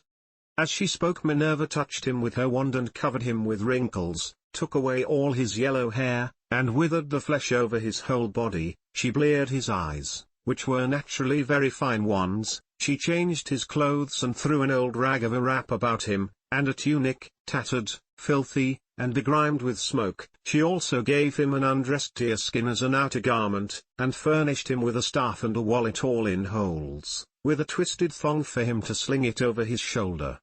When the pair had thus laid their plans they parted, and the goddess went straight to Lacedaemon to fetch Telemachus. Book 14, Ulysses in the hut with Eumaeus. Ulysses now left the haven, and took the rough track up through the wooded country and over the crest of the mountain till he reached the place where Minerva had said that he would find the swineherd, who was the most thrifty servant he had. He found him sitting in front of his hut, which was by the yards that he had built on a site which could be seen from far. He had made them spacious and fair to see, with a free run for the pigs all round them. He had built them during his master's absence, of stones which he had gathered out of the ground, without saying anything to Penelope or Laertes, and he had fenced them on top with thorn bushes. Outside the yard he had run a strong fence of oaken posts, split, and set pretty close together, while inside he had built 12 sties near one another for the sows to lie in. There were 50 pigs wallowing in each sty, all of them breeding sows, but the boars slept outside and were much fewer in number, for the suitors kept on eating them, and the swineherd had to send them the best he had continually. There were 360 boar pigs, and the herdsman's 4 hounds, which were as fierce as wolves, slept always with them. The swineherd was at that moment cutting out a pair of sandals from a good stout ox hide. 3 of his men were out herding the pigs in one place or another, and he had sent the 4th to town with a boar that he had been forced to send the suitors that they might sacrifice it and have their fill of meat. When the hounds saw Ulysses they set up a furious barking and flew at him, but Ulysses was cunning enough to sit down and loose his hold of the stick that he had in his hand. Still, he would have been torn by them in his own homestead had not the swineherd dropped his ox hide, rushed full speed through the gate of the yard and driven the dogs off by shouting and throwing stones at them. Then he said to Ulysses, "Old man, the dogs were likely to have made short work of you, and then you would have got me into trouble. The gods have given me quite enough worries without that, for I have lost the best of masters, and am in continual grief on his account. I have to attend swine for other people to eat, while he, if he yet lives to see the light of day, is starving in some distant land. But come inside, and when you have had your fill of bread and wine, tell me where you come from, and all about your misfortunes." On this the swineherd led the way into the hut and bade him sit down. He strewed a good thick bed of rushes upon the floor, and on the top of this he threw the shaggy chamois skin, a great thick one, on which he used to sleep by night.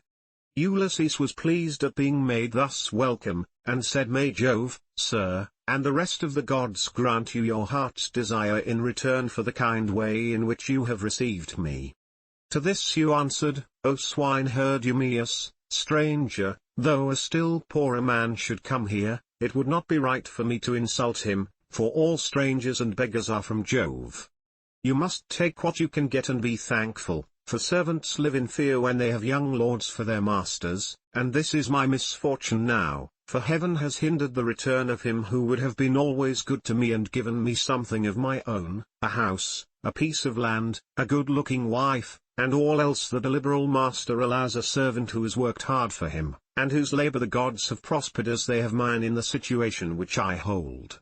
If my master had grown old here he would have done great things by me, but he is gone, and I wish that Helen's whole race were utterly destroyed, for she has been the death of many a good man.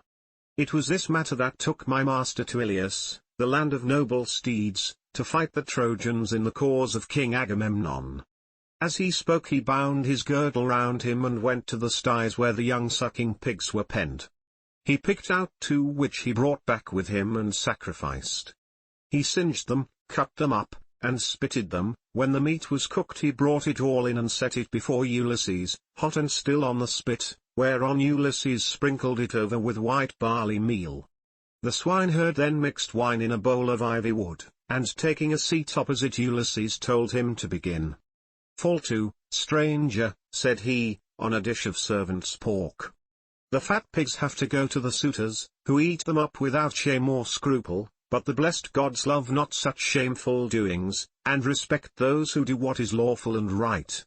Even the fierce freebooters who go raiding on other people's land, and Jove gives them their spoil, even they, when they have filled their ships and got home again, live conscience-stricken, and look fearfully for judgment. But some god seems to have told these people that Ulysses is dead and gone. They will not, therefore, go back to their own homes and make their offers of marriage in the usual way, but waste his estate by force, without fear or stint. Not a day or night comes out of heaven, but they sacrifice not one victim nor two only, and they take the run of his wine, for he was exceedingly rich. No other great man either in Ithaca or on the mainland is as rich as he was. He had as much as 20 men put together. I will tell you what he had. There are 12 herds of cattle upon the mainland, and as many flocks of sheep. There are also 12 droves of pigs, while his own men and hired strangers feed him 12 widely spreading herds of goats. Here in Ithaca he runs even large flocks of goats on the far end of the island, and they are in the charge of excellent goat herds. Each one of these sends the suitors the best goat in the flock every day. As for myself, I am in charge of the pigs that you see here, and I have to keep picking out the best I have and sending it to them. This was his story, but Ulysses went on eating and drinking ravenously without a word, brooding his revenge.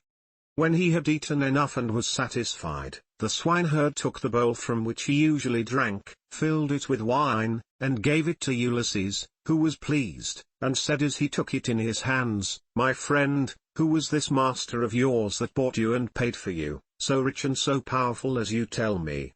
You say he perished in the cause of King Agamemnon. Tell me who he was, in case I may have met with such a person. Jove and the other gods know, but I may be able to give you news of him, for I have traveled much." Eumaeus answered, "Old man, no traveler who comes here with news will get Ulysses' wife and son to believe his story.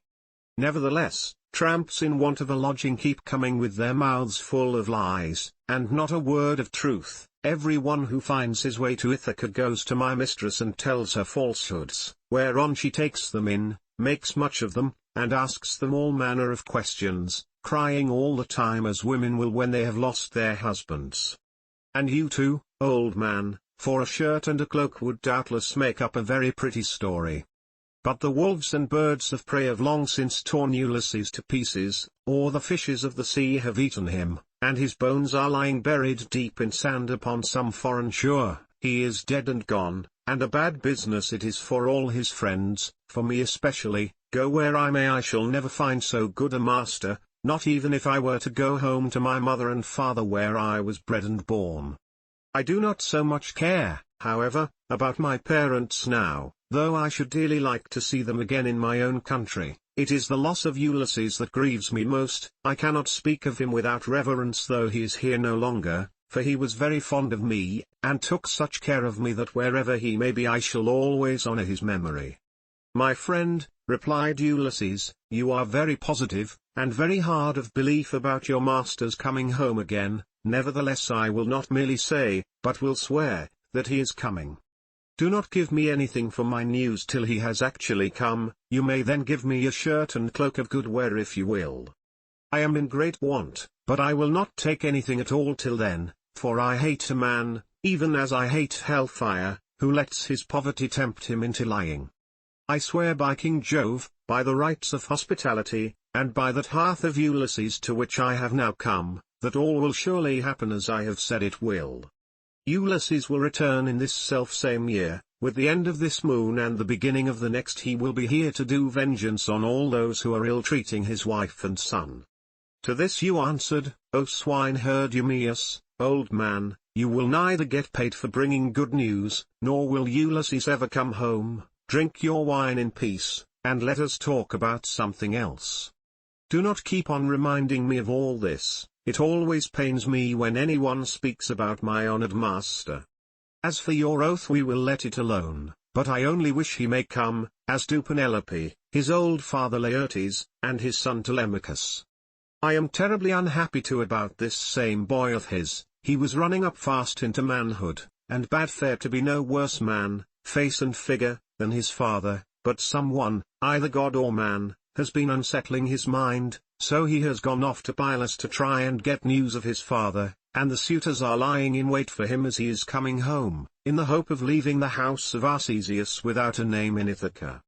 But let us say no more about him, and leave him to be taken, or else to escape if the son of Saturn holds his hand over him to protect him. And now, old man, tell me your own story, tell me also, for I want to know, who you are and where you come from. Tell me of your town and parents, what manner of ship you came in, how crew brought you to Ithaca, and from what country they professed to come, for you cannot have come by land. And Ulysses answered, I will tell you all about it. If there were meat and wine enough, and we could stay here in the hut with nothing to do but to eat and drink while the others go to their work, I could easily talk on for a whole 12 months without ever finishing the story of the sorrows with which it has pleased heaven to visit me. I am by birth a Cretan, my father was a well-to-do man, who had many sons born in marriage, whereas I was the son of a slave whom he had purchased for a concubine. Nevertheless, my father cast a son of Hylax put me on the same level with my brothers who had been born in wedlock. When, however, death took him to the house of Hades, his sons divided his estate and cast lots for their shares, but to me they gave a holding and little else. Nevertheless, my valor enabled me to marry into a rich family, for I was not given to bragging, or shirking on the field of battle. It is all over now, still. If you look at the straw you can see what the ear was, for I have had trouble enough and to spare. Mars and Minerva made me doughty in war, when I had picked my men to surprise the enemy with an ambuscade I never gave death so much as a thought, but was the first to leap forward and spear all whom I could overtake. Such was I in battle, but I did not care about farm work, nor the frugal home life of those who would bring up children. My delight was in ships, fighting, javelins, and arrows, things that most men shudder to think of, but one man likes one thing and another, and this was what I was most naturally inclined to. Before the Achaeans went to Troy, 9 times was I in command of men and ships on foreign service, and I amassed much wealth. I had my pick of the spoil in the first instance, and much more was allotted to me later on. My house grew apace and I became a great man among the Cretans. But when Jove counselled that terrible expedition, in which so many perished, the people required me and Idomeneus to lead their ships to Troy, and there was no way out of it, for they insisted on our doing so. There we fought for 9 whole years, but in the 10th we sacked the city of Priam and sailed home again as heaven dispersed us. Then it was that Jove devised evil against me. I spent but 1 month happily with my children, wife, and property. And then I conceived the idea of making a descent on Egypt, so I fitted out a fine fleet and manned it. I had 9 ships, and the people flocked to fill them. For 6 days I and my men made feast, and I found them many victims both for sacrifice to the gods and for themselves, but on the 7th day we went on board and set sail from Crete with a fair north wind behind us though we were going down a river. Nothing went ill with any of our ships, and we had no sickness on board, but sat where we were and let the ships go as the wind and steersman took them. On the 5th day we reached the river Aegyptus, there I stationed my ships in the river, bidding my men stay by them and keep guard over them while I sent out scouts to reconnoitre from every point of vantage. But the men disobeyed my orders, took to their own devices, and ravaged the land of the Egyptians, killing the men, and taking their wives and children captive. The alarm was soon carried to the city, and when they heard the war cry, the people came out at daybreak till the plain was filled with horsemen and foot soldiers and with the gleam of armor. Then Jove spread panic among my men, and they would no longer face the enemy, for they found themselves surrounded. The Egyptians killed many of us, and took the rest alive to do forced labor for them. Jove, however, put it in my mind to do thus, and I wish I had died then and there in Egypt instead, for there was much sorrow in store for me. I took off my helmet and shield and dropped my spear from my hand, then I went straight up to the king's chariot, clasped his knees and kissed them, whereon he spared my life, bade me get into his chariot, and took me weeping to his own home. Many made at me with their ashen spears and tried to kill me in their fury, but the king protected me, for he feared the wrath of Jove the protector of strangers, who punishes those who do evil. I stayed there for 7 years and got together much money among the Egyptians, for they all gave me something, but when it was now going on for 8 years there came a certain Phoenician, a cunning rascal, who had already committed all sorts of villainy, and this man talked me over into going with him to Phoenicia, where his house and his possessions lay. I stayed there for a whole 12 months, but at the end of that time, when months and days had gone by till the same season had come round again, he set me on board a ship bound for Libya, on a pretence that I was to take a cargo along with him to that place, but really that he might sell me as a slave and take the money I fetched.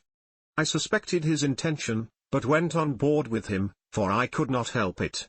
The ship ran before a fresh north wind till we had reached the sea that lies between Crete and Libya. There, however, Jove counselled their destruction, for as soon as we were well out from Crete and could see nothing but sea and sky, he raised a black cloud over our ship and the sea grew dark beneath it. Then Jove let fly with his thunderbolts and the ship went round and was filled with fire and brimstone as the lightning struck it. The men fell all into the sea, they were carried about in the water round the ship looking like so many seagulls, but the god presently deprived them of all chance of getting home again. I was all dismayed. Jove, however, sent the ship's mast within my reach, which saved my life, for I clung to it, and drifted before the fury of the gale. 9 days did I drift, but in the darkness of the 10th night a great wave bore me on to the Thesprotian coast. There Phidon, king of the Thesprotians, entertained me hospitably without charging me anything at all, for his son found me when I was nearly dead with cold and fatigue, whereon he raised me by the hand, took me to his father's house and gave me clothes to wear. There it was that I heard news of Ulysses, for the king told me he had entertained him, and shown him much hospitality while he was on his homeward journey. He showed me also the treasure of gold, and wrought iron that Ulysses had got together. There was enough to keep his family for 10 generations, so much had he left in the house of King Phidon. But the king said Ulysses had gone to Dodona that he might learn Jove's mind from the god's high oak tree, and know whether after so long an absence he should return to Ithaca openly, or in secret. Moreover the king swore in my presence, making drink offerings in his own house as he did so, that the ship was by the water side, and the crew found, that should take him to his own country. He sent me off however before Ulysses returned, for there happened to be a Thesprotian ship sailing for the wheat-growing island of Dulichium, and he told those in charge of her to be sure and take me safely to King Acastus. These men hatched a plot against me that would have reduced me to the very extreme of misery, for when the ship had got some way out from land they resolved on selling me as a slave.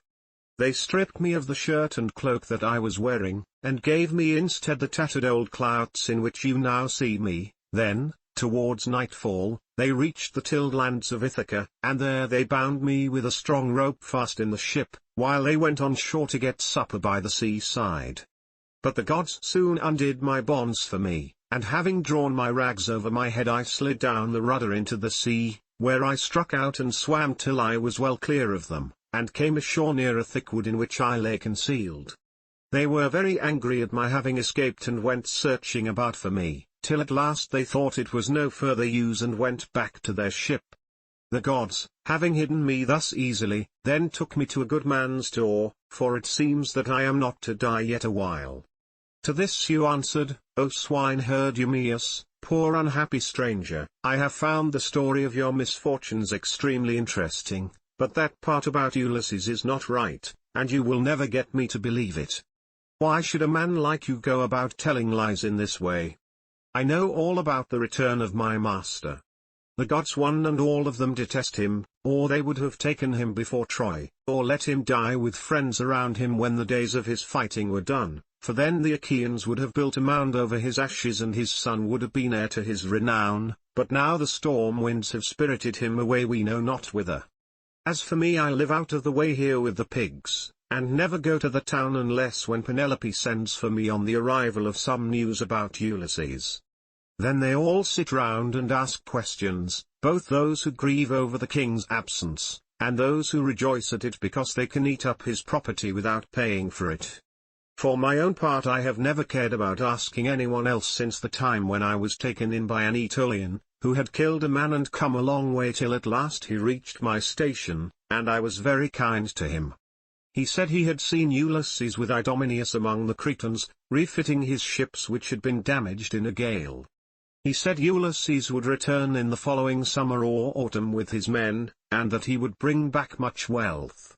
And now you unfortunate old man, since fate has brought you to my door, do not try to flatter me in this way with vain hopes. It is not for any such reason that I shall treat you kindly, but only out of respect for Jove the god of hospitality, as fearing him and pitying you.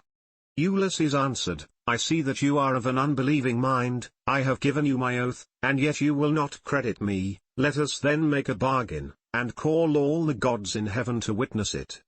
If your master comes home, give me a cloak and shirt of good wear, and send me to Dulichium where I want to go. But if he does not come as I say he will, set your men on to me, and tell them to throw me from yonder precipice as a warning to tramps not to go about the country telling lies.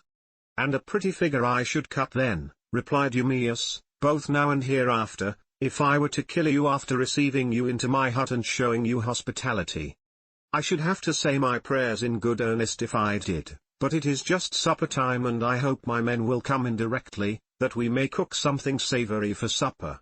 Thus did they converse, and presently the swineherds came up with the pigs, which were then shut up for the night in their sties, and a tremendous squealing they made as they were being driven into them. But Eumaeus called to his men and said, Bring in the best pig you have, that I may sacrifice him for this stranger, and we will take toll of him ourselves. We have had trouble enough this long time feeding pigs, while others reap the fruit of our labor. On this he began chopping firewood, while the others brought in a fine fat 5-year-old boar pig, and set it at the altar. Eumaeus did not forget the gods, for he was a man of good principles, so the first thing he did was to cut bristles from the pig's face and throw them into the fire, praying to all the gods as he did so that Ulysses might return home again. Then he clubbed the pig with a billet of oak which he had kept back when he was chopping the firewood, and stunned it, while the others slaughtered and singed it. Then they cut it up, and Eumaeus began by putting raw pieces from each joint onto some of the fat. These he sprinkled with barley meal, and laid upon the embers. They cut the rest of the meat up small, put the pieces upon the spits and roasted them till they were done. When they had taken them off the spits they threw them onto the dresser in a heap. The swineherd, who was a most equitable man, then stood up to give every one his share. He made 7 portions, one of these he set apart for Mercury the son of Maia and the nymphs, praying to them as he did so, the others he dealt out to the men man by man. He gave Ulysses some slices cut lengthways down the loin as a mark of especial honor, and Ulysses was much pleased. I hope, Eumaeus, said he, that Jove will be as well disposed towards you as I am, for the respect you are showing to an outcast like myself. To this you answered, O swineherd Eumaeus, eat, my good fellow, and enjoy your supper, such as it is. God grants this, and withholds that, just as he thinks right, for he can do whatever he chooses. As he spoke he cut off the first piece and offered it as a burnt sacrifice to the immortal gods, then he made them a drink offering, put the cup in the hands of Ulysses, and sat down to his own portion. Mesaulius brought them their bread. The swineherd had brought this man on his own account from among the Taphians during his master's absence, and had paid for him with his own money without saying anything either to his mistress or Laertes. They then laid their hands upon the good things that were before them, and when they had had enough to eat and drink, Mesaulius took away what was left of the bread, and they all went to bed after having made a hearty supper. Now the night came on stormy and very dark, for there was no moon.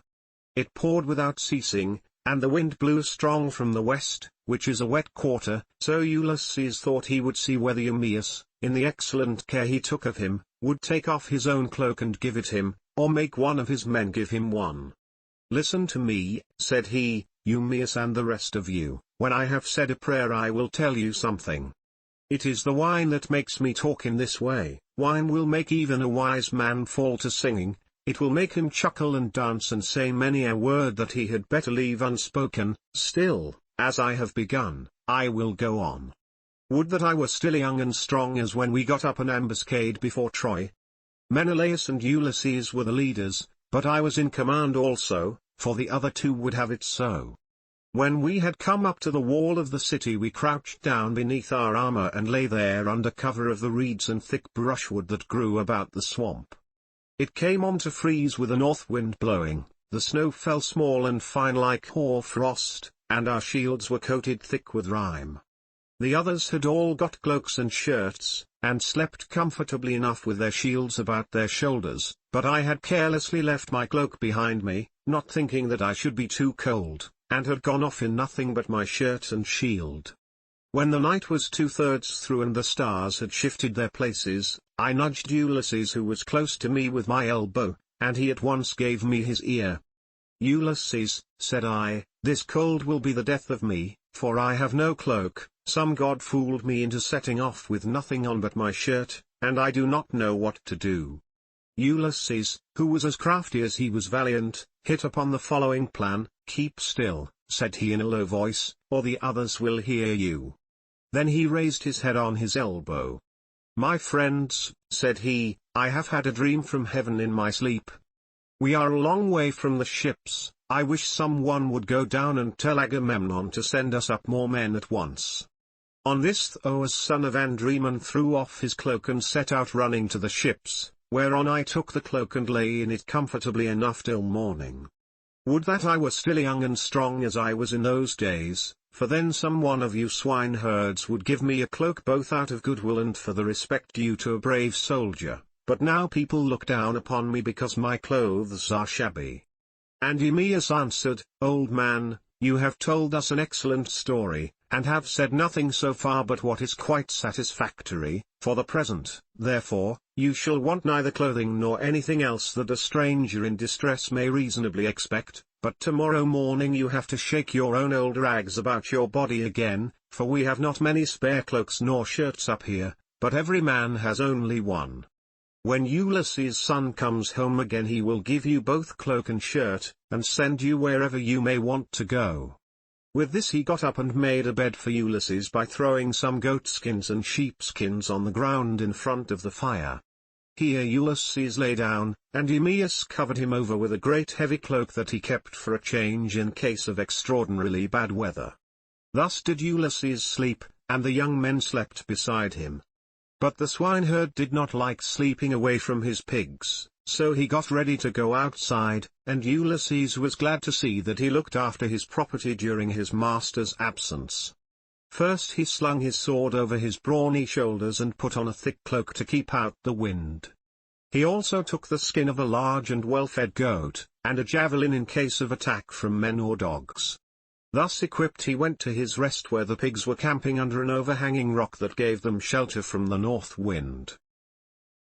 Book 15, Minerva summons Telemachus from Lacedaemon. He meets with Theoclymenus at Pylos and brings him to Ithaca. On landing he goes to the hut of Eumaeus.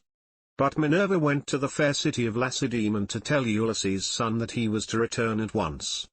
She found him and Pisistratus sleeping in the forecourt of Menelaus's house. Pisistratus was fast asleep, but Telemachus could get no rest all night for thinking of his unhappy father, so Minerva went close up to him and said, "Telemachus, you should not remain so far away from home any longer, nor leave your property with such dangerous people in your house. They will eat up everything you have among them, and you will have been on a fool's errand. Ask Menelaus to send you home at once if you wish to find your excellent mother still there when you get back. Her father and brothers are already urging her to marry Eurymachus, who has given her more than any of the others, and has been greatly increasing his wedding presents. I hope nothing valuable may have been taken from the house in spite of you, but you know what women are, they always want to do the best they can for the man who marries them, and never give another thought to the children of their first husband, nor to their father either when he is dead and done with. Go home, therefore, and put everything in charge of the most respectable woman servant that you have, until it shall please heaven to send you a wife of your own. Let me tell you also of another matter which you had better attend to. The chief men among the suitors are lying in wait for you in the strait between Ithaca and Samos, and they mean to kill you before you can reach home. I do not much think they will succeed. It is more likely that some of those who are now eating up your property will find a grave themselves. Sail night and day, and keep your ship well away from the islands. The God who watches over you and protects you will send you a fair wind. As soon as you get to Ithaca, send your ship and men on to the town, but yourself go straight to the swineherd who has charge of your pigs. He is well disposed towards you. Stay with him, therefore, for the night, and then send him to Penelope to tell her that you have got back safe from Pylos." Then she went back to Olympus, but Telemachus stirred Pisistratus with his heel to rouse him, and said, "Wake up, Pisistratus, and yoke the horses to the chariot, for we must set off home." But Pisistratus said, "No matter what hurry we are in, we cannot drive in the dark. It will be morning soon. Wait till Menelaus has brought his presents and put them in the chariot for us, and let him say goodbye to us in the usual way. So long as he lives, a guest should never forget a host who has shown him kindness." As he spoke, day began to break, and Menelaus, who had already risen, leaving Helen in bed, came towards them. When Telemachus saw him, he put on his shirt as fast as he could, threw a great cloak over his shoulders, and went out to meet him. "Menelaus," said he, "let me go back now to my own country, for I want to get home." And Menelaus answered, "Telemachus, if you insist on going, I will not detain you. I do not like to see a host either too fond of his guest or too rude to him. Moderation is best in all things, and not letting a man go when he wants to do so is as bad as telling him to go if he would like to stay. One should treat a guest well as long as he is in the house and speed him when he wants to leave it. Wait, then, till I can get your beautiful presents into your chariot, and till you have yourself seen them.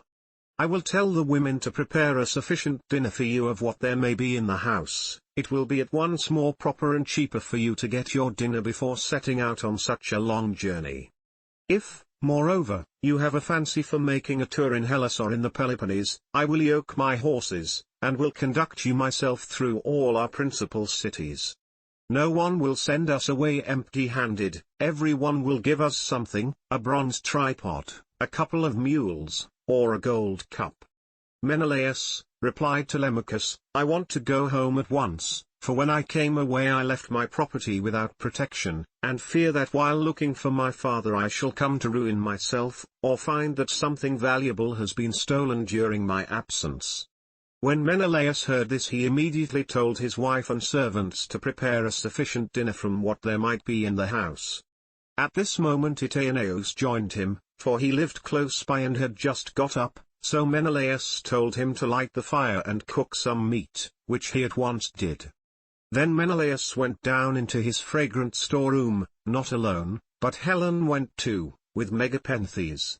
When he reached the place where the treasures of his house were kept, he selected a double cup, and told his son Megapenthes to bring also a silver mixing bowl. Meanwhile Helen went to the chest where she kept the lovely dresses which she had made with her own hands, and took out one that was largest and most beautifully enriched with embroidery. It glittered like a star, and lay at the very bottom of the chest. Then they all came back through the house again till they got to Telemachus, and Menelaus said, "Telemachus, may Jove, the mighty husband of Juno, bring you safely home according to your desire. I will now present you with the finest and most precious piece of plate in all my house. It is a mixing bowl of pure silver, except the rim, which is inlaid with gold, and it is the work of Vulcan. Phydemus, king of the Sidonians, made me a present of it in the course of a visit that I paid him while I was on my return home. I should like to give it to you." With these words he placed the double cup in the hands of Telemachus, while Megapenthes brought the beautiful mixing bowl and set it before him. Hard by stood lovely Helen with the robe ready in her hand. "I too, my son," said she, "have something for you as a keepsake from the hand of Helen. It is for your bride to wear upon her wedding day. Till then, get your dear mother to keep it for you, thus may you go back rejoicing to your own country and to your home." So saying, she gave the robe over to him and he received it gladly. Then Pisistratus put the presents into the chariot, and admired them all as he did so.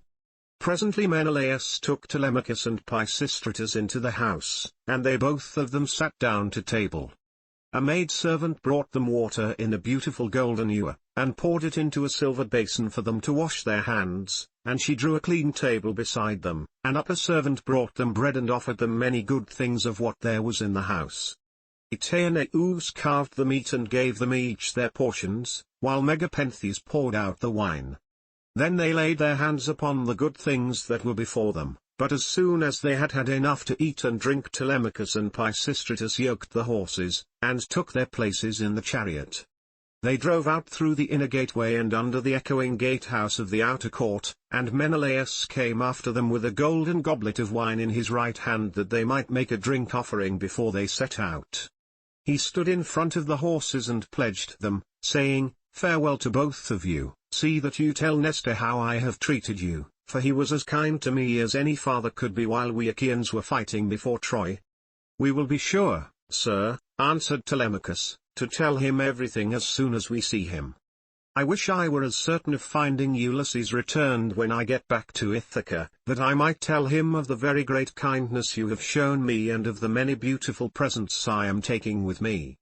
As he was thus speaking, a bird flew on his right hand, an eagle with a great white goose in its talons which it had carried off from the farmyard, and all the men and women were running after it and shouting. It came quite close up to them and flew away on their right hands in front of the horses. When they saw it they were glad, and their hearts took comfort within them, whereon Pisistratus said, "Tell me, Menelaus, has heaven sent this omen for us or for you?" Menelaus was thinking what would be the most proper answer for him to make, but Helen was too quick for him and said, "I will read this matter as heaven has put it in my heart, and as I doubt not that it will come to pass.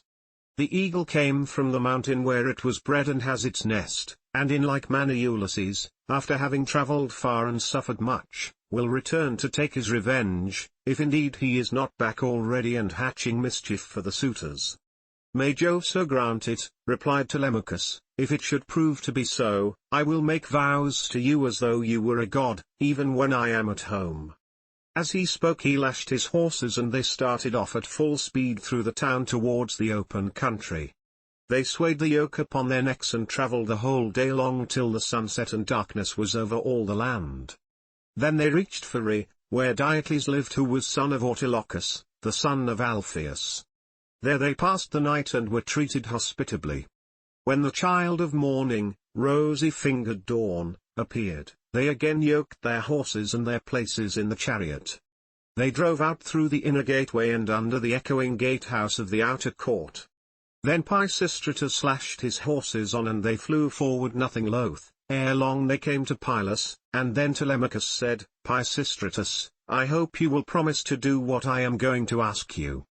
You know our fathers were old friends before us, moreover, we are both of an age, and this journey has brought us together still more closely. Do not, therefore, take me past my ship, but leave me there, for if I go to your father's house he will try to keep me in the warmth of his goodwill towards me, and I must go home at once." Pisistratus thought how he should do as he was asked, and in the end he deemed it best to turn his horses towards the ship, and put Menelaus's beautiful presents of gold and raiment in the stern of the vessel. Then he said, "Go on board at once and tell your men to do so also before I can reach home to tell my father. I know how obstinate he is, and am sure he will not let you go. He will come down here to fetch you, and he will not go back without you. But he will be very angry." With this he drove his goodly steeds back to the city of the Pylians and soon reached his home, but Telemachus called the men together and gave his orders. "Now, my men," said he, "get everything in order on board the ship, and let us set out home." Thus did he speak, and they went on board even as he had said. But as Telemachus was thus busied, praying also and sacrificing to Minerva in the ship's stern, there came to him a man from a distant country, a seer, who was flying from Argos because he had killed a man. He was descended from Melampus, who used to live in Pylos, the land of sheep. He was rich and owned a great house, but he was driven into exile by the great and powerful King Neleus.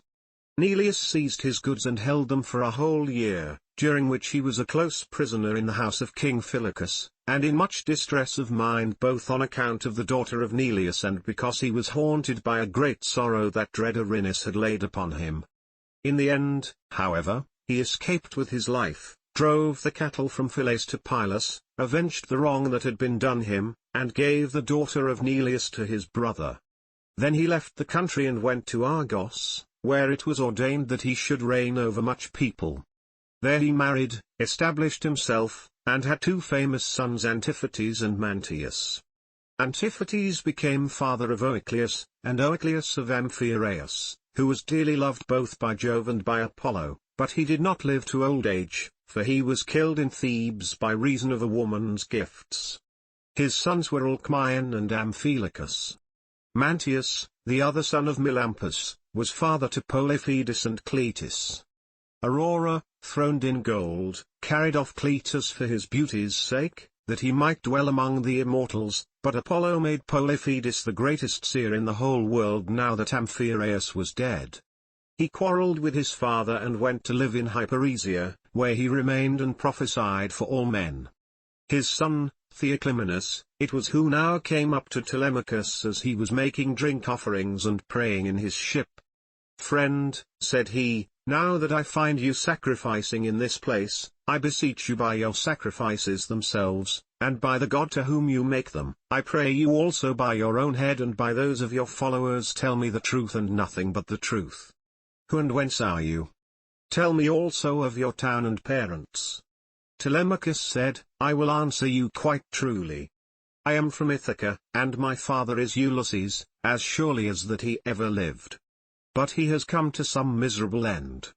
Therefore I have taken this ship and got my crew together to see if I can hear any news of him, for he has been away a long time." "I too," answered Theoclymenus, "am an exile, for I have killed a man of my own race. He has many brothers and kinsmen in Argos, and they have great power among the Argives. I am flying to escape death at their hands, and am thus doomed to be a wanderer on the face of the earth. I am your suppliant, take me, therefore, on board your ship that they may not kill me, for I know they are in pursuit." "I will not refuse you," replied Telemachus, "if you wish to join us. Come, therefore, and in Ithaca we will treat you hospitably according to what we have." On this he received Theoclymenus' spear and laid it down on the deck of the ship.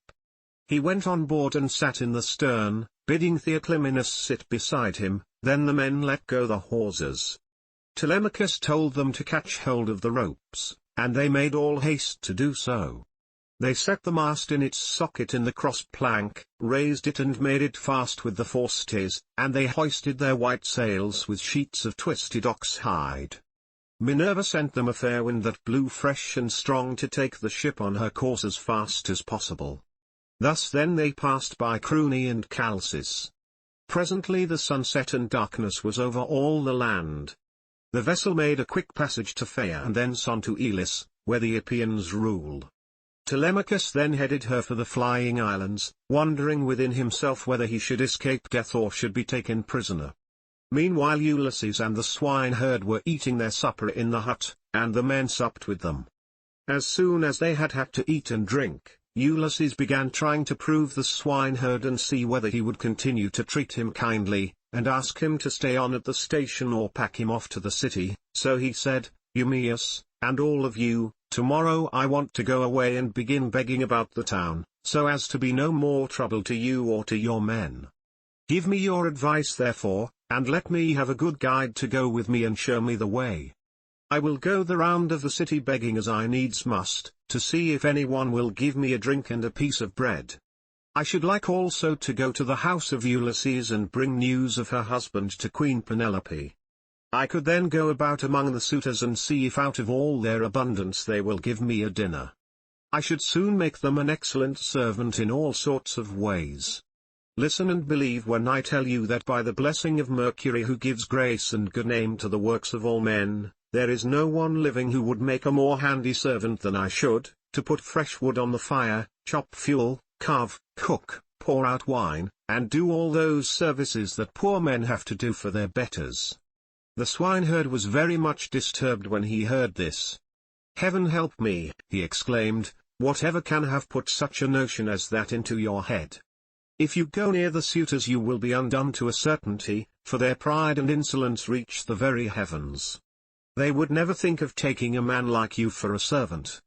Their servants are all young men, well dressed, wearing good cloaks and shirts, with well-looking faces and their hair always tidy. The tables are kept quite clean and are loaded with bread, meat, and wine.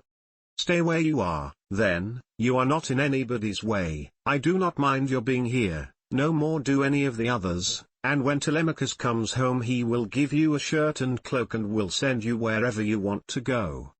Ulysses answered, I hope you may be as dear to the gods as you are to me, for having saved me from going about and getting into trouble. There is nothing worse than being always on the tramp. Still, when men have once got low down in the world they will go through a great deal on behalf of their miserable bellies.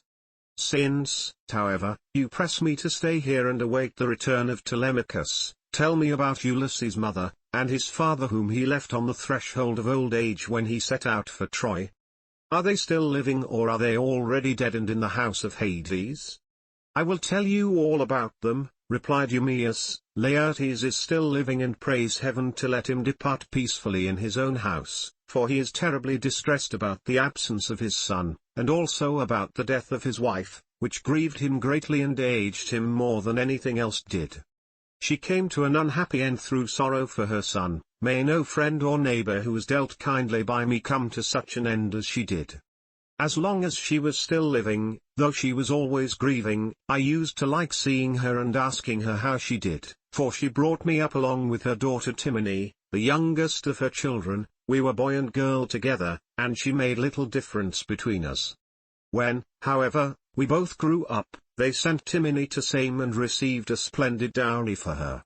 As for me, my mistress gave me a good shirt and cloak with a pair of sandals for my feet, and sent me off into the country, but she was just as fond of me as ever. This is all over now. Still it has pleased heaven to prosper my work in the situation which I now hold. I have enough to eat and drink, and can find something for any respectable stranger who comes here, but there is no getting a kind word or deed out of my mistress, for the house has fallen into the hands of wicked people. Servants want sometimes to see their mistress and have a talk with her. They like to have something to eat and drink at the house, and something too to take back with them into the country. This is what will keep servants in a good humor. Ulysses answered, Then you must have been a very little fellow, Eumaeus, when you were taken so far away from your home and parents. Tell me, and tell me true, was the city in which your father and mother lived sacked and pillaged, or did some enemies carry you off when you were alone tending sheep or cattle, ship you off here, and sell you for whatever your master gave them?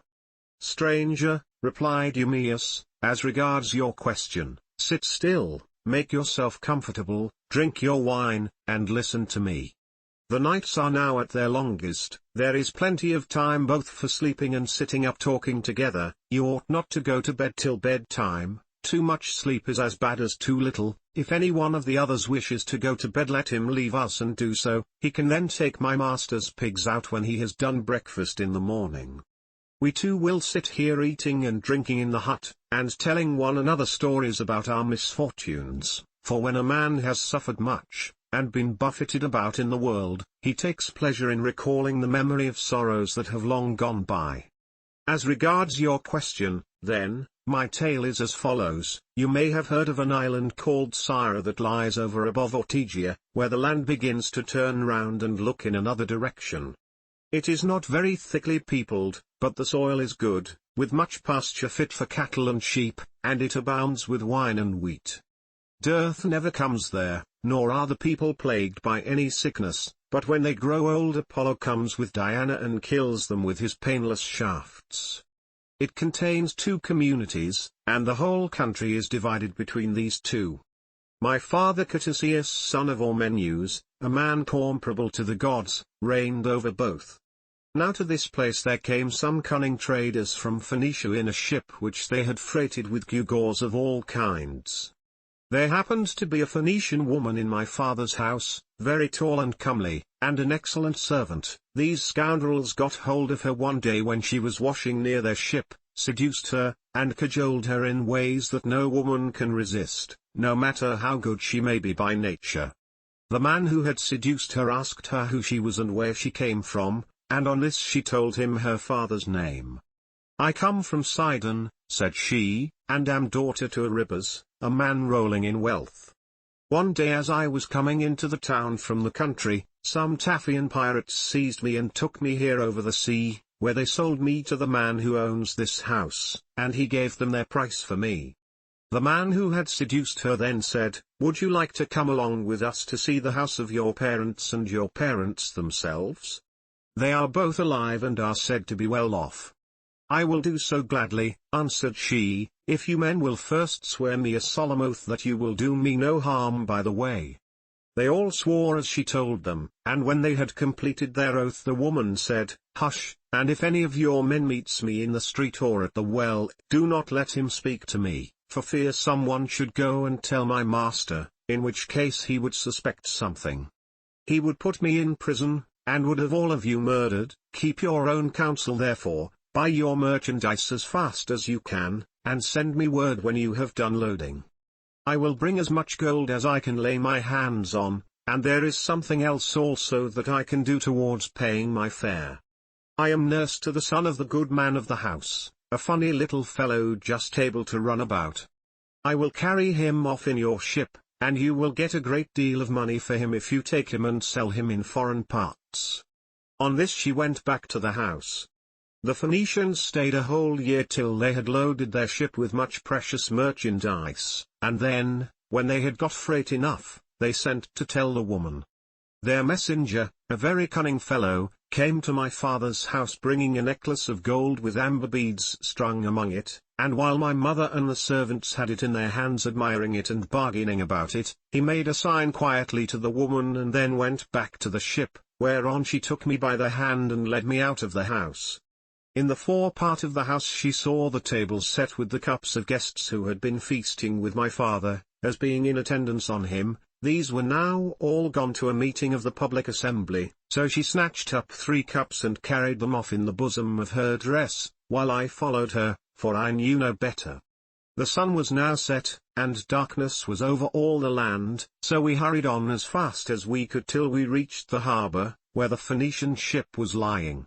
When they had got on board they sailed their ways over the sea, taking us with them, and Jove sent then a fair wind. 6 days did we sail both night and day, but on the 7th day Diana struck the woman and she fell heavily down into the ship's hold as though she were a seagull alighting on the water, so they threw her overboard to the seals and fishes, and I was left all sorrowful and alone. Presently the winds and waves took the ship to Ithaca, where Laertes gave sundry of his chattels for me, and thus it was that ever I came to set eyes upon this country. Ulysses answered, Eumaeus, I have heard the story of your misfortunes with the most lively interest and pity, but Jove has given you good as well as evil, for in spite of everything you have a good master, who sees that you always have enough to eat and drink, and you lead a good life, whereas I am still going about begging my way from city to city. Thus did they converse, and they had only a very little time left for sleep, for it was soon daybreak. In the meantime Telemachus and his crew were nearing land, so they loosed the sails, took down the mast, and rowed the ship into the harbour. They cast out their mooring stones and made fast the hawsers. They then got out upon the seashore, mixed their wine, and got dinner ready. As soon as they had had enough to eat and drink Telemachus said, Take the ship on to the town, but leave me here, for I want to look after the herdsmen on one of my farms. In the evening, when I have seen all I want, I will come down to the city, and tomorrow morning in return for your trouble I will give you all a good dinner with meat and wine. Then Theoclymenus said, And what, my dear young friend, is to become of me? To whose house, among all your chief men, am I to repair? Or shall I go straight to your own house and to your mother? At any other time, replied Telemachus, I should have bidden you go to my own house, for you would find no want of hospitality. At the present moment, however, you would not be comfortable there, for I shall be away, and my mother will not see you. She does not often show herself even to the suitors, but sits at her loom weaving in an upper chamber, out of their way. But I can tell you a man whose house you can go to, I mean Eurymachus the son of Polybus, who is held in the highest estimation by everyone in Ithaca. He is much the best man and the most persistent wooer, of all those who are paying court to my mother and trying to take Ulysses' place. Jove, however, in heaven alone knows whether or no they will come to a bad end before the marriage takes place. As he was speaking, a bird flew by upon his right hand, a hawk, Apollo's messenger. It held a dove in its talons, and the feathers, as it tore them off, fell to the ground midway between Telemachus and the ship. On this Theoclymenus called him apart and caught him by the hand. "Telemachus," said he, "that bird did not fly on your right hand without having been sent there by some god. As soon as I saw it I knew it was an omen. It means that you will remain powerful and that there will be no house in Ithaca more royal than your own." "I wish it may prove so," answered Telemachus. "If it does, I will show you so much goodwill and give you so many presents that all who meet you will congratulate you." Then he said to his friend Piraeus, "Piraeus, son of Clytius, you have throughout shown yourself the most willing to serve me of all those who have accompanied me to Pylos. I wish you would take this stranger to your own house and entertain him hospitably till I can come for him." And Piraeus answered, "Telemachus, you may stay away as long as you please, but I will look after him for you, and he shall find no lack of hospitality." As he spoke he went on board, and bade the others do so also and loose the hawsers, so they took their places in the ship. But Telemachus bound on his sandals, and took a long and doughty spear with a head of sharpened bronze from the deck of the ship. Then they loosed the hawsers, thrust the ship off from land, and made on towards the city as they had been told to do, while Telemachus strode on as fast as he could, till he reached the homestead where his countless herds of swine were feeding, and where dwelt the excellent swineherd, who was so devoted a servant to his master. Book 16, Ulysses reveals himself to Telemachus. Meanwhile Ulysses and the swineherd had lit a fire in the hut and were getting breakfast ready at daybreak, for they had sent the men out with the pigs. When Telemachus came up, the dogs did not bark but fawned upon him, so Ulysses, hearing the sound of feet and noticing that the dogs did not bark, said to Eumaeus, "Eumaeus, I hear footsteps. I suppose one of your men or some one of your acquaintance is coming here, for the dogs are fawning upon him and not barking." The words were hardly out of his mouth before his son stood at the door. Eumaeus sprang to his feet, and the bowls in which he was mixing wine fell from his hands, as he made towards his master. He kissed his head and both his beautiful eyes, and wept for joy. A father could not be more delighted at the return of an only son, the child of his old age, after 10 years' absence in a foreign country and after having gone through much hardship.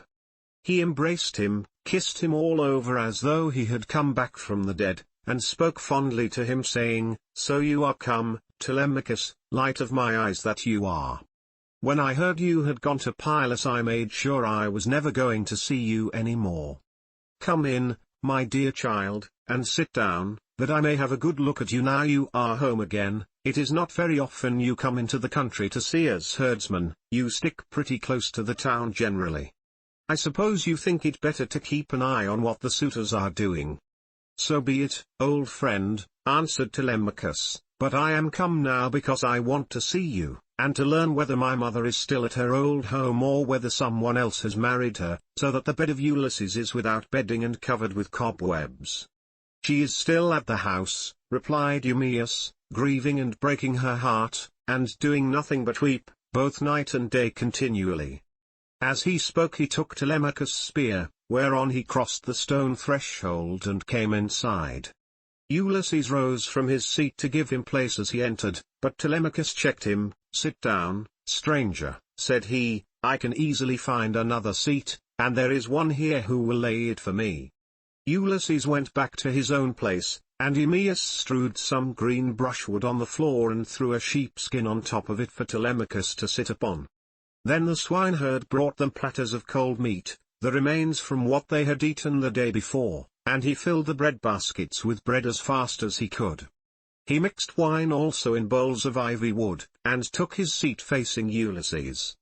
Then they laid their hands on the good things that were before them, and as soon as they had had enough to eat and drink Telemachus said to Eumaeus, "Old friend, where does this stranger come from?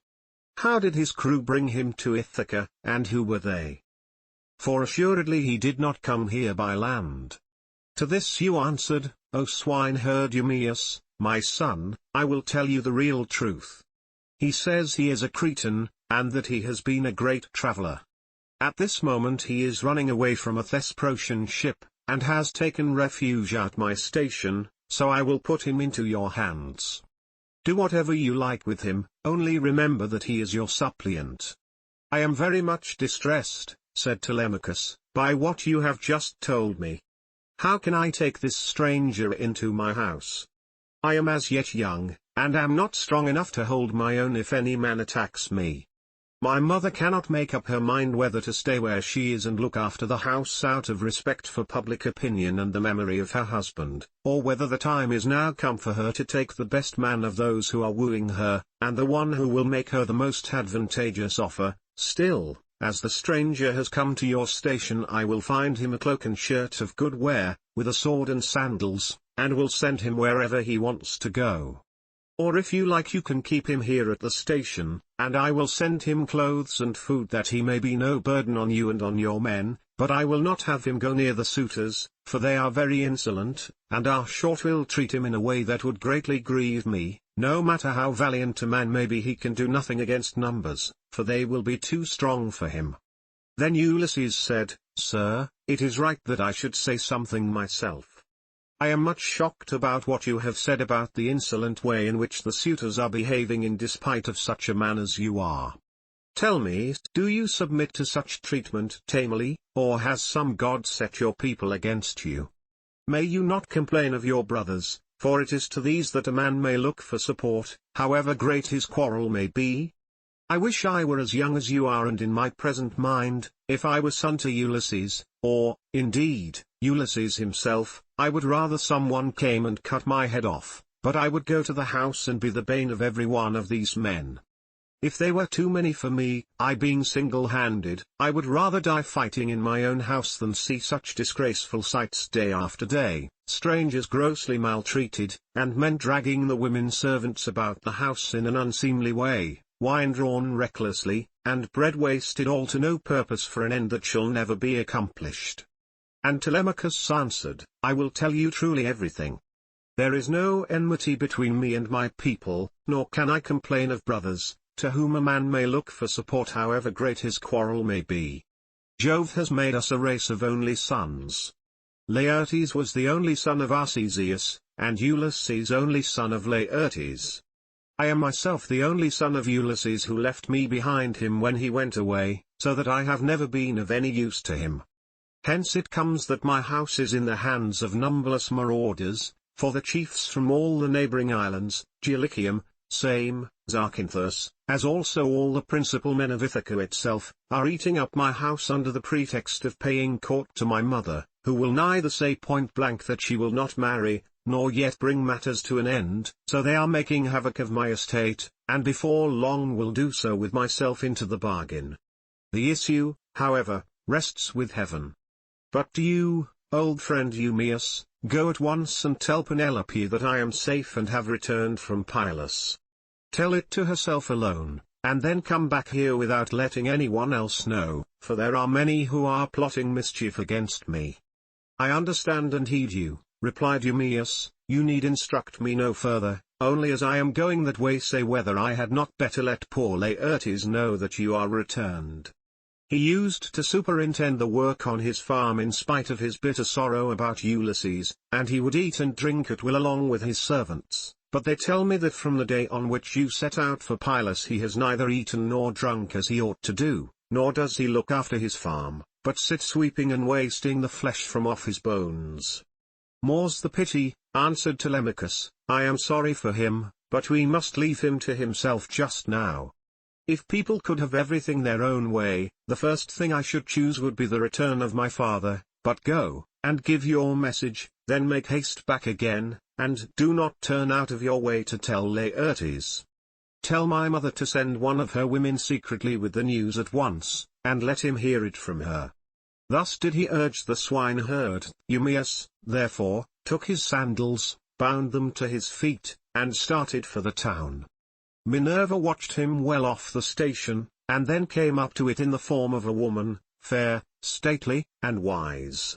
She stood against the side of the entry, and revealed herself to Ulysses, but Telemachus could not see her, and knew not that she was there, for the gods do not let themselves be seen by everybody.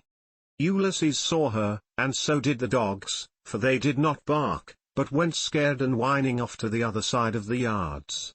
She nodded her head and motioned to Ulysses with her eyebrows, whereon he left the hut and stood before her outside the main wall of the yards. Then she said to him, Ulysses, noble son of Laertes, it is now time for you to tell your son, do not keep him in the dark any longer, but lay your plans for the destruction of the suitors, and then make for the town. I will not be long in joining you, for I too am eager for the fray. As she spoke she touched him with her golden wand. First she threw a fair clean shirt and cloak about his shoulders, then she made him younger and of more imposing presence, she gave him back his color, filled out his cheeks, and let his beard become dark again. Then she went away and Ulysses came back inside the hut. His son was astounded when he saw him, and turned his eyes away for fear he might be looking upon a god. Stranger, said he, how suddenly you have changed from what you were a moment or two ago. You are dressed differently and your color is not the same. Are you some one or other of the gods that live in heaven? If so, be propitious to me till I can make you due sacrifice and offerings of wrought gold. Have mercy upon me. And Ulysses said, I am no god, why should you take me for one? I am your father, on whose account you grieve and suffer so much at the hands of lawless men. As he spoke he kissed his son, and a tear fell from his cheek onto the ground, for he had restrained all tears till now. But Telemachus could not yet believe that it was his father, and said, You are not my father, but some god is flattering me with vain hopes that I may grieve the more hereafter. No mortal man could of himself contrive to do as you have been doing, and make yourself old and young at a moment's notice, unless a god were with him. A second ago you were old and all in rags, and now you are like some god come down from heaven. Ulysses answered, Telemachus, you ought not to be so immeasurably astonished at my being really here. There is no other Ulysses who will come hereafter. Such as I am, it is I, who after long wandering and much hardship have got home in the 20th year to my own country. What you wonder at is the work of the redoubtable goddess Minerva, who does with me whatever she will, for she can do what she pleases. At one moment she makes me like a beggar, and the next I am a young man with good clothes on my back. It is an easy matter for the gods who live in heaven to make any man look either rich or poor. As he spoke he sat down, and Telemachus threw his arms about his father and wept. They were both so much moved that they cried aloud like eagles or vultures with crooked talons that have been robbed of their half-fledged young by peasants. Thus piteously did they weep, and the sun would have gone down upon their mourning if Telemachus had not suddenly said, In what ship, my dear father, did your crew bring you to Ithaca? Of what nation did they declare themselves to be, for you cannot have come by land? I will tell you the truth, my son, replied Ulysses. It was the Phaeacians who brought me here. They are great sailors, and are in the habit of giving escorts to anyone who reaches their coasts. They took me over the sea while I was fast asleep, and landed me in Ithaca, after giving me many presents in bronze, gold, and raiment. These things by heaven's mercy are lying concealed in a cave, and I am now come here on the suggestion of Minerva that we may consult about killing our enemies. First, therefore, give me a list of the suitors, with their number, that I may learn who, and how many, they are. I can then turn the matter over in my mind, and see whether we too can fight the whole body of them ourselves, or whether we must find others to help us. To this Telemachus answered, Father, I have always heard of your renown both in the field and in council, but the task you talk of is a very great one. I am awed at the mere thought of it. 2 men cannot stand against many and brave ones. There are not 10 suitors only, nor twice 10, but 10 many times over. You shall learn their number at once. There are 52 chosen youths from Dulichium, and they have 6 servants. From Same there are 24, 20 young Achaeans from Zacynthus, and 12 from Ithaca itself, all of them well born. They have with them a servant Medon, a bard, and 2 men who can carve at table. If we face such numbers as this, you may have bitter cause to rue your coming, and your revenge. See whether you cannot think of someone who would be willing to come and help us." "Listen to me," replied Ulysses, "and think whether Minerva and her father Jove may seem sufficient, or whether I am to try and find someone else as well." "Those whom you have named," answered Telemachus, "are a couple of good allies, for though they dwell high up among the clouds they have power over both gods and men. These two," continued Ulysses, "will not keep long out of the fray, when the suitors and we join fight in my house. Now, therefore, return home early tomorrow morning, and go about among the suitors as before. Later on the swineherd will bring me to the city disguised as a miserable old beggar.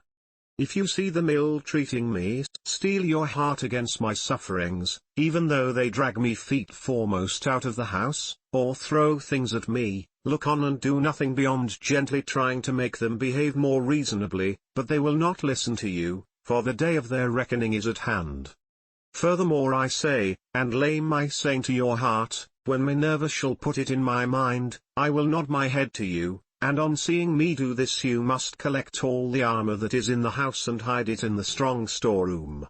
Make some excuse when the suitors ask you why you are removing it, say that you have taken it to be out of the way of the smoke, inasmuch as it is no longer what it was when Ulysses went away, but has become soiled and begrimed with soot.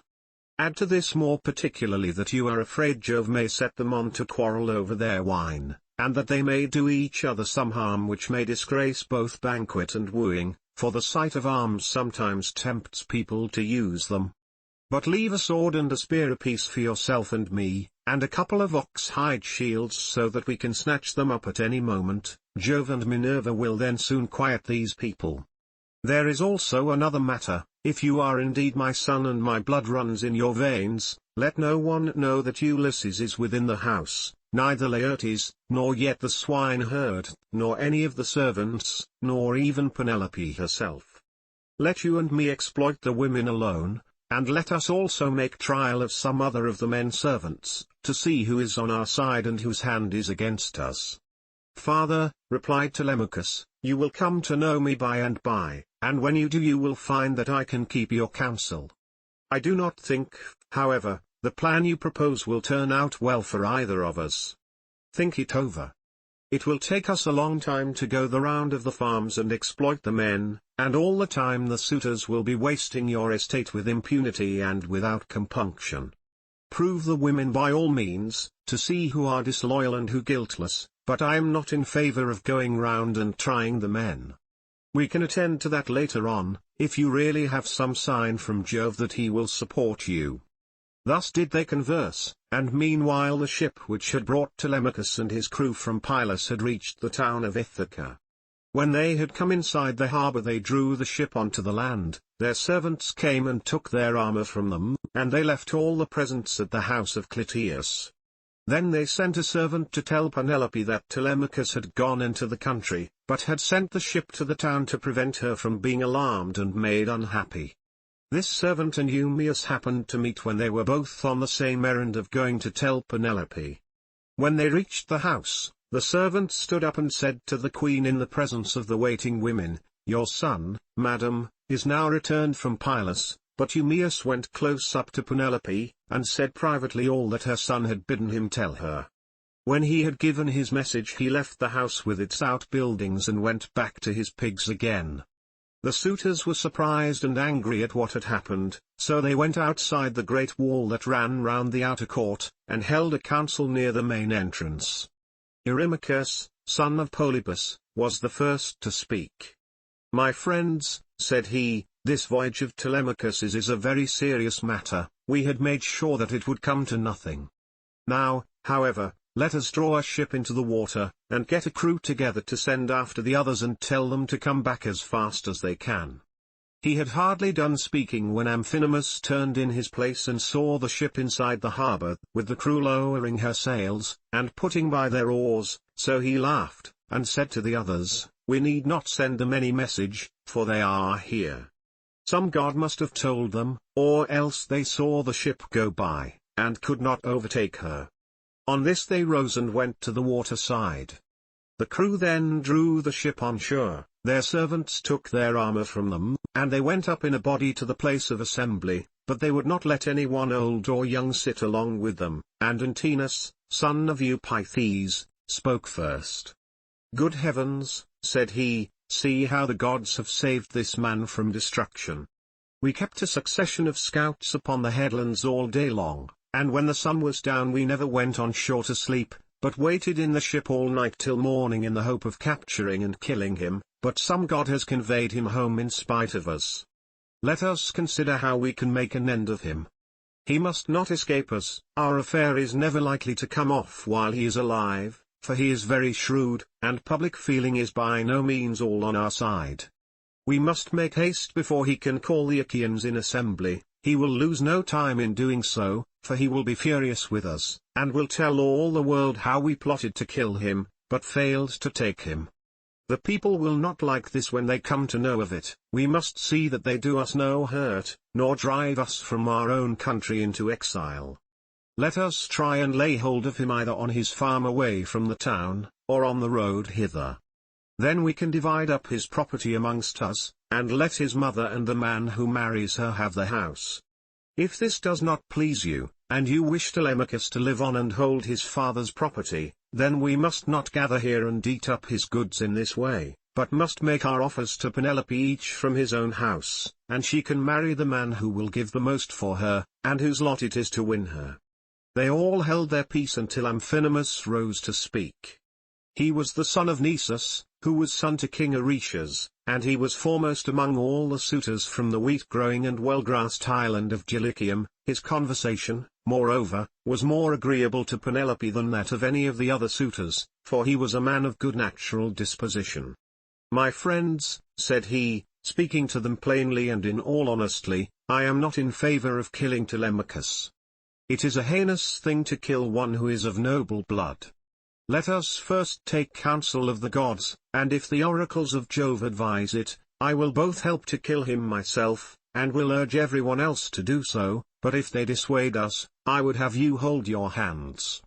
Thus did he speak, and his words pleased them well, so they rose forthwith and went to the house of Ulysses, where they took their accustomed seats. Then Penelope resolved that she would show herself to the suitors. She knew of the plot against Telemachus, for the servant maiden had overheard their counsels and had told her. She went down therefore to the court attended by her maidens, and when she reached the suitors she stood by one of the bearing posts supporting the roof of the cloister holding a veil before her face, and rebuked Antinous saying, "Antinous, insolent and wicked schemer, they say you are the best speaker and counselor of any man your own age in Ithaca, but you are nothing of the kind. Madman, why should you try to compass the death of Telemachus, and take no heed of suppliants, whose witness is Jove himself?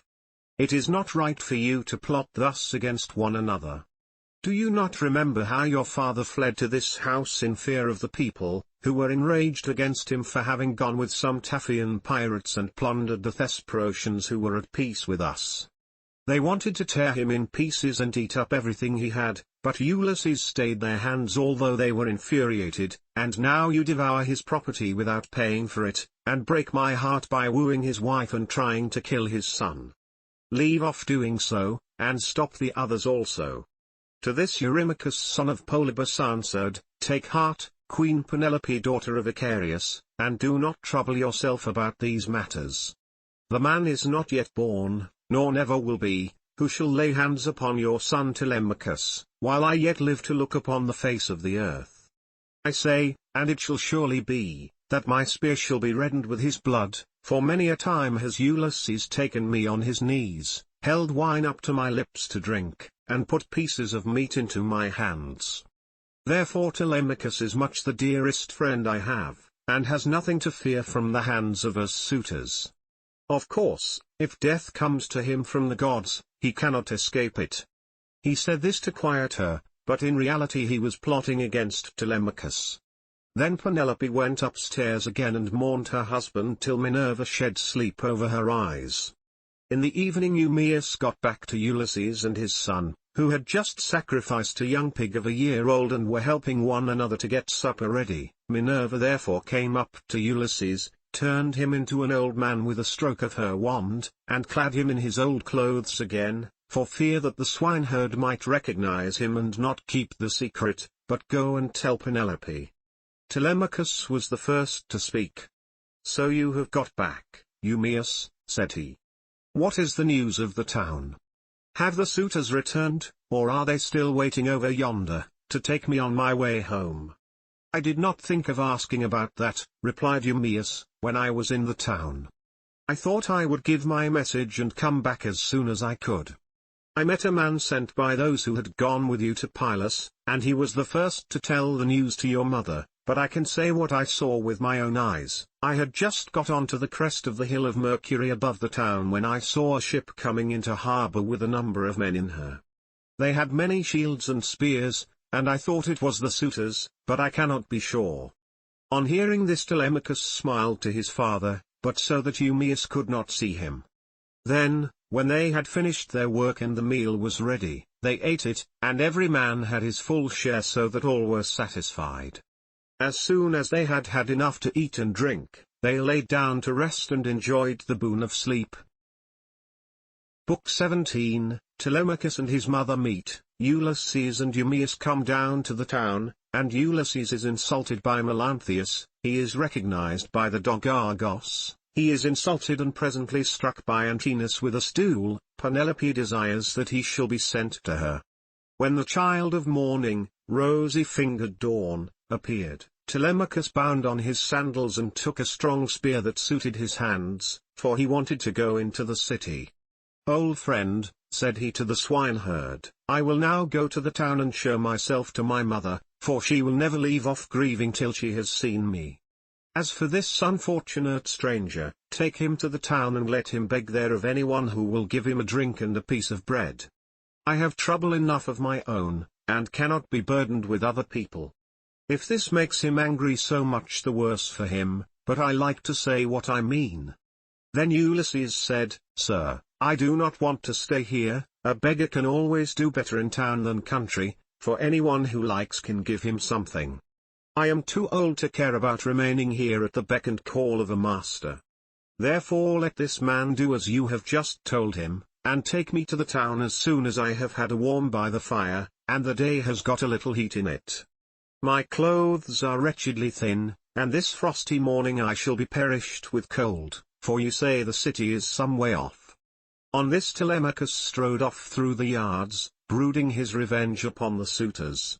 When he reached home he stood his spear against a bearing post of the cloister, crossed the stone floor of the cloister itself, and went inside. Nurse Euryclea saw him long before anyone else did. She was putting the fleeces onto the seats, and she burst out crying as she ran up to him. All the other maids came up too, and covered his head and shoulders with their kisses. Penelope came out of her room looking like Diana or Venus, and wept as she flung her arms about her son.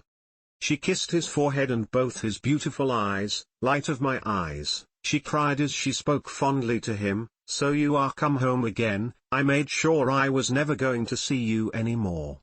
To think of your having gone off to Pylos without saying anything about it or obtaining my consent. But come, tell me what you saw." "Do not scold me, mother," answered Telemachus, "nor vex me, seeing what a narrow escape I have had, but wash your face, change your dress, go upstairs with your maids, and promise full and sufficient hecatombs to all the gods if Jove will only grant us our revenge upon the suitors. I must now go to the place of assembly to invite a stranger who has come back with me from Pylos. I sent him on with my crew, and told Piraeus to take him home and look after him till I could come for him myself." She heeded her son's words, washed her face, changed her dress, and vowed full and sufficient hecatombs to all the gods if they would only vouchsafe her revenge upon the suitors. Telemachus went through, and out of, the cloisters spear in hand, not alone, for his 2 fleet dogs went with him. Minerva endowed him with the presence of such divine comeliness that all marveled at him as he went by, and the suitors gathered round him with fair words in their mouths and malice in their hearts, but he avoided them, and went to sit with Mentor, Antiphus, and Halitherses, old friends of his father's house, and they made him tell them all that had happened to him. Then Piraeus came up with Theoclymenus, whom he had escorted through the town to the place of assembly, whereon Telemachus at once joined them. Piraeus was first to speak. "Telemachus," said he, "I wish you would send some of your women to my house to take away the presents Menelaus gave you." "We do not know, Piraeus," answered Telemachus, "what may happen. If the suitors kill me in my own house and divide my property among them, I would rather you had the presents than that any of those people should get hold of them. If on the other hand I manage to kill them, I shall be much obliged if you will kindly bring me my presents."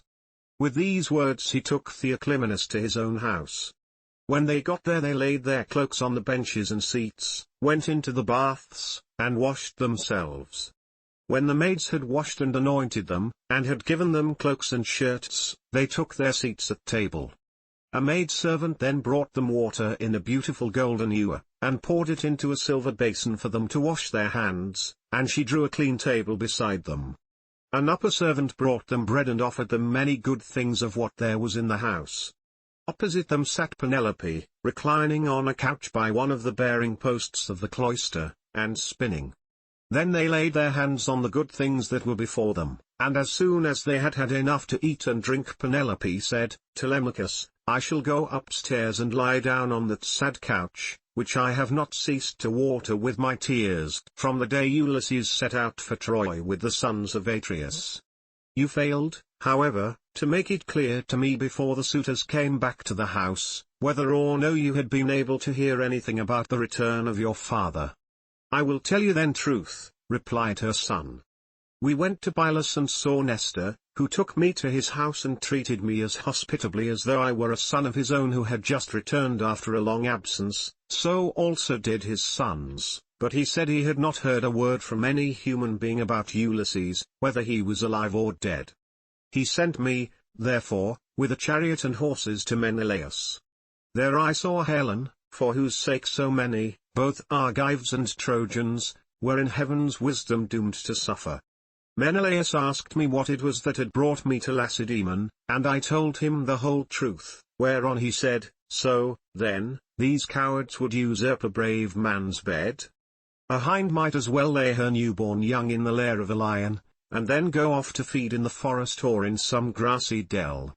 The lion, when he comes back to his lair, will make short work with the pair of them, and so will Ulysses with these suitors. By Father Jove, Minerva, and Apollo, if Ulysses is still the man that he was when he wrestled with Philomelides in Lesbos, and threw him so heavily that all the Greeks cheered him, if he is still such, and were to come near these suitors, they would have a short shrift and a sorry wedding. As regards your question, however, I will not prevaricate nor deceive you, but what the old man of the sea told me, so much will I tell you in full. He said he could see Ulysses on an island sorrowing bitterly in the house of the nymph Calypso, who was keeping him prisoner, and he could not reach his home, for he had no ships nor sailors to take him over the sea. This was what Menelaus told me, and when I had heard his story I came away. The gods then gave me a fair wind and soon brought me safe home again." With these words he moved the heart of Penelope. Then Theoclymenus said to her, "Madam, wife of Ulysses, Telemachus does not understand these things, listen therefore to me, for I can divine them surely, and will hide nothing from you. May Jove the King of Heaven be my witness, and the rites of hospitality, with that hearth of Ulysses to which I now come, that Ulysses himself is even now in Ithaca, and, either going about the country or staying in one place, is inquiring into all these evil deeds and preparing a day of reckoning for the suitors. I saw an omen when I was on the ship which meant this, and I told Telemachus about it." "May it be even so," answered Penelope, "if your words come true, you shall have such gifts and such goodwill from me that all who see you shall congratulate you." Thus did they converse.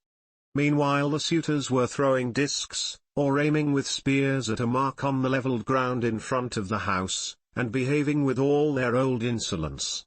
But when it was now time for dinner, and the flock of sheep and goats had come into the town from all the country round, with their shepherds as usual, then Medon, who was their favourite servant, and who waited upon them at table, said, "Now then, "My young masters, you have had enough sport, so come inside that we may get dinner ready.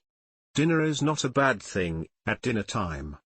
They left their sports as he told them, and when they were within the house, they laid their cloaks on the benches and seats inside, and then sacrificed some sheep, goats, pigs, and a heifer, all of them fat and well grown. Thus they made ready for their meal.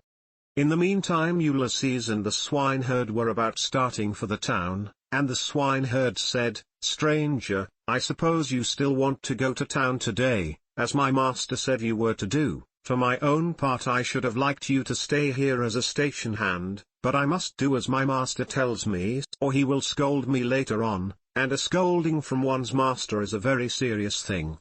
Let us then be off, for it is now broad day, it will be night again directly and then you will find it colder." "I know, and understand you," replied Ulysses, "you need say no more. Let us be going. But if you have a stick ready cut, let me have it to walk with, for you say the road is a very rough one." As he spoke he threw his shabby old tattered wallet over his shoulders, by the cord from which it hung, and Eumaeus gave him a stick to his liking. The two then started, leaving the station in charge of the dogs and herdsmen who remained behind. The swineherd led the way and his master followed after, looking like some broken-down old tramp as he leaned upon his staff, and his clothes were all in rags. When they had got over the rough steep ground and were nearing the city, they reached the fountain from which the citizens drew their water. This had been made by Ithacus, Neritus, and Polyctor. There was a grove of water-loving poplars planted in a circle all round it, and the clear cold water came down to it from a rock high up, while above the fountain there was an altar to the nymphs, at which all wayfarers used to sacrifice.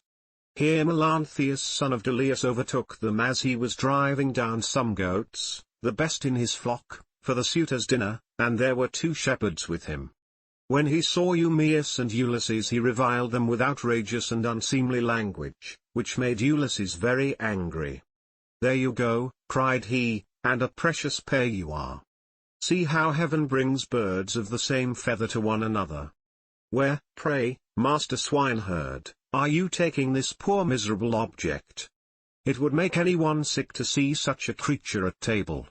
A fellow like this never won a prize for anything in his life, but will go about rubbing his shoulders against every man's door-post, and begging, not for swords and cauldrons like a man, but only for a few scraps not worth begging for.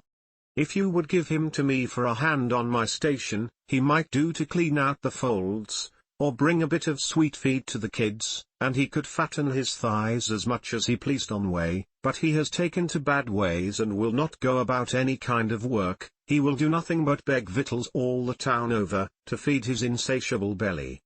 I say, therefore, and it shall surely be, if he goes near Ulysses' house he will get his head broken by the stools they will fling at him, till they turn him out." On this, as he passed, he gave Ulysses a kick on the hip out of pure wantonness, but Ulysses stood firm, and did not budge from the path. For a moment he doubted whether or no to fly at Melanthius and kill him with his staff, or fling him to the ground and beat his brains out. He resolved, however, to endure it and keep himself in check, but the swineherd looked straight at Melanthius and rebuked him, lifting up his hands and praying to heaven as he did so. "Fountain nymphs," he cried, "children of Jove, if ever Ulysses burned you thigh bones covered with fat whether of lambs or kids, grant my prayer that heaven may send him home. He would soon put an end to the swaggering threats with which such men as you go about insulting people, gadding all over the town while your flocks are going to ruin through bad shepherding."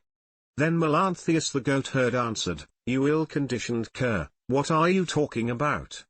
Some day or other I will put you on board ship and take you to a foreign country, where I can sell you and pocket the money you will fetch.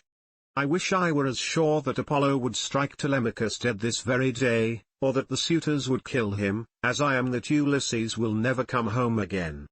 With this he left them to come on at their leisure, while he went quickly forward and soon reached the house of his master. When he got there he went in and took his seat among the suitors opposite Eurymachus, who liked him better than any of the others. The servants brought him a portion of meat, and an upper woman servant set bread before him that he might eat. Presently Ulysses and the swineherd came up to the house and stood by it, amid a sound of music, for Phemius was just beginning to sing to the suitors. Then Ulysses took hold of the swineherd's hand and said, "Eumaeus, this house of Ulysses is a very fine place. No matter how far you go, you will find few like it. One building keeps following on after another. The outer court has a wall with battlements all round it, the doors are double folding, and of good workmanship. It would be a hard matter to take it by force of arms. I perceive, too, that there are many people banqueting within it, for there is a smell of roast meat, and I hear a sound of music, which the gods have made to go along with feasting." Then Eumaeus said, "You have perceived aright, as indeed you generally do, but let us think what will be our best course. Will you go inside first and join the suitors, leaving me here behind you, or will you wait here and let me go in first? But do not wait long, or someone may see you loitering about outside and throw something at you. Consider this matter, I pray you." And Ulysses answered, "I understand and heed. Go in first and leave me here where I am. I am quite used to being beaten and having things thrown at me. I have been so much buffeted about in war and by sea that I am case-hardened, and this too may go with the rest. But a man cannot hide away the cravings of a hungry belly. This is an enemy which gives much trouble to all men. It is because of this that ships are fitted out to sail the seas, and to make war upon other people." As they were thus talking, a dog that had been lying asleep raised his head and pricked up his ears. This was Argos, whom Ulysses had bred before setting out for Troy, but he had never had any work out of him. In the old days he used to be taken out by the young men when they went hunting wild goats, or deer, or hares, but now that his master was gone he was lying neglected on the heaps of mule and cow dung that lay in front of the stable doors till the men should come and draw it away to manure great close, and he was full of fleas. As soon as he saw Ulysses standing there, he dropped his ears and wagged his tail, but he could not get close up to his master. When Ulysses saw the dog on the other side of the yard, he dashed a tear from his eyes without Eumaeus seeing it, and said, "Eumaeus, what a noble hound that is over yonder on the manure heap. His build is splendid. Is he as fine a fellow as he looks, or is he only one of those dogs that come begging about a table, and are kept merely for show?" "This hound," answered Eumaeus, "belonged to him who has died in a far country. If he were what he was when Ulysses left for Troy, he would soon show you what he could do. There was not a wild beast in the forest that could get away from him when he was once on its tracks. But now he has fallen on evil times, for his master is dead and gone, and the women take no care of him. Servants never do their work when their master's hand is no longer over them, for Jove takes half the goodness out of a man when he makes a slave of him." As he spoke he went inside the buildings to the cloister where the suitors were, but Argos died as soon as he had recognized his master.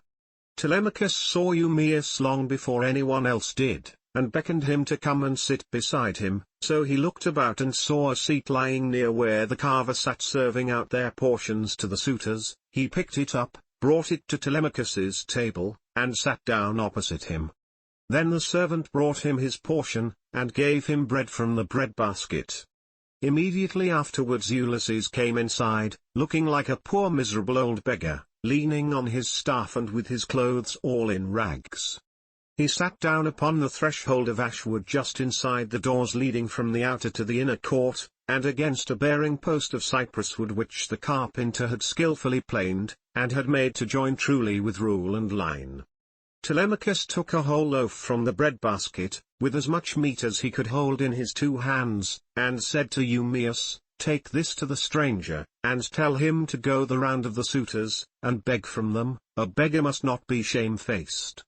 So Eumaeus went up to him and said, "Stranger, Telemachus sends you this, and says you are to go the round of the suitors begging, for beggars must not be shamefaced." Ulysses answered, "May King Jove grant all happiness to Telemachus, and fulfill the desire of his heart." Then with both hands he took what Telemachus had sent him, and laid it on the dirty old wallet at his feet. He went on eating it while the bard was singing, and had just finished his dinner as he left off. The suitors applauded the bard, whereon Minerva went up to Ulysses and prompted him to beg pieces of bread from each one of the suitors, that he might see what kind of people they were, and tell the good from the bad, but come what might she was not going to save a single one of them. Ulysses, therefore, went on his round, going from left to right, and stretched out his hands to beg as though he were a real beggar. Some of them pitied him, and were curious about him, asking one another who he was and where he came from, whereon the goatherd Melanthius said, "Suitors of my noble mistress, I can tell you something about him, for I have seen him before. The swineherd brought him here, but I know nothing about the man himself, nor where he comes from." On this Antinous began to abuse the swineherd.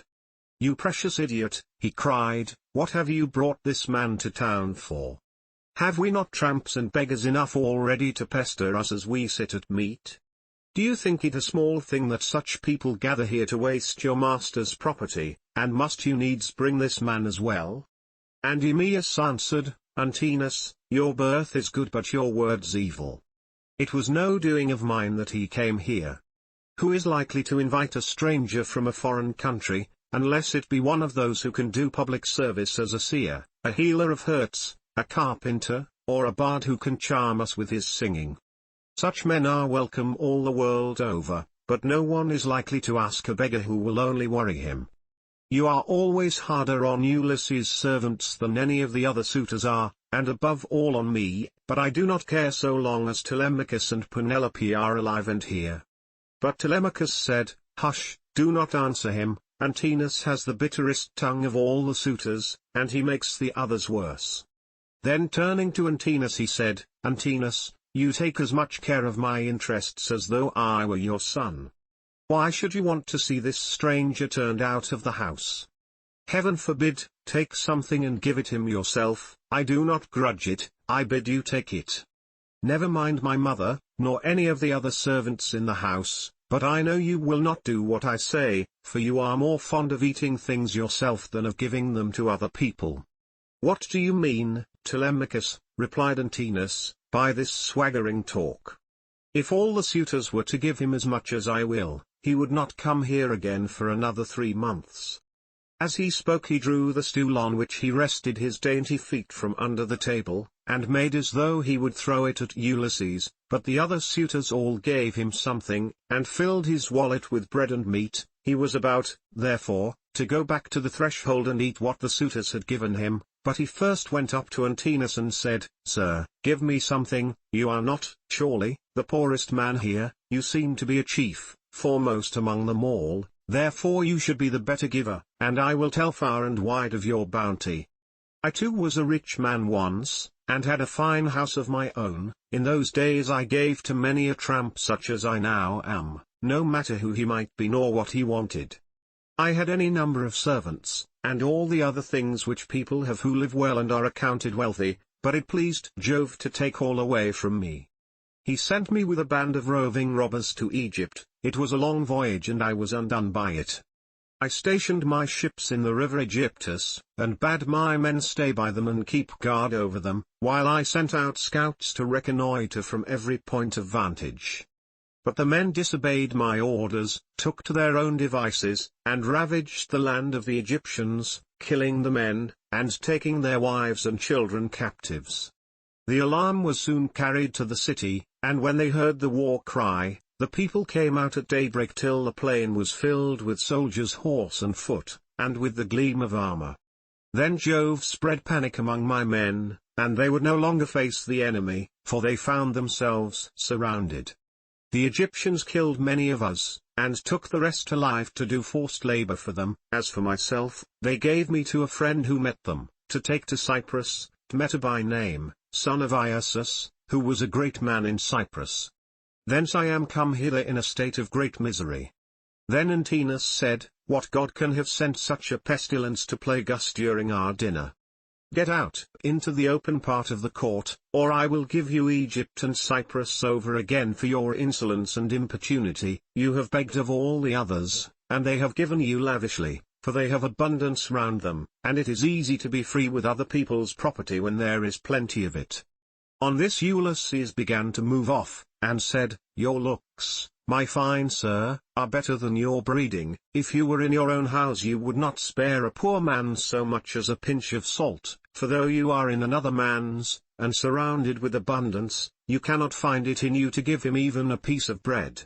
This made Antinous very angry, and he scowled at him saying, "You shall pay for this before you get clear of the court." With these words he threw a footstool at him, and hit him on the right shoulder blade near the top of his back. Ulysses stood firm as a rock and the blow did not even stagger him, but he shook his head in silence as he brooded on his revenge. Then he went back to the threshold and sat down there, laying his well-filled wallet at his feet. "Listen to me," he cried, "you suitors of Queen Penelope, that I may speak even as I am minded. A man knows neither ache nor pain if he gets hit while fighting for his money, or for his sheep or his cattle, and even so Antinous has hit me while in the service of my miserable belly, which is always getting people into trouble. Still, if the poor have gods and avenging deities at all, I pray them that Antinous may come to a bad end before his marriage. Sit where you are, and eat your victuals in silence, or be off elsewhere," shouted Antinous. "If you say more I will have you dragged hand and foot through the courts, and the servants shall flay you alive." The other suitors were much displeased at this, and one of the young men said, "Antinous, you did ill in striking that poor wretch of a tramp. It will be worse for you if he should turn out to be some god, and we know the gods go about disguised in all sorts of ways as people from foreign countries, and travel about the world to see who do amiss and who righteously." Thus said the suitors, but Antinous paid them no heed. Meanwhile Telemachus was furious about the blow that had been given to his father, and though no tear fell from him, he shook his head in silence and brooded on his revenge. Now when Penelope heard that the beggar had been struck in the banqueting cloister, she said before her maids, "Would that Apollo would so strike you, Antinous," and her waiting woman Eurynome answered, "If our prayers were answered not one of the suitors would ever again see the sun rise." Then Penelope said, "Nurse, I hate every single one of them, for they mean nothing but mischief, but I hate Antinous like the darkness of death itself. A poor unfortunate tramp has come begging about the house for sheer want. Everyone else has given him something to put in his wallet, but Antinous has hit him on the right shoulder blade with a footstool." Thus did she talk with her maids as she sat in her own room, and in the meantime Ulysses was getting his dinner. Then she called for the swineherd and said, "Eumaeus, go and tell the stranger to come here, I want to see him and ask him some questions. He seems to have traveled much, and he may have seen or heard something of my unhappy husband." To this you answered, "O swineherd Eumaeus, if these Achaeans, madam, would only keep quiet, you would be charmed with the history of his adventures. I had him 3 days and 3 nights with me in my hut, which was the first place he reached after running away from his ship, and he has not yet completed the story of his misfortunes. If he had been the most heaven-taught minstrel in the whole world, on whose lips all hearers hang entranced, I could not have been more charmed as I sat in my hut and listened to him. He says there is an old friendship between his house and that of Ulysses, and that he comes from Crete where the descendants of Minos live, after having been driven hither and thither by every kind of misfortune. He also declares that he has heard of Ulysses as being alive and near at hand among the Thesprotians, and that he is bringing great wealth home with him." "Call him here, then," said Penelope, "that I too may hear his story. As for the suitors, let them take their pleasure indoors or out as they will, for they have nothing to fret about. Their corn and wine remain unwasted in their houses with none but servants to consume them, while they keep hanging about our house day after day sacrificing our oxen, sheep, and fat goats for their banquets, and never giving so much as a thought to the quantity of wine they drink. No estate can stand such recklessness, for we have now no Ulysses to protect us. If he were to come again, he and his son would soon have their revenge." As she spoke Telemachus sneezed so loudly that the whole house resounded with it. Penelope laughed when she heard this, and said to Eumaeus, "Go and call the stranger. Did you not hear how my son sneezed just as I was speaking? This can only mean that all the suitors are going to be killed, and that not one of them shall escape. Furthermore I say, and lay my saying to your heart. If I am satisfied that the stranger is speaking the truth, I shall give him a shirt and cloak of good wear."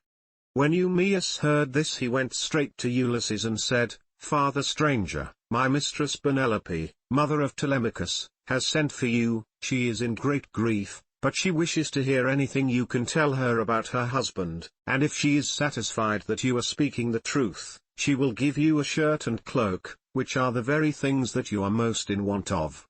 As for bread, you can get enough of that to fill your belly, by begging about the town, and letting those give that will."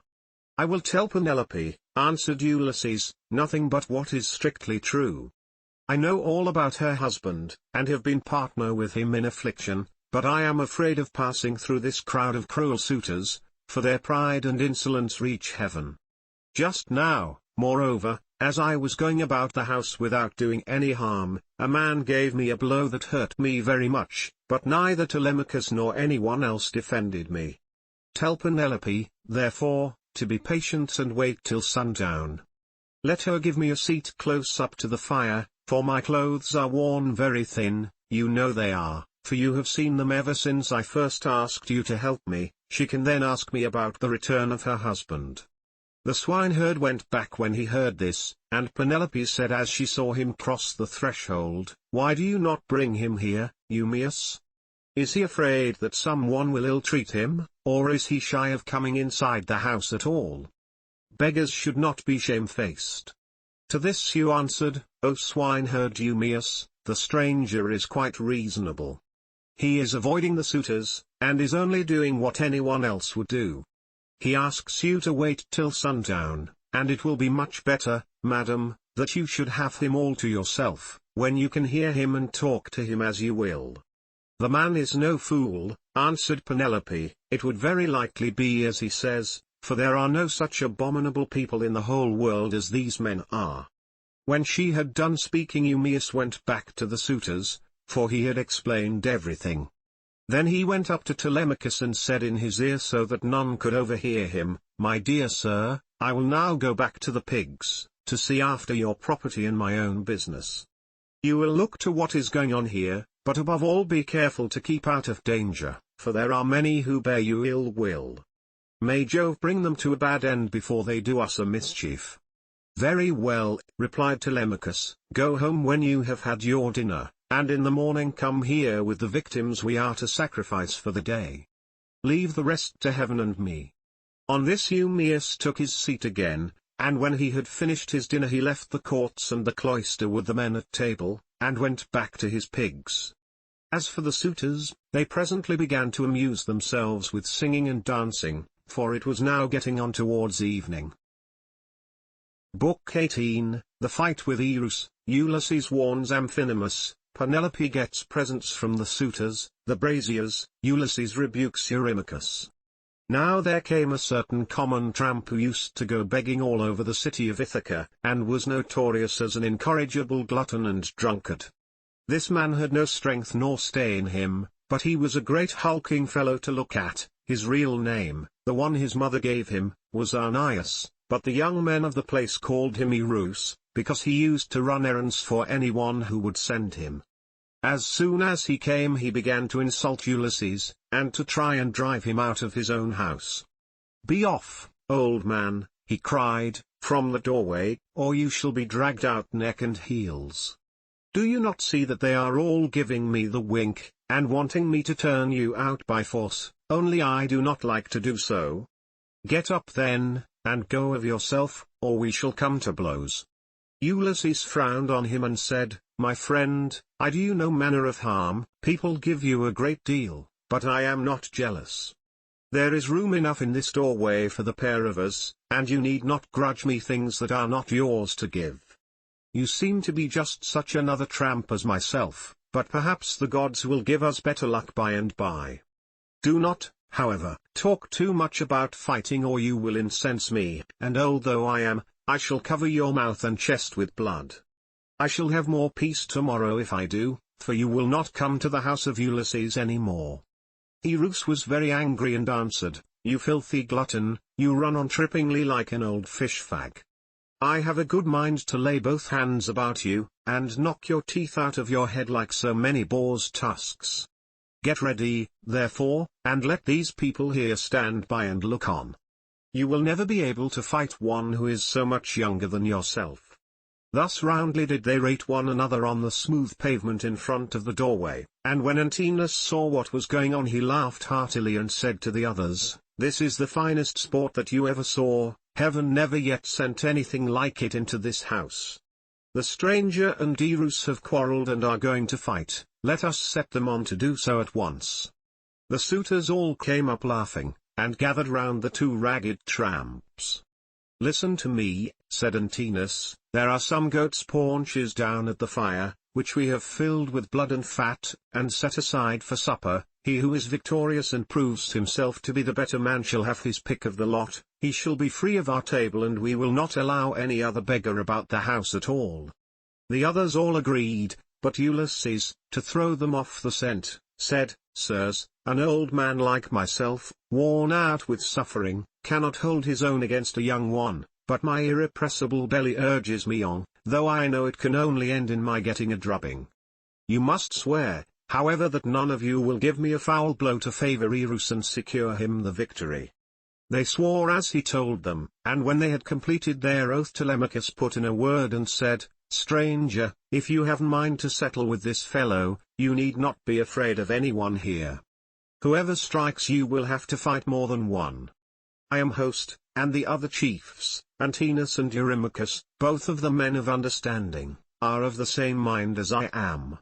Everyone assented, and Ulysses girded his old rags about his loins, thus baring his stalwart thighs, his broad chest and shoulders, and his mighty arms, but Minerva came up to him and made his limbs even stronger still. The suitors were beyond measure astonished, and one would turn towards his neighbor saying, "The stranger has brought such a thigh out of his old rags that there will soon be nothing left of Erus." Erus began to be very uneasy as he heard them, but the servants girded him by force, and brought him into the open part of the court, in such a fright that his limbs were all of a tremble. Antinous scolded him and said, "You swaggering bully, you ought never to have been born at all if you are afraid of such an old broken-down creature as this tramp is. I say, therefore, and it shall surely be, if he beats you and proves himself the better man, I shall pack you off on board ship to the mainland and send you to King Echetus, who kills everyone that comes near him.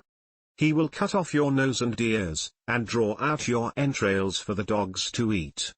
This frightened Erus still more, but they brought him into the middle of the court, and the two men raised their hands to fight. Then Ulysses considered whether he should let drive so hard at him as to make an end of him then and there, or whether he should give him a lighter blow that should only knock him down. In the end he deemed it best to give the lighter blow for fear the Achaeans should begin to suspect who he was. Then they began to fight, and Erus hit Ulysses on the right shoulder, but Ulysses gave Erus a blow on the neck under the ear that broke in the bones of his skull, and the blood came gushing out of his mouth. He fell groaning in the dust, gnashing his teeth and kicking on the ground, but the suitors threw up their hands and nearly died of laughter, as Ulysses caught hold of him by the foot and dragged him into the outer court as far as the gatehouse. There he propped him up against the wall and put his staff in his hands. "Sit here," said he, "and keep the dogs and pigs off. You are a pitiful creature, and if you try to make yourself king of the beggars any more you shall fare still worse." Then he threw his dirty old wallet, all tattered and torn over his shoulder with the cord by which it hung, and went back to sit down upon the threshold, but the suitors went within the cloisters, laughing and saluting him. "May Jove, and all the other gods," said they, "grant you whatever you want for having put an end to the importunity of this insatiable tramp. We will take him over to the mainland presently, to King Echetus, who kills every one that comes near him." Ulysses hailed this as of good omen, and Antinous set a great goat's paunch before him filled with blood and fat. Amphinomus took 2 loaves out of the bread-basket and brought them to him, pledging him as he did so in a golden goblet of wine. "Good luck to you," he said, "father stranger, you are very badly off at present, but I hope you will have better times by and by." To this Ulysses answered, "Amphinomus, you seem to be a man of good understanding, as indeed you may well be, seeing whose son you are. I have heard your father well spoken of. He is Nisus of Gilicium, a man both brave and wealthy. They tell me you are his son, and you appear to be a considerable person. Listen, therefore, and take heed to what I am saying. Man is the vainest of all creatures that have their being upon earth. As long as heaven vouchsafes him health and strength, he thinks that he shall come to no harm hereafter, and even when the blessed gods bring sorrow upon him, he bears it as he needs must, and makes the best of it, for God Almighty gives men their daily minds day by day.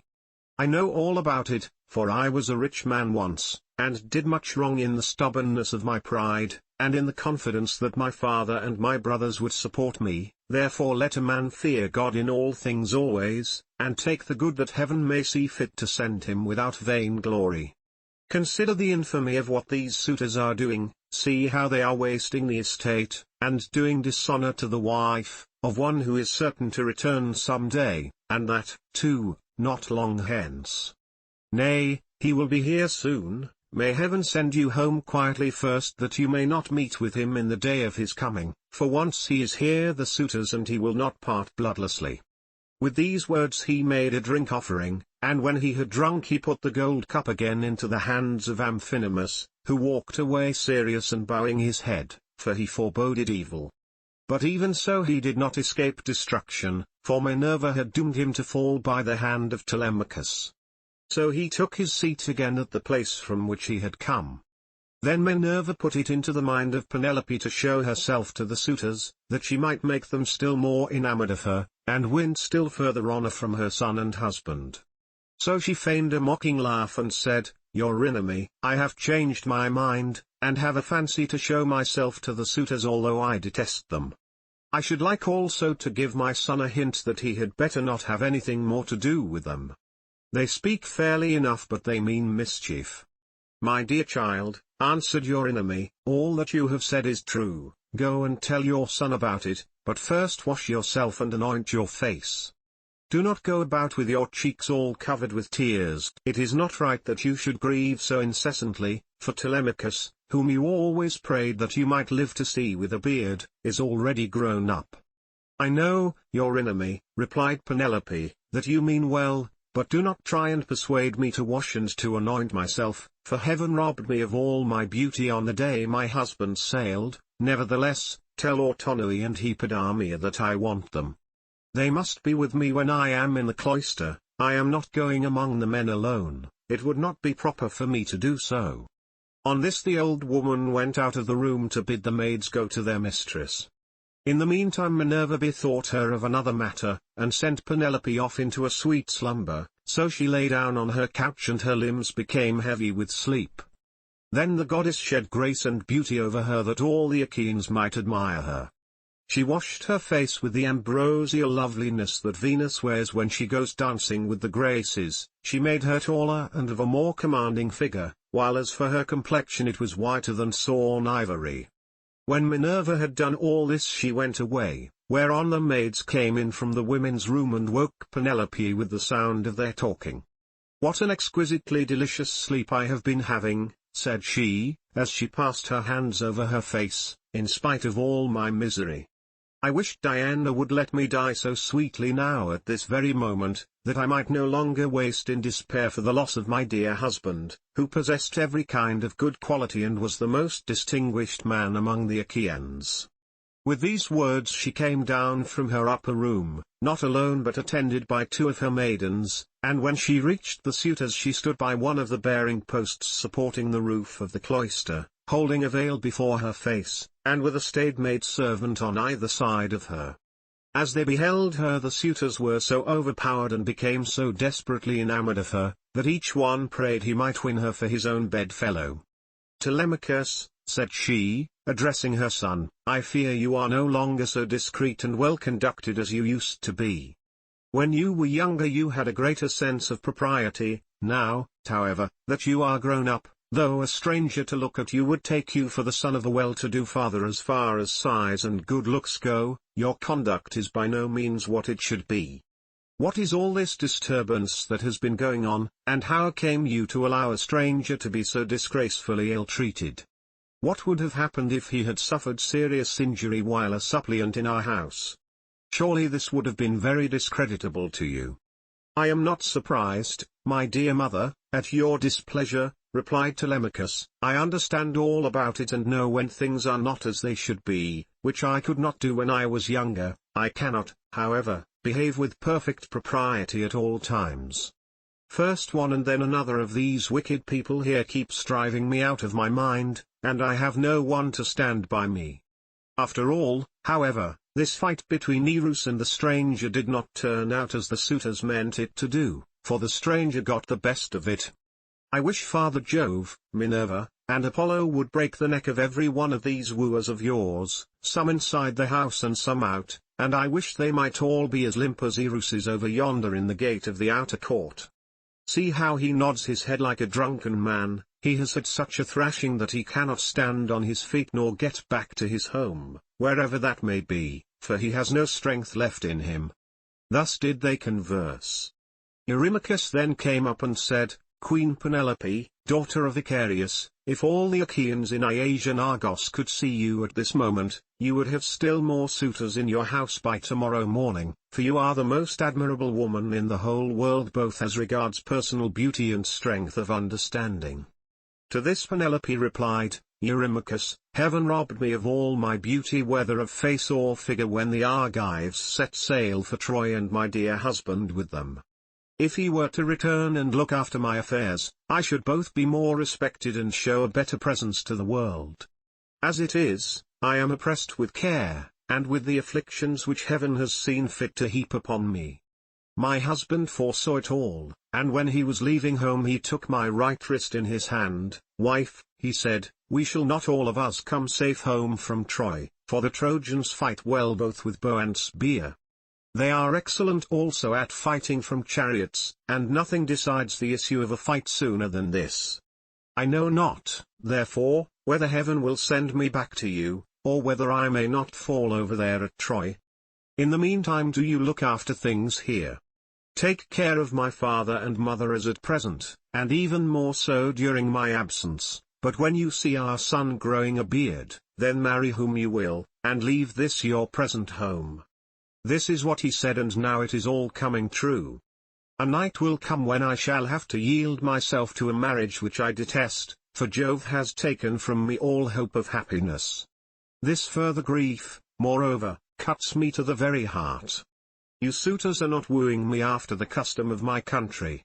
When men are courting a woman who they think will be a good wife to them and who is of noble birth, and when they are each trying to win her for himself, they usually bring oxen and sheep to feast the friends of the lady, and they make her magnificent presents, instead of eating up other people's property without paying for it.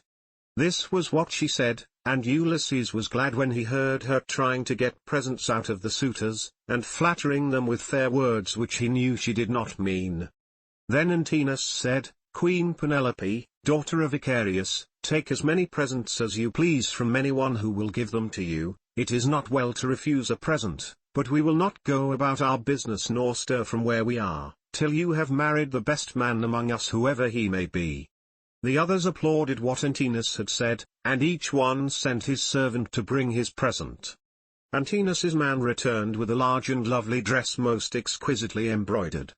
It had 12 beautifully made brooch pins of pure gold with which to fasten it. Eurymachus immediately brought her a magnificent chain of gold and amber beads that gleamed like sunlight. Eurydamas's 2 men returned with some earrings fashioned into 3 brilliant pendants which glistened most beautifully, while King Pisander son of Polyctor gave her a necklace of the rarest workmanship, and every one else brought her a beautiful present of some kind. Then the queen went back to her room upstairs, and her maids brought the presents after her. Meanwhile the suitors took to singing and dancing, and stayed till evening came. They danced and sang till it grew dark. They then brought in 3 braziers to give light, and piled them up with chopped firewood very old and dry, and they lit torches from them, which the maids held up turn and turn about. Then Ulysses said, Maids, servants of Ulysses who has so long been absent, go to the queen inside the house, sit with her and amuse her, or spin and pick wool. I will hold the light for all these people. They may stay till morning, but shall not beat me, for I can stand a great deal. The maids looked at one another and laughed, while pretty Melantho began to gibe at him contemptuously. She was daughter to Delius, but had been brought up by Penelope, who used to give her toys to play with, and looked after her when she was a child, but in spite of all this she showed no consideration for the sorrows of her mistress, and used to misconduct herself with Eurymachus, with whom she was in love. "Poor wretch," said she, "are you gone clean out of your mind? Go and sleep in some smithy, or place of public gossips, instead of chattering here. Are you not ashamed of opening your mouth before your betters, so many of them too? Has the wine been getting into your head, or do you always babble in this way? You seem to have lost your wits because you beat the trampy roos. Take care that a better man than he does not come and cudgel you about the head till he pack you bleeding out of the house."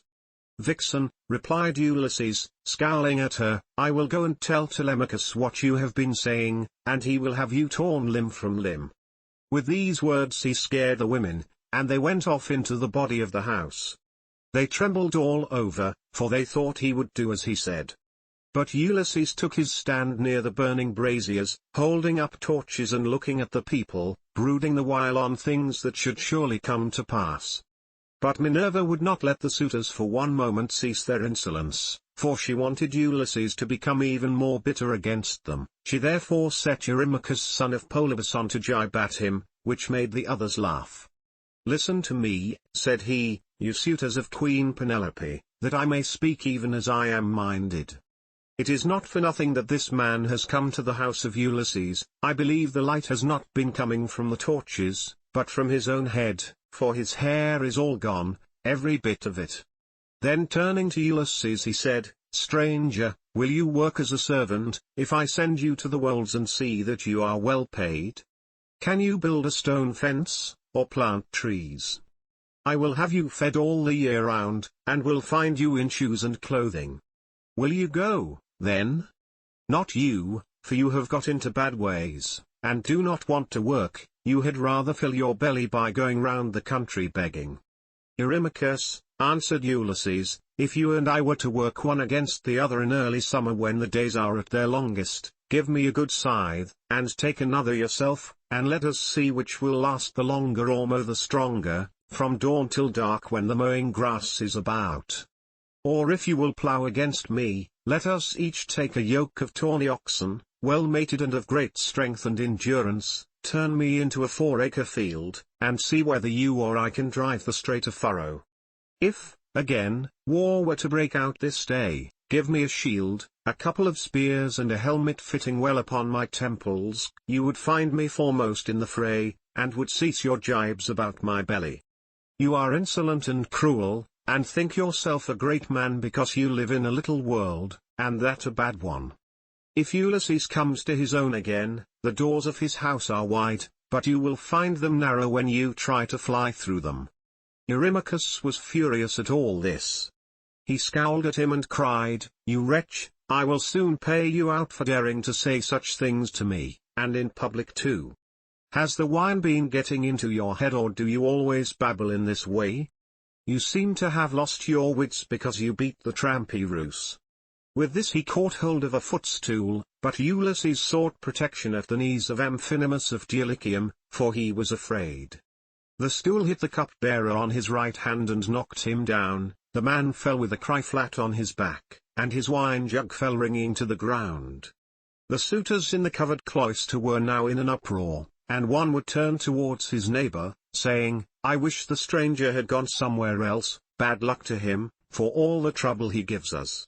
We cannot permit such disturbance about a beggar. If such ill counsels are to prevail, we shall have no more pleasure at our banquet." On this Telemachus came forward and said, "Sirs, are you mad? Can you not carry your meat and your liquor decently? Some evil spirit has possessed you. I do not wish to drive any of you away, but you have had your suppers, and the sooner you all go home to bed the better." The suitors bit their lips and marveled at the boldness of his speech, but Amphinomus the son of Nisus, who was son to Aretias, said, "Do not let us take offense, it is reasonable, so let us make no answer." Neither let us do violence to the stranger nor to any of Ulysses' servants. Let the cupbearer go round with the drink offerings, that we may make them and go home to our rest. As for the stranger, let us leave Telemachus to deal with him, for it is to his house that he has come." Thus did he speak, and his saying pleased them well. So Mulius of Gilicium, servant to Amphinomus, mixed them a bowl of wine and water and handed it round to each of them man by man, whereon they made their drink offerings to the blessed gods. Then, when they had made their drink offerings and had drunk each one as he was minded, they took their several ways each of them to his own abode. Book 19, Telemachus and Ulysses remove the armor. Ulysses interviews Penelope. Euryclea washes his feet and recognizes the scar on his leg. Penelope tells her dream to Ulysses. Ulysses was left in the cloister, pondering on the means whereby with Minerva's help he might be able to kill the suitors. Presently he said to Telemachus, "Telemachus, we must get the armor together and take it down inside. Make some excuse when the suitors ask you why you have removed it. Say that you have taken it to be out of the way of the smoke, inasmuch as it is no longer what it was when Ulysses went away, but has become soiled and begrimed with soot. Add to this more particularly that you are afraid Jove may set them on to quarrel over their wine, and that they may do each other some harm which may disgrace both banquet and wooing, for the sight of arms sometimes tempts people to use them." Telemachus approved of what his father had said, so he called nurse Euryclea and said, "Nurse, shut the women up in their room, while I take the armor that my father left behind him down into the storeroom. No one looks after it now my father is gone, and it has got all smirched with soot during my own boyhood. I want to take it down where the smoke cannot reach it." "I wish, child," answered Euryclea, "that you would take the management of the house into your own hands altogether, and look after all the property yourself. But who is to go with you and light you to the storeroom?" The maids would have done so, but you would not let them. "The stranger," said Telemachus, "shall show me a light. When people eat my bread they must earn it, no matter where they come from." Euryclea did as she was told, and bolted the women inside their room. Then Ulysses and his son made all haste to take the helmets, shields, and spears inside, and Minerva went before them with a gold lamp in her hand that shed a soft and brilliant radiance, whereon Telemachus said, "Father, my eyes behold a great marvel, the walls, with the rafters, cross-beams, and the supports on which they rest are all aglow as with a flaming fire. Surely there is some god here who has come down from heaven." "Hush," answered Ulysses, "hold your peace and ask no questions, for this is the manner of the gods. Get you to your bed, and leave me here to talk with your mother and the maids. Your mother in her grief will ask me all sorts of questions." On this Telemachus went by torchlight to the other side of the inner court, to the room in which he always slept. There he lay in his bed till morning, while Ulysses was left in the cloister pondering on the means whereby with Minerva's help he might be able to kill the suitors. Then Penelope came down from her room looking like Venus or Diana, and they set her a seat inlaid with scrolls of silver and ivory near the fire in her accustomed place. It had been made by Icmalius and had a footstool all in one piece with the seat itself, and it was covered with a thick fleece. On this she now sat, and the maids came from the women's room to join her. They set about removing the tables at which the wicked suitors had been dining, and took away the bread that was left, with the cups from which they had drunk. They emptied the embers out of the braziers, and heaped much wood upon them to give both light and heat. But Melantho began to rail at Ulysses a second time and said, "Stranger, do you mean to plague us by hanging about the house all night and spying upon the women? Be off, you wretch, outside, and eat your supper there, or you shall be driven out with a firebrand." Ulysses scowled at her and answered, "My good woman, why should you be so angry with me? Is it because I am not clean, and my clothes are all in rags, and because I am obliged to go begging about after the manner of tramps and beggars generally? I too was a rich man once, and had a fine house of my own. In those days I gave to many a tramp such as I now am, no matter who he might be nor what he wanted. I had any number of servants, and all the other things which people have who live well and are accounted wealthy, but it pleased Jove to take all away from me. Therefore, woman, beware lest you too come to lose that pride and place in which you now wanton above your fellows. Have a care lest you get out of favor with your mistress, and lest Ulysses should come home, for there is still a chance that he may do so. Moreover, though he be dead as you think he is, yet by Apollo's will he has left a son behind him, Telemachus, who will note anything done amiss by the maids in the house, for he is now no longer in his boyhood. Penelope heard what he was saying and scolded the maid. Impudent baggage, said she, I see how abominably you are behaving, and you shall smart for it. You knew perfectly well, for I told you myself, that I was going to see the stranger and ask him about my husband, for whose sake I am in such continual sorrow.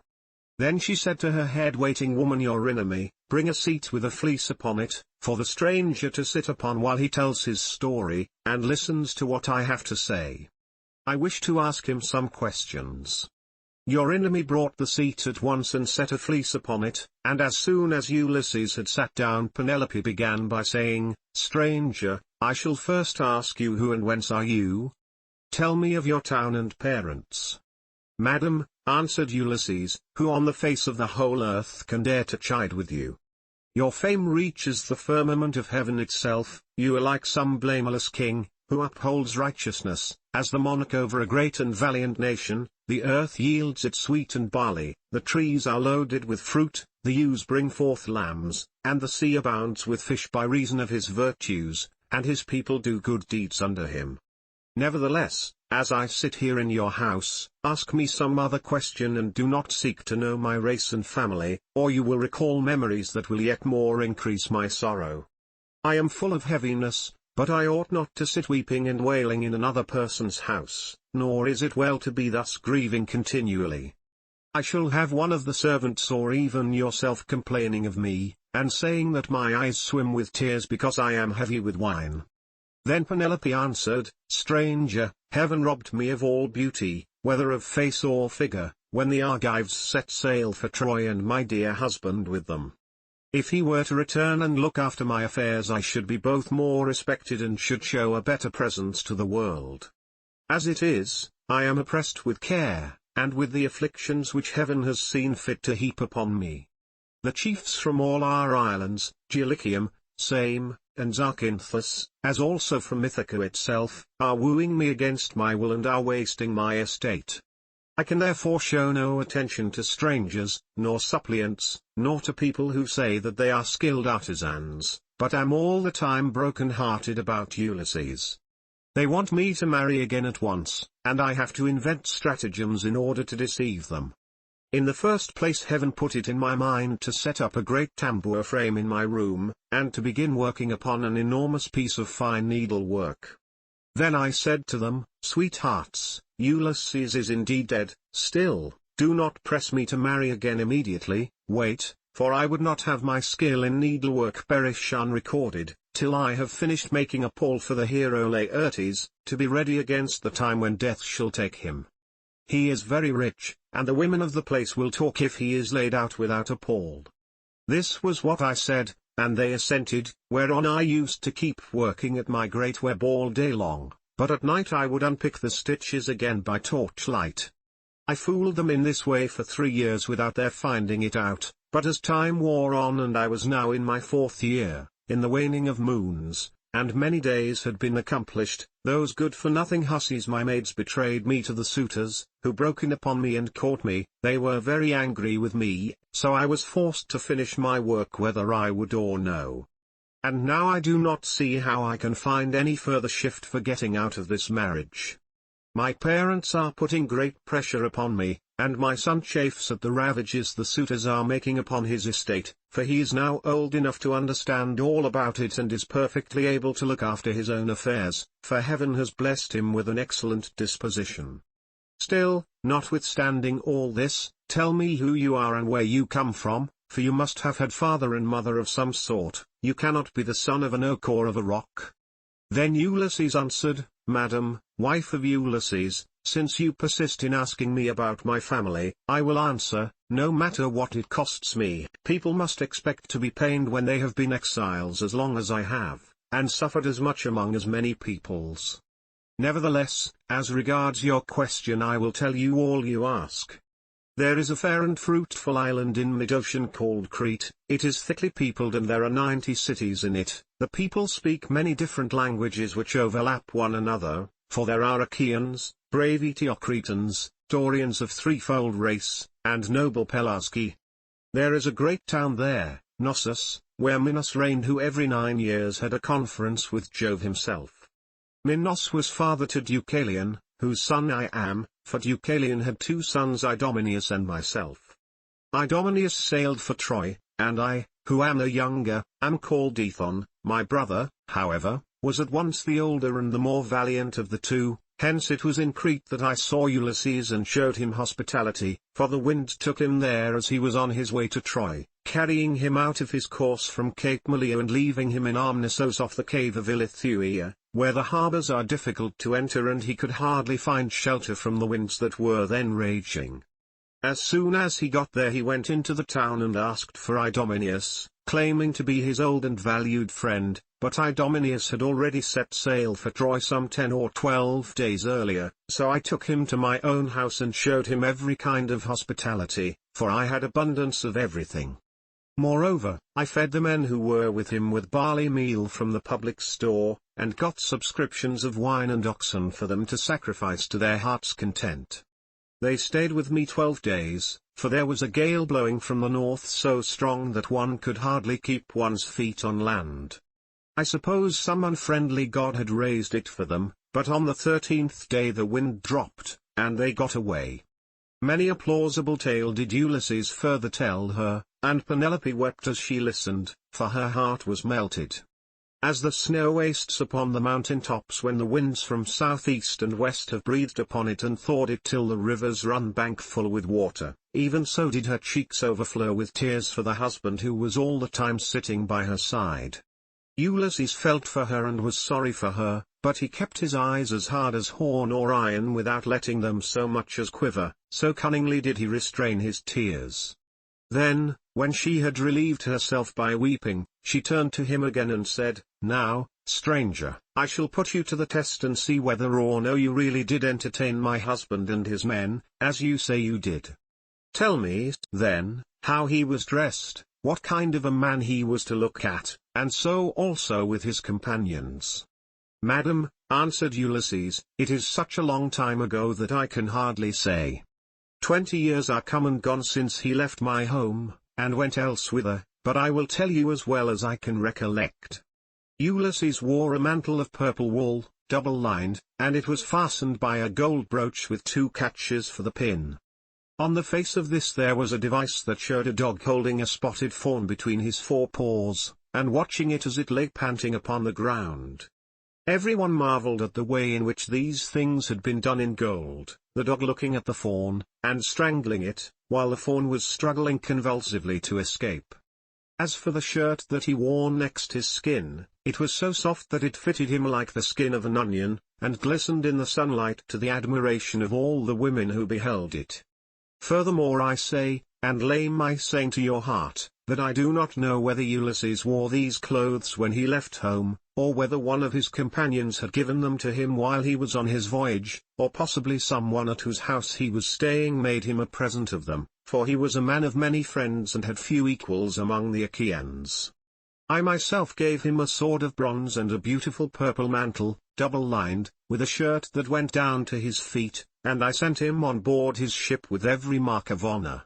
He had a servant with him, a little older than himself, and I can tell you what he was like. His shoulders were hunched, he was dark, and he had thick curly hair. His name was Eurybates, and Ulysses treated him with greater familiarity than he did any of the others, as being the most like-minded with himself. Penelope was moved still more deeply as she heard the indisputable proofs that Ulysses laid before her, and when she had again found relief in tears she said to him, "Stranger, I was already disposed to pity you, but henceforth you shall be honored and made welcome in my house. It was I who gave Ulysses the clothes you speak of. I took them out of the storeroom and folded them up myself, and I gave him also the gold brooch to wear as an ornament. Alas! I shall never welcome him home again. It was by an ill fate that he ever set out for that detested city whose very name I cannot bring myself even to mention." Then Ulysses answered, "Madam, wife of Ulysses, do not disfigure yourself further by grieving thus bitterly for your loss, though I can hardly blame you for doing so. A woman who has loved her husband and borne him children, would naturally be grieved at losing him, even though he were a worse man than Ulysses, who they say was like a god. Still, cease your tears and listen to what I can tell you.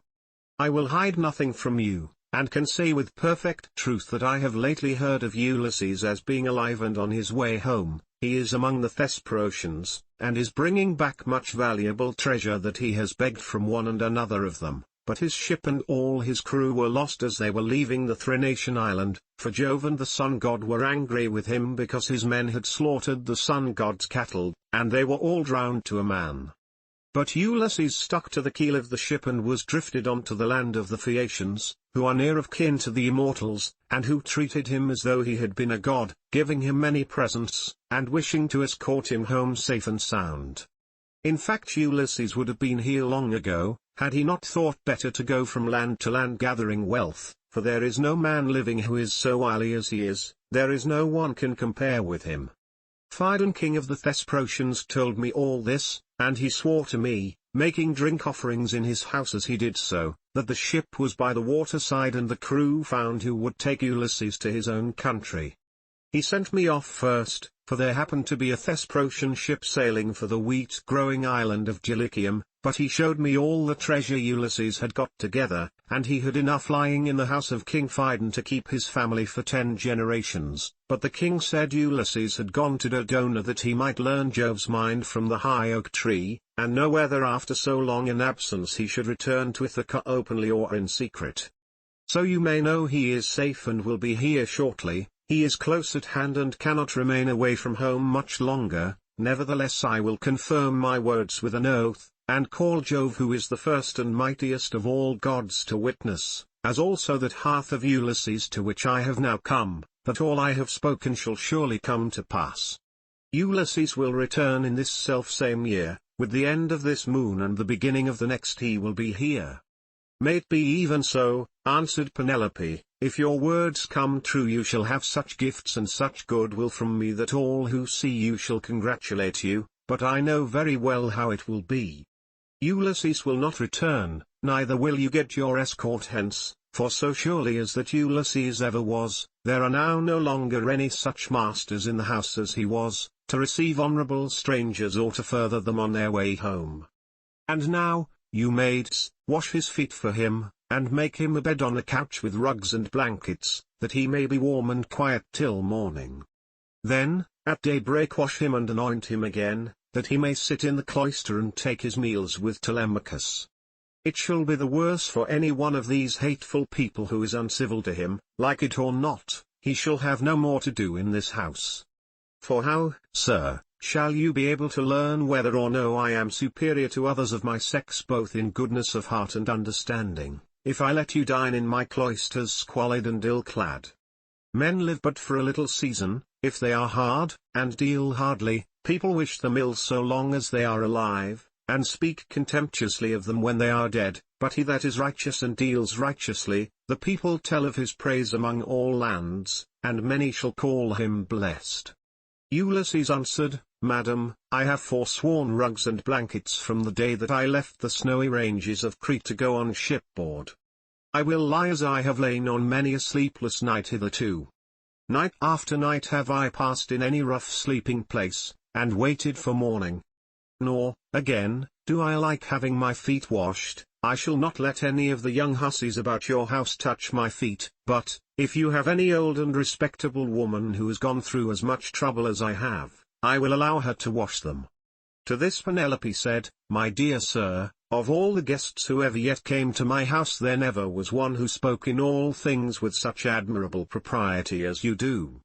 There happens to be in the house a most respectable old woman, the same who received my poor dear husband in her arms the night he was born, and nursed him in infancy. She is very feeble now, but she shall wash your feet. Come here, said she, Euryclea, and wash your master's age-mate. I suppose Ulysses' hands and feet are very much the same now as his are, for trouble ages all of us dreadfully fast. On these words the old woman covered her face with her hands, she began to weep and made lamentation, saying, My dear child, I cannot think whatever I am to do with you. I am certain no one was ever more God-fearing than yourself, and yet Jove hates you. No one in the whole world ever burned him more thigh bones, nor gave him finer hecatombs when you prayed you might come to a green old age yourself and see your son grow up to take after you, yet see how he has prevented you alone from ever getting back to your own home.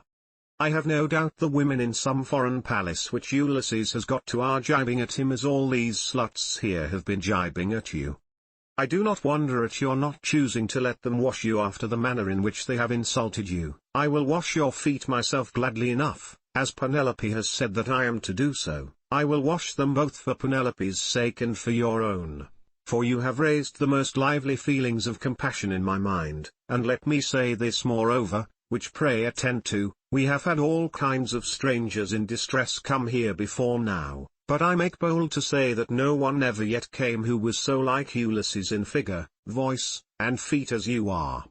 Those who have seen us both, answered Ulysses, have always said we were wonderfully like each other, and now you have noticed it too. Then the old woman took the cauldron in which she was going to wash his feet, and poured plenty of cold water into it, adding hot till the bath was warm enough.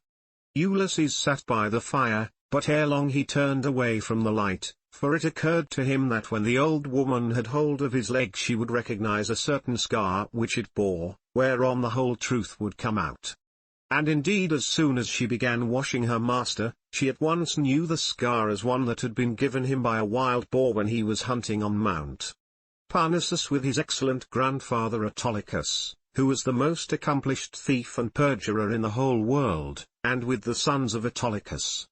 Mercury himself had endowed him with this gift, for he used to burn the thigh bones of goats and kids to him, so he took pleasure in his companionship.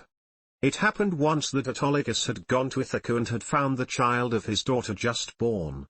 As soon as he had done supper Euryclea set the infant upon his knees and said, Autolycus, you must find a name for your grandson, you greatly wished that you might have one.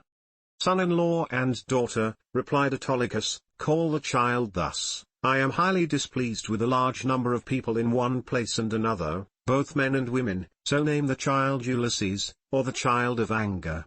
When he grows up and comes to visit his mother's family on Mount Parnassus, where my possessions lie, I will make him a present and will send him on his way rejoicing.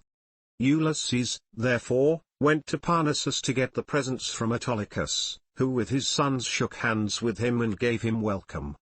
His grandmother Amphitheia threw her arms about him, and kissed his head, and both his beautiful eyes, while Autolycus desired his sons to get dinner ready, and they did as he told them. They brought in a 5-year-old bull, flayed it, made it ready and divided it into joints. These they then cut carefully up into smaller pieces and spitted them. They roasted them sufficiently and served the portions round. Thus through the livelong day to the going down of the sun they feasted, and every man had his full share so that all were satisfied. But when the sun set and it came on dark, they went to bed and enjoyed the boon of sleep. When the child of morning, rosy-fingered Dawn, appeared, the sons of Autolycus went out with their hounds hunting, and Ulysses went too. They climbed the wooded slopes of Parnassus and soon reached its breezy upland valleys, but as the sun was beginning to beat upon the fields, fresh risen from the slow still currents of Oceanus, they came to a mountain dell. The dogs were in front searching for the tracks of the beast they were chasing, and after them came the sons of Autolycus, among whom was Ulysses, close behind the dogs, and he had a long spear in his hand.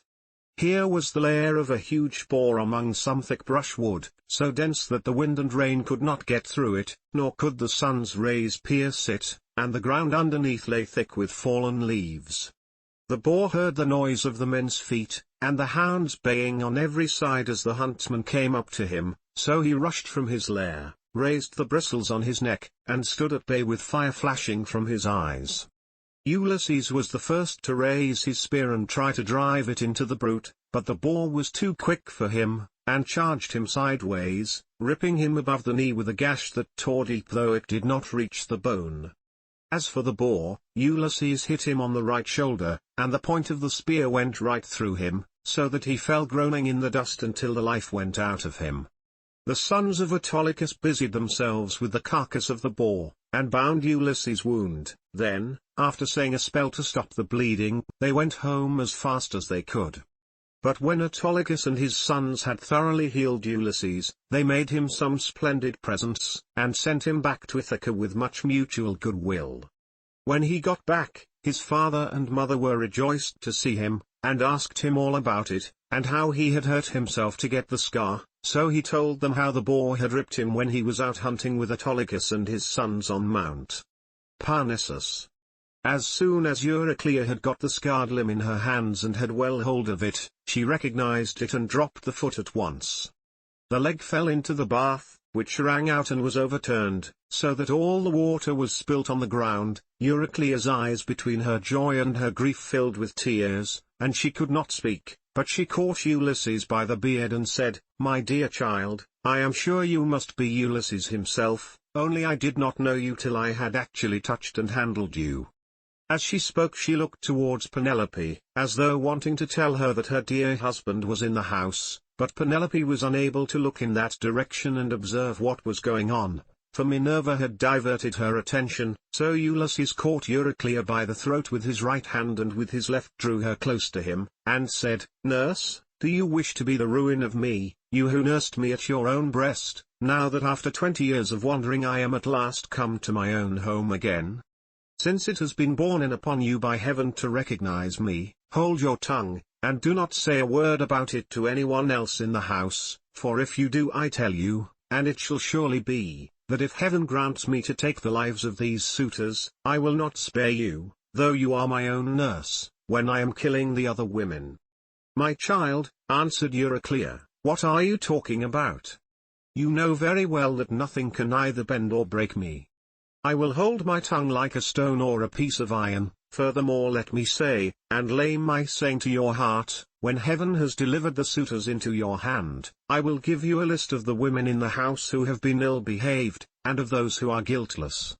And Ulysses answered, "Nurse, you ought not to speak in that way. I am well able to form my own opinion about one and all of them. Hold your tongue and leave everything to heaven."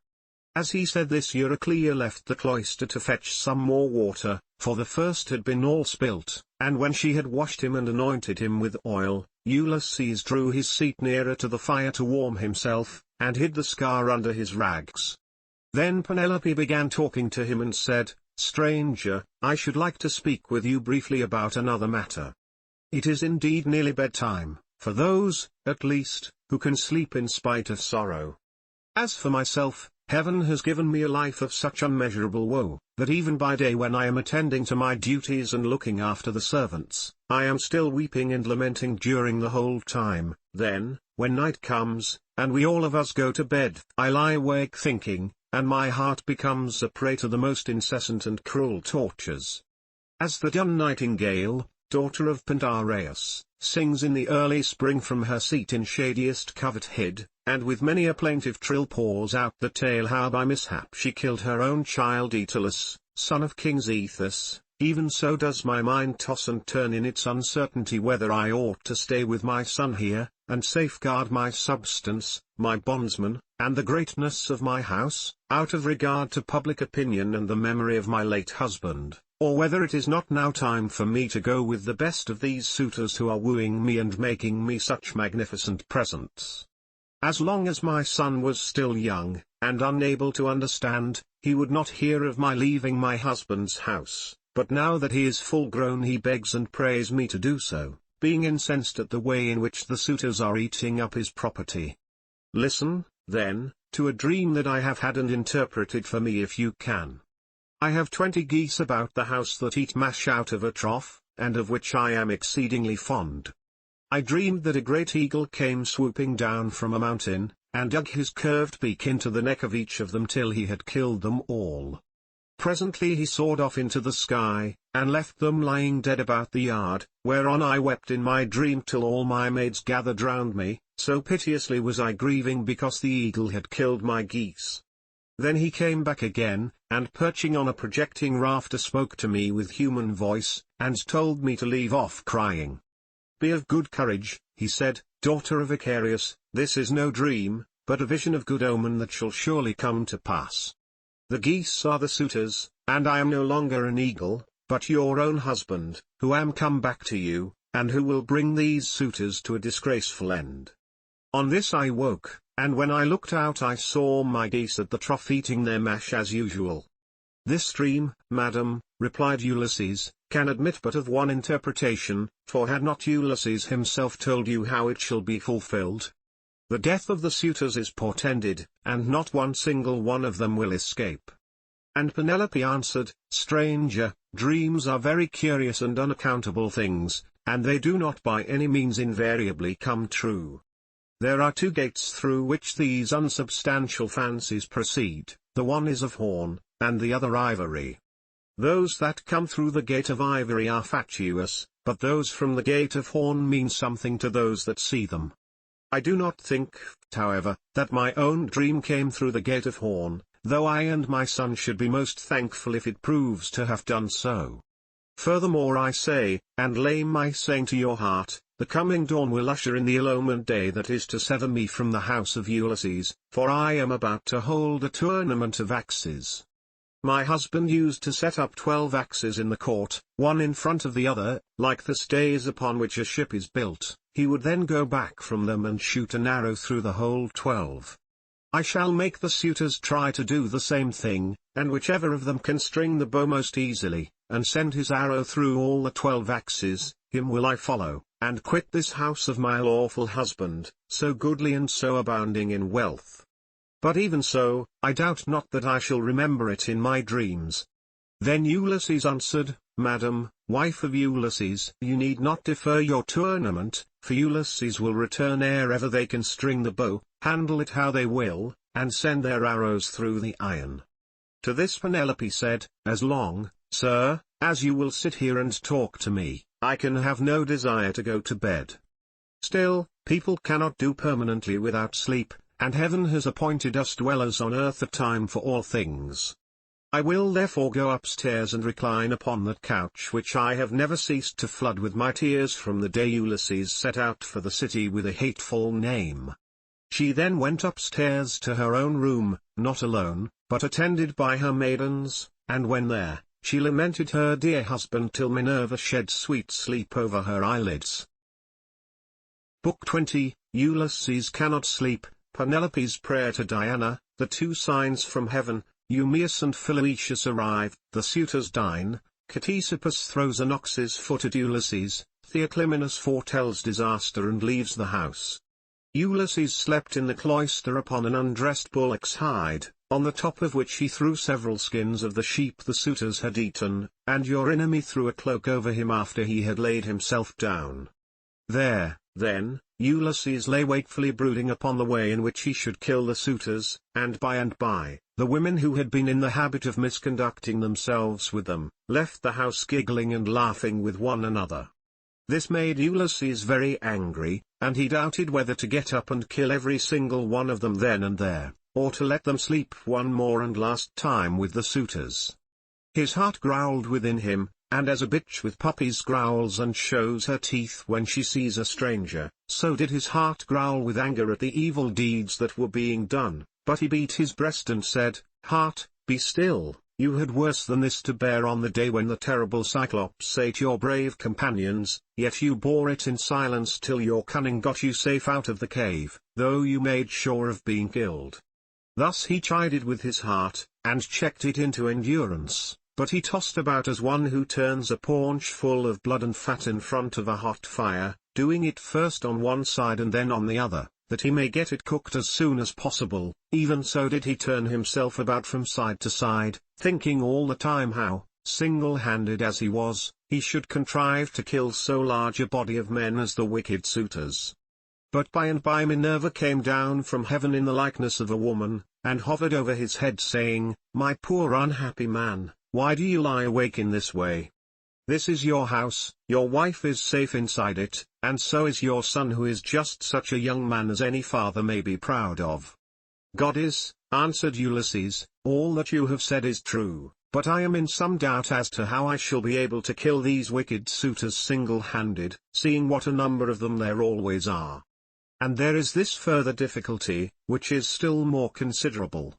Supposing that with Jove's and your assistance I succeed in killing them, I must ask you to consider where I am to escape to from their avengers when it is all over." "For shame," replied Minerva, "why, anyone else would trust a worse ally than myself, even though that ally were only a mortal and less wise than I am. Am I not a goddess, and have I not protected you throughout in all your troubles? I tell you plainly that even though there were 50 bands of men surrounding us and eager to kill us, you should take all their sheep and cattle, and drive them away with you. But go to sleep, it is a very bad thing to lie awake all night, and you shall be out of your troubles before long." As she spoke she shed sleep over his eyes, and then went back to Olympus. While Ulysses was thus yielding himself to a very deep slumber that eased the burden of his sorrows, his admirable wife awoke, and sitting up in her bed began to cry. When she had relieved herself by weeping she prayed to Diana saying, "Great goddess Diana, daughter of Jove, drive an arrow into my heart and slay me, or let some whirlwind snatch me up and bear me through paths of darkness till it drop me into the mouths of overflowing Oceanus, as it did the daughters of Pandareus. The daughters of Pandareus lost their father and mother, for the gods killed them, so they were left orphans. But Venus took care of them, and fed them on cheese, honey, and sweet wine. Juno taught them to excel all women in beauty of form and understanding, Diana gave them an imposing presence, and Minerva endowed them with every kind of accomplishment. But one day when Venus had gone up to Olympus to see Jove about getting them married, the storm winds came and spirited them away to become handmaids to the dread Erinyes.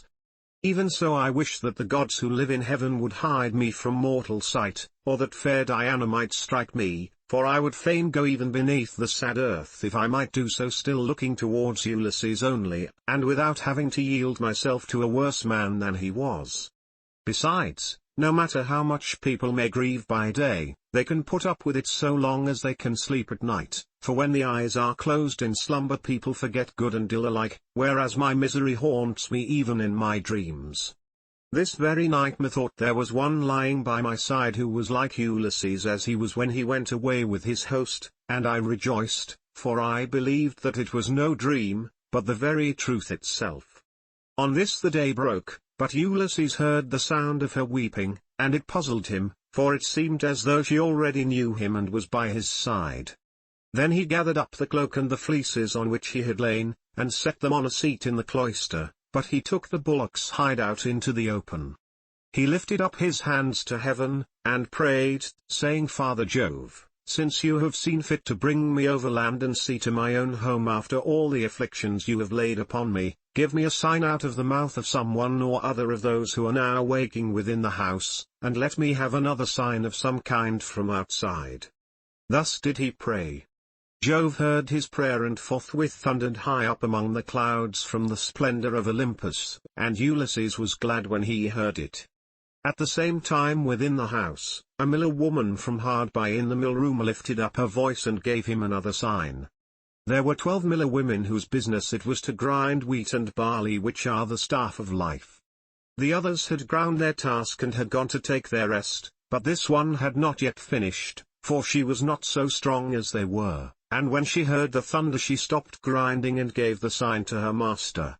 "Father Jove," said she, "you, who rule over heaven and earth, you have thundered from a clear sky without so much as a cloud in it, and this means something for somebody. Grant the prayer, then, of me your poor servant who calls upon you, and let this be the very last day that the suitors dine in the house of Ulysses.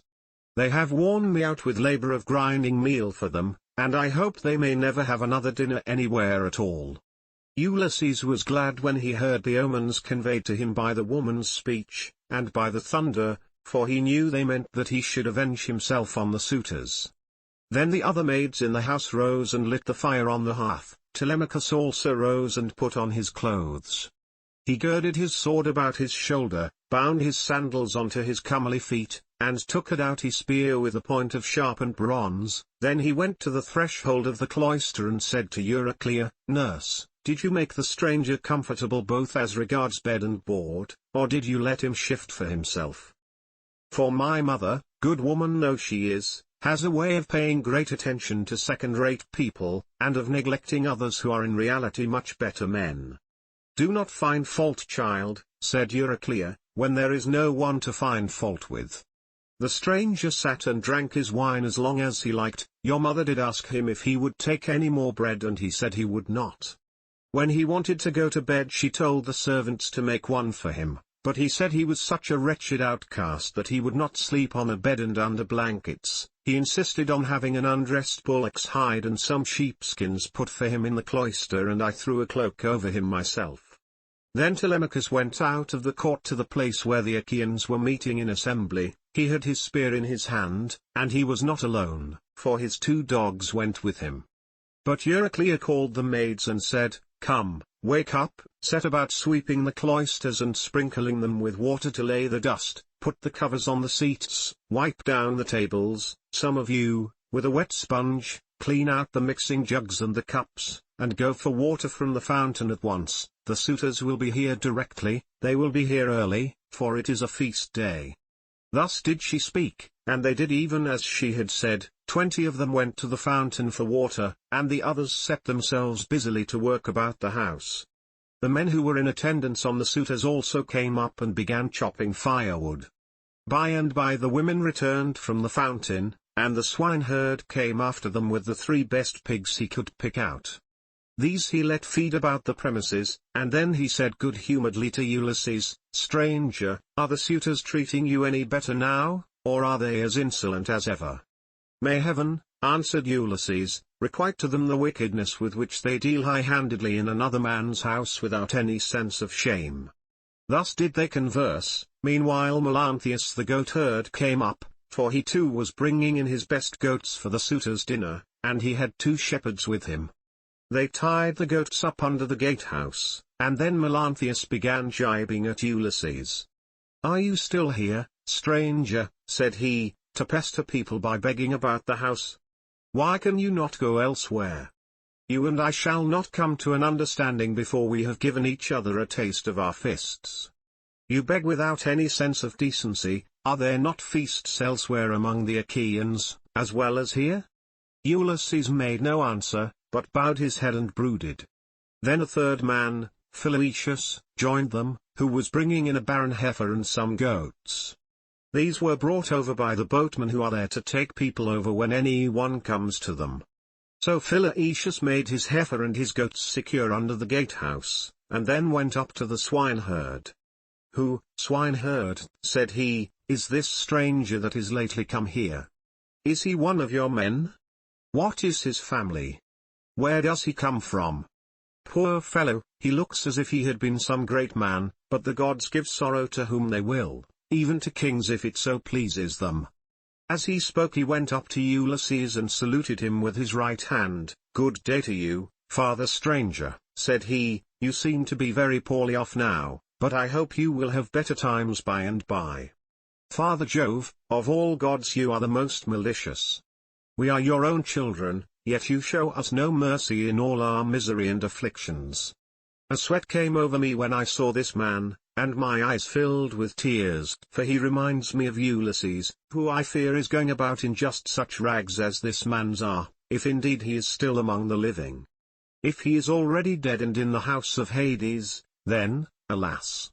For my good master, who made me his stockman when I was quite young among the Cephallenians, and now his cattle are countless. No one could have done better with them than I have, for they have bred like ears of corn. Nevertheless I have to keep bringing them in for others to eat, who take no heed to his son though he is in the house, and fear not the wrath of heaven, but are already eager to divide Ulysses' property among them because he has been away so long. I have often thought, only it would not be right while his son is living, of going off with the cattle to some foreign country, bad as this would be, it is still harder to stay here and be ill-treated about other people's hurts. My position is intolerable, and I should long since have run away and put myself under the protection of some other chief, only that I believe my poor master will yet return, and send all these suitors flying out of the house." "Stockman," answered Ulysses, "you seem to be a very well-disposed person, and I can see that you are a man of sense. Therefore I will tell you, and will confirm my words with an oath. By Jove, the chief of all gods, and by that hearth of Ulysses to which I am now come, Ulysses shall return before you leave this place, and if you are so minded you shall see him killing the suitors who are now masters here."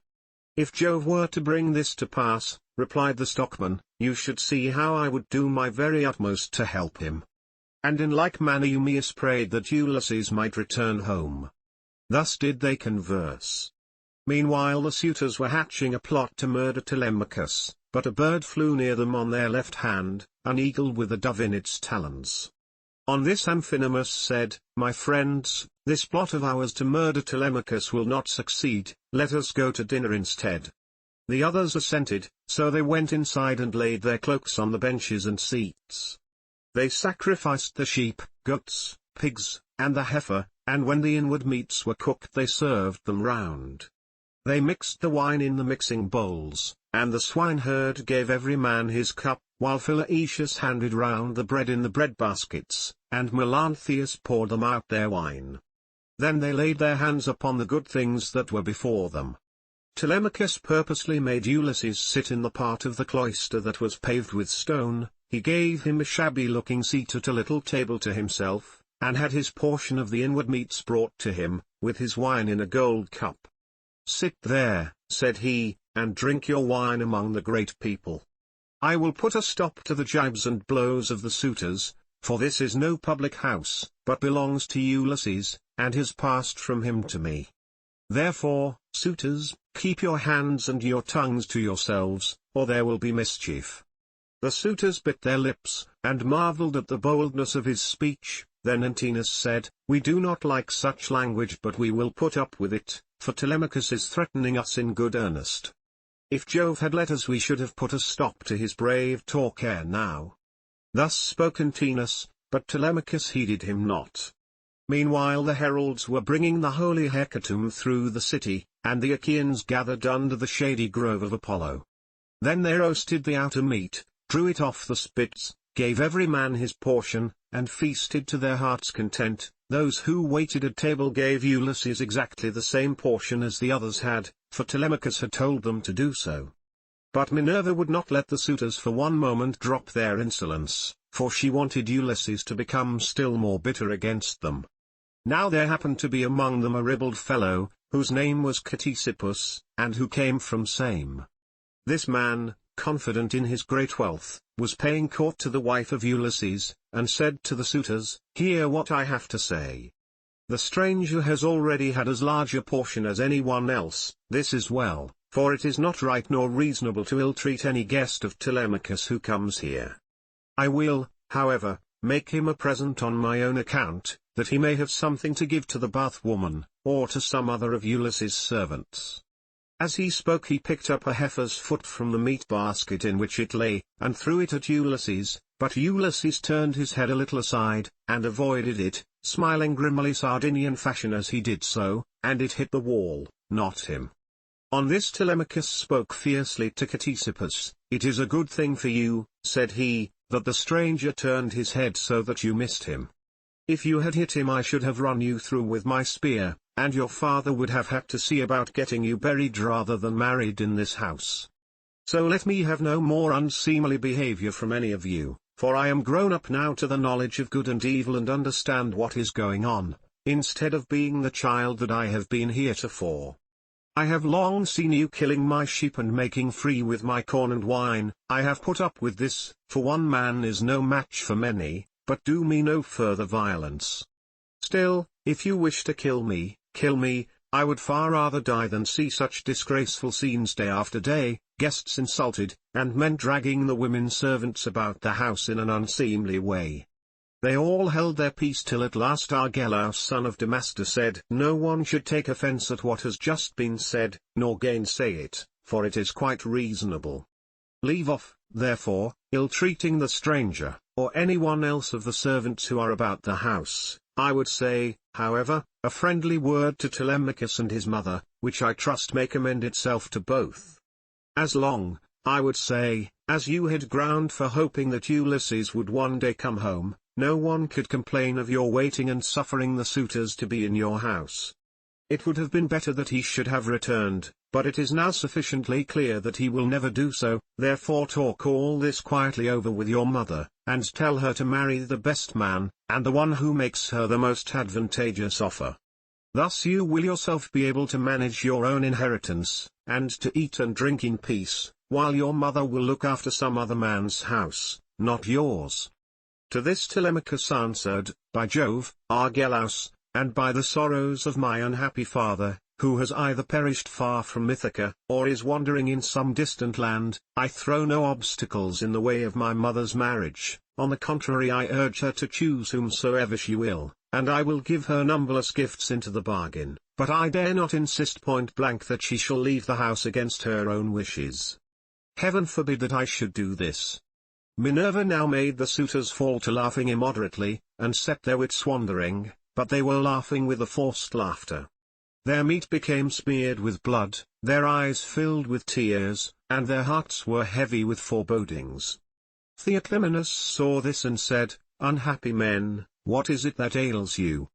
There is a shroud of darkness drawn over you from head to foot, your cheeks are wet with tears, the air is alive with wailing voices, the walls and roof beams drip blood, the gate of the cloisters and the court beyond them are full of ghosts trooping down into the night of hell, the sun is blotted out of heaven, and a blighting gloom is over all the land." Thus did he speak, and they all of them laughed heartily. Eurymachus then said, "This stranger who has lately come here has lost his senses. Servants, turn him out into the streets, since he finds it so dark here." But Theoclymenus said, "Eurymachus, you need not send anyone with me. I have eyes, ears, and a pair of feet of my own, to say nothing of an understanding mind. I will take these out of the house with me, for I see mischief overhanging you, from which not one of you men who are insulting people and plotting ill deeds in the house of Ulysses will be able to escape." He left the house as he spoke, and went back to Piraeus, who gave him welcome, but the suitors kept looking at one another and provoking Telemachus by laughing at the strangers.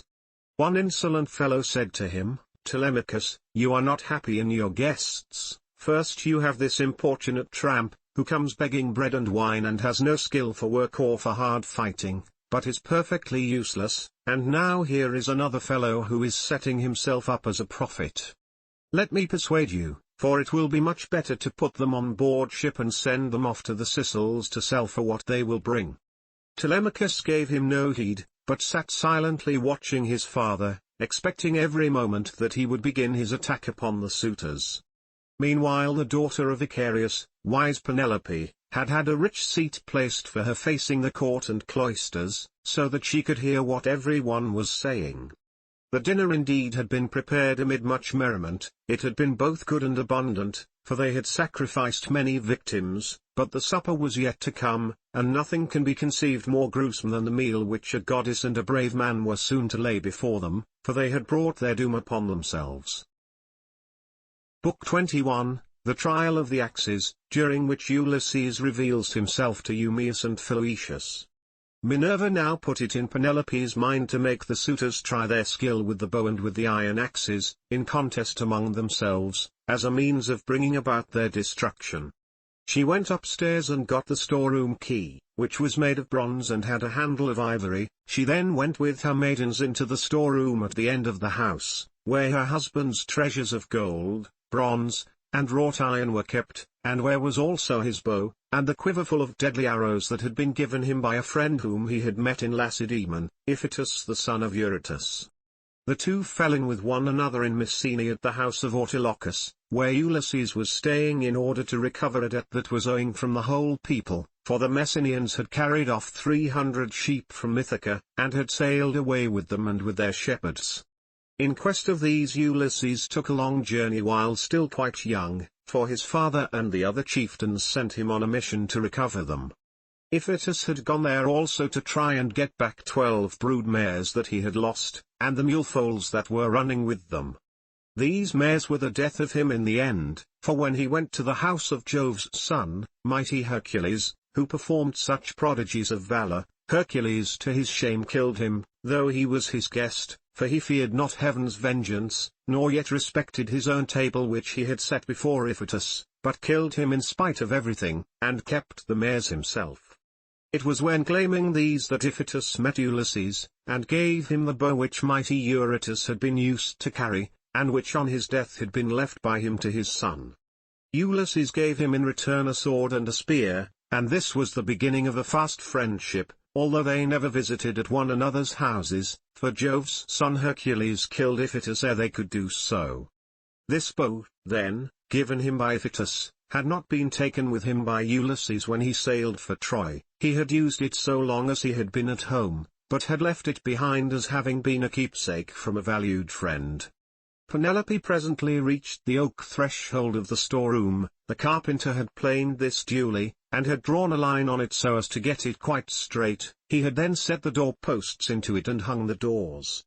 She loosed the strap from the handle of the door, put in the key, and drove it straight home to shoot back the bolts that held the doors. These flew open with a noise like a bull bellowing in a meadow, and Penelope stepped upon the raised platform, where the chests stood in which the fair linen and clothes were laid by along with fragrant herbs. Reaching thence, she took down the bow with its bow case from the peg on which it hung. She sat down with it on her knees, weeping bitterly as she took the bow out of its case, and when her tears had relieved her, she went to the cloister where the suitors were, carrying the bow and the quiver, with the many deadly arrows that were inside it. Along with her came her maidens, bearing a chest that contained much iron and bronze which her husband had won as prizes. When she reached the suitors, she stood by one of the bearing posts supporting the roof of the cloister, holding a veil before her face, and with a maid on either side of her. Then she said, "Listen to me, you suitors, who persist in abusing the hospitality of this house because its owner has been long absent, and without other pretext than that you want to marry me. This, then, being the prize that you are contending for, I will bring out the mighty bow of Ulysses, and whomsoever of you shall string it most easily and send his arrow through each one of 12 axes, him will I follow and quit this house of my lawful husband, so goodly, and so abounding in wealth. But even so I doubt not that I shall remember it in my dreams." As she spoke, she told Eumaeus to set the bow and the pieces of iron before the suitors, and Eumaeus wept as he took them to do as she had bidden him. Hard by, the stockman wept also when he saw his master's bow, but Antinous scolded them. "You country louts," said he, "silly simpletons, why should you add to the sorrows of your mistress by crying in this way? She has enough to grieve her in the loss of her husband. Sit still, therefore, and eat your dinners in silence, or go outside if you want to cry, and leave the bow behind you. We suitors shall have to contend for it with might and main, for we shall find it no light matter to string such a bow as this is. There is not a man of us all who is such another as Ulysses, for I have seen him and remember him, though I was then only a child." This was what he said, but all the time he was expecting to be able to string the bow and shoot through the iron, whereas in fact he was to be the first that should taste of the arrows from the hands of Ulysses, whom he was dishonoring in his own house, egging the others on to do so also. Then Telemachus spoke. "Great heavens!" he exclaimed, "Jove must have robbed me of my senses. Here is my dear and excellent mother saying she will quit this house and marry again, yet I am laughing and enjoying myself as though there were nothing happening. But, suitors, as the contest has been agreed upon, let it go forward. It is for a woman whose peer is not to be found in Pylos, Argos, or Mycenae, nor yet in Ithaca nor on the mainland. You know this as well as I do. What need have I to speak in praise of my mother? Come on, then, make no excuses for delay, but let us see whether you can string the bow or no. I too will make trial of it, for if I can string it and shoot through the iron, I shall not suffer my mother to quit this house with a stranger, not if I can win the prizes which my father won before me."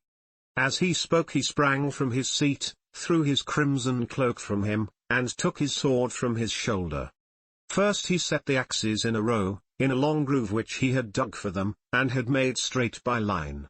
Then he stamped the earth tight round them, and everyone was surprised when they saw him set them up so orderly, though he had never seen anything of the kind before. This done, he went on to the pavement to make trial of the bow. Thrice did he tug at it, trying with all his might to draw the string, and thrice he had to leave off, though he had hoped to string the bow and shoot through the iron. He was trying for the fourth time, and would have strung it had not Ulysses made a sign to check him in spite of all his eagerness. So he said, "Alas! I shall either be always feeble and of no prowess, or I am too young, and have not yet reached my full strength so as to be able to hold my own if anyone attacks me. You others, therefore, who are stronger than I, make trial of the bow and get this contest settled." On this he put the bow down, letting it lean against the door, that led into the house, with the arrow standing against the top of the bow. Then he sat down on the seat from which he had risen, and Antinous said, "Come on each of you in his turn, going towards the right from the place at which the cup-bearer begins when he is handing round the wine." The rest agreed, and Laios son of Enops was the first to rise. He was sacrificial priest to the suitors, and sat in the corner near the mixing bowl. He was the only man who hated their evil deeds and was indignant with the others. He was now the first to take the bow and arrow, so he went on to the pavement to make his trial, but he could not string the bow, for his hands were weak and unused to hard work. They therefore soon grew tired, and he said to the suitors, "My friends, I cannot string it, let another have it. This bow shall take the life and soul out of many a chief among us, for it is better to die than to live after having missed the prize that we have so long striven for, and which has brought us so long together.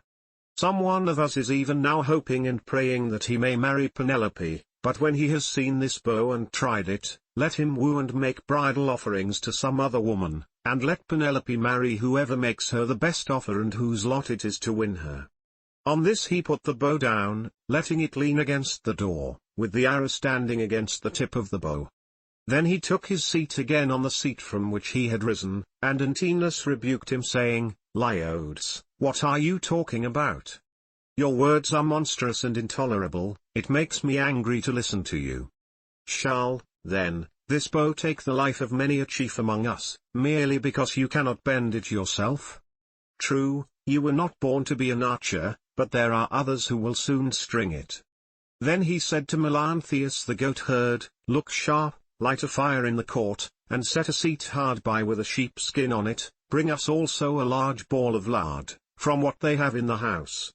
Let us warm the bow and grease it, we will then make trial of it again, and bring the contest to an end." Melanthius lit the fire, and set a seat covered with sheepskins beside it. He also brought a great ball of lard from what they had in the house, and the suitors warmed the bow and again made trial of it, but they were none of them nearly strong enough to string it. Nevertheless there still remained Antinous and Eurymachus, who were the ringleaders among the suitors and much the foremost among them all. Then the swineherd and the stockman left the cloisters together, and Ulysses followed them. When they had got outside the gates and the outer yard, Ulysses said to them quietly, "Stockman, and you swineherd, I have something in my mind which I am in doubt whether to say or no, but I think I will say it. What manner of men would you be to stand by Ulysses, if some god should bring him back here all of a sudden? Say which you are disposed to do, to side with the suitors, or with Ulysses?" "Father Jove," answered the stockman, "would indeed that you might so ordain it. If some god were but to bring Ulysses back, you should see with what might and main I would fight for him." In like words Eumaeus prayed to all the gods that Ulysses might return. When, therefore, he saw for certain what mind they were of, Ulysses said, "It is I, Ulysses, who am here. I have suffered much, but at last, in the 20th year, I am come back to my own country. I find that you two alone of all my servants are glad that I should do so, for I have not heard any of the others praying for my return. To you two, therefore, will I unfold the truth as it shall be. If heaven shall deliver the suitors into my hands, I will find wives for both of you, will give you house and holding close to my own, and you shall be to me as though you were brothers and friends of Telemachus. I will now give you convincing proofs that you may know me and be assured. See, here is the scar from the boar's tooth that ripped me when I was out hunting on Mount Parnassus with the sons of Autolycus. As he spoke he drew his rags aside from the great scar, and when they had examined it thoroughly, they both of them wept about Ulysses, threw their arms round him, and kissed his head and shoulders, while Ulysses kissed their hands and faces in return. The sun would have gone down upon their mourning if Ulysses had not checked them and said, "Cease your weeping, lest someone should come outside and see us, and tell those who are within. When you go in, do so separately, not both together. I will go first, and you follow afterwards. Let this moreover be the token between us. The suitors will all of them try to prevent me from getting hold of the bow and quiver. Do you, therefore, Eumaeus, place it in my hands when you are carrying it about, and tell the women to close the doors of their apartment. If they hear any groaning or uproar as of men fighting about the house, they must not come out, they must keep quiet, and stay where they are at their work. And I charge you, Philoetius, to make fast the doors of the outer court, and to bind them securely at once." When he had thus spoken, he went back to the house and took the seat that he had left. Presently, his two servants followed him inside. At this moment the bow was in the hands of Eurymachus, who was warming it by the fire, but even so he could not string it, and he was greatly grieved. He heaved a deep sigh and said, "I grieve for myself and for us all. I grieve that I shall have to forego the marriage, but I do not care nearly so much about this, for there are plenty of other women in Ithaca and elsewhere. What I feel most is the fact of our being so inferior to Ulysses in strength that we cannot string his bow. This will disgrace us in the eyes of those who are yet unborn." "It shall not be so, Eurymachus," said Antinous, "and you know it yourself. Today is the feast of Apollo throughout all the land. Who can string a bow on such a day as this? Put it on one side. As for the axes, they can stay where they are, for no one is likely to come to the house and take them away. Let the cupbearer go round with his cups, that we may make our drink offerings and drop this matter of the bow. We will tell Melanthius to bring us in some goats tomorrow, the best he has. We can then offer thigh bones to Apollo the mighty archer, and again make trial of the bow, so as to bring the contest to an end." The rest approved his words, and thereon men servants poured water over the hands of the guests, while pages filled the mixing bowls with wine and water and handed it round after giving every man his drink offering. Then, when they had made their offerings and had drunk each as much as he desired, Ulysses craftily said, "Suitors of the illustrious queen, listen that I may speak even as I am minded. I appeal more especially to Eurymachus, and to Antinous who has just spoken with so much reason. Cease shooting for the present and leave the matter to the gods, but in the morning let heaven give victory to whom it will. For the moment, however, give me the bow that I may prove the power of my hands among you all, and see whether I still have as much strength as I used to have, or whether travel and neglect have made an end of it." This made them all very angry, for they feared he might string the bow. Antinous therefore rebuked him fiercely, saying, "Wretched creature, you have not so much as a grain of sense in your whole body. You ought to think yourself lucky in being allowed to dine unharmed among your betters, without having any smaller portion served you than we others have had, and in being allowed to hear our conversation. No other beggar or stranger has been allowed to hear what we say among ourselves. The wine must have been doing you a mischief, as it does with all those who drink immoderately. It was wine that inflamed the centaur Eurytion when he was staying with Perithous among the Lapithae.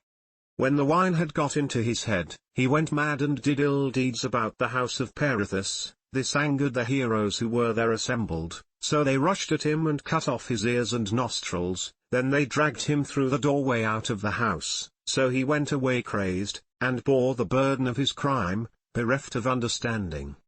Henceforth, therefore, there was war between mankind and the centaurs, but he brought it upon himself through his own drunkenness. In like manner I can tell you that it will go hardly with you if you string the bow. You will find no mercy from anyone here, for we shall at once ship you off to King Echetus, who kills every one that comes near him. You will never get away alive, so drink and keep quiet without getting into a quarrel with men younger than yourself." Penelope then spoke to him. "Antinous," said she, "it is not right that you should ill-treat any guest of Telemachus who comes to this house. If the stranger should prove strong enough to string the mighty bow of Ulysses, can you suppose that he would take me home with him and make me his wife? Even the man himself can have no such idea in his mind. None of you need let that disturb his feasting, it would be out of all reason." "Queen Penelope," answered Eurymachus, "we do not suppose that this man will take you away with him, it is impossible, but we are afraid lest some of the baser sort, men or women among the Achaeans, should go gossiping about and say, 'These suitors are a feeble folk, they are paying court to the wife of a brave man whose bow not one of them was able to string, and yet a beggarly tramp who came to the house strung it at once and sent an arrow through the iron.' This is what will be said, and it will be a scandal against us." "Eurymachus," Penelope answered, "people who persist in eating up the estate of a great chieftain and dishonoring his house must not expect others to think well of them. Why then should you mind if men talk as you think they will? This stranger is strong and well built, he says moreover that he is of noble birth. Give him the bow, and let us see whether he can string it or no. I say, and it shall surely be, that if Apollo vouchsafes him the glory of stringing it, I will give him a cloak and shirt of good wear, with a javelin to keep off dogs and robbers, and a sharp sword. I will also give him sandals, and will see him sent safely wherever he wants to go." Then Telemachus said, "Mother, I am the only man either in Ithaca or in the islands that are over against Elis who has the right to let anyone have the bow or to refuse it. No one shall force me one way or the other, not even though I choose to make the stranger a present of the bow outright, and let him take it away with him. Go, then, within the house and busy yourself with your daily duties, your loom, your distaff, and the ordering of your servants. This bow is a man's matter, and mine above all others, for it is I who am master here." She went wandering back into the house, and laid her son's saying in her heart. Then going upstairs with her handmaids into her room, she mourned her dear husband till Minerva sent sweet sleep over her eyelids. The swineherd now took up the bow and was for taking it to Ulysses, but the suitors clamoured at him from all parts of the cloisters, and one of them said, "You idiot, where are you taking the bow to? Are you out of your wits? If Apollo and the other gods will grant our prayer, your own boarhounds shall get you into some quiet little place, and worry you to death." Eumaeus was frightened at the outcry they all raised, so he put the bow down then and there. But Telemachus shouted out at him from the other side of the cloisters, and threatened him saying, "Father Eumaeus, bring the bow on in spite of them, or young as I am I will pelt you with stones back to the country, for I am the better man of the two. I wish I was as much stronger than all the other suitors in the house as I am than you, I would soon send some of them off sick and sorry, for they mean mischief." Thus did he speak, and they all of them laughed heartily, which put them in a better humour with Telemachus. So Eumaeus brought the bow on and placed it in the hands of Ulysses. When he had done this, he called Euryclea apart and said to her, "Euryclea, Telemachus says you are to close the doors of the women's apartments. If they hear any groaning or uproar as of men fighting about the house, they are not to come out, but are to keep quiet and stay where they are at their work." Euryclea did as she was told and closed the doors of the women's apartments. Meanwhile Philaetius slipped quietly out and made fast the gates of the outer court. There was a ship's cable of Byblos fibre lying in the gatehouse, so he made the gates fast with it and then came in again, resuming the seat that he had left, and keeping an eye on Ulysses, who had now got the bow in his hands, and was turning it every way about, and proving it all over to see whether the worms had been eating into its two horns during his absence. Then would one turn towards his neighbor saying, "This is some tricky old bow fancier, either he has got one like it at home, or he wants to make one, in such workmanlike style does the old vagabond handle it." Another said, I hope he may be no more successful in other things than he is likely to be in stringing this bow. But Ulysses, when he had taken it up and examined it all over, strung it as easily as a skilled bard strings a new peg of his lyre and makes the twisted gut fast at both ends. Then he took it in his right hand to prove the string, and it sang sweetly under his touch like the twittering of a swallow. The suitors were dismayed, and turned color as they heard it. At that moment, moreover, Jove thundered loudly as a sign, and the heart of Ulysses rejoiced as he heard the omen that the son of scheming Saturn had sent him. He took an arrow that was lying upon the table, for those which the Achaeans were so shortly about to taste were all inside the quiver. He laid it on the centerpiece of the bow, and drew the notch of the arrow and the string toward him, still seated on his seat. When he had taken aim he let fly, and his arrow pierced every one of the handle holes of the axes from the first onwards till it had gone right through them, and into the outer courtyard. Then he said to Telemachus, Your guest has not disgraced you, Telemachus. I did not miss what I aimed at, and I was not long in stringing my bow. I am still strong, and not as the suitors twit me with being. Now, however, it is time for the Achaeans to prepare supper while there is still daylight, and then otherwise to disport themselves with song and dance which are the crowning ornaments of a banquet. As he spoke he made a sign with his eyebrows, and Telemachus girded on his sword, grasped his spear, and stood armed beside his father's seat. Book 22, The Killing of the Suitors. The maids who have misconducted themselves are made to cleanse the cloisters and are then hanged. Then Ulysses tore off his rags, and sprang onto the broad pavement with his bow and his quiver full of arrows.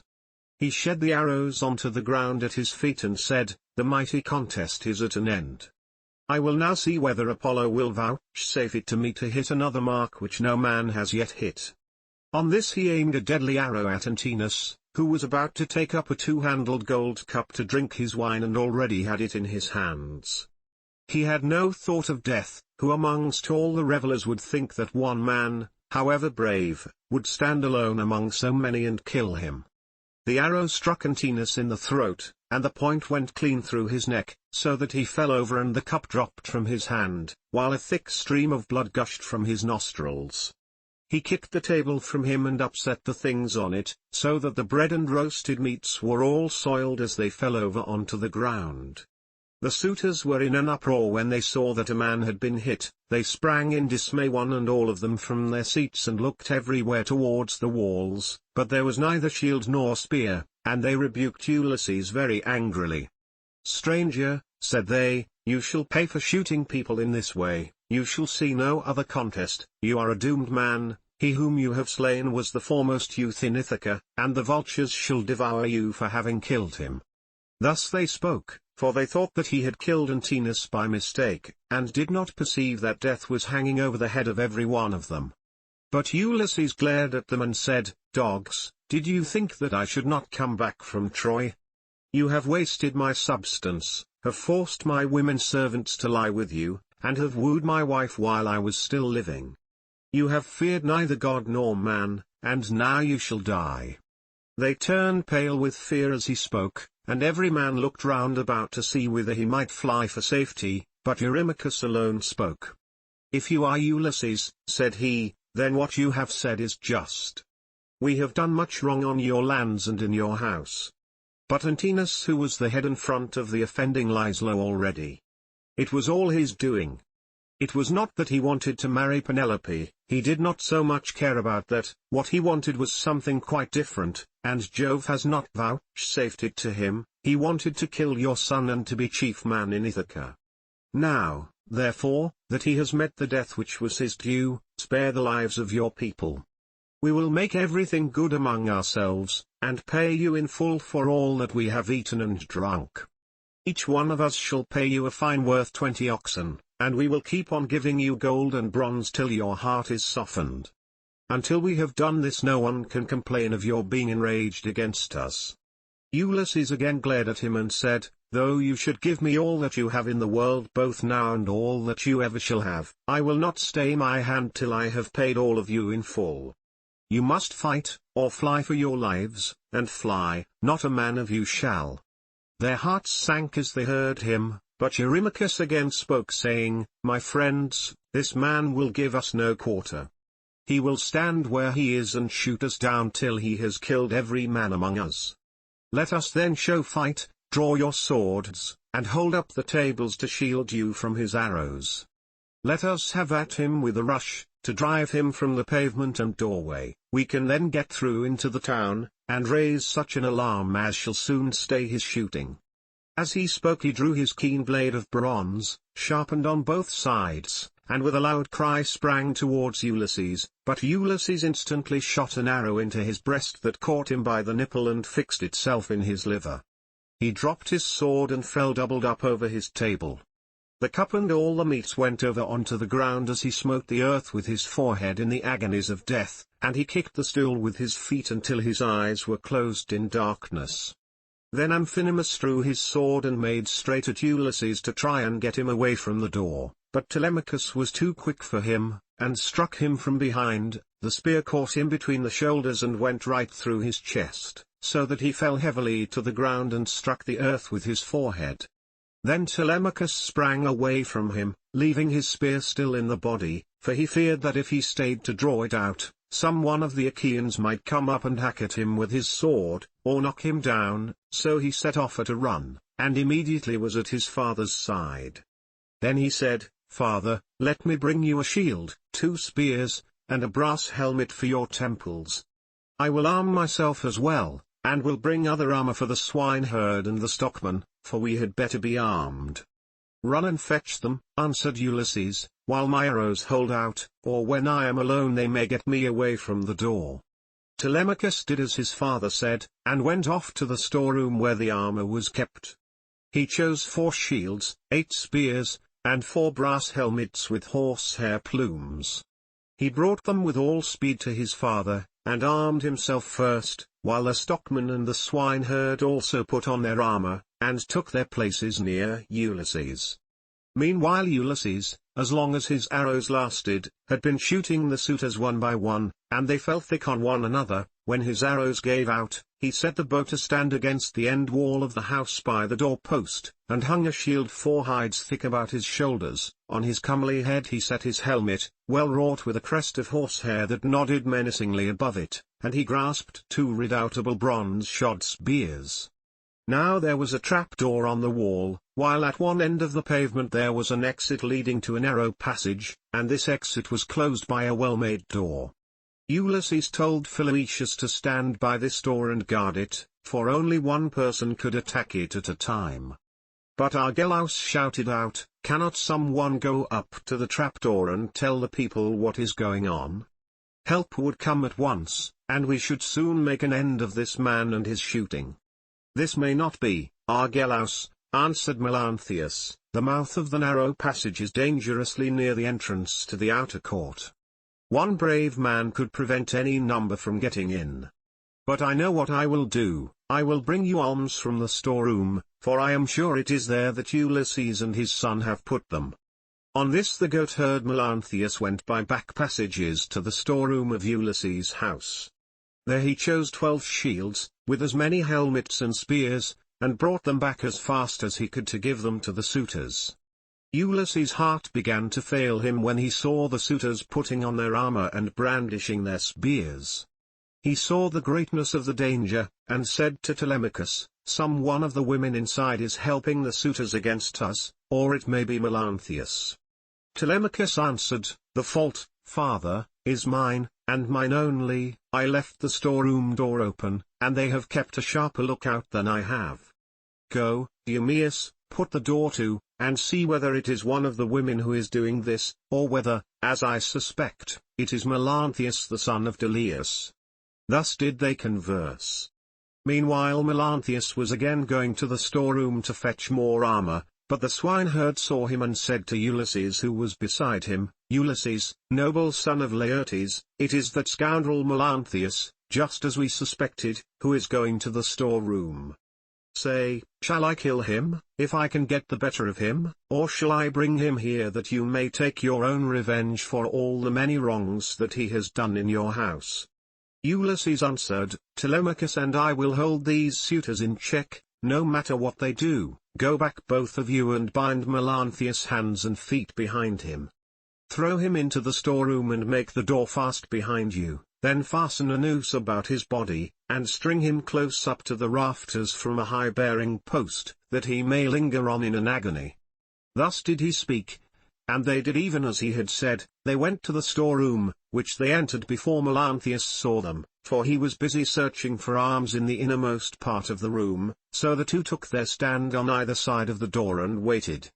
By and by Melanthius came out with a helmet in one hand, and an old dry-rotted shield in the other, which had been borne by Laertes when he was young, but which had been long since thrown aside, and the straps had become unsewn. On this the two seized him, dragged him back by the hair, and threw him struggling to the ground. They bent his hands and feet well behind his back, and bound them tight with a painful bond as Ulysses had told them. Then they fastened a noose about his body and strung him up from a high pillar till he was close up to the rafters, and over him did you then vaunt, O swineherd Eumaeus, saying, Melanthius, you will pass the night on a soft bed as you deserve. You will know very well when morning comes from the streams of Oceanus, and it is time for you to be driving in your goats for the suitors to feast on. There, then, they left him in very cruel bondage, and having put on their armor they closed the door behind them and went back to take their places by the side of Ulysses, whereon the four men stood in the cloister, fierce and full of fury. Nevertheless, those who were in the body of the court were still both brave and many. Then Jove's daughter Minerva came up to them, having assumed the voice and form of Mentor. Ulysses was glad when he saw her and said, Mentor, lend me your help, and forget not your old comrade, nor the many good turns he has done you. Besides, you are my age-mate. But all the time he felt sure it was Minerva, and the suitors from the other side raised an uproar when they saw her. Agelaus was the first to reproach her. Mentor, he cried, do not let Ulysses beguile you into siding with him and fighting the suitors. This is what we will do. When we have killed these people, father and son, we will kill you too. You shall pay for it with your head, and when we have killed you, we will take all you have, indoors or out, and bring it into hot pot with Ulysses' property. We will not let your sons live in your house, nor your daughters, nor shall your widow continue to live in the city of Ithaca. This made Minerva still more furious, so she scolded Ulysses very angrily. Ulysses, said she, your strength and prowess are no longer what they were when you fought for 9 long years among the Trojans about the noble lady Helen. You killed many a man in those days, and it was through your stratagem that Priam's city was taken. How comes it that you are so lamentably less valiant now that you are on your own ground, face to face with the suitors in your own house? Come on, my good fellow, stand by my side and see how Mentor, son of Alcimus, shall fight your foes and requite your kindnesses conferred upon him. But she would not give him full victory as yet, for she wished still further to prove his own prowess and that of his brave son, so she flew up to one of the rafters in the roof of the cloister and sat upon it in the form of a swallow. Meanwhile Agelaus son of Damastor, Eurynomus, Amphimedon, Demoptolemus, Pisander, and Polybus son of Polyctor bore the brunt of the fight upon the suitors' side. Of all those who were still fighting for their lives they were by far the most valiant, for the others had already fallen under the arrows of Ulysses. Agelaus shouted to them and said, my friends, he will soon have to leave off, for Mentor has gone away after having done nothing for him but brag. They are standing at the doors unsupported. Do not aim at him all at once, but 6 of you throw your spears first, and see if you cannot cover yourselves with glory by killing him. When he has fallen we need not be uneasy about the others. They threw their spears as he bade them, but Minerva made them all of no effect.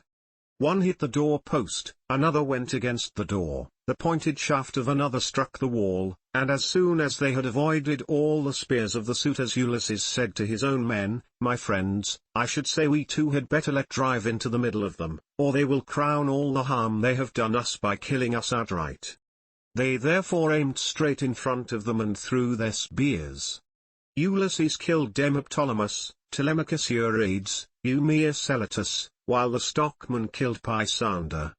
These all bit the dust, and as the others drew back into a corner, Ulysses and his men rushed forward and regained their spears by drawing them from the bodies of the dead. The suitors now aimed a second time, but again Minerva made their weapons for the most part without effect. One hit a bearing post of the cloister, another went against the door, while the pointed shaft of another struck the wall. Still, Amphimedon just took a piece of the top skin from off Telemachus's wrist, and Ctesippus managed to graze Eumaeus's shoulder above his shield, but the spear went on and fell to the ground. Then Ulysses and his men let drive into the crowd of suitors. Ulysses hit Eurydamas, Telemachus Amphimedon, and Eumaeus Polybus. After this the stockman hit Ctesippus in the breast, and taunted him saying, "Foul-mouthed son of Polytherses, do not be so foolish as to talk wickedly another time, but let heaven direct your speech, for the gods are far stronger than men.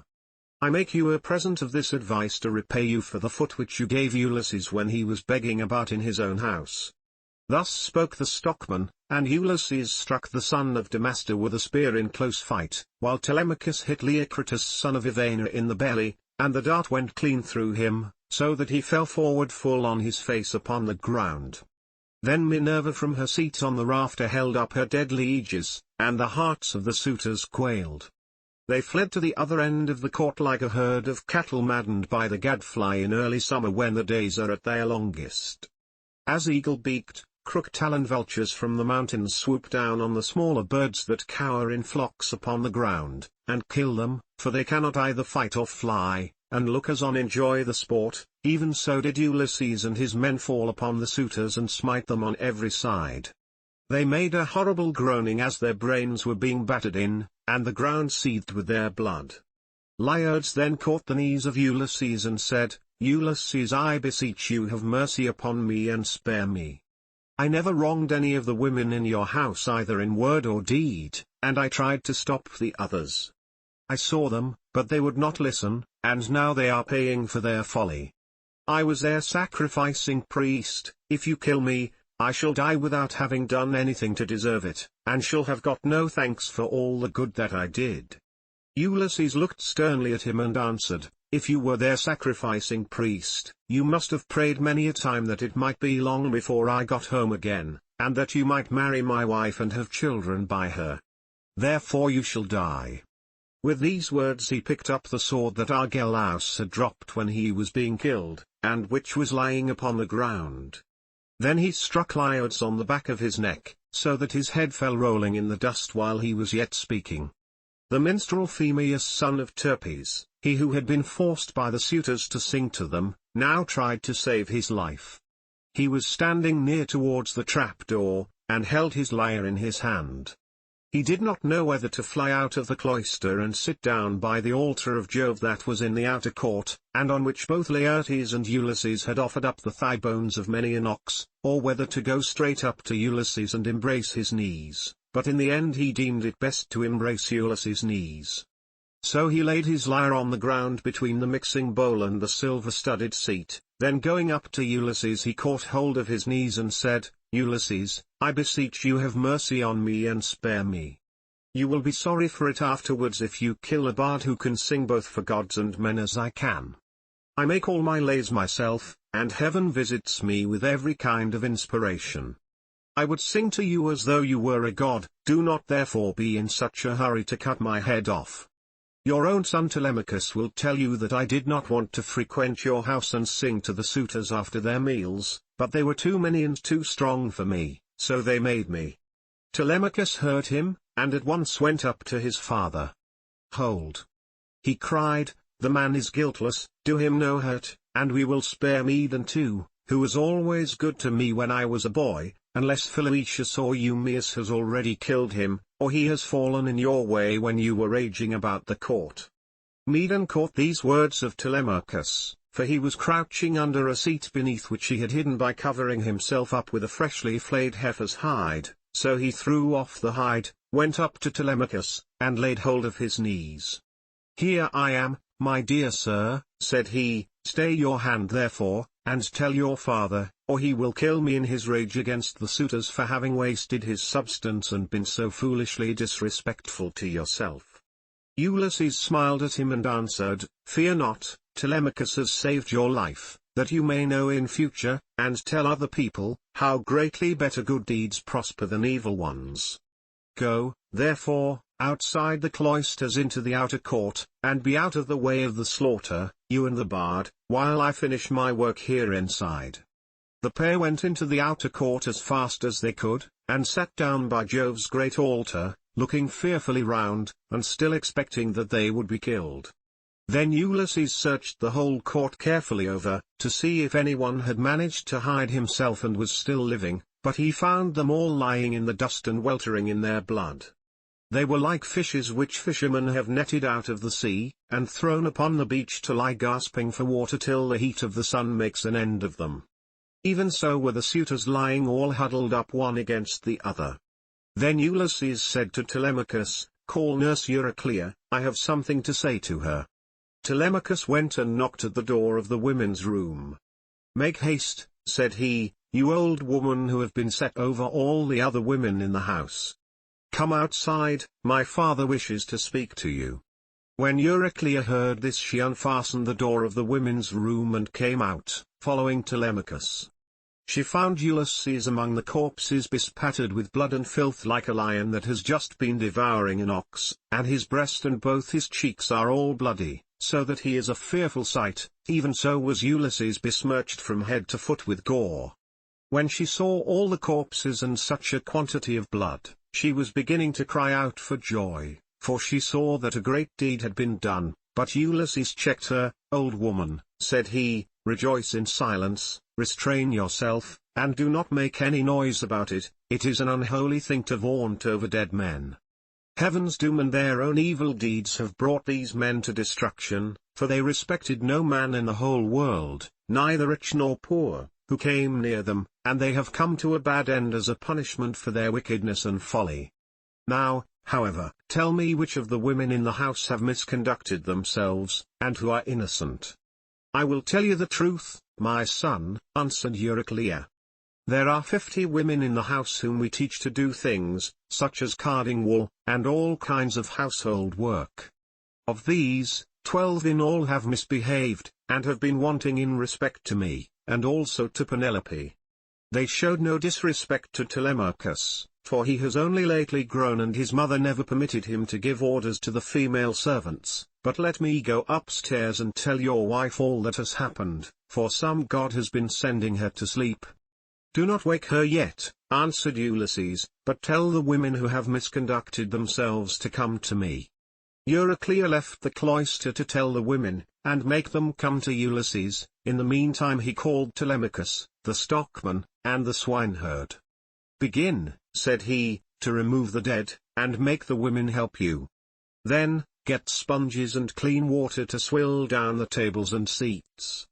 When you have thoroughly cleansed the whole cloisters, take the women into the space between the domed room and the wall of the outer court, and run them through with your swords till they are quite dead, and have forgotten all about love and the way in which they used to lie in secret with the suitors."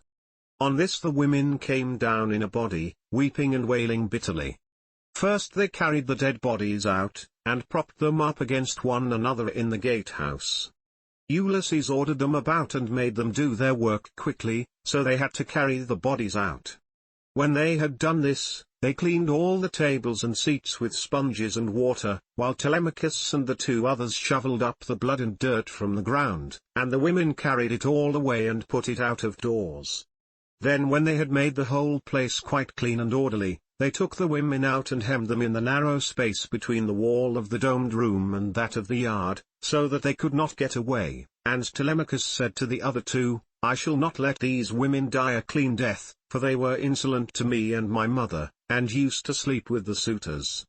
So saying he made a ship's cable fast to one of the bearing posts that supported the roof of the domed room, and secured it all around the building, at a good height, lest any of the women's feet should touch the ground, and as thrushes or doves beat against a net that has been set for them in a thicket just as they were getting to their nest, and a terrible fate awaits them, even so did the women have to put their heads in nooses one after the other and die most miserably. Their feet moved convulsively for a while, but not for very long. As for Melanthius, they took him through the cloister into the inner court. There they cut off his nose and his ears, they drew out his vitals and gave them to the dogs raw, and then in their fury they cut off his hands and his feet.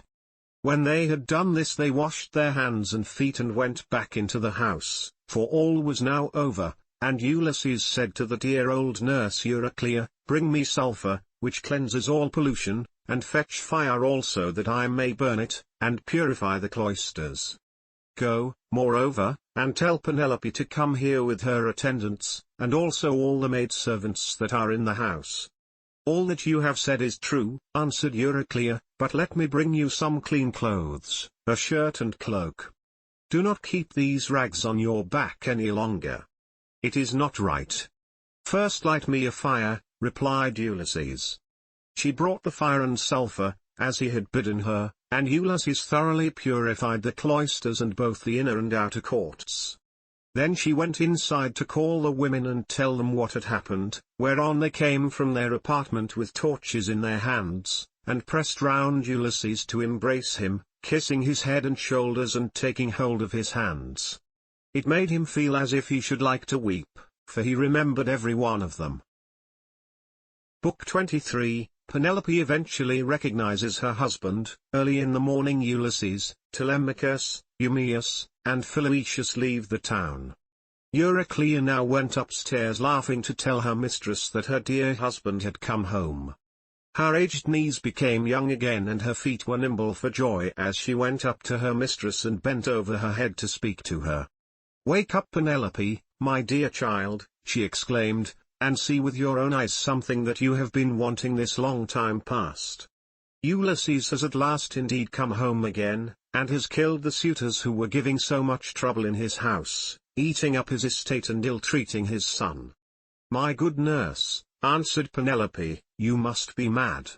The gods sometimes send some very sensible people out of their minds, and make foolish people become sensible. This is what they must have been doing to you, for you always used to be a reasonable person.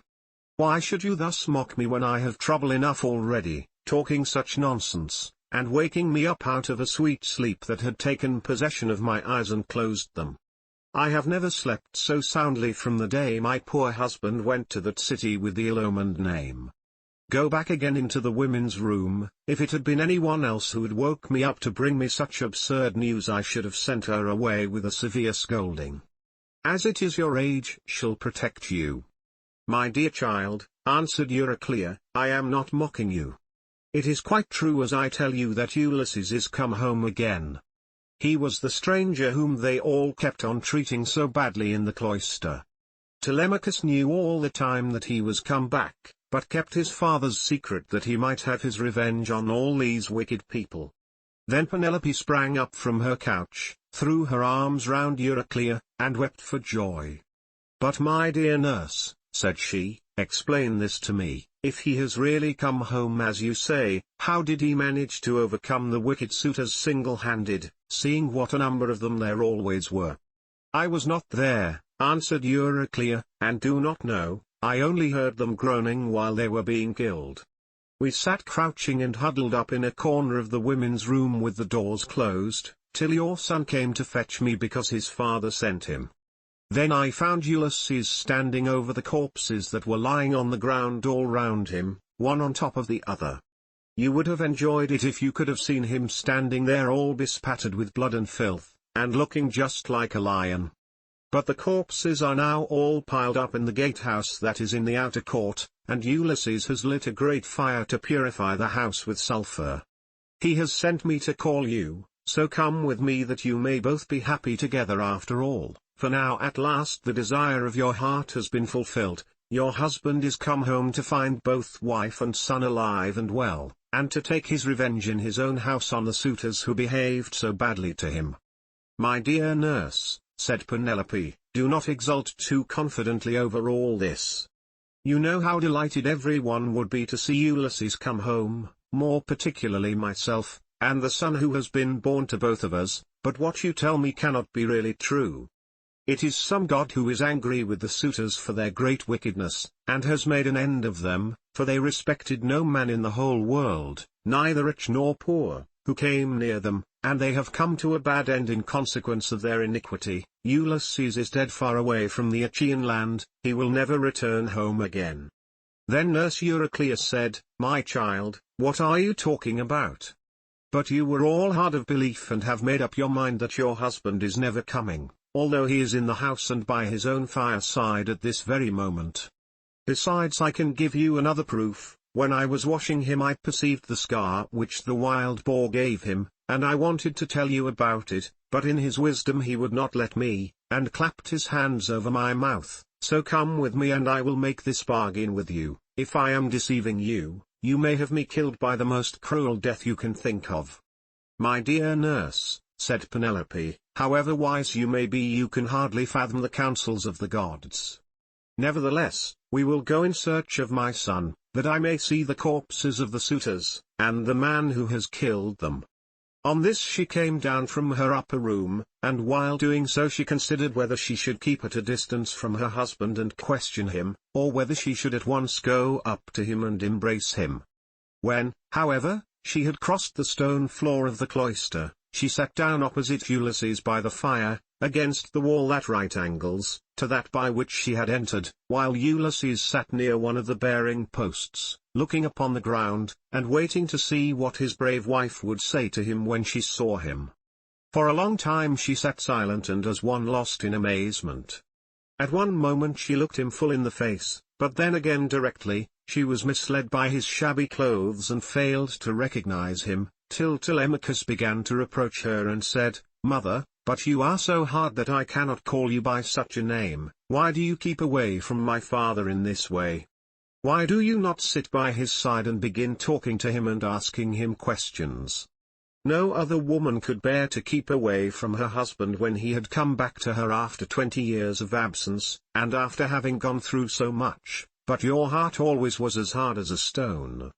Penelope answered, "My son, I am so lost in astonishment that I can find no words in which either to ask questions or to answer them. I cannot even look him straight in the face.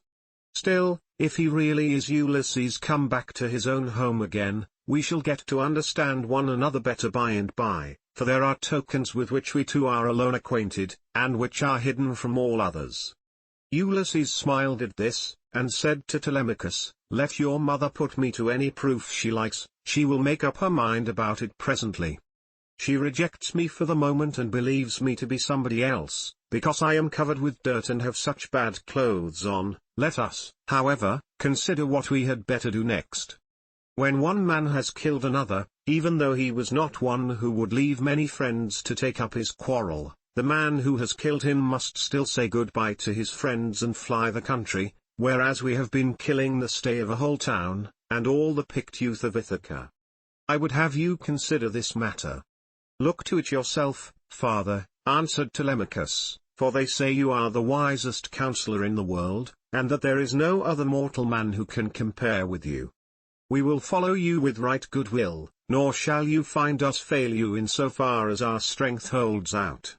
"I will say what I think will be best," answered Ulysses. "First wash and put your shirts on, tell the maids also to go to their own room and dress. Phemius shall then strike up a dance tune on his lyre, so that if people outside hear, or any of the neighbors, or someone going along the street happens to notice it, they may think there is a wedding in the house, and no rumors about the death of the suitors will get about in the town, before we can escape to the woods upon my own land. Once there, we will settle which of the courses heaven vouchsafes us shall seem wisest." Thus did he speak, and they did even as he had said. First they washed and put their shirts on, while the women got ready. Then Phemius took his lyre and set them all longing for sweet song and stately dance. The house re-echoed with the sound of men and women dancing, and the people outside said, "I suppose the queen has been getting married at last. She ought to be ashamed of herself for not continuing to protect her husband's property until he comes home." This was what they said, but they did not know what it was that had been happening. The upper servant Eurynome washed and anointed Ulysses in his own house and gave him a shirt and cloak, while Minerva made him look taller and stronger than before. She also made the hair grow thick on the top of his head, and flow down in curls like hyacinth blossoms. She glorified him about the head and shoulders just as a skillful workman who has studied art of all kinds under Vulcan or Minerva, and his work is full of beauty, enriches a piece of silver plate by gilding it. He came from the bath looking like one of the immortals, and sat down opposite his wife on the seat he had left. "My dear," said he, "heaven has endowed you with a heart more unyielding than woman ever yet had.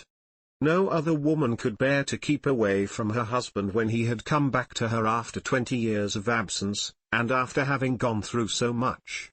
But come, nurse, get a bed ready for me, I will sleep alone, for this woman has a heart as hard as iron." "My dear," answered Penelope, "I have no wish to set myself up, nor to depreciate you, but I am not struck by your appearance, for I very well remember what kind of a man you were when you set sail from Ithaca. Nevertheless, Euryclea, take his bed outside the bed-chamber that he himself built.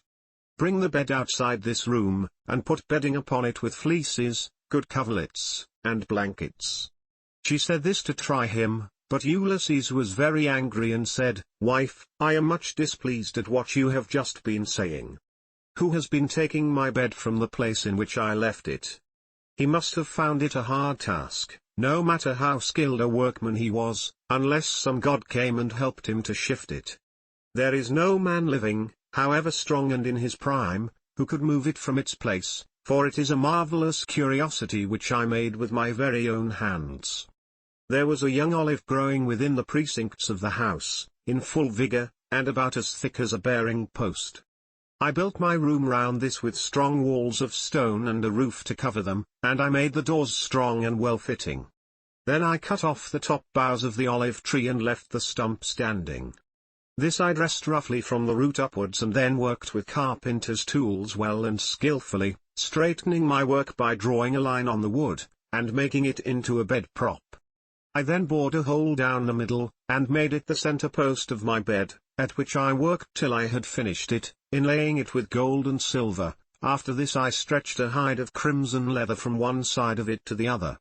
So you see I know all about it, and I desire to learn whether it is still there, or whether anyone has been removing it by cutting down the olive tree at its roots." When she heard the short proofs Ulysses now gave her, she fairly broke down.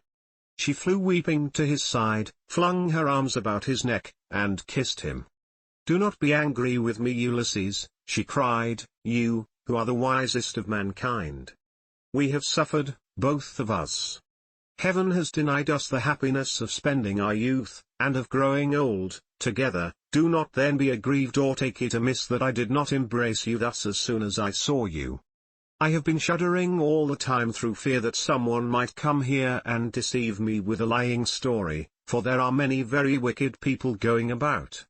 Jove's daughter Helen would never have yielded herself to a man from a foreign country, if she had known that the sons of Achaeans would come after her and bring her back. Heaven put it in her heart to do wrong, and she gave no thought to that sin, which has been the source of all our sorrows. Now, however, that you have convinced me by showing that you know all about our bed, hard of belief though I have been, I can mistrust no longer." Then Ulysses in his turn melted, and wept as he clasped his dear and faithful wife to his bosom. As the sight of land is welcome to men who are swimming towards the shore, when Neptune has wrecked their ship with the fury of his winds and waves, a few alone reach the land, and these, covered with brine, are thankful when they find themselves on firm ground and out of danger. Even so was her husband welcome to her as she looked upon him, and she could not tear her two fair arms from about his neck. Indeed they would have gone on indulging their sorrow till rosy-fingered morn appeared, had not Minerva determined otherwise, and held night back in the far west, while she would not suffer dawn to leave Oceanus, nor to yoke the two steeds Lampus and Phaethon that bear her onward to break the day upon mankind. At last, however, Ulysses said, "Wife, we have not yet reached the end of our troubles. I have an unknown amount of toil still to undergo.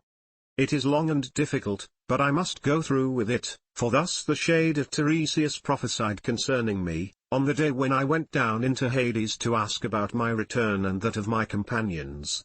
But now let us go to bed, that we may lie down and enjoy the blessed boon of sleep." "You shall go to bed as soon as you please," replied Penelope, "now that the gods have sent you home to your own good house and to your country. But as heaven has put it in your mind to speak of it, tell me about the task that lies before you. I shall have to hear about it later, so it is better that I should be told at once." "My dear," answered Ulysses, "why should you press me to tell you? Still, I will not conceal it from you, though you will not like it. I do not like it myself, for Tiresias bade me travel far and wide, carrying an oar, till I came to a country where the people have never heard of the sea, and do not even mix salt with their food. They know nothing about ships, nor oars that are as the wings of a ship. He gave me this certain token which I will not hide from you. He said that a wayfarer should meet me and ask me whether it was a winnowing shovel that I had on my shoulder. On this, I was to fix my oar in the ground and sacrifice a ram, a bull, and a boar to Neptune, after which I was to go home and offer hecatombs to all the gods in heaven, one after the other. As for myself, he said that death should come to me from the sea, and that my life should ebb away very gently when I was full of years and peace of mind, and my people should bless me. All this, he said, should surely come to pass." And Penelope said, "If the gods are going to vouchsafe you a happier time in your old age, you may hope then to have some respite from misfortune." Thus did they converse. Meanwhile your enemy and the nurse took torches and made the bed ready with soft coverlets. As soon as they had laid them, the nurse went back into the house to go to her rest, leaving the bedchamber woman Eurynome to show Ulysses and Penelope to bed by torchlight. When she had conducted them to their room she went back, and they then came joyfully to the rights of their own old bed. Telemachus, Philoetius, and the swineherd now left off dancing, and made the women leave off also.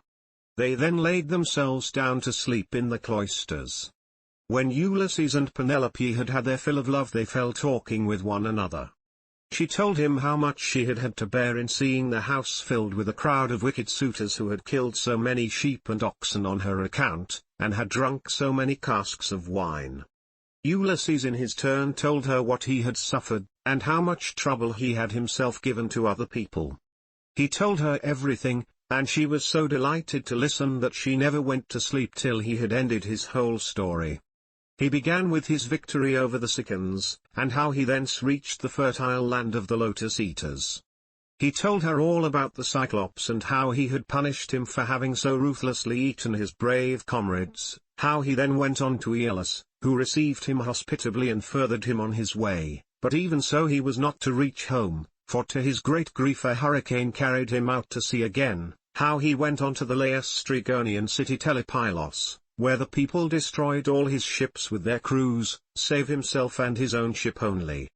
Then he told of cunning Circe and her craft, and how he sailed to the chill house of Hades, to consult the ghost of the Theban prophet Tiresias, and how he saw his old comrades in arms, and his mother who bore him and brought him up when he was a child, how he then heard the wondrous singing of the sirens, and went on to the wandering rocks and terrible Charybdis and Tarsila, whom no man had ever yet passed in safety, how his men then ate the cattle of the sun god, and how Jove therefore struck the ship with his thunderbolts, so that all his men perished together, himself alone being left alive, how at last he reached the Ogygian island and the nymph Calypso, who kept him there in a cave, and fed him, and wanted him to marry her, in which case she intended making him immortal so that he should never grow old, but she could not persuade him to let her do so, and how after much suffering he had found his way to the Phaeacians, who had treated him as though he had been a god, and sent him back in a ship to his own country after having given him gold, bronze, and raiment in great abundance. This was the last thing about which he told her, for here a deep sleep took hold upon him and eased the burden of his sorrows. Then Minerva bethought her of another matter. When she deemed that Ulysses had had both of his wife and of repose, she bade gold-enthroned Dawn rise out of Oceanus that she might shed light upon mankind. On this, Ulysses rose from his comfortable bed and said to Penelope, wife, we have both of us had our full share of troubles, you, here, in lamenting my absence, and I in being prevented from getting home though I was longing all the time to do so. Now, however, that we have at last come together, take care of the property that is in the house. As for the sheep and goats which the wicked suitors have eaten, I will take many myself by force from other people, and will compel the Achaeans to make good the rest till they shall have filled all my yards. I am now going to the wooded lands out in the country to see my father who has so long been grieved on my account, and to yourself I will give these instructions, though you have little need of them. At sunrise it will at once get abroad that I have been killing the suitors, go upstairs, therefore, and stay there with your women. See nobody and ask no questions. As he spoke he girded on his armor. Then he roused Telemachus, Philaetius, and Eumaeus, and told them all to put on their armor also. This they did, and armed themselves. When they had done so, they opened the gates and sallied forth, Ulysses leading the way. It was now daylight, but Minerva nevertheless concealed them in darkness and led them quickly out of the town. Book 24, The Ghosts of the Suitors in Hades. Ulysses and his men go to the house of Laertes. The people of Ithaca come out to attack Ulysses, but Minerva concludes a peace. Then Mercury of Cyllene summoned the ghosts of the suitors, and in his hand he held the fair golden wand with which he seals men's eyes in sleep or wakes them just as he pleases. With this he roused the ghosts and led them, while they followed whining and gibbering behind him. As bats fly squealing in the hollow of some great cave, when one of them has fallen out of the cluster in which they hang, even so did the ghosts whine and squeal as Mercury the healer of sorrow led them down into the dark abode of death. When they had passed the waters of Oceanus and the rock Lucus, they came to the gates of the sun and the land of dreams, whereon they reached the meadow of Asphodel where dwell the souls and shadows of them that can labour no more. Here they found the ghost of Achilles son of Peleus, with those of Patroclus, Antilochus, and Ajax, who was the finest and handsomest man of all the Danaans after the son of Peleus himself. They gathered round the ghost of the son of Peleus, and the ghost of Agamemnon joined them, sorrowing bitterly. Round him were gathered also the ghosts of those who had perished with him in the house of Aegisthus, and the ghost of Achilles spoke first. Son of Atreus, it said, we used to say that Jove had loved you better from first to last than any other hero, for you were captain over many and brave men, when we were all fighting together before Troy, yet the hand of death, which no mortal can escape, was laid upon you all too early. Better for you had you fallen at Troy in the heyday of your renown, for the Achaeans would have built a mound over your ashes, and your son would have been heir to your good name, whereas it has now been your lot to come to a most miserable end. Happy son of Peleus, answered the ghost of Agamemnon, for having died at Troy far from Argos, while the bravest of the Trojans and the Achaeans fell round you fighting for your body. There you lay in the whirling clouds of dust, all huge and hugely, heedless now of your chivalry. We fought the whole of the livelong day, nor should we ever have left off if Jove had not sent a hurricane to stay us. Then, when we had borne you to the ships out of the fray, we laid you on your bed and cleansed your fair skin with warm water and with ointments. The Danaans tore their hair and wept bitterly round about you. Your mother, when she heard, came with her immortal nymphs from out of the sea, and the sound of a great wailing went forth over the waters so that the Achaeans quaked for fear. They would have fled panic-stricken to their ships had not wise old Nestor, whose counsel was ever truest, checked them, saying, Hold, Argives, fly not, sons of the Achaeans, this is his mother coming from the sea with her immortal nymphs to view the body of her son. Thus he spoke, and the Achaeans feared no more. The daughters of the old man of the sea stood round you weeping bitterly, and clothed you in immortal raiment. The 9 muses also came and lifted up their sweet voices in lament, calling and answering one another. There was not an Argive but wept for pity of the dirge they chaunted. Days and nights 7 and 10 we mourned you, mortals and immortals, but on the 18th day we gave you to the flames, and many a fat sheep with many an ox did we slay in sacrifice around you. You were burnt in raiment of the gods, with rich resins and with honey, while heroes, horse and foot, clashed their armor round the pile as you were burning, with the tramp as of a great multitude. But when the flames of heaven had done their work, we gathered your white bones at daybreak and laid them in ointments and in pure wine. Your mother brought us a golden vase to hold them, gift of Bacchus, and work of Vulcan himself. In this we mingled your bleached bones with those of Patroclus who had gone before you, and separate we enclosed also those of Antilochus, who had been closer to you than any other of your comrades now that Patroclus was no more. Over these the host of the Argives built a noble tomb, on a point jutting out over the open Hellespont, that it might be seen from far out upon the sea by those now living and by them that shall be born hereafter. Your mother begged prizes from the gods, and offered them to be contended for by the noblest of the Achaeans. You must have been present at the funeral of many a hero, when the young men gird themselves and make ready to contend for prizes on the death of some great chieftain, but you never saw such prizes as silver-footed Thetis offered in your honor, for the gods loved you well. Thus even in death your fame, Achilles, has not been lost, and your name lives evermore among all mankind. But as for me, what solace had I when the days of my fighting were done? For Jove willed my destruction on my return, by the hands of Aegisthus and those of my wicked wife. Thus did they converse, and presently Mercury came up to them with the ghosts of the suitors who had been killed by Ulysses. The ghosts of Agamemnon and Achilles were astonished at seeing them, and went up to them at once. The ghost of Agamemnon recognized Amphimedon son of Melaneus, who lived in Ithaca and had been his host, so it began to talk to him. Amphimedon, it said, what has happened to all you fine young men, all of an age too, that you are come down here under the ground? One could pick no finer body of men from any city. Did Neptune raise his winds and waves against you when you were at sea, or did your enemies make an end of you on the mainland when you were cattle lifting or sheep stealing, or while fighting in defense of their wives and city? Answer my question, for I have been your guest.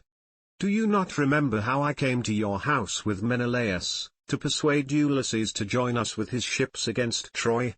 It was a whole month ere we could resume our voyage, for we had hard work to persuade Ulysses to come with us. And the ghost of Amphimedon answered, Agamemnon, son of Atreus, king of men, I remember everything that you have said, and will tell you fully and accurately about the way in which our end was brought about. Ulysses had been long gone, and we were courting his wife, who did not say point blank that she would not marry, nor yet bring matters to an end, for she meant to compass our destruction. This, then, was the trick she played us. She set up a great tambour frame in her room and began to work on an enormous piece of fine needlework.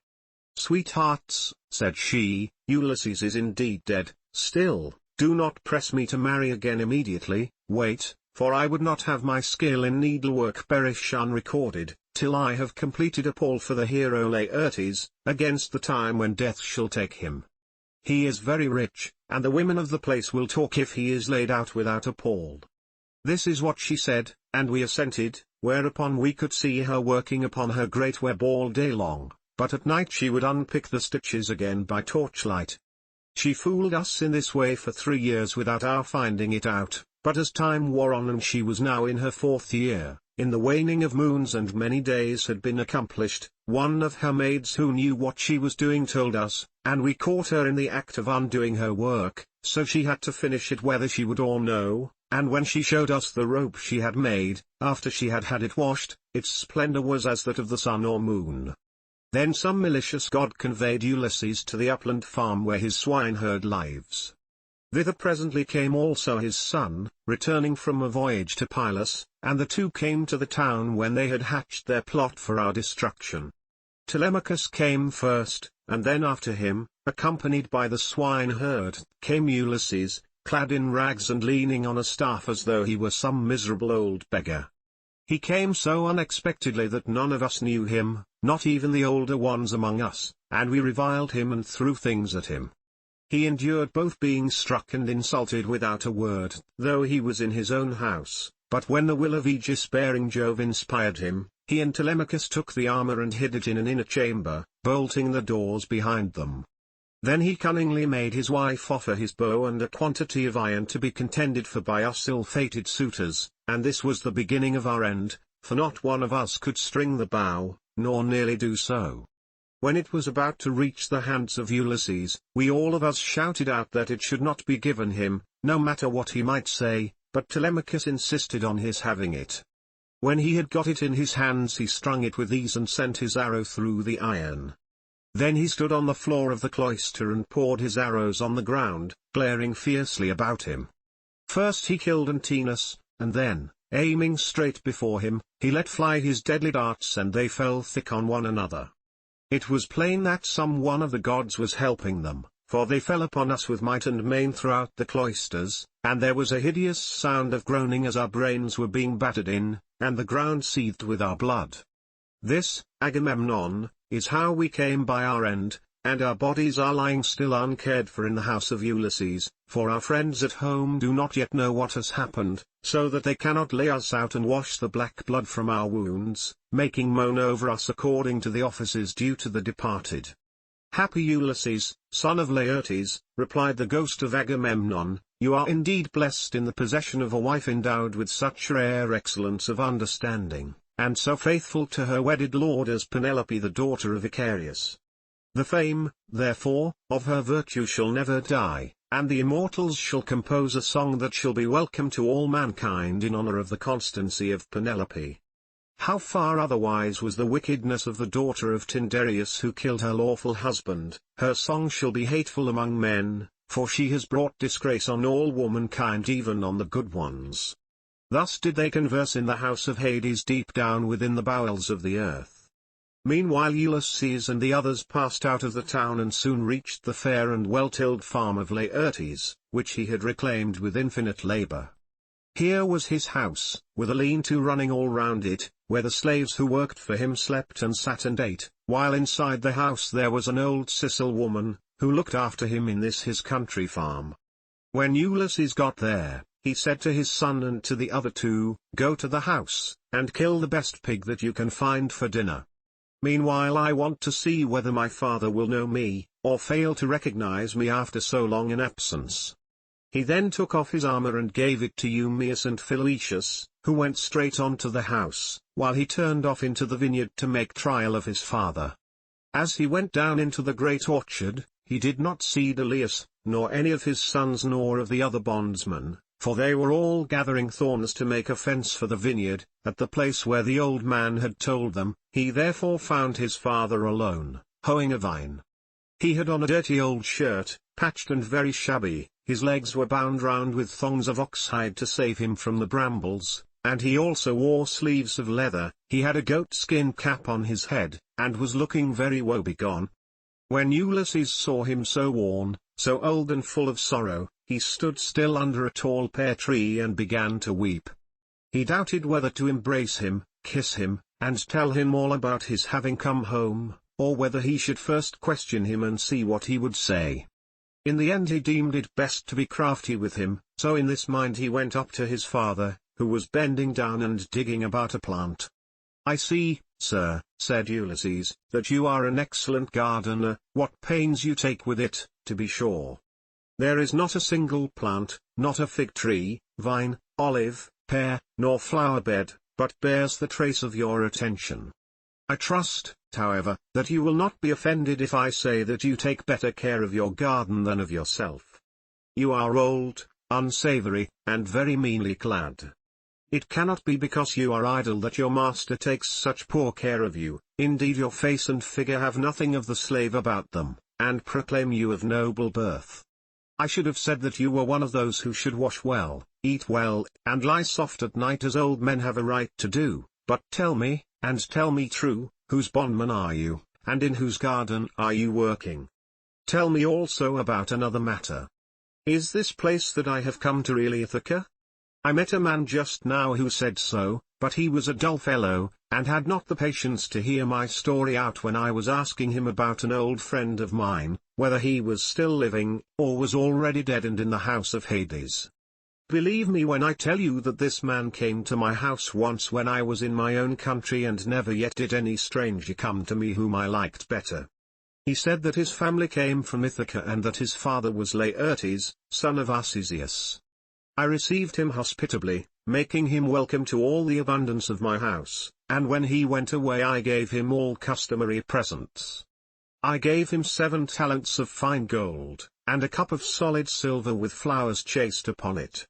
I gave him 12 light cloaks, and as many pieces of tapestry. I also gave him 12 cloaks of single fold, 12 rugs, 12 fair mantles, and an equal number of shirts.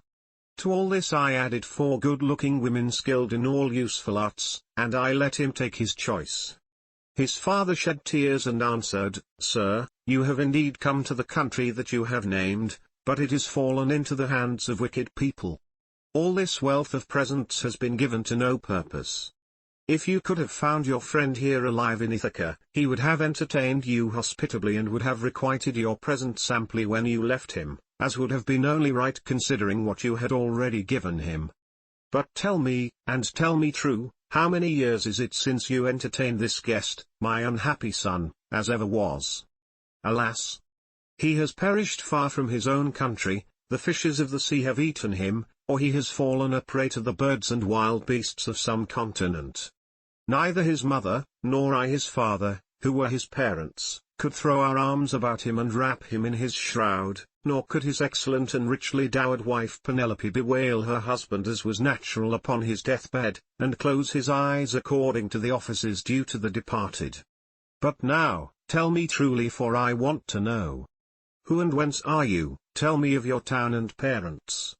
Where is the ship lying that has brought you and your men to Ithaca? Or were you a passenger on some other man's ship, and those who brought you here have gone on their way and left you? I will tell you everything, answered Ulysses, quite truly. I come from Olympus, where I have a fine house. I am son of King Aphidus, who is the son of Polypemon. My own name is Eperitus. Heaven drove me off my course as I was leaving Siconia, and I have been carried here against my will. As for my ship, it is lying over yonder, off the open country outside the town, and this is the 5th year since Ulysses left my country. Poor fellow, yet the omens were good for him when he left me. The birds all flew on our right hands, and both he and I rejoiced to see them as we parted, for we had every hope that we should have another friendly meeting and exchange presents. A dark cloud of sorrow fell upon Laertes as he listened. He filled both hands with the dust from off the ground and poured it over his grey head, groaning heavily as he did so. The heart of Ulysses was touched, and his nostrils quivered as he looked upon his father. Then he sprang towards him, flung his arms about him and kissed him, saying, I am he, father, about whom you are asking. I have returned after having been away for 20 years. But cease your sighing and lamentation, we have no time to lose, for I should tell you that I have been killing the suitors in my house, to punish them for their insolence and crimes. If you really are my son Ulysses, replied Laertes, and have come back again, you must give me such manifest proof of your identity as shall convince me. First observe this scar, answered Ulysses, which I got from a boar's tusk when I was hunting on Mount Parnassus. You and my mother had sent me to Autolycus, my mother's father, to receive the presents which when he was over here he had promised to give me. Furthermore, I will point out to you the trees in the vineyard which you gave me, and I asked you all about them as I followed you round the garden.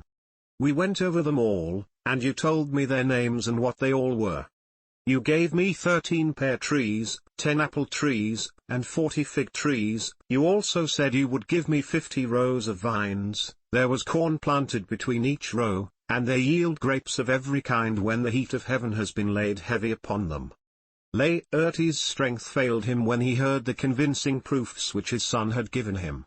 He threw his arms about him, and Ulysses had to support him, or he would have gone off into a swoon. But as soon as he came to, and was beginning to recover his senses, he said, O Father Jove, then you gods are still in Olympus after all, if the suitors have really been punished for their insolence and folly. Nevertheless, I am much afraid that I shall have all the townspeople of Ithaca up here directly, and they will be sending messengers everywhere throughout the cities of the Cephallenians. Ulysses answered, Take heart and do not trouble yourself about that, but let us go into the house hard by your garden. I have already told Telemachus, Philoetius, and Eumaeus to go on there and get dinner ready as soon as possible. Thus conversing, the two made their way towards the house. When they got there they found Telemachus with the stockman and the swineherd cutting up meat and mixing wine with water. Then the old Sicel woman took Laertes inside and washed him and anointed him with oil.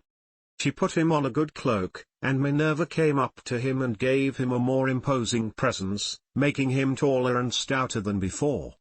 When he came back his son was surprised to see him looking so like an immortal, and said to him, "My dear father, some one of the gods has been making you much taller and better looking."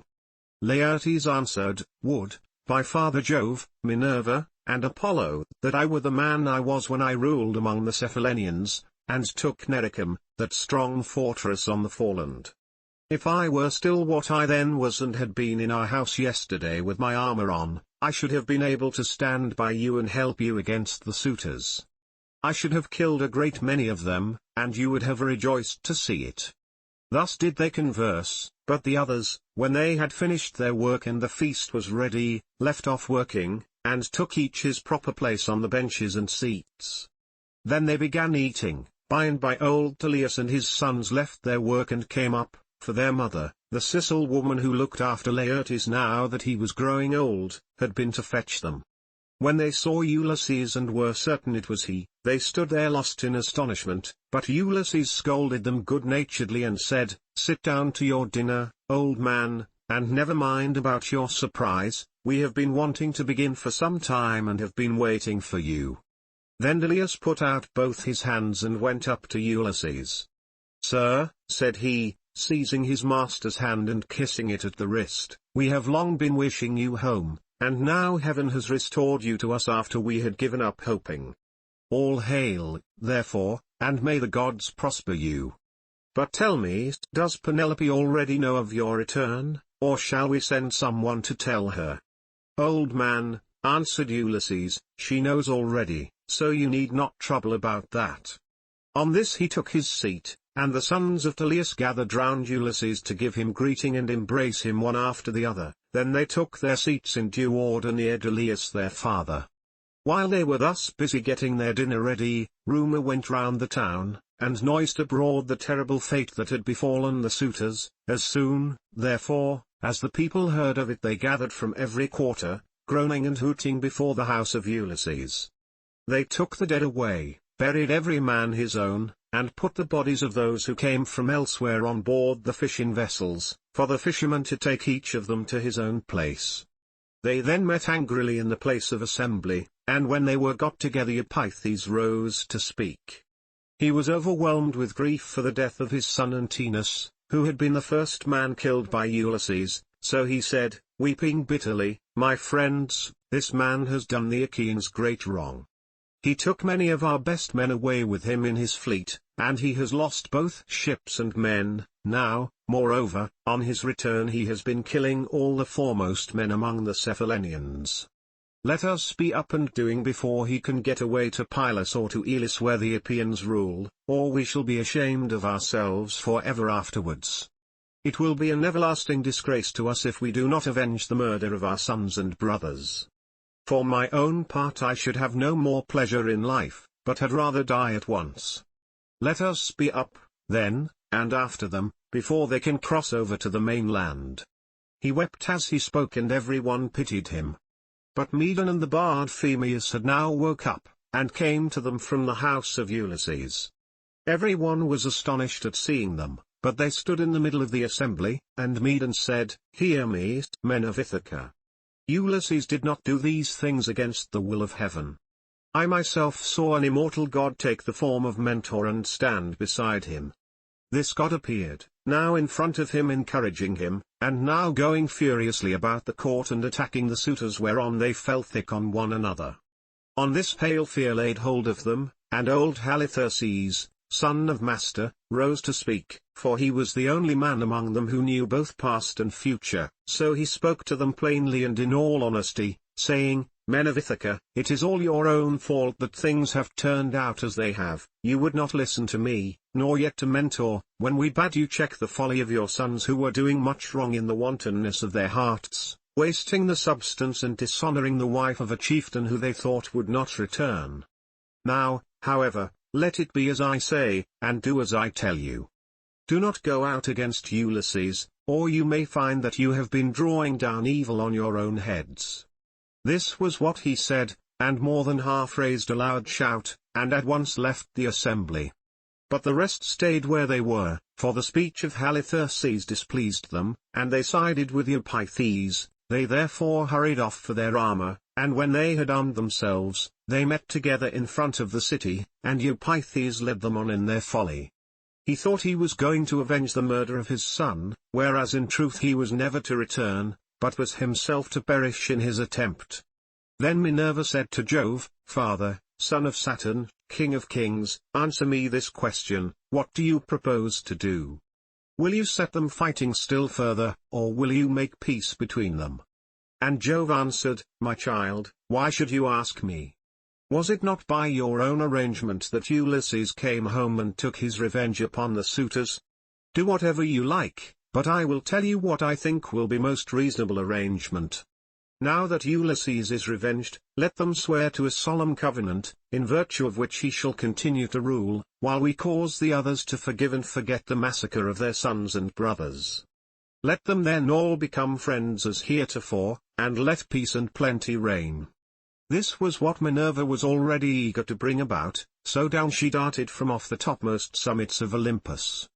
Now when Laertes and the others had done dinner, Ulysses began by saying, "Some of you go out and see if they are not getting close up to us." So one of Peleus's sons went as he was bid. Standing on the threshold he could see them all quite near, and said to Ulysses, "Here they are, let us put on our armor at once." They put on their armor as fast as they could, that is to say Ulysses, his 3 men, and the 6 sons of Deleus. Laertes also and Deleus did the same, warriors by necessity in spite of their grey hair. When they had all put on their armor, they opened the gate and sallied forth, Ulysses leading the way.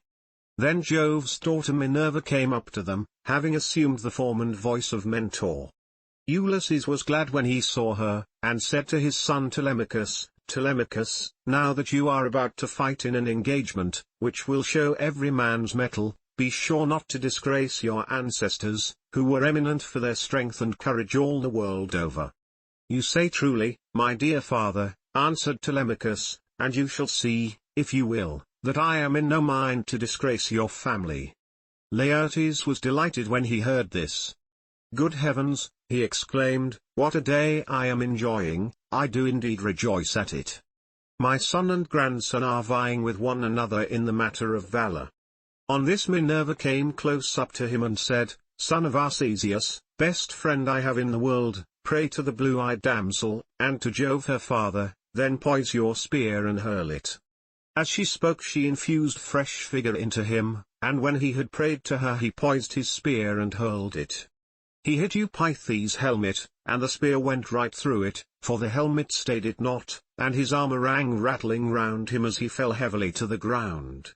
Meantime Ulysses and his son fell upon the front line of the foe and smote them with their swords and spears. Indeed, they would have killed every one of them, and prevented them from ever getting home again, only Minerva raised her voice aloud, and made every one pause. "Men of Ithaca," she cried, "cease this dreadful war, and settle the matter at once without further bloodshed." On this pale fear seized every one. They were so frightened that their arms dropped from their hands and fell upon the ground at the sound of the goddess' voice, and they fled back to the city for their lives. But Ulysses gave a great cry, and gathering himself together swooped down like a soaring eagle. Then the son of Saturn sent a thunderbolt of fire that fell just in front of Minerva, so she said to Ulysses, "Ulysses, noble son of Laertes, stop this warful strife, or Jove will be angry with you." Thus spoke Minerva, and Ulysses obeyed her gladly. Then Minerva assumed the form and voice of Mentor, and presently made a covenant of peace between the 2 contending parties.